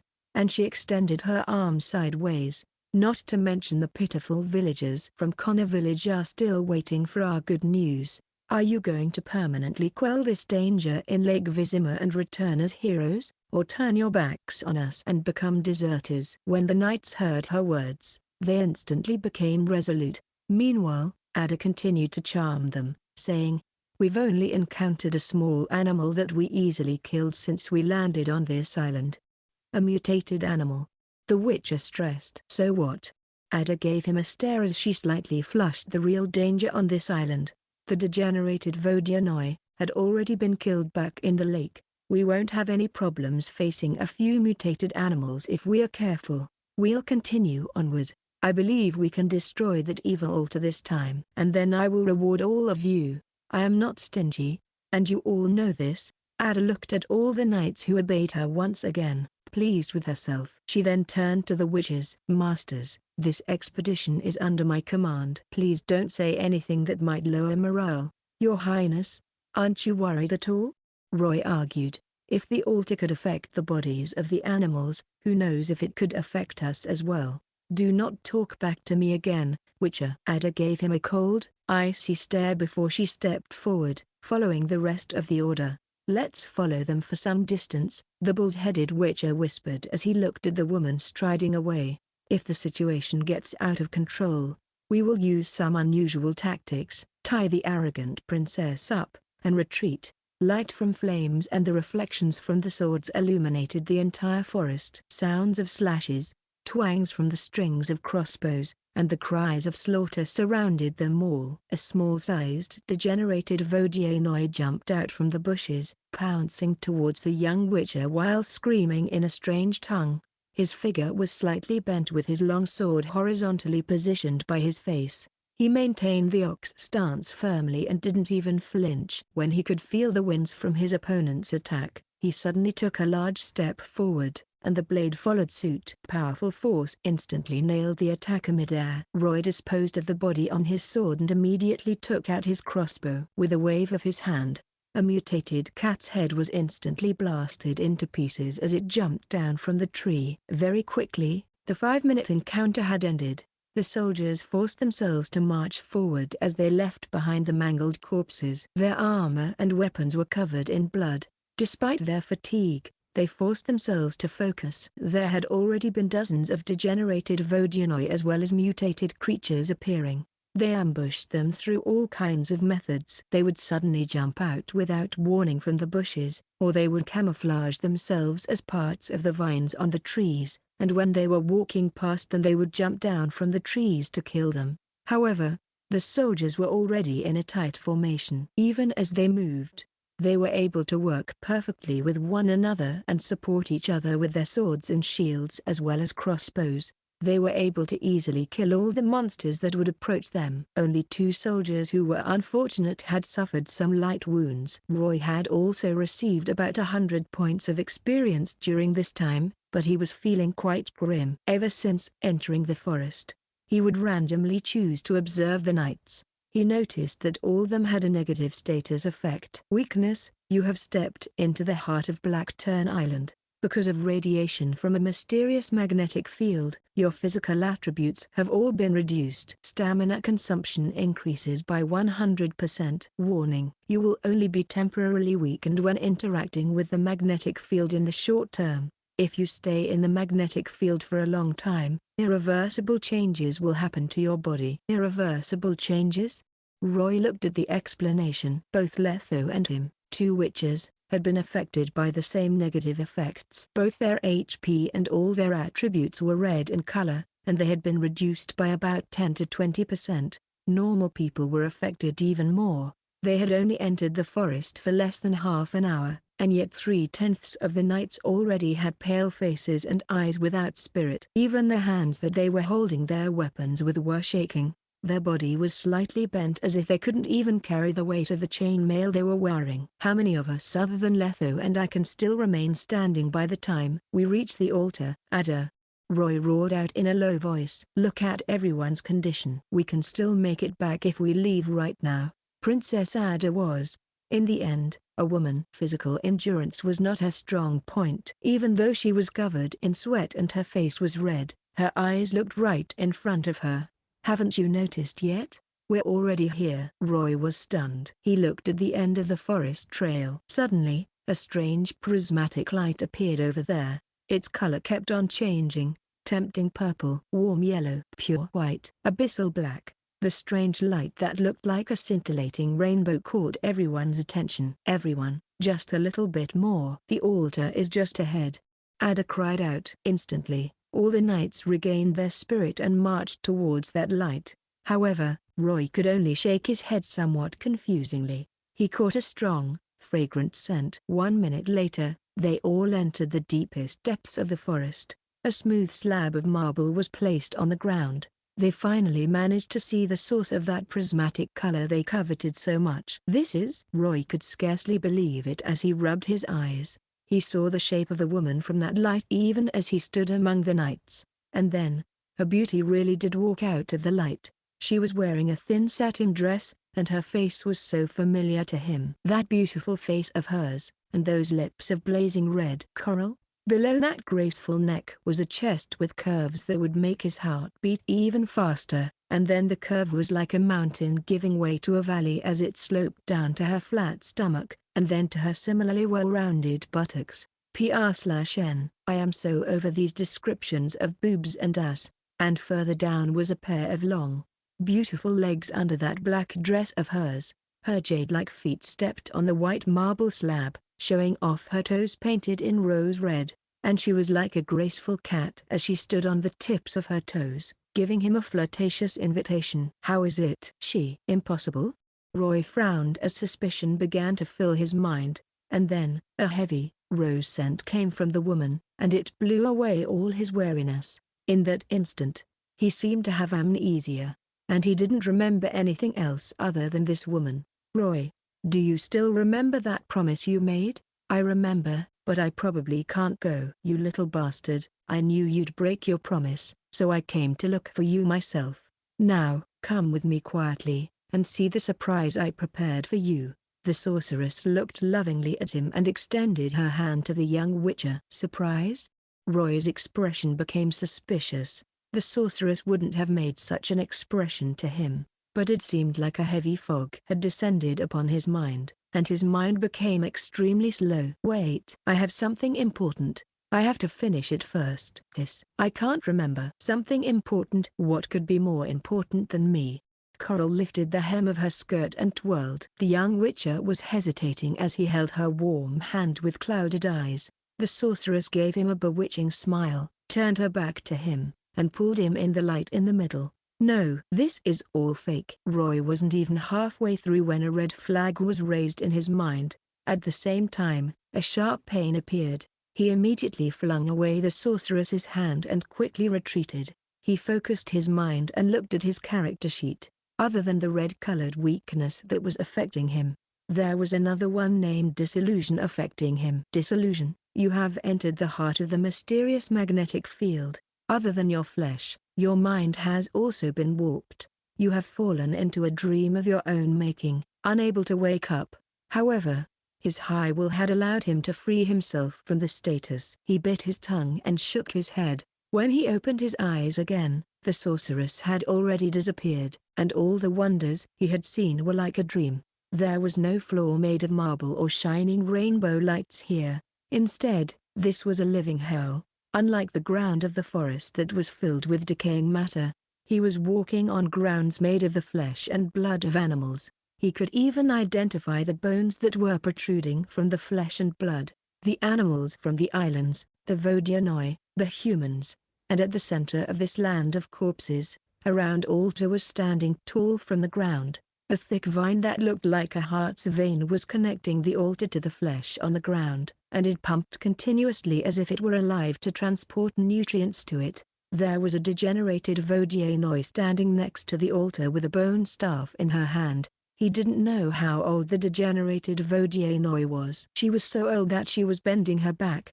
Her skin was all wrinkled with gray-colored spots and disgusting black growth all over it. Her limbs were very slim, and her joints were slightly warped. Even her scales were mostly gone. She had a big stomach like a 10-month pregnant woman. Her bloated lips kept on mumbling as wicked incantations echoed within this place. As she chanted, the knights were like puppets and zombies, walking towards the altar with blank faces. He turned round and saw that Letho had also suddenly trembled, and his amber-colored eyes had returned to their former clarity. The hideous Vodyanoi priestess didn't realize that the two witches had already freed themselves of her control. She lost herself completely as she chanted her vile incantations without pause. The ancient Vodyanoi with the crooked back danced with her bone staff in her hand as her lips opened and closed. She would jump on the ground, alternating between each foot, and the bone necklace on her neck and wrists rattled wildly. It was a bizarre, primal dance. The altar was like a Venus flytrap letting out a sweet, tempting scent, while the knights were like the insects it was luring in. They were moving towards it slowly, with the speed of a snail, and there was still some distance between them and the altar. Roy gave Letho a look and he took out a black, dark bomb from his inventory and gave it a good away. "You bastard, dance in the burning flames." He threw it across the air. The dancing star arced through the air and fell right at the feet of the Vodyanoi priestess. There was a clang and white smokes began to surround her. Her chant stopped abruptly. "What?" The priestess let out an angry shriek, and she was then consumed in a flash of brilliant light and fire. The spot near the altar was instantly consumed by flames, and the booming sound of an explosion rang across the forest. When the chant halted and he had caused such a huge commotion, the knights who were like puppets stopped in their tracks as they woke from their dreams. They opened their eyes in confusion, a dreamy expression remaining on their face. It was as if they were still trying to remember their strange dreams. At this time, a figure lit on fire let out a painful scream as it rushed out of the blaze, launching itself towards the witcher. Roy calmly pulled the trigger. As the string from his crossbow hummed, several bolts instantly pierced through its skull. 3 seconds later, the burnt figure dropped at the feet of the witcher as it let out a charred smell. Vodyanoi Priestess Guild. Experience points plus 100. Roy used another Igni to extinguish the flames, and then used his sword to flip the body over. He could clearly see the Vodyanoi Priestess's head that was charred. It looked like the head of a catfish. "What's happening? Was I dreaming?" Princess Ada's long eyes turned to look at the witcher with a blank expression. "I clearly saw Julie just now," a knight mumbled to himself. "But my Julie passed away after she gave birth to little Colonel. Our family was whole again. My mother was resurrected, but she had already died from whooping cough. She even made my favorite chickpea soup. My little Tom escaped from the slavers and was just crying to me." The knights mumbled to themselves, as if they didn't want to leave their delusions. "They're all fake. Wake up, fools." Letho roared as he booted the corpse of the Vodyanoi, and it landed in front of them. "Look, this ugly thing is the one that charmed you with its magic. It's all over now, so stop living in your dreams. They're all fake. We've all fallen under its spell." Ada looked at the corpse of the Vodyanoi in front of her with disbelief in her tone. "Even the most powerful mage in our court can't charm so many people at once. It should have something to do with the altar," the witcher said with certainty. "The altar has some kind of unknown power that can empower the magic of its worshippers. Even if it's a lie, a dream." A knight cut off his words with sorrow on his face. "If it can make me stay, I'm willing.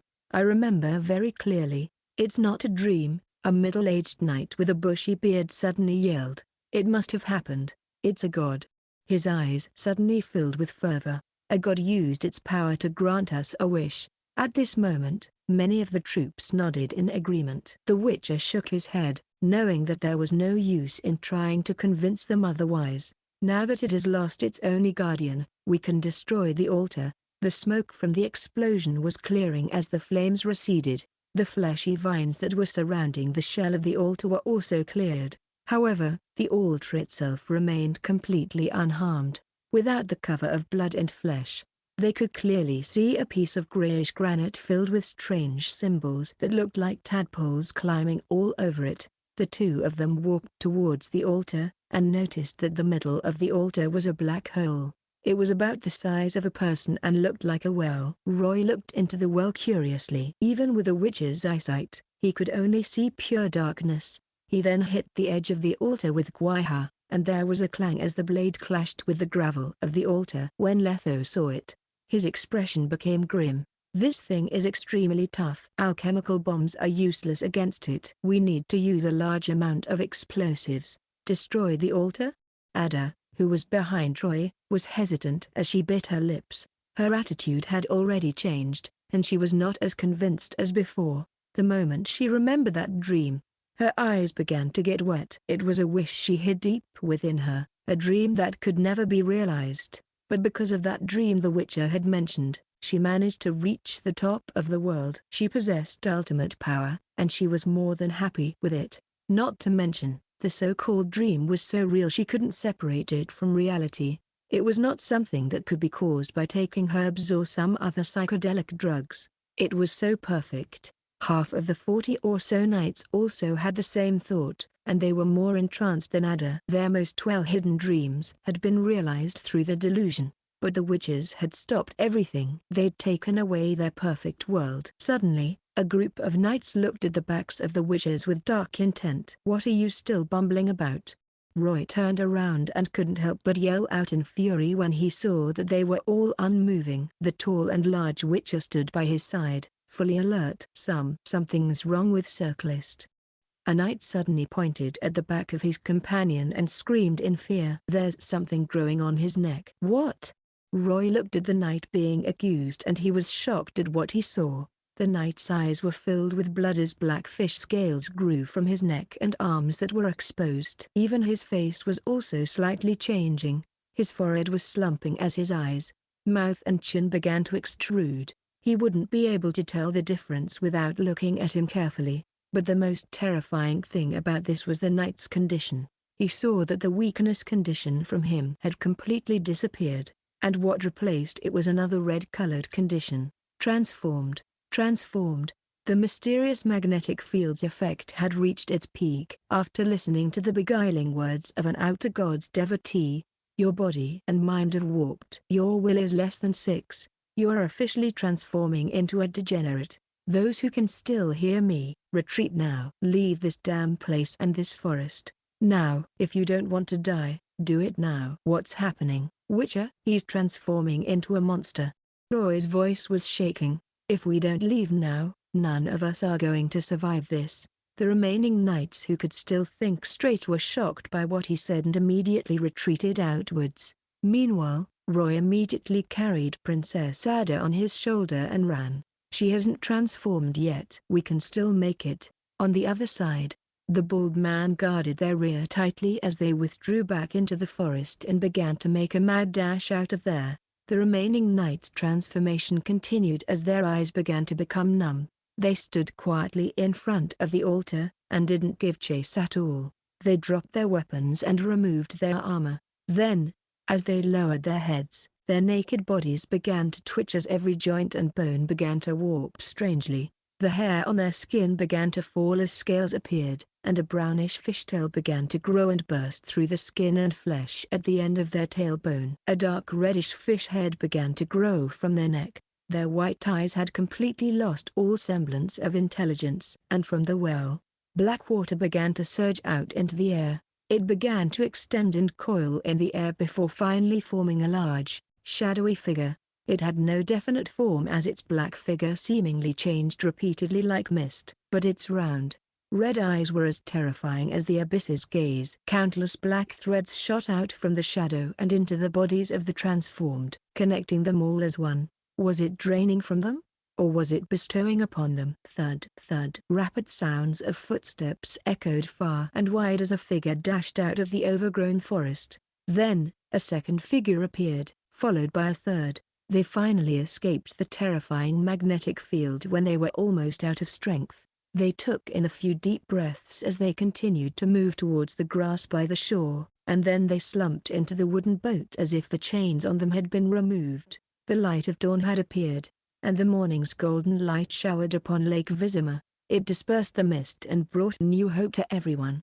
The weakness condition has disappeared. Roy calmed down a bit and he let the woman from his shoulder down. He then wiped his sweat away. Ada's hair was also wet with sweat as her face paled. She no longer looked as proud. What happened to me?" she asked as she recalled what happened to her earlier. There was only fear in her expression. "Good. Looks like you're yourself again." The young witcher heaved out a sigh of relief. He didn't want his charge to become emotionally disturbed. "Princess Ada, I would like to ask you to listen to us and stop being so stubborn next time." They started with around 40 members, and now there were only around 20 left. They had lost around half, and they hadn't even encountered the being behind all of this yet. It was indeed a great failure. "This was an accident, Witcher," Ada said as she lost her temper. "It's because we didn't do enough investigating and preparation. Next time, when I'm here, I'll make that monster in the altar pay 10-fold, 100-fold. Regardless, my people can't die here in vain." With that, she once again began to order her troops. "We will rest for 30 seconds. Don't let those degenerated Vodyanoi catch up with us." Suddenly, a handsome young knight walked out from the crowd. "Your Highness, the thing in the altar is too bizarre. It transformed dozens of our brethren into those disgusting monsters. We cannot allow it to spread its influence, otherwise, the entire city of Vizima will be affected." The knight's eyes burned with determination as he continued with a firm voice. "The forest on this island is obviously its lair. We should use fire to burn it all away." "I agree." Someone called out. "Burn the forest, destroy the altar, but some of our brethren are still inside," a soldier refuted. "What if they can be saved? If we burn the forest down, won't we harm the innocents as well? There's nothing normal in that forest. All of them are evil monsters. We should use fire to purify them." "We should have done that from the very beginning." As the knights began to have differing opinions among them, Ada stroked her chin as she was clearly open to the idea. "Witcher, in your experience, are there any chances of those degenerated knights transforming back into humans?" The young witcher shook his head. "The degeneration is permanent." Meanwhile, Letho extended his hand to sense the direction of the wind and the temperature in the air. After sizing the forest up, he said, "If you want to burn the forest, it'll take some time. Unless someone stays behind."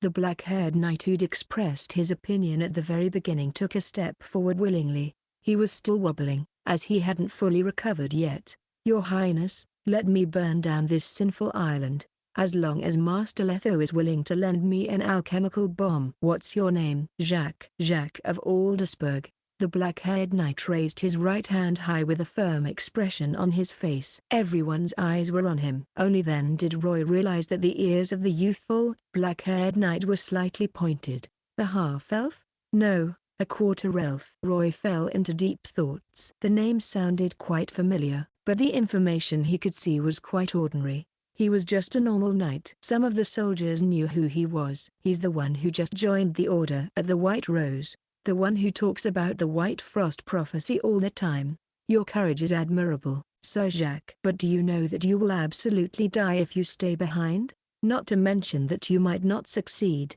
Ada shook her head as she stepped into the wooden boat. "Do not make any unnecessary sacrifices. Let us leave this place." "Your Highness, I have neither parents nor wife or child to take care of. My only wish now is to avenge my fallen brethren and remove this threat for Vizima. I beg of you." Jacques suddenly knelt on one knee, his young and handsome face filled with purpose and fearlessness. The woman's expression showed that she was struggling. She bit her lips and gave him one last look. "Jacques of Aldersburg, since you've decided, I approve of your request. Everyone else, get on the boat and let us leave immediately." The Temerian princess gave the knight's shoulder a pat and said, "Come back safely. I'll promote you when you're back, I promise." Jacques stood up and took the torch and alchemical bombs from the hands of the witcher and rushed into the terrifying forest. Roy stared at the disappearing figure with suspicion on his face. Was there someone truly as selfless as him in this world? But he had no time to think about it, and one by one, the wooden boats left Blackturn Island. After about 15 minutes, Everyone noticed something strange once they reached the center of the lake. All the degenerate Vodyanoi corpses that should have been floating in the lake had disappeared. All 200 of them. Not even a drop of blood was left. It can't be this clean, even if the water from the lake washed them away. And here I was thinking of cutting their ears off to bring them back to Vizima as proof of my valor.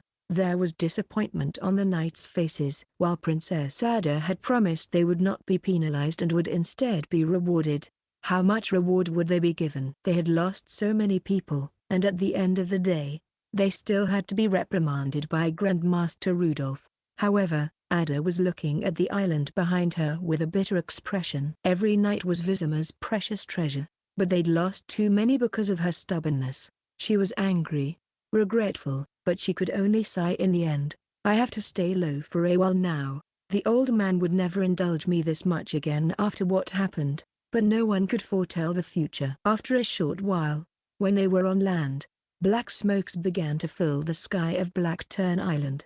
Excitement burst forth from the hearts of the despondent. That kid succeeded. There was excitement on Ada's face as she trembled. Good. Jacques didn't disappoint me. She then turned around and looked at everyone who was already quite tired and in a much looser formation. She yelled at a middle-aged knight with a beard, "Vice Captain Powell, we are now temporarily safe. Do a roll call and see how many warriors we have left and how many we have lost." "Of course, Your Highness." The knight then turned around and stood next to her. Next, the knights and soldiers whose names had been called out, step forward. Gras present. Ferguson present. Campbell present. Viz. After a short while, the middle-aged knight said in a bleak tone, "Your Highness, there are 22 warriors left under your command. We have lost 11 knights from the Order of the White Rose, 14 soldiers from the Vizima Infantry Division." Ada took in a deep breath and nodded lightly. She was going to say something to bolster their morale and honor the dead when the bald witcher suddenly cut her off. "Vice Captain Powell, did you count one less?" He raised his broad arm and pointed at the back. "Isn't there one more?" I noticed he didn't say anything from beginning to the end. Everyone instantly turned to look at him. At the end of the squad, a skinny knight was instantly separated. "Sir, I have never seen him," a knight said with an unsure tone as he stared at the knight. "I know all the knights in the city, but I have never seen this one at all. Did you join the Viziman Infantry Division just recently?" And several in the group began to agree with that speculation. "Soldier, raise your head." The bearded man walked towards him sternly. "State your name, age, and your designation." The skinny man raised his head shyly. He looked very young and didn't look like he was older than 20, and he looked very ordinary, with a small nose and small eyes. He had the face of someone that if you put in a crowd, you would forget his appearance if you didn't pay attention. His lips moved, but there was no voice. The middle-aged knight saw his face and couldn't help but frown as his tone became wrathful. "I have some impression of most of the new recruits, but I have never seen you." "Speak. Who exactly are you?" Everyone was shocked. They had only realized that someone unknown had snuck into their squad after the battle had finished. There was no greater shame than this, and all of them began to grow suspicious. We were steering towards Blackturn Island when the degenerated Vodyanoi were supposed to be asleep, but instead, we were ambushed. "Did you tip them off that we were coming?" Clang. The knights unsheathed the swords by their waist with a dark impression. However, Roy was suspicious. Through observe, the man was completely normal. There was no sign that he was transforming. And as a human, how was he supposed to communicate with the Vodyanoi? It didn't make sense if he was a traitor. The man merely showed his hands as everyone watched, and he shook his head calmly, signaling that he was no enemy. And then, he turned to the young witcher that was observing him and used his finger to beckon him. Keely Keller. In that instant, the soldiers, witches, and even Princess Ada were surprised. Why would a human speak in such a tone? Just like he was a Vodyanoi? And the person who did that immediately started to run towards the swamp surrounding the lake.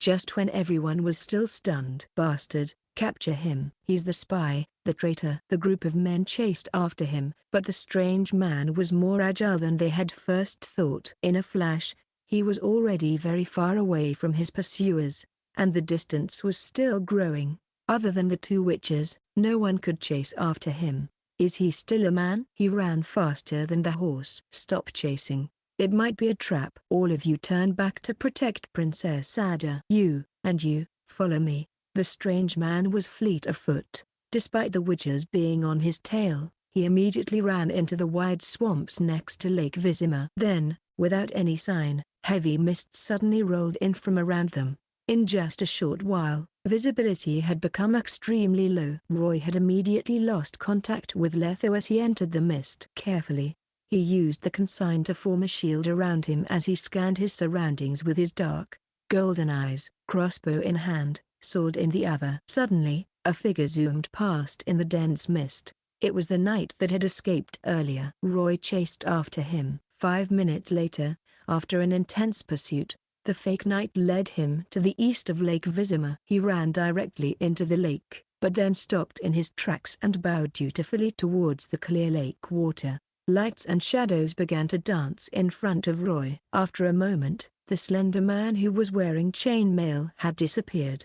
Instead, a small and short Vodianoi wearing a brownish, ruined cloak stood in front of him. His body was slightly crooked, and 2 very long and white whiskers grew to the side of his mouth.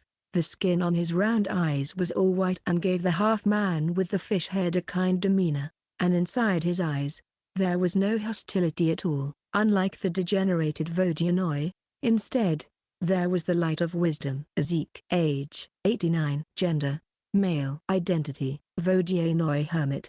A legend among the Vodianoi and has lived as a hermit in Lake Vizima for dozens of years. Has witnessed the rise and fall of the Vodianoi tribes in Lake Vizima. Disciple of the Lady of the Lake, he served the goddess of Lake Vizima faithfully. And by her grace, he has obtained some spellcasting abilities.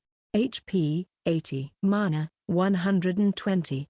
Attributes, Strength, 6. Dexterity, 8. Constitution, 8. Perception, 6. Will, 9. Charisma, 8. Spirit, 12. Skills, Slipstream 5 Latvian Lati. Low-level water elemental magic. Uses little mana. Controls the flow of the water in the lake. Water arrow 6 Latvian Lati. After performing a simple hand sign and a short incantation, summons a water elemental arrow to attack enemies. Telepathic link. Passive, permanent. A unique, natural ability. It can be used to communicate with most intelligent creatures through telepathy. Degenerated Vodianoi, the altar on Blackturn Island, the Lady of the Lake. Countless thoughts crossed in his mind, and he understood what was happening. You hadn't degenerated. You're a normal Vodianoi? The Vodianoi bowed to him with his webbed hand on his chest. Garu Uliwa Hako. Don't be afraid. I mean you no harm. Roy was very sure he hadn't learned the Vodianoi language. Despite every syllable from his mouth seeming very alien, he was able to understand what he was saying. Surprisingly, that was probably the effect of the telepathic link skill. Zeke, you need to give me an explanation. The young witcher sheathed his weapon. Why did you sneak into our squad? Why did you try to draw me here? Zeke then stroked his 2 white whiskers and said, half a month ago, I received the goddess's revelation. She revealed to me that a group will be coming to dispatch the degenerated ones. I snuck into your group to aid you. If I hadn't, other than you and the bald witcher, everyone else would have already transformed during your short stay on Blackturn Island. Roy nodded and asked, Goddess, the deity that you serve? The Lady of the Lake. The young witcher calmed down. You mean, other than the evil thing in the altar, there is another greater power in Lake Vizima? The Lady of the Lake? The Vodianoi nodded. My brethren all originally served the noble Lady Vivienne. PR/N. This Vivienne is different from the Vivienne of the House of Kaer, but I remember the Lady of the Lake lived in Toussaint. The goddess is born of water. She has many sisters. The light of the goddess reaches anywhere the water ripples. So that means Lake Vizima was originally the goddess's domain. A light appeared in Roy's eyes, but it was invaded by the creature in the altar. The Vodianoi suddenly waved its arms furiously. Not only did the creature steal the goddess's domain, but it also bewitched my brethren and destroyed my tribe. There are less than 10 normal Vodianoi left now. I see. You want vengeance for the destruction of your tribe. Then the reason you came for me is that you have a way to deal with it? But why me? I'm just a nameless disciple from the Viper School. Letho is much better than I am, and Princess Ada had much more influence than I could ever command. The Vodyanoi looked at him with a stern expression. You didn't appear in the goddess's revelation. You are an anomaly in that group. In the beginning, I was simply being curious. I snuck into Blackturn Island, wanting to see just how much you could all accomplish. And then, I received my goddess's command. There was one unique individual within that group. The Vodyanoi crossed his arms in front of his chest and looked at the young Witcher in agreement. You, the Witcher from the Viper School, Roy, have passed a series of harsh tests in the past year. The Vodyanoi hermit then pointed his finger, which was as thick as a carrot stick, towards the clear lake water. Go. The goddess is waiting for you in the lake. She will personally tell you everything else. This is both a blessing and a test. It is all in your hands. With that, Zeke the Vodyanoi waved goodbye and jumped into Lake Vizima, disappearing underneath the ripples. There was hesitation on his face. Could it be? He had some guesses about what would happen next, but there was no reason for him to refuse this chance. With that, he walked straight into the lake. The cool lake water slowly brushed across his ankles, and the world around him started to change. Mist suddenly appeared over the surface of the lake, and the waters turned as murky as the gray sky above. The water brushed across his skin, cleansing his whole body, and Roy felt as if he were reborn. Then, he heard a gentle voice speaking to him within his mind. It sounded so far, yet so close at the same time. Come here, Roy. It was as if he were back to when he was still a young boy, and his mother was patting his back, telling him to come home. But at the same time, it sounded like the whisper of his lover after they made passionate love together. The voice allured him, and he went deeper into the lake. The water washed over his thighs, then his waist, and it eventually climbed up to his torso. Suddenly, he saw a gorgeous silhouette hiding in the fog. It was too thick for Roy to see the silhouette's face, but she was waving her hand at him, telling him to come closer. Roy hastened over to her, but unbeknownst to him, the water had already reached his chest. Just when he was about to approach the mysterious figure, the world spun again, and he could taste the scent of flowers hanging in the air. He looked around him, but there was no one there. Suddenly, he felt something cold brushing against his back. When he turned around, the scent in the air seemed to turn even more pronounced. Roy. The voice called his name, and the silhouette plunged into the lake and frolicked in it, not unlike a mermaid. Roy could feel a chill running up his spine, and he got goosebumps all over his body, but it was not from the cold. Is that the lady of the lake? After he had a glimpse of Melitel, Roy had always thought of gods as mythical and sacred beings who brooked no blasphemy. However, this goddess changed his opinion. She was alluring, seductive, passionate, and open. However, Roy managed to break free of her grasp thanks to his iron will. The entity giggled, and a moment later, she revealed her true self to the young Witcher. Her blackish-green hair tumbled down her shoulder, and she had a petite, adorable face. Her nose was small, but it gleamed like a precious stone, and her eyes seemed to have the twinkle of the very stars within them. Her lips were like the petals of a blooming flower, as if they were taken from the heavens itself. Her skin was as smooth as silk, and as tender as a newborn infant's. The entity smelled like fresh lilies, but despite her adorable look, she had a slender neck and generous bosom. Her hair tumbled down her chest, and the fog covered her lower body, as if it were a veil. The entity was adorable and seductive at the same time, but it only made her more beautiful. A goddess, more like a succubus. Roy took a deep breath, and as he admired the Lady of the Lake's beauty from a safe distance, he cast Observe on her. Vivienne. Age, 353. Status, Lady of the Lake, Nymph. The legendary Lady of the Lake is not a single individual. Instead, they are a group of nymphs created by nature itself. They have control over the element of water. They will not fall sick or grow old, but they can and will die. They are kind, and they are the ones who came up with the creed of the knights. The Lady of the Lake are always happy to help those who are kind, and they value freedom greatly. They will choose the knight they love to stay by their side, but but said night must have passed a strict trial. Increase your perception to reveal more details. Roy calmed his pounding heart. The Lady of the Lake is no god. They're a bunch of powerful magical creatures. Back when he had a glimpse of Milital, he felt like he was nothing but a mere ant facing a stormy ocean. The Lady of the Lake felt powerful, but they didn't make him feel like he was a helpless insect in the ocean. They could control the waters and grant their believers strength, but they didn't have the kind of power that would rob anyone of their courage. Lady of the Lake. Roy pushed his curiosity down and bowed to the Lady of the Lake as politely as he could. Why was I summoned here?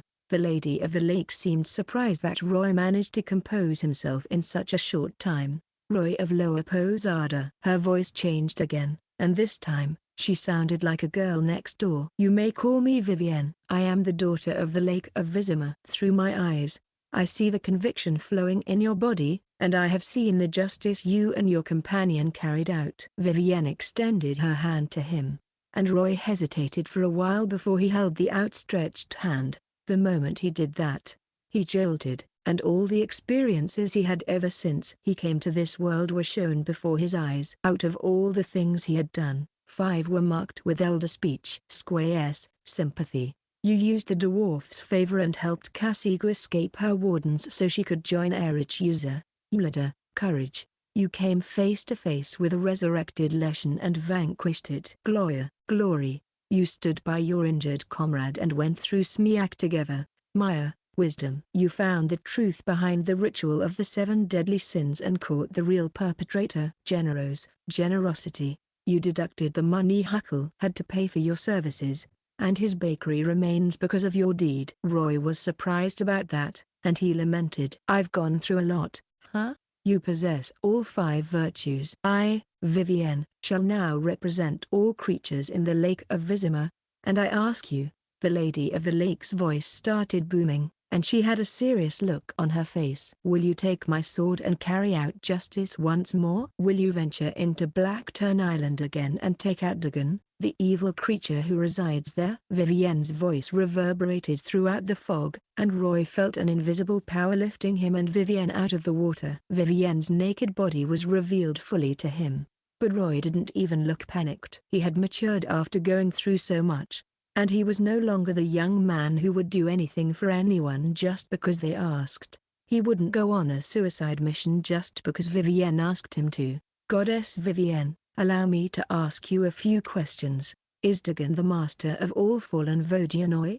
That is correct. Dagon whispered in the ears of the Vodyanoi and led them to corruption. He built a dark and evil altar on the island that twisted the bodies and wills of the lake's creatures so he could absorb their strength and turn it into his power. What the hell kind of monster is that? Roy was starting to get concerned about the eventual encounter. Where did it come from? What kind of creature is it? Very well then. I shall tell you the truth. Fear flashed through Vivienne's eyes. Dagon is not of this world. It comes from a chaotic and twisted dimension. Many years ago, it stumbled upon the lake by chance, and through the cracks between dimensions, it projected a sliver of itself into our world, but that act exhausted all its strength. Now its projection is corrupting the lake itself.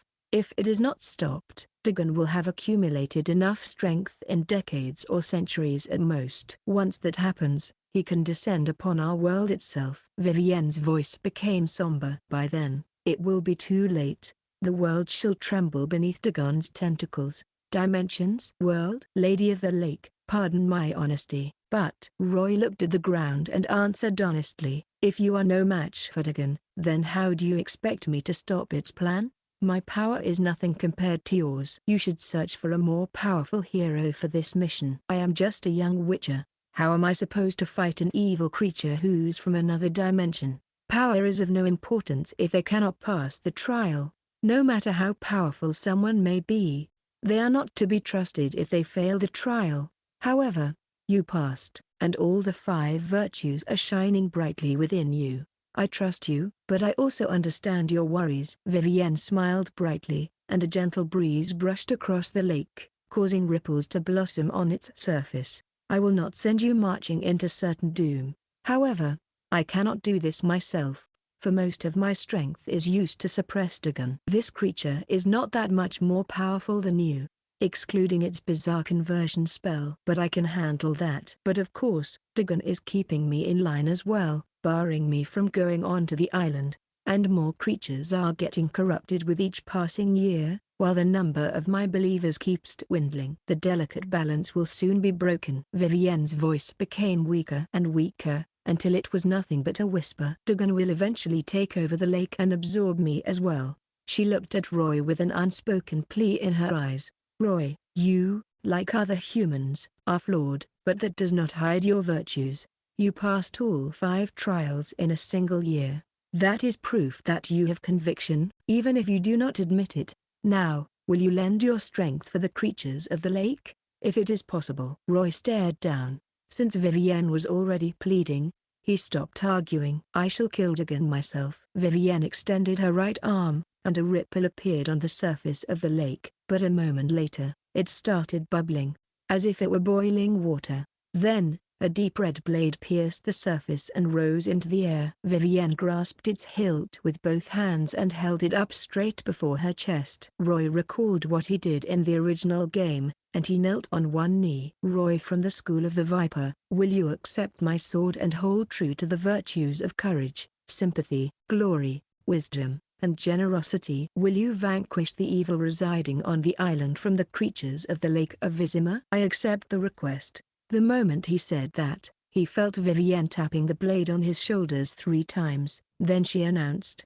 Witcher from an unnamed land, I, the daughter of the lake, ruler of water, Vivienne, hereby grant you the status of knight. I bequeath you the title Roy of the Lake of Vizima. Roy started hyperventilating and took the sword he had been waiting for, the Lady of the Lake's sword. Roy stood up, holding the hilt with one hand and the blade with the other. He raised it up to eye level and looked at the sword closely. Erondite was deep crimson in color, as if it were drenched in blood for decades. Unlike Guaha, the blade had little to no decoration. It seemed plain and quiet, just like a lake. Lady of the Lake's sword. Erondite. Type, silver sword. Materials, tearstone, dark iron ingot, cured draconid leather, powdered monster tissue, nymph blood. Measurements, weighs 6.06 pounds. Hilt measures at 11 inches, 0.27 meters, and the blade measures 40 inches, 1.01 meters. Effects. Mana reduction. Every time Erondite hits a magical creature, it will, aside from causing physical damage, forcibly reduce the target's mana. Aqua blessing. The user is blessed by the Lady of the Lake. The user can breathe underwater and walk above water. The sword causes most aquatic creatures to be friendly toward the user and lower their hostility significantly. Aqua summoning. Whenever the user is in a lake, they can use this sword to contact the local Lady of the Lake. Reminder. This sword is given to Roy by Vivienne. You are the one who passed the trial. Only you can use this sword. Roy took a deep breath and held the hilt with both hands while holding the sword over the lake's surface. This Erondite was slightly different than the one he remembered. It couldn't level up through killing monsters, but the extra skills came in handy. Underwater breathing and walking on water were perfect skills for him. From now on, he wouldn't have to worry about drowning whenever he was adventuring. Thanks to mana reduction, Erondite came in as a more effective sword when it came to killing magical creatures. It's a perfect sword. I look forward to leveling it up. Roy spun the sword around, and it felt heavy. After all, Erondite was double the weight of Guaha. A permanent, comfortable sword was a mandatory piece of gear every swordsman had to have. A change in weight could affect every battle greatly, and sometimes, it was the difference between life and death. Thanks to Roy's previous training, he was already used to Guaha's weight. He concentrated on his character sheet. You have acquired a silver sword that meets the binding requirement. Do you want to bind Erondite? Yes. You have bound the sword of the Lady of the Lake Erondite. Right at that moment, all the heavy sensation and discomfort disappeared. It felt as if he had used Erondite for years, and he knew every single inch of the sword by heart. A deep connection was formed between them. Now he could use it as if it were an extension of his own body. At the same time, he could sense the silver sword no matter where it was. Just like how he could sense the bound steel sword and crossbow. Good. I've finally gotten all the weapons a witcher should have. A silver sword, a steel sword, and a crossbow. Well, this is an unexpected surprise. This trip is a fulfilling one. Roy happily strapped Erendite to his back. The sword's hilts poked out behind his back, and they gleamed under the sunlight. With the final piece of the puzzle in his hands, the young man was looking more and more like a witcher. Vivienne watched him quietly, and dimples appeared on her cheeks as a smile curled her lips. "You seem to take a liking to the gift, my knight." She extended her hand to him. "Goddess Vivienne, your generosity is boundless." Roy held her hand and kissed the back of it. It felt smooth and tender. "Then let us talk about business." "Erendite alone is not enough to vanquish Dagon. We need a careful and feasible plan. What do you have in mind, my knight?" "Well, she paid me in advance. It's fair that she raises a question." Roy nodded. "Miss Vivienne, I have a lot of questions regarding Dagon. For example, how long has it existed in this world? What kind of power does it have?" Vivienne flicked her wrist, and Roy felt an invisible power gently surge underneath him, and he sat right on the surface of the lake, his seat nothing but fog. If they had a table and a pot of tea between them, it'd look like a proper little gathering. The light of reminiscence appeared in Vivienne's eyes, and she said, "Dagon first appeared in the lake more than 10 years ago." "More than 10 years ago?" "Pardon me, but..." Roy tried to be as gentle as possible. "Why didn't you destroy it the very moment it appeared? Why did you allow it to gain strength?" Vivienne looked crestfallen. She stared down at the lake, and the light in her eyes dimmed. Anyone else would have felt a twinge of sympathy for her. "Dagon employed a special method of invasion. I didn't notice it at first, but now I see that the dreams were the first part of his insidious plan. He invaded the dreams of the creatures near the lake, creating murmurs, nightmares, and even illusions that fulfilled the creatures' lust for glory." The first victims showed no signs other than a weakened vigor. When the real signs finally showed, there was already no hope of salvation for the victim. The first victims were weak-willed Vodyanoi. Under Dagon's influence, they eventually lost their souls to its corruption. Vivienne's hair swayed with the breeze, and as the wind blew against Troy, the young witcher tasted the scent of lilies coming from her. The dreams were like a plague. It broke out all of a sudden, and there was no way to stop it. Creatures fell in droves and became Dagon's believers. They provided the flesh, emotions, and faith Dagon needed to survive and thrive. When I realized what it had done, I was already powerless to stop it. Dagon has gained a lot of strength over the years, and now he is as powerful as I am. He lured the creatures to corruption through dreams and sucked their emotions and faith to gain strength. That explains the bizarre phenomenon I saw in the villagers. Roy massaged his forehead.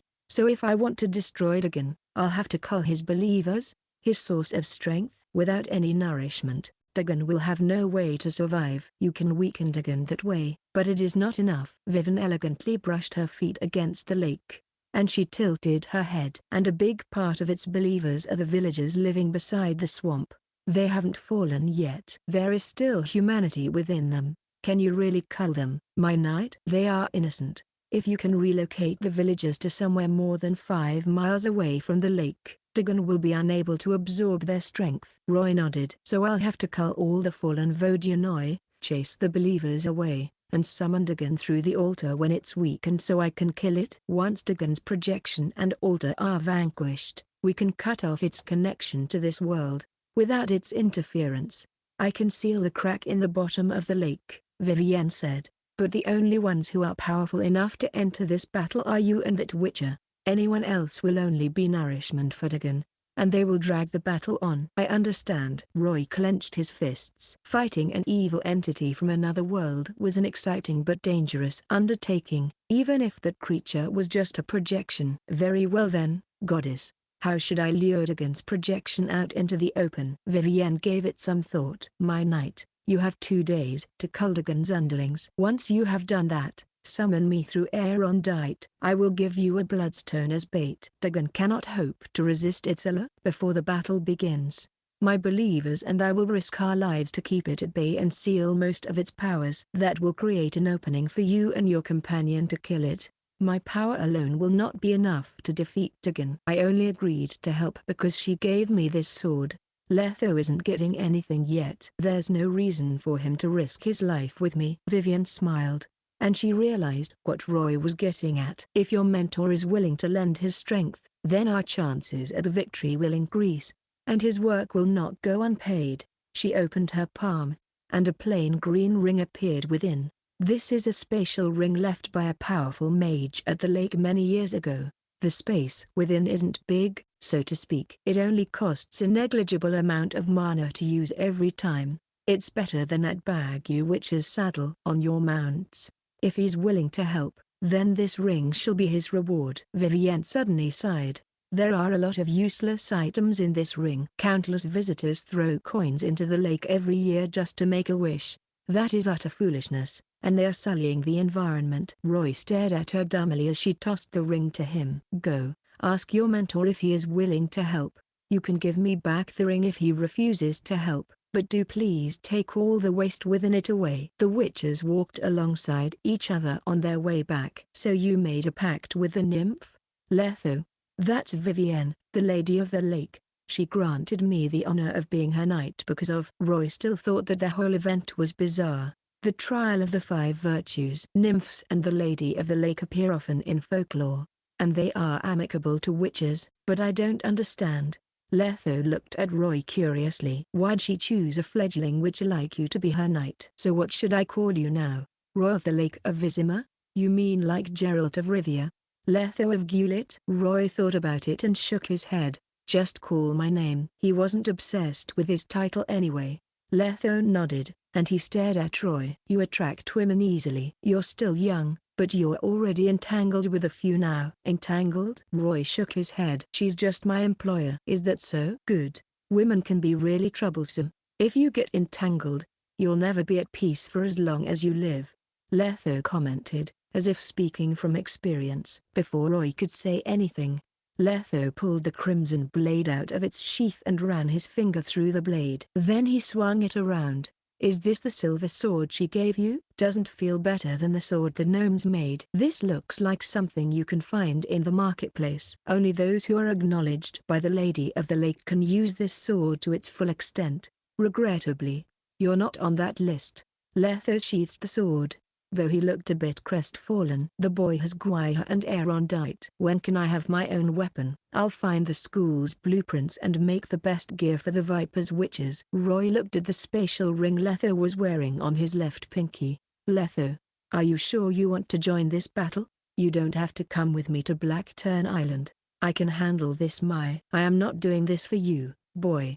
Letho caressed the ring, and satisfaction flashed within his eyes. I've always wanted something like this, and thanks to you, now I have one. Roy turned round and sighed, then he asked, does it have a lot of garbage in there? I will tell you once we get rid of Dagon's projection. Forget it. I don't want to know. Princess Ada and her soldiers came to welcome Roy and Letho, but they were disappointed to see that they did not have the quarry with them. Did you fail?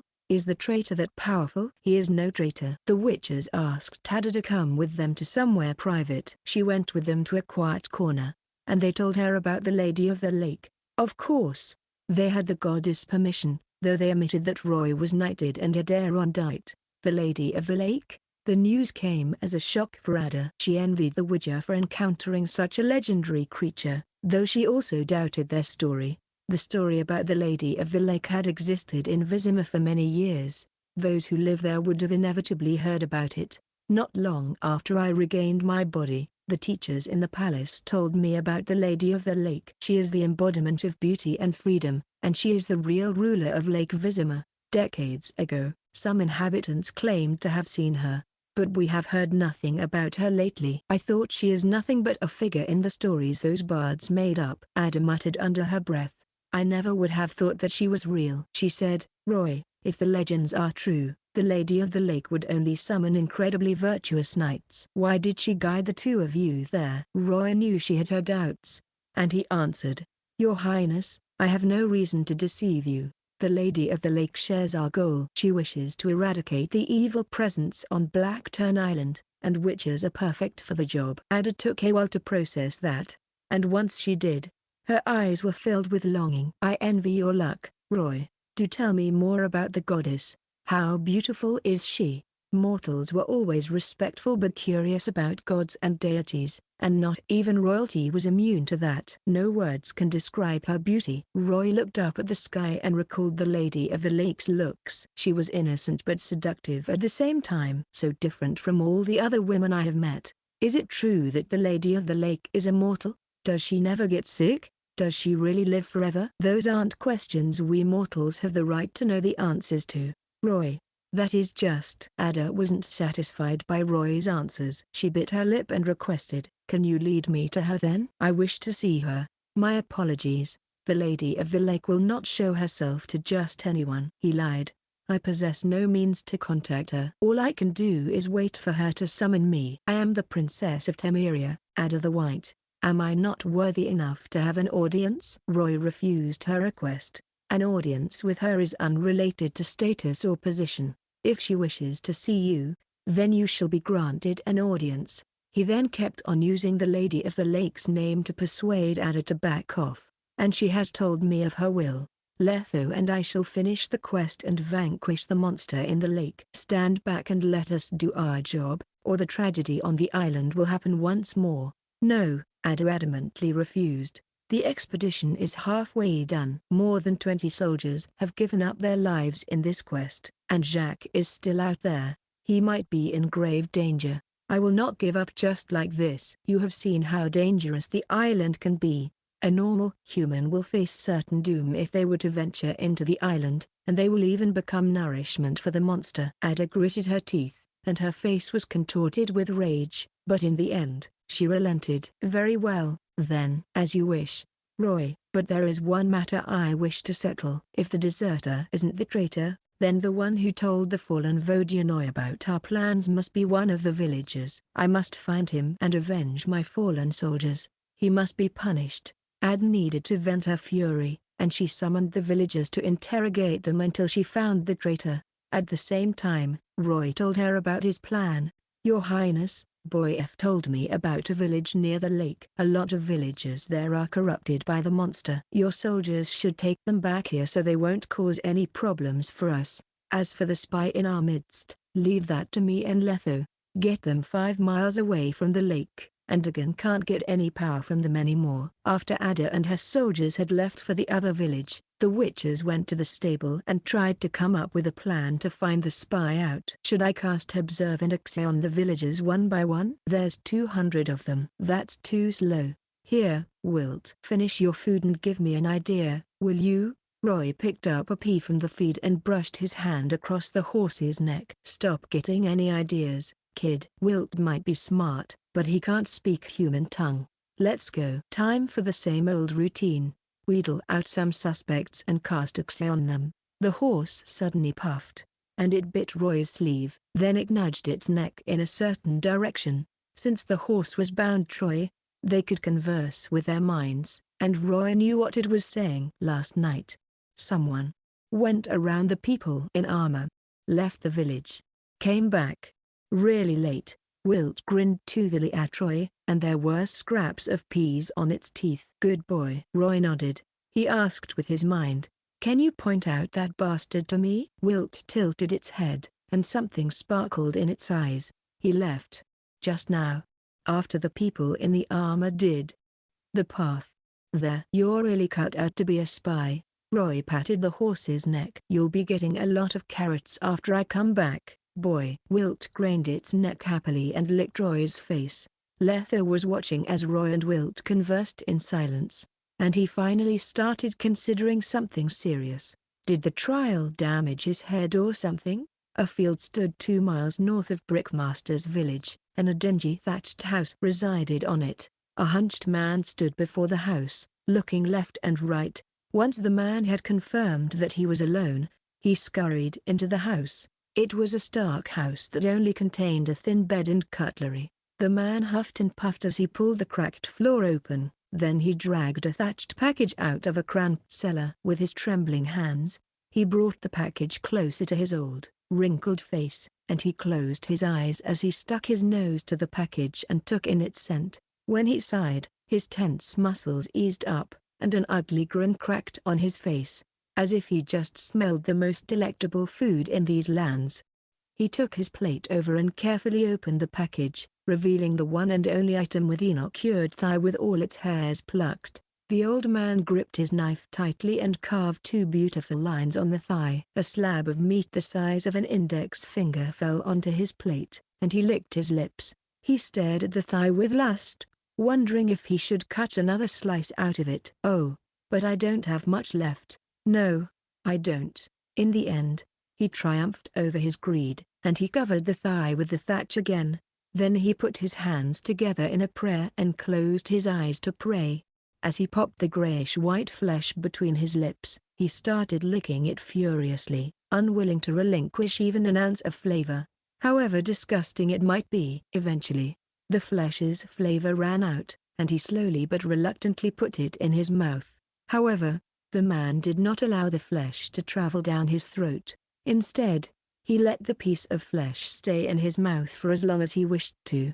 The man sat quietly on the ground, enjoying the taste of flesh that lingered within his mouth. He was unmoving, not unlike a statue. Suddenly, the front door creaked open, and before the old man could do anything, he felt something cold and dangerous sticking to the back of his neck. Then, a terrifying voice asked, "Tell me, you traitorous scum, how do you wish to die?" "Have mercy, good sir," the old man howled, groveling before Roy, not unlike a dog trying to save its skin. Roy did not remove his sword from the old man's nape.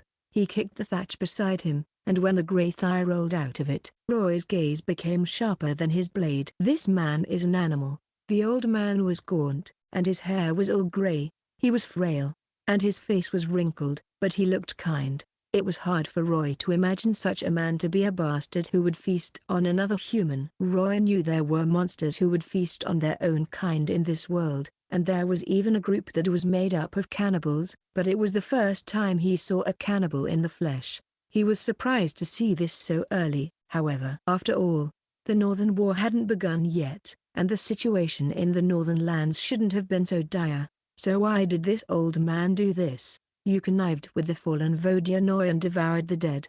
Not even death is enough to pay for your sins." Roy was about to execute the old man, but Letho stopped him. The old man quickly banged his head against the ground, and tears fell down his pasty cheeks. Fear squeezed his heart, and it made him piss himself. "Have mercy on me, good sirs. I have not harmed a single soul." "Then how did this get here?" Letho kicked the thigh on the ground and choked the old man as he stared straight into the old man's eyes. I cut it off from the dead. I have no blood on my hands." "How did you get your hands on the corpse, then?" Letho interrogated. The old man stammered, "It's the villagers the Vodyanoi killed." Roy held his fury back and asked as calmly as he could, "So you're saying that you told the Fallen about our plans, and they give you food in return?" Panther kept quiet, but that was an answer in and of itself. He slowly removed his neck from Letho's grip and curled up in a corner. "I do not understand. The village should have enough food for you. You are spoiled for choice. So why did you feast on a corpse?" Roy asked, his voice as deadly calm as still waters. "He doesn't seem like he's corrupted." "He's a normal human." Panther raised his gnarly arm and pointed at the thigh that was lying on the ground. He stared at it with passion, and he goaded, "If you want to know my answer, then all you have to do is take a bite. One bite is enough. I promise you'll fall in love with its flavor. Its texture and aroma are so much better than any meat I have ever eaten." "Oh, it is such a joy to eat human flesh." He licked his lips, and his eyes glinted with indulgence. "Ever since I had a taste of it, I lost all desire for any other meat. It's as if they are tasteless tree bark. I would vomit every time I ate them. It was then I knew that I couldn't live without human flesh." "Curing it isn't the perfect way to go, Frez." The old man suddenly kept quiet, then he said, "It's better if the flesh is stewed." A deep sensation of disgust gripped Roy. "What is this? Some kind of food fetish or mental disease?" "When did you develop this unique taste?" Panther answered vaguely. "I'm an old soul now. I can't remember when exactly, but it has been a while." "Have you met anyone who shares your taste for flesh?" "No, nobody wants to take part in this blessing with me." Roy nodded. "You can keep the flesh for yourself. Now tell us how we can get in touch with the fallen. Will you spare my life if I tell you? Have you truly never harmed a single soul? Letho asked. In the name of Lebioda, I have never harmed a single life. Panther adamantly defended himself. And I am on good terms with all the villagers. They can prove my innocence. Letho gazed at the old man. If what you tell is the truth, then I shall spare your life. A while later, Panther came out of the hut looking relieved, and he led the witches to the south side of Lake Vizima. They came to a gigantic willow tree, and the old man caressed the rough tree bark as he puffed. Every time I bury a dead fish under this patch of soil right before the tree, a Vodyanoi priest would wait for me at midnight that very day. I would tell the priest about all the recent happenings in the nearby villages and all the news I managed to collect. They would grant me flesh depending on the value of the information I gave. Can they understand human tongue? That I do not know. Perhaps they will relay the information to their master. The Witcher checked the surroundings and cast a Xe on Panther before he started another round of interrogation to confirm that he wasn't lying. I have another question. Roy stared at the old man curiously. Most of the villagers are plagued by nightmares, and they seem tired all the time, but you don't look like you have that kind of problem. That is odd. You come in contact with the fallen a lot more than they do, but why aren't you affected? I am not sure. Panther shook his head nervously. He knew the Witcher was trying to make him confess his crimes. I do have nightmares as well, but I don't have them as much as the others. I can answer your question, kid. Letho interrupted. The nightmares Dagon creates corrupt innocent souls and turn them into bloodthirsty believers, but if the victim is already inhumane to begin with, then the nightmares won't work as well on them.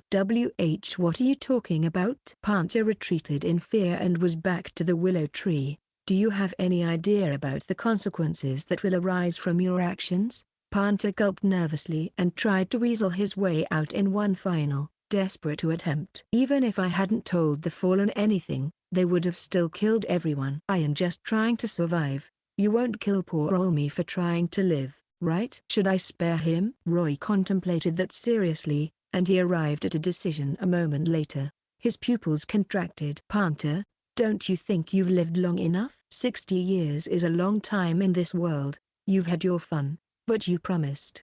Letho promised. That's why he won't do anything. Panther opened his mouth, but he could say nothing. The last thing he saw was the young Witcher tensing up, and a white flash tore across his very eyes. The world started spinning, and when he opened his eyes again, all he could see was a headless body standing right before him, blood spurting from its neck like a crimson fountain. That's my body, but where's the head? Before he could finish his final thought, his head rolled away, and he closed his eyes forever. Panther Guild EXP +20. There's a line a human must never cross, no matter what. Roy tore down a piece of cloth from the body and wiped the blood off Erondite as carefully as possible. You're getting more and more merciless, kid. Letho picked up the decapitated head. You would have never done this to a defenseless old man before. He might have been human, but he was already a monster inside, and getting rid of monsters is our job. Roy heaved a sigh and sheathed Erondite. Let's clear this place and bury a dead fish. We're going to have a little talk with the fallen at midnight. The witches came back to Panther's hut after they buried a dead fish in the ground, then they dug up a dozen human corpses in the fields nearby. As dusk fell upon the land, torches were lit up around the village. A group of villagers of all ages were kneeling in a clearing in the center of the torches, and most of them were quiet and unmoving. However, some were howling maniacally, and the soldiers would yell warnings at them. Silence, you wretch! Ada whipped a howling villager's face, and it drew blood. However, the pain only made the villager grunt, and he glared at the princess with bloodshot eyes while he mumbled some unintelligible chant under his breath. Stop chanting. The princess whipped him again. How dare you speak of your evil master before me? Ada was whipping faster and faster, and the villager eventually ended up with countless wounds on him. As Ada went on with the torture, the villager's chant slowly became a whisper, and in the end, it took all he had just to breathe. Only then did Ada stop, but her chest was heaving. Ungrateful fools! I sacrificed 25 elite soldiers to save you. And this is how you repay me? By worshipping that monster? He'll die if you keep that up. Calm down. We have disposed of your traitor. The witches came back and showed Ada the traitor's head. She looked at it for a moment, and she laughed heartily. Good. You live up to my expectations. Now my soldiers can rest in peace. Ada raised her hand to stop her soldier who was whipping the crazed villagers. These are the fallen villagers from Saint Village. There's a total of 123 of them. 30 villagers are showing more serious signs, and we are unable to communicate with them. 7 of them retaliated on the way, so they were killed. The witches looked at the gathered fallen villagers. Even without using observe, Roy could feel the dark, insane air that was radiating from the villagers. The group of 30 villagers that the soldiers were keeping an extra eye on reeked of insanity, and even the quietest ones had crazy written in their eyes, and more so than the villagers in Kaer village. How do you plan on dealing with them? Ada asked coldly. If we don't do something about it, there'll be more madmen down the line. You wish to kill them? Roy asked, and the villagers from Saint started to shiver from fear. Why not? The moment they start worshipping that monster, they are no longer my people. Ada licked her lips cruelly. If killing them means protecting the innocent, then I shall gladly be the executioner. Most villagers haven't exactly fallen. You need not take their lives. Witcher, you told me that those who fall under the monster's spell will provide him with endless energy, on one condition. The spell only affects them if they are in range. Roy looked into the darkness beyond the village. Blackturn Island is the center of the spell. The closer someone is to that island, the deeper they shall fall under Dagon's spell. If they get out of that range, they shall be safe, and that monster will be deprived of its source of strength. I suggest that you take the villagers and set up camp 10 miles away from Lake Vizima. There you shall stay for 3 days. But of course, the safest way would be to take the villagers into Vizima. I object. Ada pushed a lock of hair behind her ear. I will not allow them near Vizima. They might spread the infection to my people. Very well, then, Roy said, then head east. If nothing unexpected happens, Letho and I can vanquish the monster after 3 days and return peace to the lake and the swamp. Boy F, are there any other villages in the swamp? No, not that I recall. The frail village chief shuffled over reluctantly, taking fearful glances at Ada from time to time. The princess sounded like she wanted to kill all of us. Thank the gods that the Witcher stopped her. Boaeve pinched his mustache. But if I remember correctly, you will come across Mud Village if you head east. It'll take a day, but the villagers there aren't affected by the spell. Your Highness, take your soldiers and the villagers to Mud Village and stay there for 3 days. Roy handed her 2 doses of paralyzing poison. If anyone starts to act up during the journey, feed them 1 drop of the poison. 2 drops at most. Any more than that will be lethal. I shall leave matters in your hands now, witches. Ada carefully placed the poison in Powell's hands, and she sighed in resignation. Come back victorious. Do not let the Lady of the Lake's blessing go to waste. The princess and her soldiers started escorting the villagers east, where they would be out of the spell's range. The witches saw them off, and they rode back to the willow tree beside Lake Vizima. Roy hid in a bush nearby and talked to Wilt so his horse would stay quiet. The moon crawled up into the night sky as midnight approached, and it shone upon the dark, quiet lake. Its reflection lay quietly upon the surface. But a moment later, that tranquility was broken as 3 gigantic fish heads broke the surface of the lake, and they marched upward onto the land, leaving ripples behind them.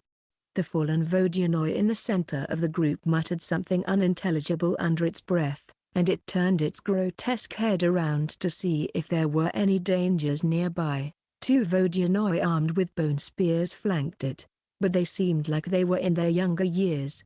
They were thinner than the Vodyanoi in the center, and they weren't even half the height of an average human adult. When the Vodyanoi in the center confirmed that it was safe, it pounced ahead in delight and dug up the soil before the willow tree furiously. To his pleasant surprise, he found a plump dead fish buried underneath, and it gobbled its food all up right in front of its lackeys. Once the creature had its fill, it rolled its eyes and belched happily as it rubbed its round belly. Its lackeys stared down at the ground humbly and remained in silence. The Vodyanoi burped once more, but that was the last thing it ever did in its life. Without so much as a warning, The Vodyanoi fell back down to the ground with a sickening thud, and a bloody hole bore through its forehead. Its lackeys looked at each other nervously, and they tried to pull their leader up. But then, another arrow pierced through the air and killed one of the lackeys. Seeing no hope for itself, the final Vodyanoi turned around and made a run for it. A loud, long neigh pierced through the night, and a brown horse galloped out from the forest around the lake. It ran straight toward the escaping Vodyanoi and crashed into it, sending it flying into the bushes nearby. The Vodyanoi rolled around a few times and blacked out from the impact. Wilt, who finished its mission, ran back happily, and the witches came out from the darkness. A fallen Vodyanoi. Roy pinched his fingers. Let's see what kind of secrets you have in your mind. A while later, the surviving Vodyanoi was tied to the willow tree. What are you doing, kid? Letho was curious. Are you going to use Oxy on it? We don't speak their tongue. You're just wasting your time. I know what I'm doing. Just wait and see. Roy slapped the Vodyanoi, waking it up. The creature bared its fang and hissed at the witches, but Roy ignored it and cast forced taming on it. However, his numerous attempts ended in failure. You have bound your mount Wilt. You are unable to forcibly tame another creature. Do you wish to cancel the bond between you and Wilt? Your current target is under the devotion status effect. You cannot forcibly tame it. I can't tame Dagon's believers because they're devoted to him. Fine. Guess I'll have to ask the Lady of the Lake about the rest of the fallen Vodyanoi's whereabouts.